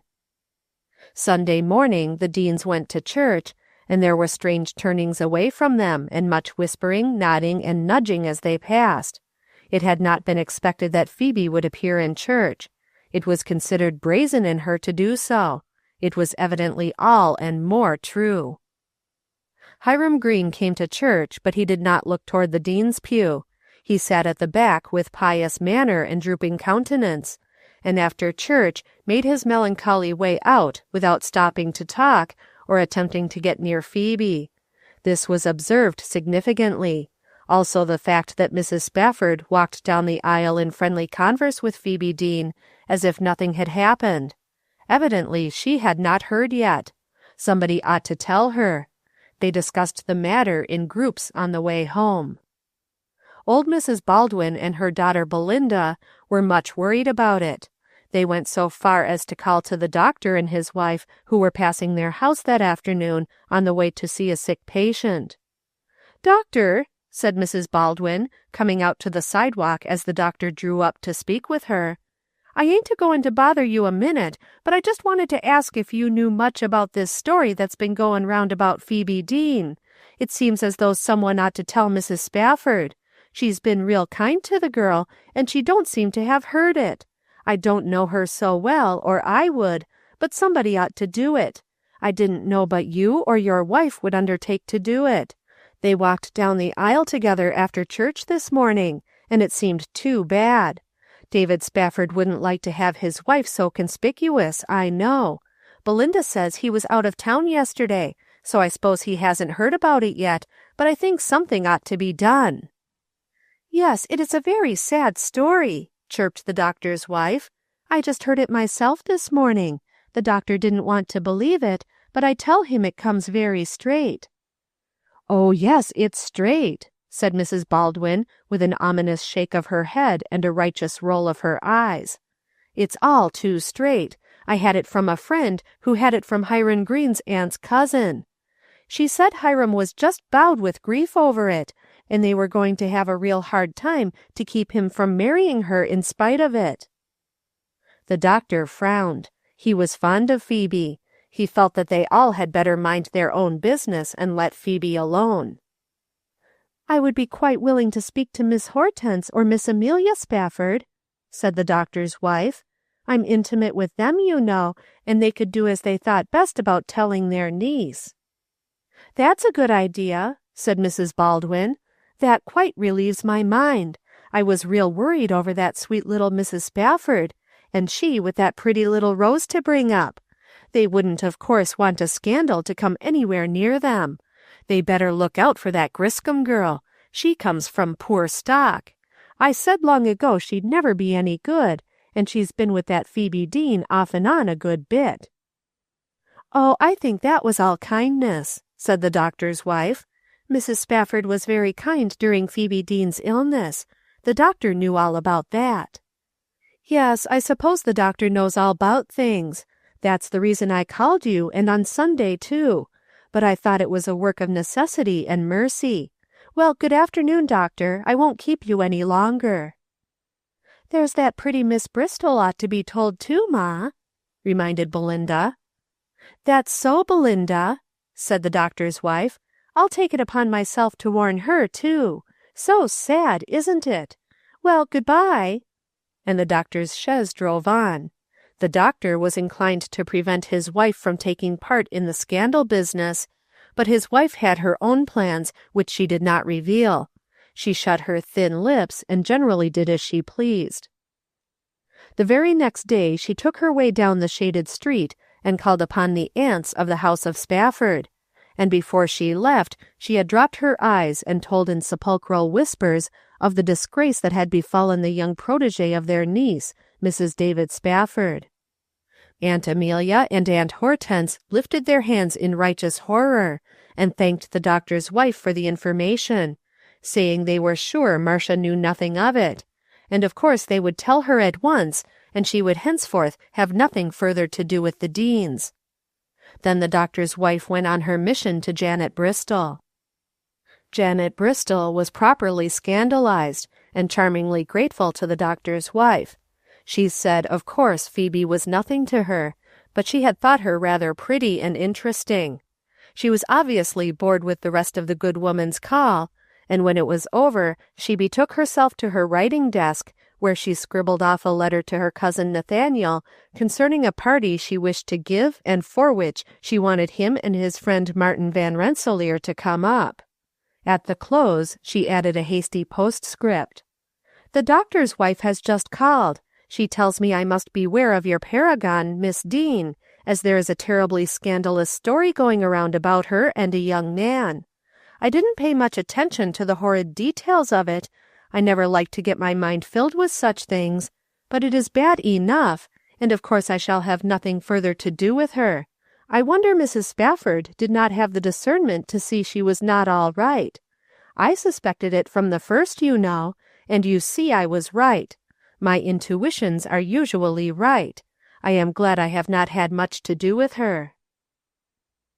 Now it happened that Rose was not well that Sunday, and Miranda had stayed at home with her, else she would surely have discovered the state of things and revealed it to Marcia. And it happened also that Marcia started off with David on a long ride early Monday morning. Therefore, when Aunt Hortense came down on her direful errand, Marcia was not there, and Miranda, seeing her coming, escaped with Rose through the back door for a walk in the woods. So another day passed without the scandal reaching either Miranda or Marcia. It was on Monday morning that the storm broke upon poor Phoebe's defenseless head. A neighbor had come over from the next farm a quarter of a mile away to borrow a cup of hop yeast. It was a queer time to borrow yeast, at an hour in the week when every well-regulated family was doing its washing, but that was the neighbor's professed errand. She lingered a moment by the door with the yeast cup in her hand and talked to Emmeline. Phoebe was in the yard hanging up clothes and singing. The little bird was sitting on the weather vane and calling merrily, "Phoebe, Phoebe." "Are you going to let her stay here now?" the visitor asked in a whisper fraught with meaning, and nodding her head toward the girl in the yard. "Stay?" said Emmeline, looking up aggressively. "Why shouldn't she? Ain't she been here ever since her mother died? I suppose she'll stay till she gets married." Emmeline was not fond of this neighbor, and therefore she did not care to reveal her family's secrets to her. She lived in a red house with windows both ways, and knew all that went on for miles about. "Guess she won't run much chance of that now," said the neighbor, with a disagreeable laugh. She was prepared to be sociable if Emmeline opened her heart, but she knew how to scratch back when she was slapped. "Well, I should like to know what you mean, Miss Prynne. I'm sure I don't know why our Phoebe shouldn't marry as likely as any other girl, and more so in some what ain't got good looks." Mrs. Prim's daughter was not spoken of generally as a beauty. "Good looks don't count for much when they ain't got good morals." "Indeed. Miss Prynne, you do talk kind of mysterious. Did you mean to insinuate that our Phoebe didn't have good morals?" "I didn't mean to insinuate anything, Miss Deane. It's all over town the way she's been going on, and I don't see how you can pretend to hide it any longer. Everybody knows it and believes it." "I'd certainly like to know what you mean," demanded Emmeline, facing the woman angrily. "I brung that girl up, and I guess I know what good morals is. Phoebe may have her weak points, but she's all right morally."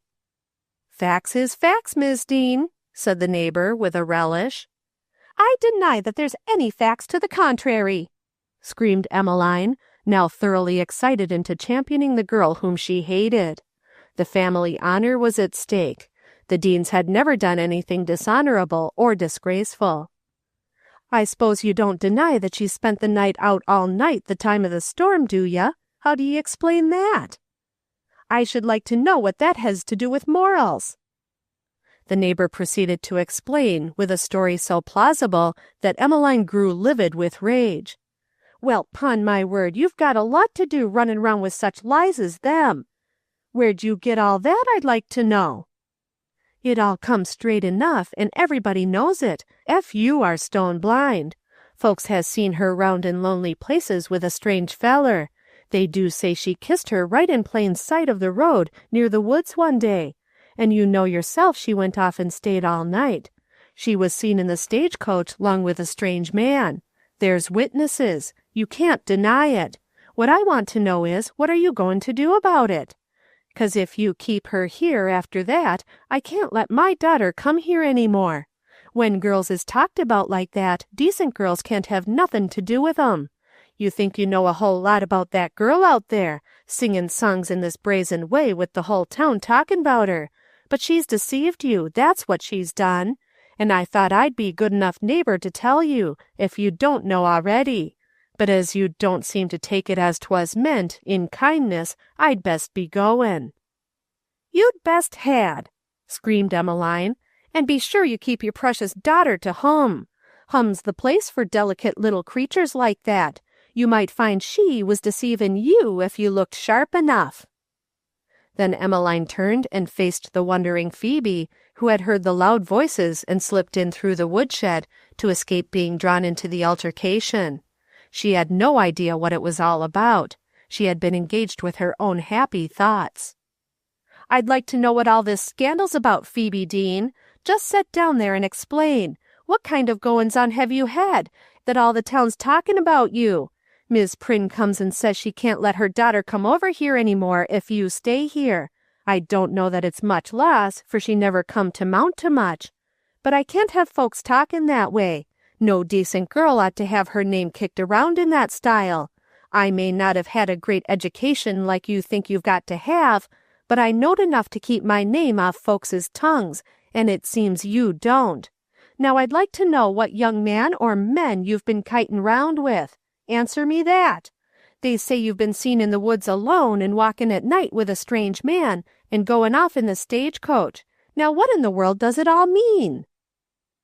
Phoebe, turning deathly white, with a sudden return of her recent weakness, sank upon a kitchen chair, her arms full of dried clothes, and essayed to understand the angry woman who stormed back and forth across her kitchen, livid with rage, pouring out a perfect torrent of wrath and incrimination.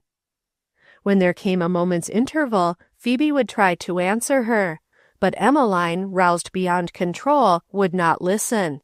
She stormed and raged at Phoebe, calling her names and telling her what a trial she had always been, until suddenly Phoebe's newfound strength gave way entirely, and she dropped back in a faint against the wall, and would have fallen if Albert had not come in just then unperceived, and caught her. He carried her upstairs tenderly and laid her on her bed. In a moment she opened her sad eyes again and looked up at him. "What's the matter, Phoebe?" he asked tenderly. "Been workin' too hard?" But Phoebe could only answer by a rush of tears. Albert, troubled as a man always is by a woman's tears, stumbled downstairs to Emmeline to find out, and was met by an overwhelming story. "Who says all that 'bout my sister?" he demanded in a cool voice, and rising with a dignity that sat strangely upon his kindly figure. "She ain't your sister," hissed Emmeline. "She ain't any but a half relation to you, and it's time you told her so and turned her out of the house. She'll be a disgrace to you and your decent wife and children. I can't have my Alma brought up in a house with a girl that's disgraced herself like that." "You keep still, Emmeline," said Albert gravely. "You don't rightly know what you're saying. You've got excited. I'll attend to this matter. What I want to know is, who said this about my sister? I'll go get Hiram Green to help me, and we'll face the scoundrel, whoever it is, and make him take it back before the whole town." "What if it's true?" mocked Emmeline. "It isn't true. It couldn't be true. You know it couldn't, Emmeline." "I'm not so sure of that," raged his wife. "Wait till you hear all." And she proceeded to recount what Miss Prynne had told her.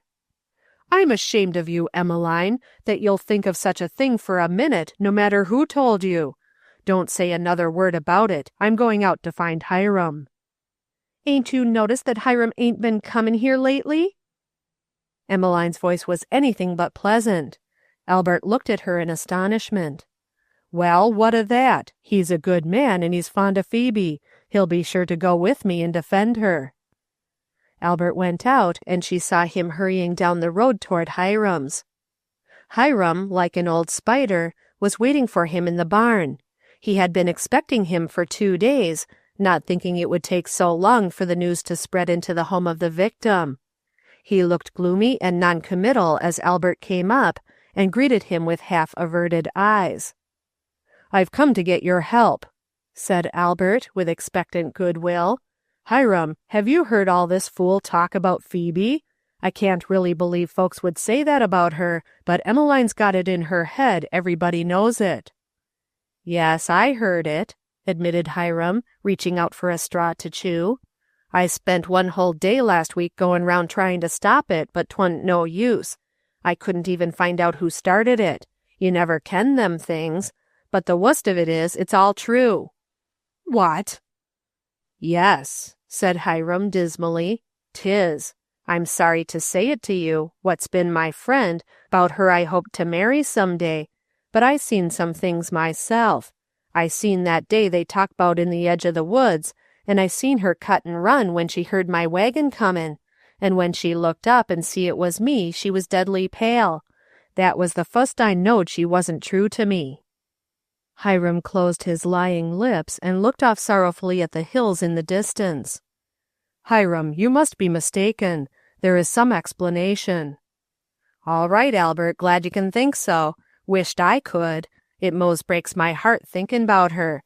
I'm all bound up in having her. I'd take her now with all her disgrace and run the risk of keeping her straight if she'd promise to behave herself. She's mighty young, and it does seem too bad.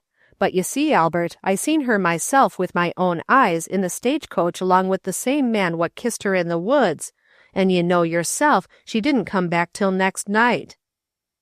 With a groan, Albert sank down on a box near by and covered his face with his hands. He had been well brought up, and disgrace like this was something he had never dreamed of.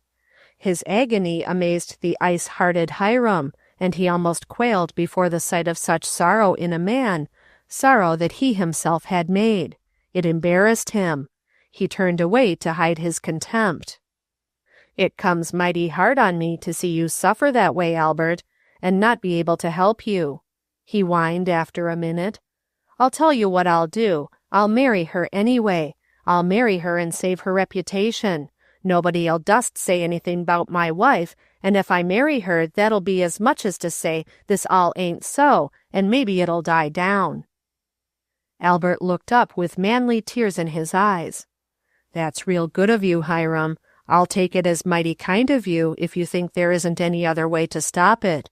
It seems hard on you, though." "I ain't thinking of myself," swelled Hiram. "I'm thinking of the girl, and I don't see no other way. When things is true, you know, there ain't no way of denying them, 'specially when folks has seen so many things. But just once get her good and respectably married, and it'll all blow over and be forgot." They talked a long time, and Hiram embellished the stories that had been told by many a new incident out of his fertile brain, until Albert was thoroughly convinced that the only way to save Phoebe's reputation was for her to be married at once to Hiram. Albert went home at last, and entered the kitchen with a chastened air. Emmeline eyed him keenly. Phoebe had not come downstairs, and his wife had all the work to do again. She was not enjoying the state of things. Albert sat down and looked at the floor. "Hiram has been very kind," he said slowly. "Most kind. He has offered to marry Phoebe at once and stop all this talk." A light of understanding began to dawn in Emmeline's eyes. She said. Then, after a thoughtful pause, "But I guess Miss Phoebe Deane'll have a word to say about that. She don't like him a bit." "Poor child," moaned Albert. "She'll have to take him, whether she likes him or not. Poor little girl. I blame myself I didn't look after her better. Her mother was a real lady, and so good to me when I was home. I promised her I'd keep Phoebe safe. She was such a good woman, it would break her heart to have Phoebe go like this." "I don't reckon she was no better than other folks, only she's set up to be," sniffed Emmeline. "Anyhow, this is just what might have been expected from the headstrong way that girl went on. I see now why she was set on going off to school. She knowed this was a-comin', and she wanted to slip and run 'fore it got out, but she got caught. Sinners generally does." Emmeline wrung out her dishcloth with satisfaction. "I'll go up now and talk with Phoebe," said Albert, rising sadly as if he had not heard his wife. "I'm sure I wish you joy of your errand. If she acts to you as she does to me, you'll come flying down faster'n you went up." But Albert was tapping at Phoebe's door before Emmeline had finished her sentence. Chapter 26. "Phoebe," said Albert, gently sitting down beside the bed where she lay wide-eyed, in white-faced misery, trying to comprehend what this new calamity might mean, "I'm mighty sorry for you, little girl. I wish you had come to me with things more. I might 'a' helped you better if I hadn't been so stupid. But I've found a way out of it all for you. I've found a good man that's willing to marry you and give you the protection of his name and home, and we'll just have you married right away quietly here at home, and that'll stop all the talk." Phoebe turned a look of mingled horror and helplessness on her brother. He did not comprehend it, and thought she was grasping for a thread of hope. "Yes, Phoebe, Hiram Green is willing to marry you right off, in spite of everything, and we've fixed it up to have the wedding right away, tomorrow. That'll give you time to straighten out your things, and Hiram to get the minister." But Albert stopped suddenly as Phoebe uttered a piercing scream of fear, and started up as if she would fly from the room. Albert caught her and tried to soothe her. "What's the matter now, little girl? Don't look like that. It'll all come out right. Is it because you don't like Hiram enough? But, child, you'll get to like him more as you know him better. Then you'll be so grateful to think what he saved you from. And besides, Phoebe, there isn't any other way. We couldn't stand the disgrace. What would your mother think? She was always so particular about how you should be brought up. And to have you turn out disgraced would break her heart. Phoebe, don't you see there isn't any other way?" "Albert, I would rather die than marry that wicked man. He is a bad man. I know he is bad. He has been trying to make me marry him for a long time, and now he is just taking advantage of this terrible story. Albert, you know these stories are not true. You don't believe them, Albert, do you?" She looked at him with piteous pleading in her beautiful eyes, and he had to turn his own eyes away to hide their wavering. He could not see how this sweet girl could have gone wrong, and yet there was the evidence. "You do," said Phoebe. "Albert, you do. You believe all this awful story about me. I never thought you would believe it. But, Albert, listen, I will never marry Hiram Green. You may kill me or send me away or anything you like, but you cannot make me marry him." Albert turned his eyes away from the pitiful figure of the pleading girl and set his lips firmly. "I'm sorry, Phoebe, but it's got to be done," he said sorrowfully. "I can't have this talk go on. I'll give you a little more time to get used to it, but you can't have much, for this story has got to be stopped. We'll say a week. 1 week from today you'll have to marry Hiram Green, or I'll be forced to turn you out of my house. And you know what that means. I couldn't allow any respectable person to harbor you. You've disgraced us all. But if you marry Hiram, it'll be all right presently. Marriage covers up gossip. Why, Phoebe, think of my little girl, Alma. If this goes on, everybody'll point their fingers at her and say her auntie was a bad girl and brought dishonor on the family, and Alma'll grow up without any friends. I've got to look out for my little girl as well as you, Phoebe, and you must believe me, I'm doing the very best for you, I know." Phoebe sat down weakly on the edge of her bed and stared wildly at him. She could not believe that Albert would talk to her so. She could not think of anything to say in answer. She could only stare blankly at him as if he were a terrible apparition. Albert thought she was quieting down and going to be reasonable, and with a few kind words he backed out of the room. Phoebe dropped back upon her pillow in a frenzy of horror and grief. Wild plans of running away rushed through her brain, which was after all utterly futile, because her limbs seemed suddenly to have grown too feeble to carry her. Her brain refused to think, or to take in any facts except the great horror of scandal that had risen about her and was threatening to overwhelm her.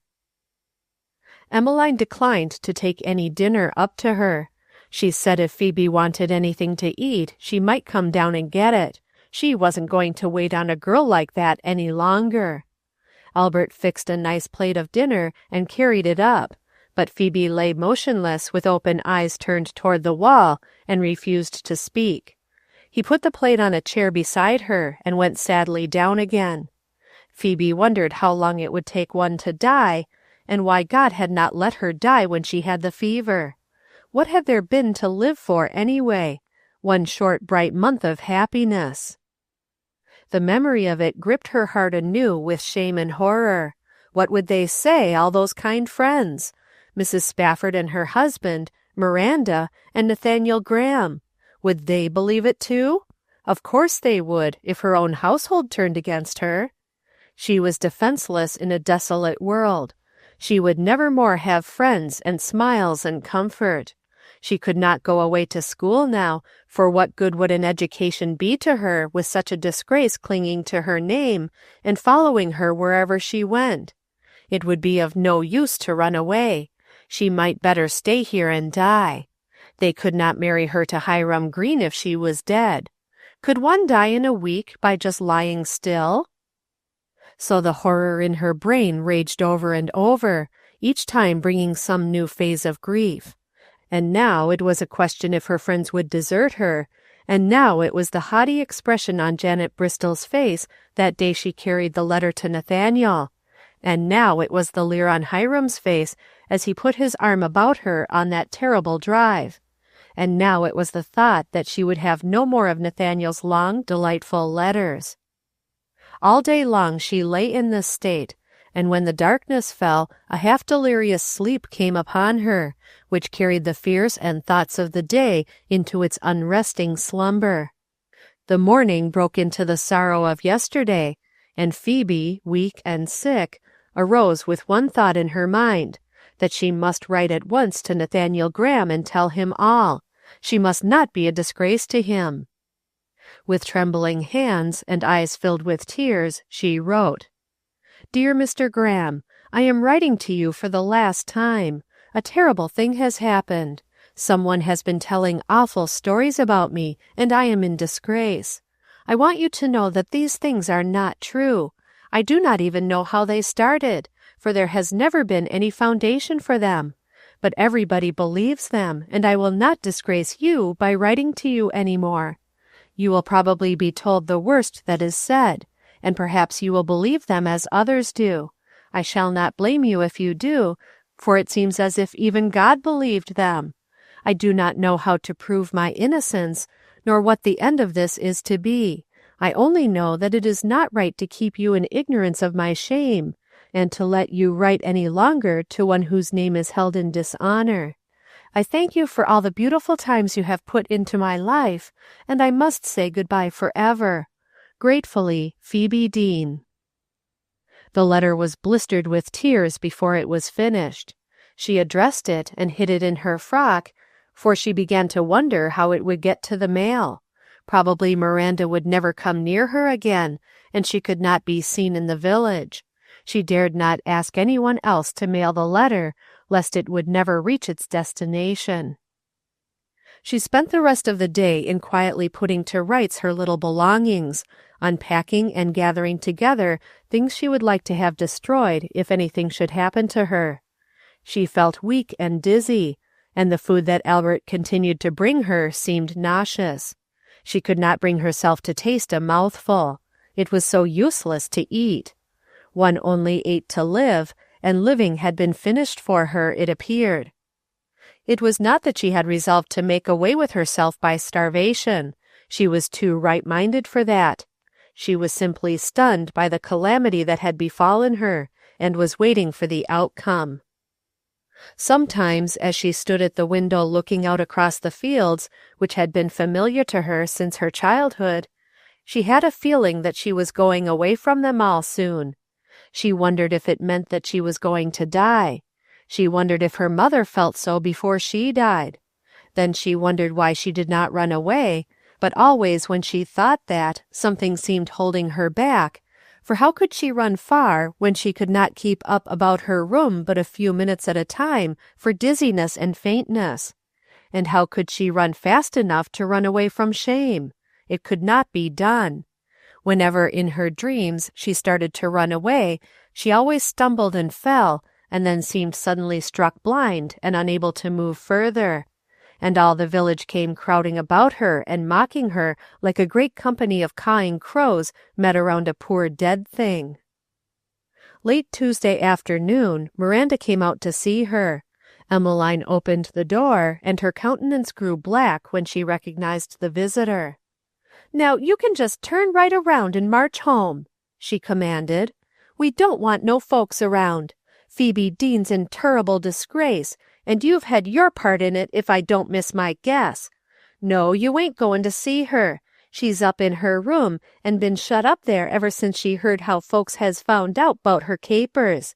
You and your Miss Spafford can keep your pryin', meddlin' fingers out of this, and let Phoebe Deane alone from now on. We don't want to see you any more.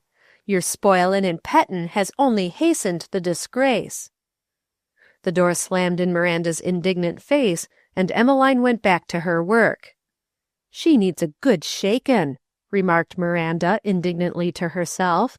"But it might tire me, and besides, I've got other fish to fry." Undaunted, she marched to the back shed and mounted to Phoebe's window, entering as if it had always been the common mode of ingress. "Well, for the land, Phoebe Deane, what's been a-happenin' now?" she asked mildly, surveying Phoebe, who lay white and weak upon her bed, with her untasted dinner beside her. "Oh, don't you know all about it, Miranda?" Phoebe began to sob. "No, I don't know a thing. I been shut up in the house cookin' for 2 men Mr. David brung home last night, and they et and et till I thought there wouldn't be nothin' left for the family. They was railroad men or somethin'. No, I guess 'twas bankin' men, I forget what. But they could eat if they did wear their best clothes every day. But say, if I was you, I wouldn't talk very loud, for the lady downstairs wasn't real glad to see me this time, and she might invite me to leave rather sudden if she s'picioned I was up here." But Phoebe did not laugh as Miranda had hoped. She only looked at her guest with hungry, hopeless eyes, and it was a long time before Miranda could find out the whole miserable story. "And Miranda, I've written Mr. Graham a note telling him about it. Of course I couldn't disgrace him by continuing to write any longer, so I've said good-bye to him. Will you do me one last kindness? Will you mail it for me?" Phoebe's whisper was tragic. It brought tears to Miranda's well-fortified eyes. "'Course I'll mail it for you, child, if you want me to, but 'tain't the last kindness I'll do for you by a long run. Shucks, do you think I'm going to give in this easy and see you sucked under? Not by a jugful. Now, look-a-here, child, if the whole full world goes against you, I ain't a-goin', ner my Mrs. Marcia ain't neither, I'm plumb sure o' that. But ef she did, I'd stick anyhow, so there. Cross my heart if I don't. Now, do you believe me? And I'll find a way out of this somehow. I ain't thought it out yet, but don't you worry. You set up and eat that there piece of bread and butter. Never mind if you don't feel like it, you eat it for me. I can't do nothin' if you don't keep your strength up. Now you do your part, and we'll get out of this pickle as good as we did out of the other one. I ain't goin' to have all my nursin' wasted. Will you be good?" Phoebe promised meekly. She could not smile. She could only press Miranda's hand, while great tears welled through the long lashes on her cheeks. "So that old serpent thinks he's got you fast, does he? Well, he'll find himself mistaken yet, if I don't miss my guess. The game ain't all played out by a long shot. Marry you next week, will he? Well, we'll see. I may dance at your weddin' yet, but there won't be no Hiram Green as bridegroom. I'd marry him myself 'fore I'd let him have you, you poor little white dove." And Miranda pressed a great impulsive kiss upon Phoebe's white lips, and stole out of the window. As she hurried along down the road, the waving grain in the fields on either side reminded her of whispered gossip. There seemed to be a harvest of scandal ripening all about the poor stricken girl whom she loved, and in her ignorant and original phraseology, she murmured to herself the thought of the words of old, "Lo, an enemy hath done this." Miranda felt that she knew pretty well who the enemy was. Chapter 27. "I have a notion I'd like to go to New York," said Miranda, bouncing in on Marcia. "Well," said Marcia, "I think you would enjoy the trip sometime. We might keep a lookout for somebody going who would be company. Or perhaps Mr. Spafford will be going again soon, and he would have time to look after you." "'Fraid I can't wait that long," said Miranda. "I've took a great notion I'd like to have a balzarine frock, and if I'm goin' to have it, I'd best get it straight off and get more good out of it. I look at it this way. I ain't goin' to be young but once, and time's getting on. If you don't get balzarine frocks when you're young, you most likely won't get 'em at all, 'cause you'll think it ain't worth while. I've got a good bit of money laid by, and if you have no objections, and think you can spare me for a couple of days, I think I'd like to go down to New York and get it. I don't need no looking after, so you needn't worry about that. Nobody steals me, And as long as I got a tongue, I can ask my way round New York as well as I can round Fundy or any other place." "Why, of course I can spare you, Miranda, and I suppose you'd be perfectly safe, only I thought you'd enjoy it more if you had good company. When did you think you'd like to go?" "Well, I've been planning it all out comin' up the street. I've baked and washed, and the sweepin' ain't much to do. If you don't mind, I think I'll go tomorrow mornin'." "What in the world makes you want to go in such a hurry?" "Oh, I've just took the notion," said Miranda, smiling. "Maybe I'll tell you when I get back. I shan't be gone more'n a year." Marcia was a little worried at this sudden turn of affairs. It was not like Miranda to hide things from her. Yet she had such confidence in her that she finally settled down to the thought that it was only a whim, and perhaps a good night's sleep would overcome it. But the next morning she found the table fully set for breakfast, and the meal prepared and keeping warm. Beside her plate a scrawled note lay. "Mrs. Marcia dear, I'll likely be back tomorrow night or next, but don't worry. I got business to tend to, and I'll tell you 'bout it when I get home. Yours till death, respectfully, Miranda Griscom. P.S. You might pray ef you're a mind. Take care of Phoebe if I don't get back." Before Marcia could get time to run up and see Phoebe, for she somehow felt that Miranda's sudden departure to New York had to do with her visit to Phoebe the day before, Miss Hortense arrived with her most commendatory air. "Marcia, I came on a very special errand," she began primly. "I was down on Monday, but you were away." There was reproach in the tone.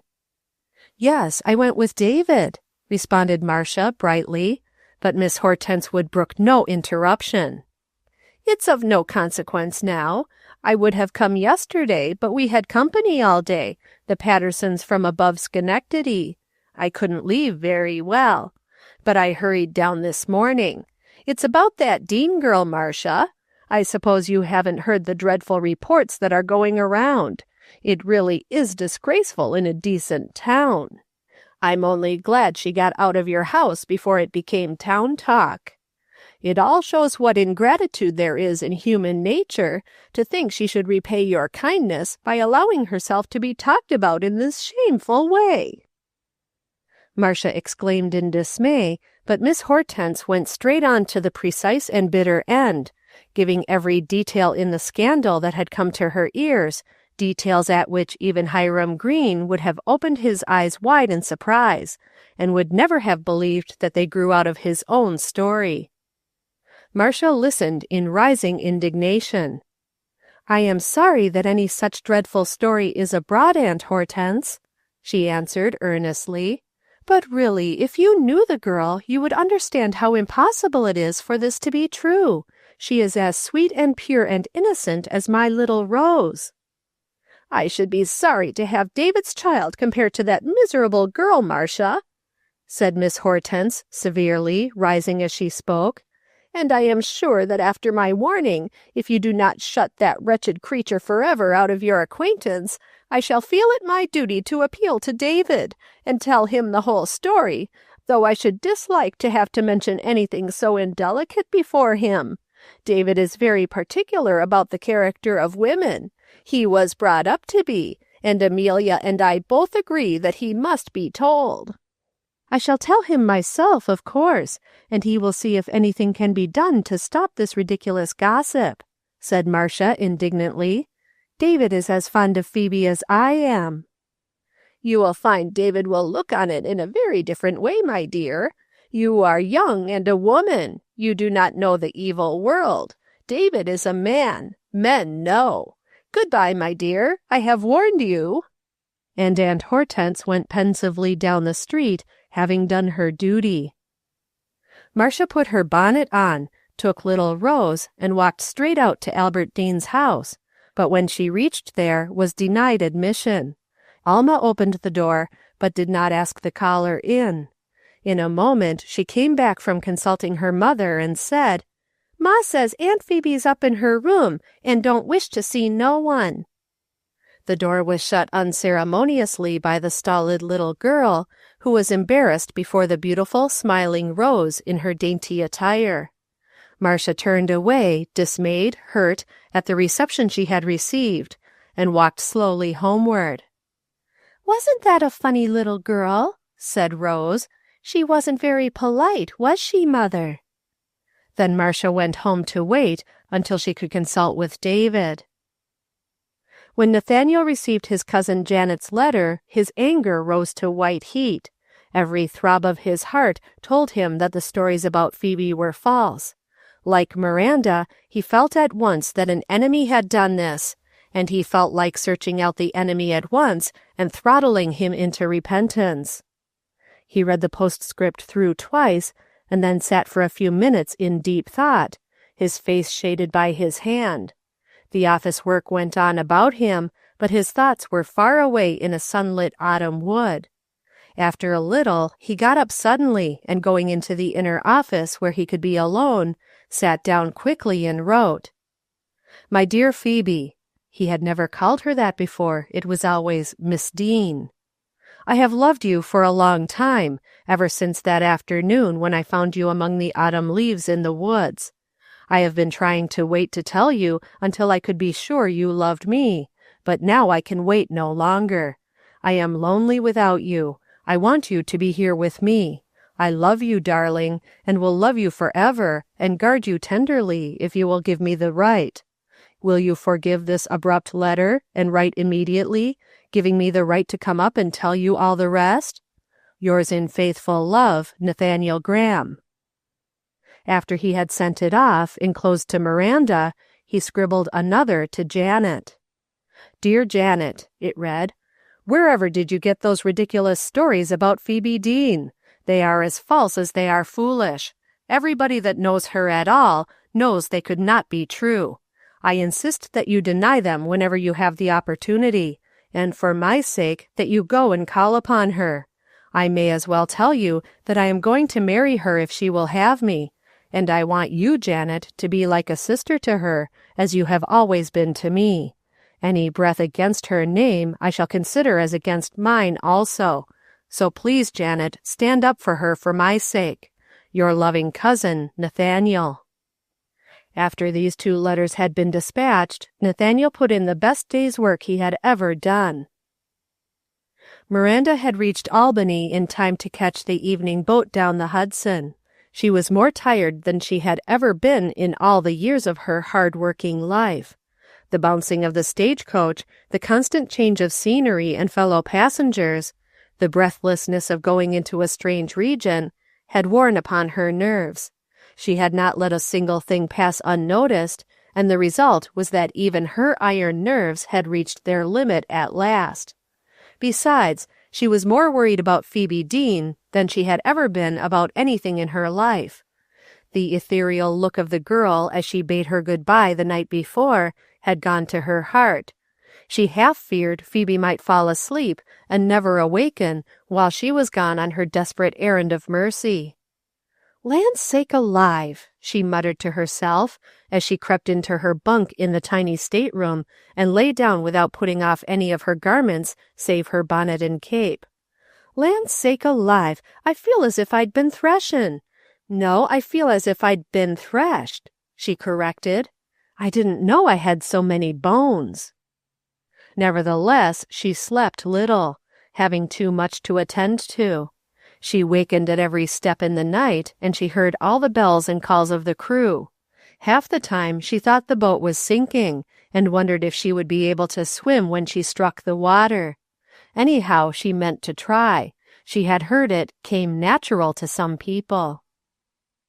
When morning broke over the heights above the river, she watched them grow into splendor and majesty, and long before the city was in sight, she was on deck sniffing the air like a veteran war-horse.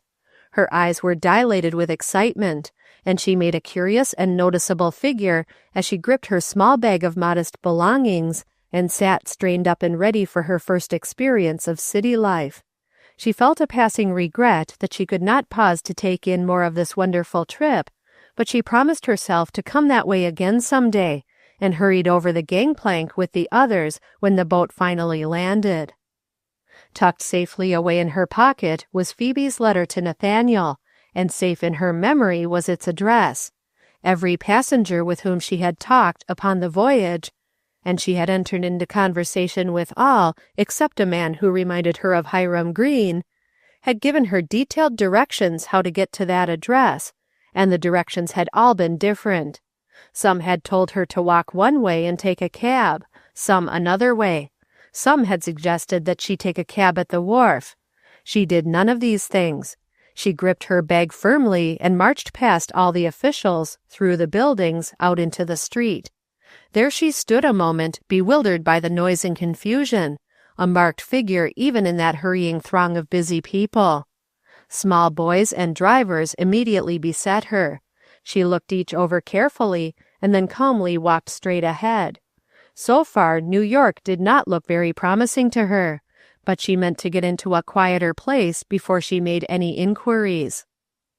At last, after she had walked several blocks, and was beginning to feel that there was no quiet place, and no end to the confusion, she met a benevolent old gentleman walking with a sweet-faced girl who looked as she imagined little Rose would look in a few years. These she hailed and demanded directions, and ended by being put into a Broadway coach under the care of the driver, who was to put her out at her destination. Nathaniel was in the inner office attending to some special business when the office boy tapped at the door. "There's a queer client out here," he whispered. "We told her you were busy and could not be bothered, but she says she has come a long distance and must see you at once. Shall I tell her to come again?" Nathaniel glanced through the door, and there, close behind the careful office boy, stood the wily Miranda. She had run no risks of not seeing Nathaniel. She had followed the boy strictly against orders. Her homely face was aglow with the light of her mission, but in spite of freckles and red hair and the disheveled state of her appearance, Nathaniel put out an eager hand to welcome her. His first thought was that she had brought an answer to his letter to Phoebe, and his heart leaped up in sudden eagerness. Then at once he knew that it was too soon for that, for he had only sent his own letter in the evening mail. "Come right in, Miranda," he said eagerly. "I'm glad to see you. Are you all alone?" Then something in her face caused a twinge of apprehension. "Is everyone all well?" Miranda sat down and waited until the door was shut. Then she broke forth. "No, everything ain't all well. Everything's all wrong. Phoebe Deane's in turrible trouble, and she's wrote a letter sayin' good-bye to you, and asked me to mail it. I said I would, and I brung it along. I reckon it didn't make no difference whether it traveled in my pocket or in the mail bag, so it got here." She held out the letter, and Nathaniel's hand shook as he took it. Miranda noticed that he looked pale. "What has happened, Miranda?" he asked as he tore open the letter, hardly knowing what he feared. "Oh, it's that old snake in the grass," said Miranda. "I'd be willing to stake my life on that. No knowin' how he done it, but it's done. There's plenty to help in a business like gossip when it comes to that. There's been awful lies told about her, and she's being crushed by it. Well, I had to come down to New York to get me a new balzarine frock, and I just thought I'd drop in and tell you the news. You don't know of a good store where I won't get cheated, do ya?" she asked, making a pretense of rising. "Sit down, Miranda," commanded Nathaniel. "You're not going away to leave me like this. You must tell me all about it. Miranda, you know, don't you, that Phoebe is my dear friend. You know that I must hear all about it." "Well, ain't she told you in the letter? I reckon you'll go back on her like her own folks have done, won't you? And let that scoundrel get her next week like he's planned." "What do you mean, Miranda? Tell me at once all about it. You know Phoebe Deane is very dear to me." Miranda's eyes shone, but she meant to have things in black and white. "How dear?" she asked, looking up in a businesslike way. "Be you goin' to believe what they all say 'bout her, and let them folks go on talkin' till she's all wilted down and dead? 'Cause if you be, you don't get a single word out of me. No, sir." "Listen, Miranda, yesterday I wrote to Phoebe asking her to marry me." Satisfaction began to dawn upon the face of the self-appointed envoy extraordinary. "Well, that ain't no sign you'd do it again today," said Miranda dryly. You didn't know nothing 'bout her being in trouble then." "Yesterday morning, Miranda, I received a letter from my cousin telling me all about it, and I sat down at once and asked Phoebe to marry me." "You sure you didn't do it out of pity?" asked Miranda, lifting sharp eyes to search his face. "I shouldn't want to have nobody marry her out of pity, the way Hiram Green's going to do, the old nimshi." "Miranda, I love her with all my heart, and I will never believe a word against her. I shall make it the object of my life to protect her and make her happy, if she will give me the precious treasure of her love in return. Now are you satisfied, you cruel girl, and will you tell me the whole story? For the little I've heard from my cousin has only filled me with apprehension." Then the freckles beamed out and were lost in smiles as Miranda reached a strong hand and grasped Nathaniel's firm white one with a hearty shake. "You're the right stuff. I knowed you was. That's why I come. I didn't darst tell Mis' Spafford what was up, 'cause she wouldn't a let me come, and she'd a tried to work it out in some other way. But I had it all figured out, and there wa'n't time for any fiddlin' business. It had to be done twonst, if was to be did at all, so I told her I wanted a pleasure trip and a new balzarine, and I come. Now I'm going to tell you all 'bout it, and then if there's time for the balzarine 'fore the evening boat starts, I'll get it. Otherwise it'll have to get the go-by this time, for I've got to get right back to Phoebe Deane. She looked just awful before I left, and there's no tellin' what they'll do to her while I'm gone." Nathaniel, with loving apprehension in his eyes, listened to the story, told in Miranda's inimitable style, his face darkening with anger over the mention of Hiram's part. "The scoundrel," he murmured, clutching his fingers as if he could hardly refrain from going after him and giving him what he deserved. "He's all that," said Miranda, "and a heap more. He's made that poor stupid Albert Deane think all those things is true, and he's come whinin' round with his sorry this and sorry that, and offered to marry Phoebe Deane to save her reputation. As if he was fit for that angel to wipe her feet on. Oh, I'd like to see him strung up, I would. There's only one man I ever heard tell of that was so mean, and he lived here in New York. His name was Temple, Harry Temple. If you ever come crossed him, just give him a dig for my sake. He and Hiram Green ought to be tied up in a bag together and sent off the earth to stay. One of them big, hot-looking stars would be a fine place, I often think at night. Albert, he's awful taken back by disgrace, and he's told Phoebe she has to get married in just a week, or he'll have to turn her out of the house. Monday mornin's the time set for the marriage, and Albert 'lows he won't wait 'nother day. He's promised his wife he'll keep to that." Nathaniel's face grew stern as he listened and asked questions. At last he said, "Miranda, do you think Phoebe cares for me? Will she be willing to marry me?" "Well, I should think, if I know anything at all about Phoebe Deane, she'd give her 2 eyes to, but she'll be terrible set 'gainst marryin' you with her in disgrace. She'll think it'll bring shame on you." "Bless her dear heart," murmured Nathaniel. "I suppose she will." And he touched her letter tenderly as if it had been a living thing. Miranda's eyes glistened with jubilation, but she said nothing. "But we will persuade her out of that," added Nathaniel, with a light of joy in his eyes. "If you are quite sure it will make her happy," he added, looking at Miranda keenly. "I wouldn't want to have her marry me just to get out of trouble. There must be other ways of helping her, though this way is best." "Well, I guess you needn't worry about love. She'll love you all right, or my name isn't Mirandy." "Well, then, we will just have a substitute bridegroom. I wonder if we'll have trouble with Hiram. I suppose very likely we will, but I guess we can manage that. Let me see. This is Thursday. I can manage my business by tomorrow night so that I can leave it for a few days. If you can stay here till then, I will take you to my landlady, who is very kind and will make your stay pleasant. Then we can go back together and plan the arrangements. You'll have to help me, you know, for you are the only medium of communication." "No, I can't stay a minute longer 'n tonight," said Miranda, rising in a panic and glancing out the window at the sun, as if she feared it were already too late to catch the boat. "I've got to get back to Phoebe Deane. She won't eat, and she's just fadin' away. There might not be any bride by time you get there. 'Sides, she can't get your letter till I get back, nohow.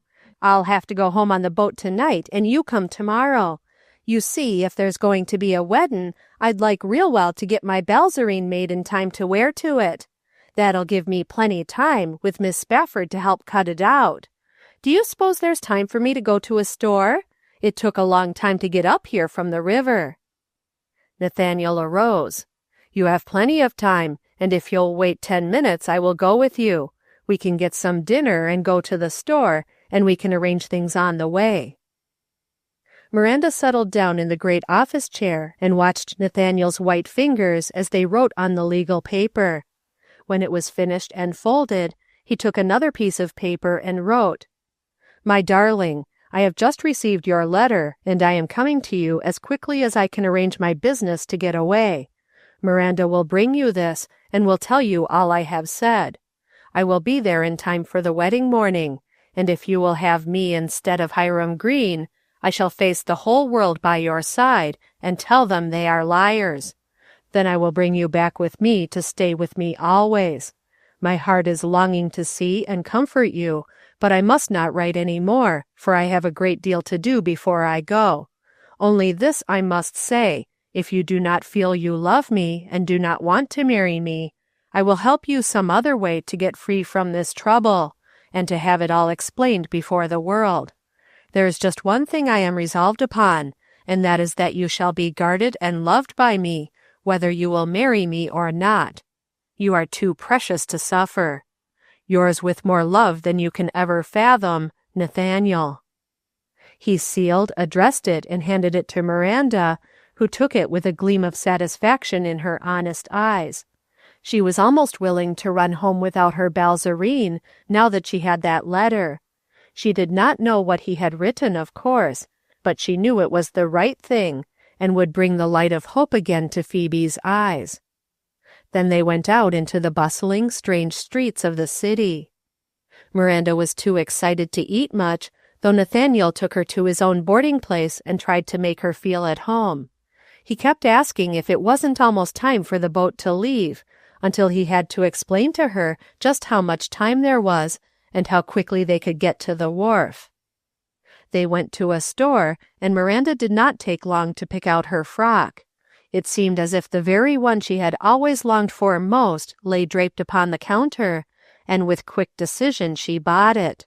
It had great stripes of soft colors in palm leaf pattern, blended into harmony in oriental manner in the exquisite fabric. It seemed to her almost too fine to go with red hair, but she bought it with joyous abandon. The touch of rich blue and orange and crimson, with the darker greens and browns, stood out against the delicate whiteness of the background, and delighted her eye. She bought a dainty ruffled muslin shoulder cape to wear with it, and a great shovel bonnet with a white veil tossed hilariously back from its cumbersome sheared depths. Then Nathaniel added a parasol with a pearl handle that would unhinge and fold up, and Miranda climbed into the coach and rode off to the evening boat, feeling that she had had the greatest day of her life. She looked about her on the interesting sights of the city, with a kind of pity that they had to stay there and not go with her to the wedding. Chapter 28. Miranda reached home on the afternoon coach and bounced into the house with a face full of importance. "Well, I'm glad to get back. Did you find the blueberry pies? I put 'em out in the pantry winder to cool and forgot 'em. I thought of 'em when I was on the boat, but 'twas most too late to come back then, so I kep' on. Here's my balzarine. Do you like it?" And she tossed the bundle into Marcia's lap. "I'm going right at it when I get the work done in the mornin', for I want to have it to wear at Phoebe Deane's weddin'. Did you know she was goin' to marry Nathaniel Graham? Say, where's that Rose? I'm most starved for a sight of her little sweet face. You're lookin' real good yourself. All's well?" Marcia listened smilingly to Miranda's torrent of words, and gradually drew the whole story from her housemaid, laughing heartily over the various episodes of Miranda's journey, and gravely tender over what Nathaniel had said. Then Miranda heard about Marcia's call on Phoebe, and how she had written Phoebe a letter asking what she could do to help her, and inviting her to come at once to them, but had received no answer. "And you won't, neither," said Miranda decidedly. "She'll never get no letter, I'm sure of that. If that old skunk of a Hiram Green don't get it fust, Mis' Deane'll ferret it out and keep it from her. She's the meanest thing in the shape of a woman I've seen yit, and I've had some experience." Then Miranda rapidly sketched her plan of procedure, and Marcia added some suggestions. Together they prepared the supper, with the single object of getting Miranda off to Phoebe as soon as the darkness should come.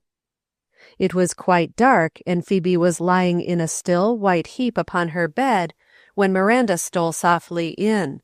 By her side lay a long white package she had taken from her little trunk in the closet, and on it was pinned a note. "Dear Miranda, if I die, please take this, from Phoebe." She had not lighted her candle, and she had not eaten a mouthful all day. The terrible faintness and weakness were becoming constant now. She could only lie on her bed and wait. She could not even think any more. The enemies all about her, with their terrible darts, had pierced her soul, and her life seemed ebbing away. She felt it going, and did not have the desire to stop it. It was good to be at rest. Miranda stole in softly, and began to move quietly about the room, finding the candle and softly striking the flint and tinder. Phoebe became gradually conscious of her presence, as out of the midst of a misty dream. Then Miranda came and looked down tenderly into her face. "Raise your head up, you poor little thing, and drink this," whispered Miranda, putting a bottle of strong cordial to her lips, that she had taken the precaution to bring with her. "I've got 2 of the nicest letters for you that ever was writ, and another one from my Mrs. Marcia, and if you don't get some color into them cheeks and some brightness into them eyes now, my name ain't Mirandy." Miranda handed out the letters one at a time, in their order. She brought the candle, and Phoebe with her trembling hands opened the first, recognizing the handwriting, and then sat up and read with bated breath. "Oh, Miranda," she said, looking up with a faint color in her cheeks. "He has asked me to marry him. Wouldn't it be beautiful? But he didn't know when he wrote it." And the brown head went down as if it were stricken like a lily before a fierce blast. "Shucks," said Miranda, dabbing away the mistiness from her eyes. "Yes, he did know, too. His cousin wrote him. Here, you read the other one." Again Phoebe sat up and read, while Miranda held the candle and tried not to seem to look over her shoulder at the words she could feel in her soul if she could not see with her eyes. "Oh, it can't be true," said Phoebe, with face aglow with something that almost seemed the light of another world. "And I mustn't let him, of course. It wouldn't be right for him to have a wife like this." "Shucks," said Miranda again. "Yes, 'tis true, too, and right, and all the rest. And you've got to set up and get spry, for there's a sight to do, and I can't stay much longer. That weddin's comin' off on Monday morning. Time set for it. 'Tain't good luck to put off weddin's, and this one's goin' to go through all right. Mr. Nathaniel, he's goin' to bring his cousin and the judge, and my Mr. David and Mrs. Marcia's comin', whether they're asked or not, 'cause they know 'twa'n't no use for 'em to wait for an invite from that sister-in-law of yourn, so they're comin' anyway. Mr. Nathaniel said as how you weren't to worry. He'll get here Saturday night sure, and if there was any other arrangement you'd like to make, he was ready, and you could send your word by me, but he 'greed with me 'twould make less talk if the weddin' come off at your home where 'twas to be in the fust place, and then you could go right away from here and never come back no more. Say, have ye got anything that's fit to wear? 'Cause if ye ain't, I'll let ye have my new balzarine to wear. I'll have it all done by Sat'day night. Mrs. Marcia's goin' to help me." Between tears and smiles, Phoebe came to herself. Miranda fed her with some strong broth which she had brought along, and which she managed to heat after laboriously holding the pail over the candle flame. Then together in the dim candlelight, the two girls opened the great white box that lay on the floor beside the bed. "It's my wedding dress, Miranda. Mother made it for me long ago, before she died, and put it in my trunk to keep for me. It was marked, 'For my little girl when she is going to be married.' I opened it and found the letter on the top, for I thought I was going to die, and I wanted to read Mother's last letter. But I did not take the frock out because I thought I would never wear it, and it made me feel so bad that I left it in its wrappings. I thought if I died I would like to have you have it, because it is the most precious thing I have, and you have done more for me than anybody else ever did but Mother." Miranda gulped a sudden unexpected sob at this tribute, and it was some time before she could recover her equanimity, though she said "shucks" several times. They took the white bridal garment out of its wrappings, and Phoebe tried it on, there in the dimness of the room.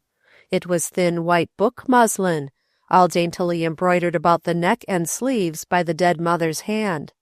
It fell in soft sheer folds about the white-faced girl, and made her look as if she were just going to take her flight to another world. In another paper was the veil of fine thread lace, simple and beautiful, and a pair of white gloves which had been the mother's, both yellow with age and breathing a perfume of lavender. A pair of dainty little white slippers lay in the bottom of the box, wrapped in tissue paper also. Miranda's eyes shone. "Now you'll look like the right kind of a bride," she said, standing back and surveying her charge. "That's better'n all the balzarines in New York." "You shall wear the balzarine and stand up with me, Miranda," whispered Phoebe, smiling. "No, sir, we ain't goin' to hev this here weddin' spoiled by no red hair and freckles, even if 'tas got a balzarine. Janet Bristol's got to stan' up. She'll make a picter for folks to talk 'bout. Mr. Nathaniel said he'd manage his cousin all right, and 'twould quiet the talk down if his folks took sides long of you. No, sir, I ain't going to do no standin' in this show. I'm goin' to set, and take it all in. Come now, you get into bed, and I'll blow out the light and go home. I reckon I'll be back tomorrer night to take any messages you want took. There'll be plenty of chance for you to rest 'fore Monday. Don't say nothin' to your folks. Let 'em go on with their plans, and then kinder s'prise 'em."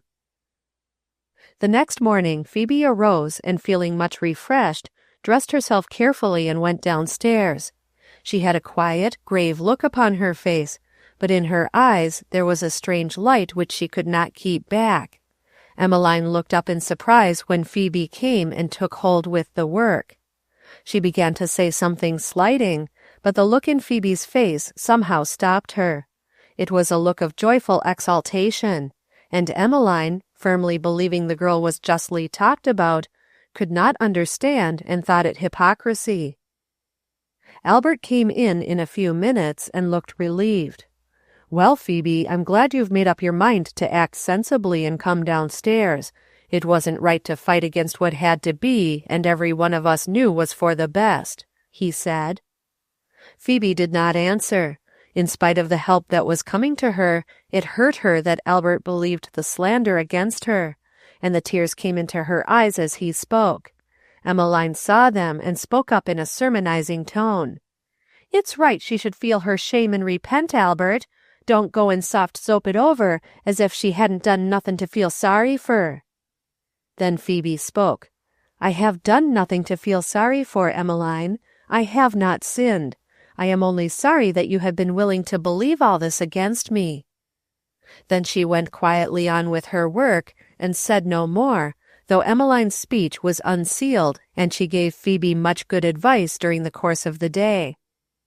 The next morning, near church time, Emmeline told Phoebe that Hiram was coming over to see her that morning, and she might open the front parlour to receive him. "I don't wish to see Hiram, Emmeline," she answered calmly. "I have nothing whatever to say to him."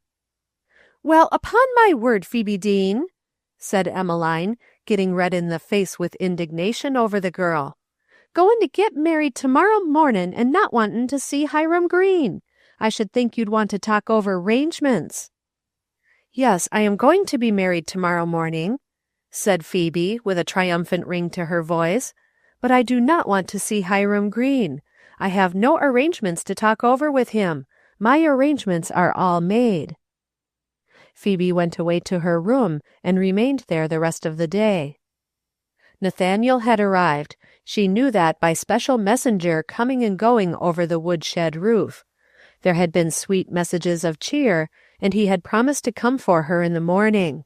Everything was arranged. She could possess her soul in peace and quietness, and wait. Her enemies would soon be put to flight. Nathaniel had promised her that, and although she could not see in the least how, she trusted him perfectly. She had sent her love to him, and the locket with her mother's picture. It was all she had to give her lover, and he understood. It was the one she had worn the first time he ever saw her. The balzarine frock was finished. The last hook was set in place before supper Saturday night, and Marcia had pronounced it very becoming. It was finished in spite of the fact that Miranda had made several secret excursions into the region of Hiram Green's house and farm. She had made discoveries which she told no one, but over which she chuckled when quite alone in the kitchen at work. On her first trip she had seen him go out to his milking, and had passed close to the house where his window was open. She had glanced in, and there on the sill her sharp eyes had discovered the bit of red seal with the lion's head upon it. She had carried too many letters with that seal not to know it at once, and she gleefully seized it and carried it to Nathaniel. She had evidence at last which would give her power over the enemy. She also discovered that Hiram Green attended to his milking himself, and that he had a habit, if one might judge from 2 mornings as samples, of going to the spring house himself with the milk and placing the pans on the great stone shelf. This she had seen by judicious hiding behind shrubbery and trees, and spring house itself, and spying upon him. Birds and squirrels tell no tales, and the dewy grass soon dried off and left no trace of her footsteps. During one of these excursions she had examined the fastening of the spring house most carefully, and knew the possibilities of button, hasp, staple, and peg. The Spaffords and Miranda went to church as usual, and so did the Bristols. The advent of Nathaniel and his friend Mr. Van Rensselaer in the Bristol pew diverted attention from the empty seat behind them, for this morning the Deanes were conspicuous by their absence. The day passed quietly. Miranda made her usual visit in the early evening. Phoebe had asked her to stay with her, but Miranda said she had some things to do, and departed sooner than usual. The night settled into stillness, and Phoebe slept in joyous assurance that it was her last night in the room where she had seen so much sorrow. In the morning she went down to breakfast as usual. She did not eat much, to be sure, but drank some milk, and then washed the breakfast dishes as calmly as if she expected to keep on washing them all the rest of her life in this same kitchen. "Hiram'll be over 'bout 9:30, I reckon," said Albert. He had been instructed by Emmeline to say this. "The minister won't come till 10. If you need to talk to Hiram, you'll have plenty of time between. You better be all ready." "I shall not need to talk to Hiram," said Phoebe as she hung up the dish towels. There was that in her voice as she said it that made Albert look after her wonderingly. "She's the queerest girl I ever see," grumbled Emmeline. "One would think by her looks that she expected a chariot of fire to come down and take her straight up to heaven, like 'Lijah. It's kind of dreadful the way she acts. If I was Hiram, I'd be 'fraid to marry her."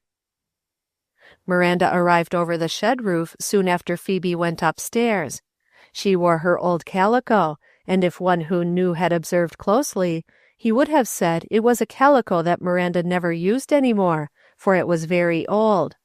Her hair was combed with precision, and on her head was an elaborate New York bonnet with a large barège veil, but her balzarine was in a bundle under her arm. It was not calculated for roof travel. It was well for her plans that the shed roof was back and well hidden from the kitchen door, else Miranda might have been discovered. "There, Emmeline can have that for a floor cloth," said Miranda, as she flung her old calico in the corner. I don't calculate to return for it." She fastened her balzarine with satisfaction, adjusted her muslin shoulder cape, her bonnet and mantilla, the latter a gift from Mrs. Spafford, laid her new sunshade on a chair, and pronounced herself ready. "Has Hiram Green come yet?" asked Phoebe anxiously. She was dreading a scene with Hiram. "Well, no, not exactly," said Miranda. "And what's more, I don't think he will. Fact is, I've got him fixed for a spell, but I ain't going to say nothing more about it at present, 'cept that he's detained by business elsewhere. It's best you shouldn't know nothing 'bout it if there's questions asked, but you don't need to worry. 'Less something quite unusual happens, he ain't likely to turn up till after the ceremony. Now, what's to do to you yet? Them hooks all fastened? My, but you do look handsome." "Oh, Miranda, you haven't done anything dreadful, have you?" "No, I ain't," laughed Miranda. "You'd just split your sides laughin' if you could see him 'bout now. But there, don't say 'nother word. I hear voices. The Bristols have come, and the minister too. I reckon your sister-in-law'll have her hands full slammin' the door in all them faces." Phoebe, aghast, pulled the curtain aside and peered out. There in the yard were several carriages, and more driving in the gate. She could hear a great many voices all at once. She saw Mrs. Dozenberry and Susanna getting out of their chaise, and Lemuel Skinner and his wife Hannah, and she thought she heard the village dressmaker's voice high above all, sharp and rasping, the way it always was when she said, "That seam needs pressin'. It does hike up a mite, but it'll be all right when it's pressed." Phoebe retreated in dismay from the window. "Oh, Miranda, how did all these people get down there?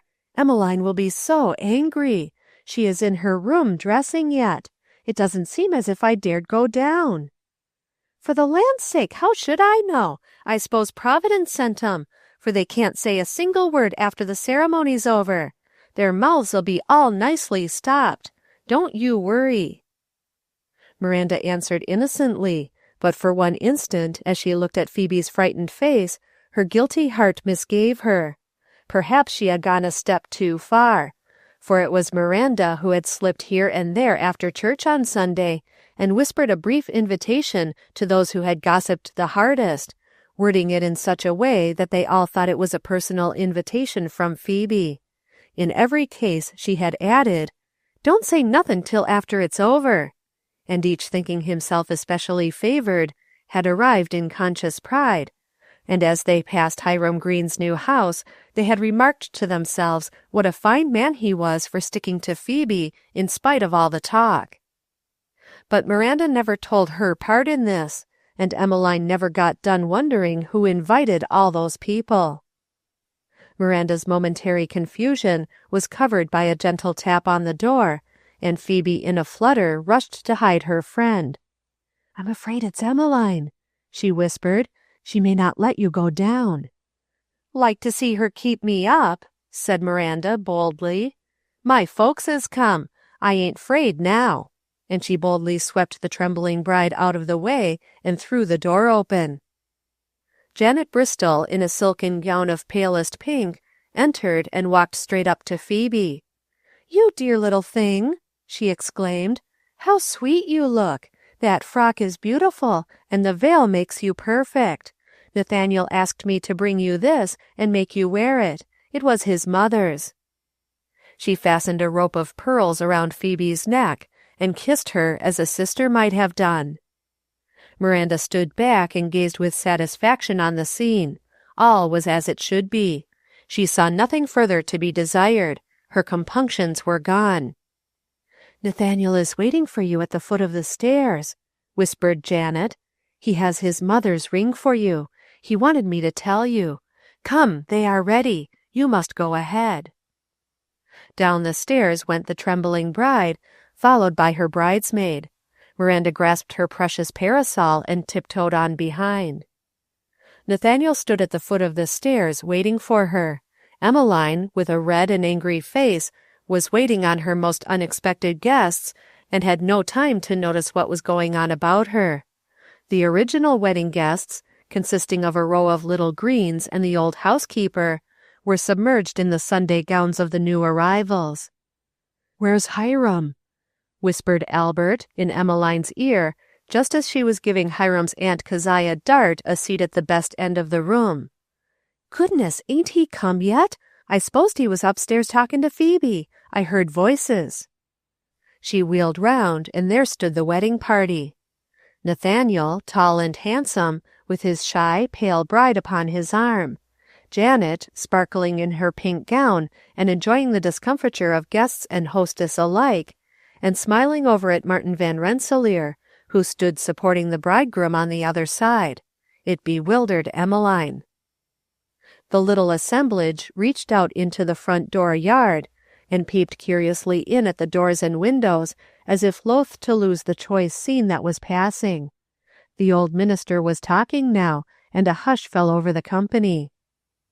Anger and amazement held Emmeline still as the ceremony progressed. "Dearly beloved, we are gathered together," said the minister, and Emmeline looked around for Hiram. Surely the ceremony was not beginning without him. And who was that girl in white under the veil? Not Phoebe. It could not be Phoebe Deane, who but a few short minutes before had been hanging up her dish towels.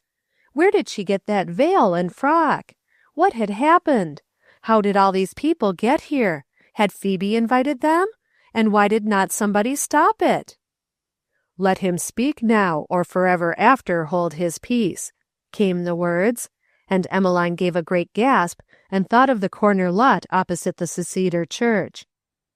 It was then that Emmeline became conscious of Miranda in her balzarine and New York bonnet, the very impersonation of mischief, standing in the doorway just behind the bride and watching the scene with a face of triumph. An impulse came to her to charge across the room upon the offending girl and put her out. Here surely was one who had no right in her house, and knew it too.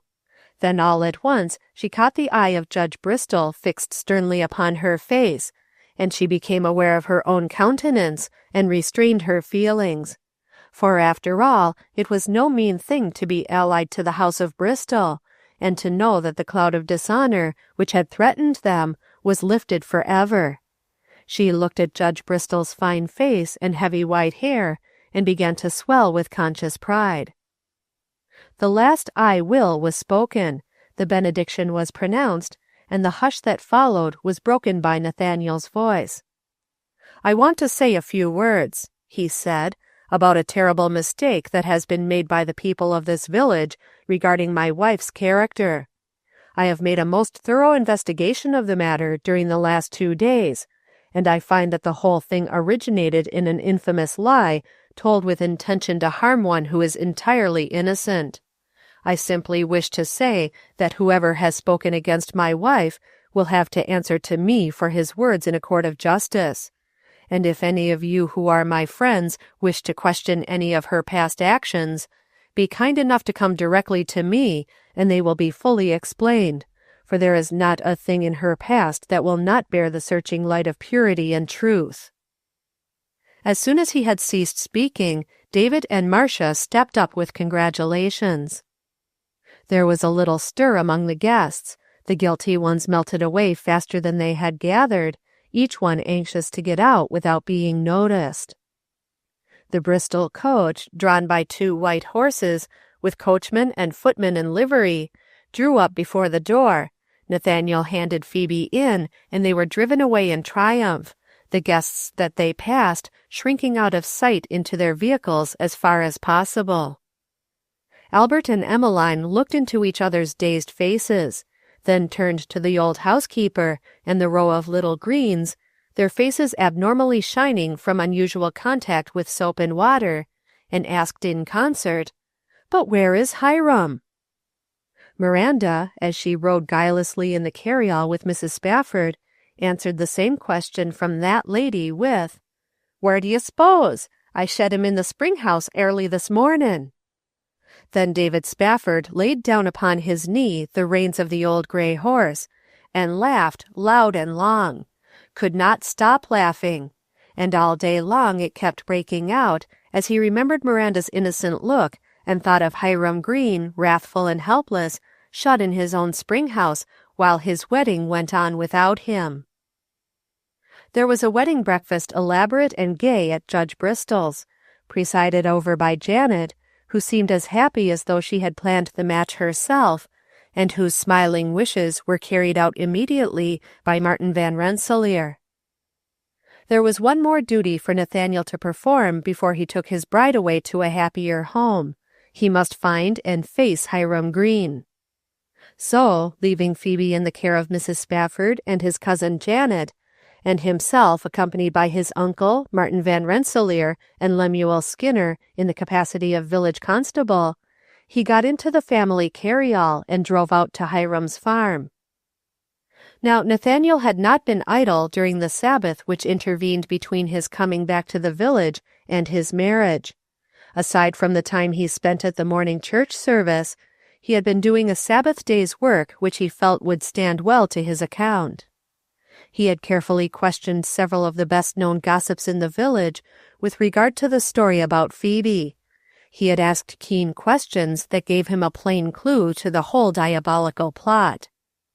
His first act had been to mount his fast horse and ride out to Anne Jane Bloodgood's, where he had a full account of Phoebe's visit together with a number of missionary items which would have met with more of his attention at another time. Possessed of several valuable facts, he had gone pretty straight to most of the houses which Hiram had visited on the first afternoon when he scattered the seed of scandal, and facing the embarrassed scandal-mongers, Nathaniel had made them tell just who had been the first to speak to them of this. In every case, after a careful sifting down, each owned that Hiram himself had told them the first word. If Nathaniel had not been a lawyer, and keen at his calling, he might not have been able so well and so quickly to have followed the story to its source as he did. Possibly his former encounter with Hiram Green, and his knowledge of many of his acts, helped him in unraveling the mystery. The old housekeeper and the little Greens had not been at home long when the carryall drew up in front of the door and the four men got out.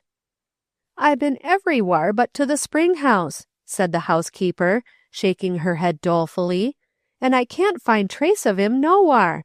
'Tain't likely he'd be in the spring house, for the door is shut and fastened. I can see the button from the buttery winder. It's the way I always tell when he's comin' in to breakfast. It's my 'pinion he's cleared out, 'cause he don't want to marry that gal, that's what I think." "When did you last see Mr. Green?" questioned the judge sternly. "Why, I seen him take the milk pails and go down towards the barn to milk, and I ain't seen him since. I thought 'twar queer he didn't come eat his breakfast, but he's kinda uncertain that way, so I hurried up and got off to help Mis' Deane." "Have the cows been milked?" The judge's voice ignored the old woman's elaborate explanations. "The hired man, he says so. I ain't been down to look myself." "Where are the milk pails?" "Well, now, I ain't thought to look." "What does he usually do with his milk? He surely has not taken that with him. Did he bring it in? That ought to give us a clue." "He most generally takes it straight to the spring house," began the old woman. "Let us go to the spring house," said Nathaniel. "I don't see what business 'tis of yourn," complained the old woman, but they were already on the way, so after a moment's hesitation she threw her apron around her shoulders and went after them. The row of little Greens followed, a curious and perplexed little procession, ready for any scene of interest that might be about to open before them, even though it involved their unloving father.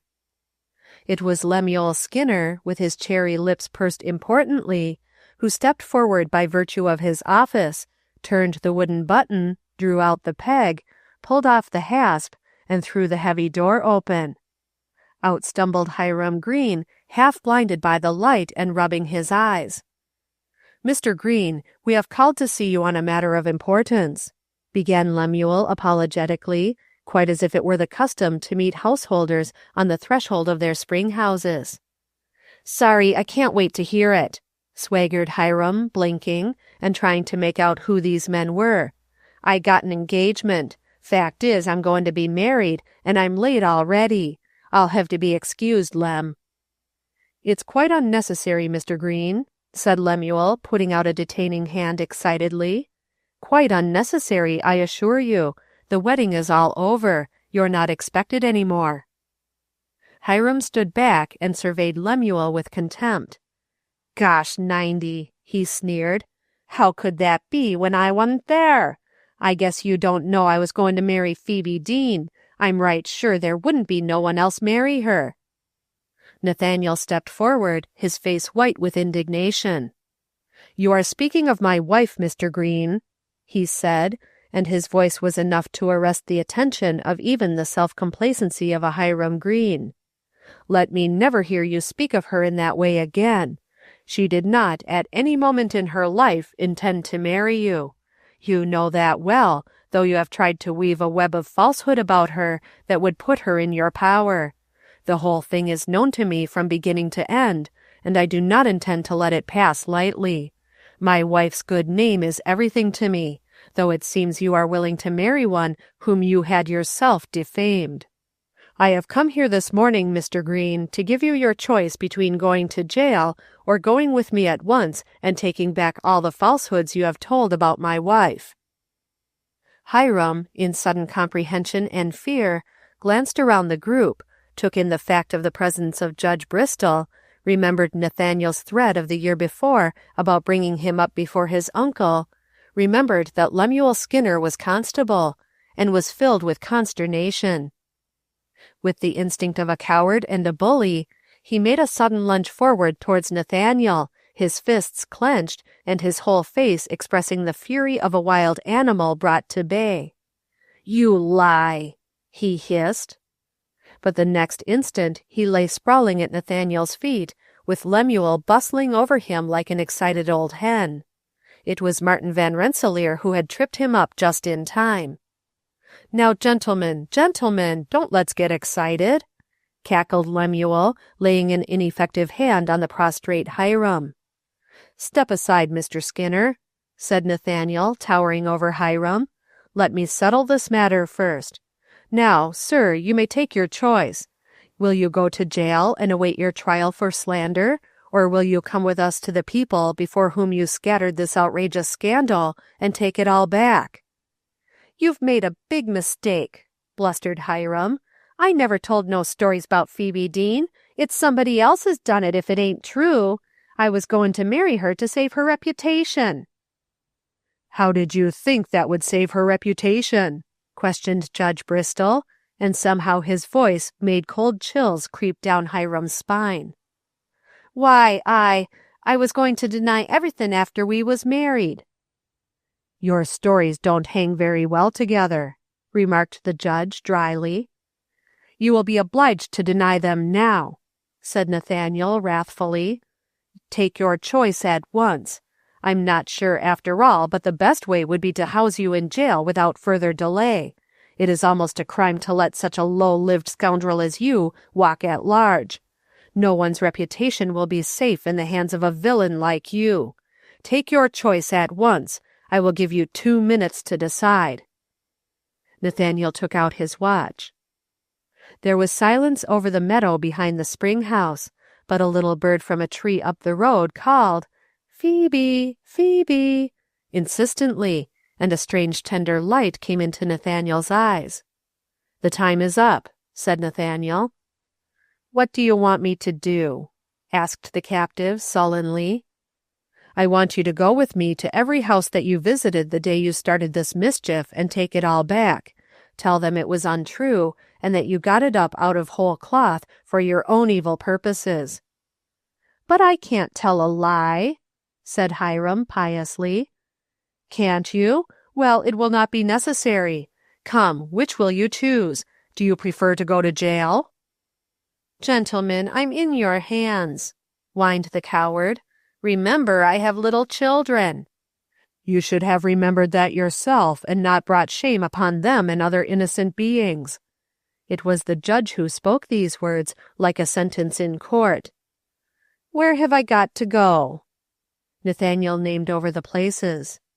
Hiram looked black and swallowed his mortification. "Well, I suppose I've got to go. I'm sure I don't want to lose my good name by going to jail."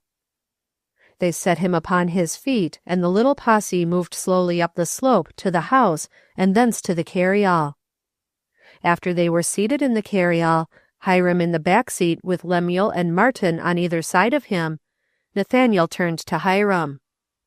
"Now, Mr. Green, we are going first to your aunt's house, and then around to the other places in order.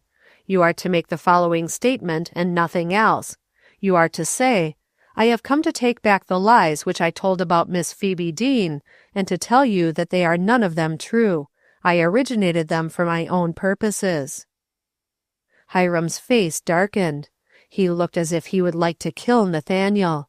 He reached out a long arm again as if he would strike him, but Lemuel clutched him convulsively, while Martin threw his whole weight upon the other side, and he subsided.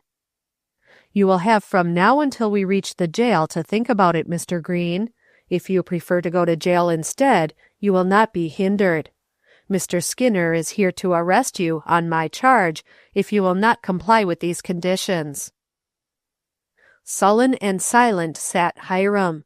He did not raise his eyes to see the curious passers-by as he drove through town. They looked at Nathaniel and the judge, driving with solemn mien as if on some portentous errand.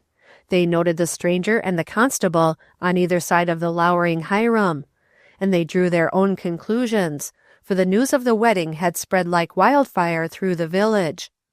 Then they stood and watched the carryall out of sight, and even followed it to see if it stopped at the jail. As they drew near the jail, Nathaniel turned around once more to Hiram. "Shall we stop and let you out here, or are you willing to comply with the conditions?" Hiram raised his eyelashes and gave a sideways glance at the locality, then lowered them quickly as he encountered the impudent gaze of a small boy, and muttered, "Drive on." Hiram went through the distasteful ordeal sullenly. He repeated the words which Nathaniel insisted upon, after one or two vain attempts to modify them in his own favor, which only made it worse for him in the eyes of his listeners. "'Pon my word," said Aunt Keziah Dart in a mortified tone. "If I'd have told fibs like that, I'd 'a' stuck to 'em and never give in no matter what. I'm shamed to own I'm kin to such a sneak, Hiram Green. Wasn't there gals 'nuff round the country 'thout all that to do?" At the Dozenberries, Susanna rendered Hiram the sympathy of silently weeping in the background, while the widow Dozenberry stood coldly in the foreground, acting as if the whole performance were a personal affront. She closed the interview by calling after Hiram from her front door. "I'm sorry to see you in trouble, Mr. Green. Remember, you'll always find a friend here." And Hiram brightened up some. Nevertheless, there was very little of his old conceit left when he had gone over the whole ground and was finally set free to go his way to his own home. Then Nathaniel and Phoebe hastened away in the family coach towards Albany to begin their long life journey together. Late that afternoon, Hank Williams, coming up from the village, brought with him a letter for Hiram Green, which he stopped to leave, hoping to find out from Hiram what had happened during the afternoon. The old housekeeper took the letter, saying, "Hiram wa'n't well," and Hank went onward crestfallen. A few minutes later, Hiram tore open his letter. It read, "Muster Green, you have been found out. We want no more liars and criminals in our town. We have found the seals offen Phoebe Deane's letter in your possession, and we have other good evidence that you open United States mail.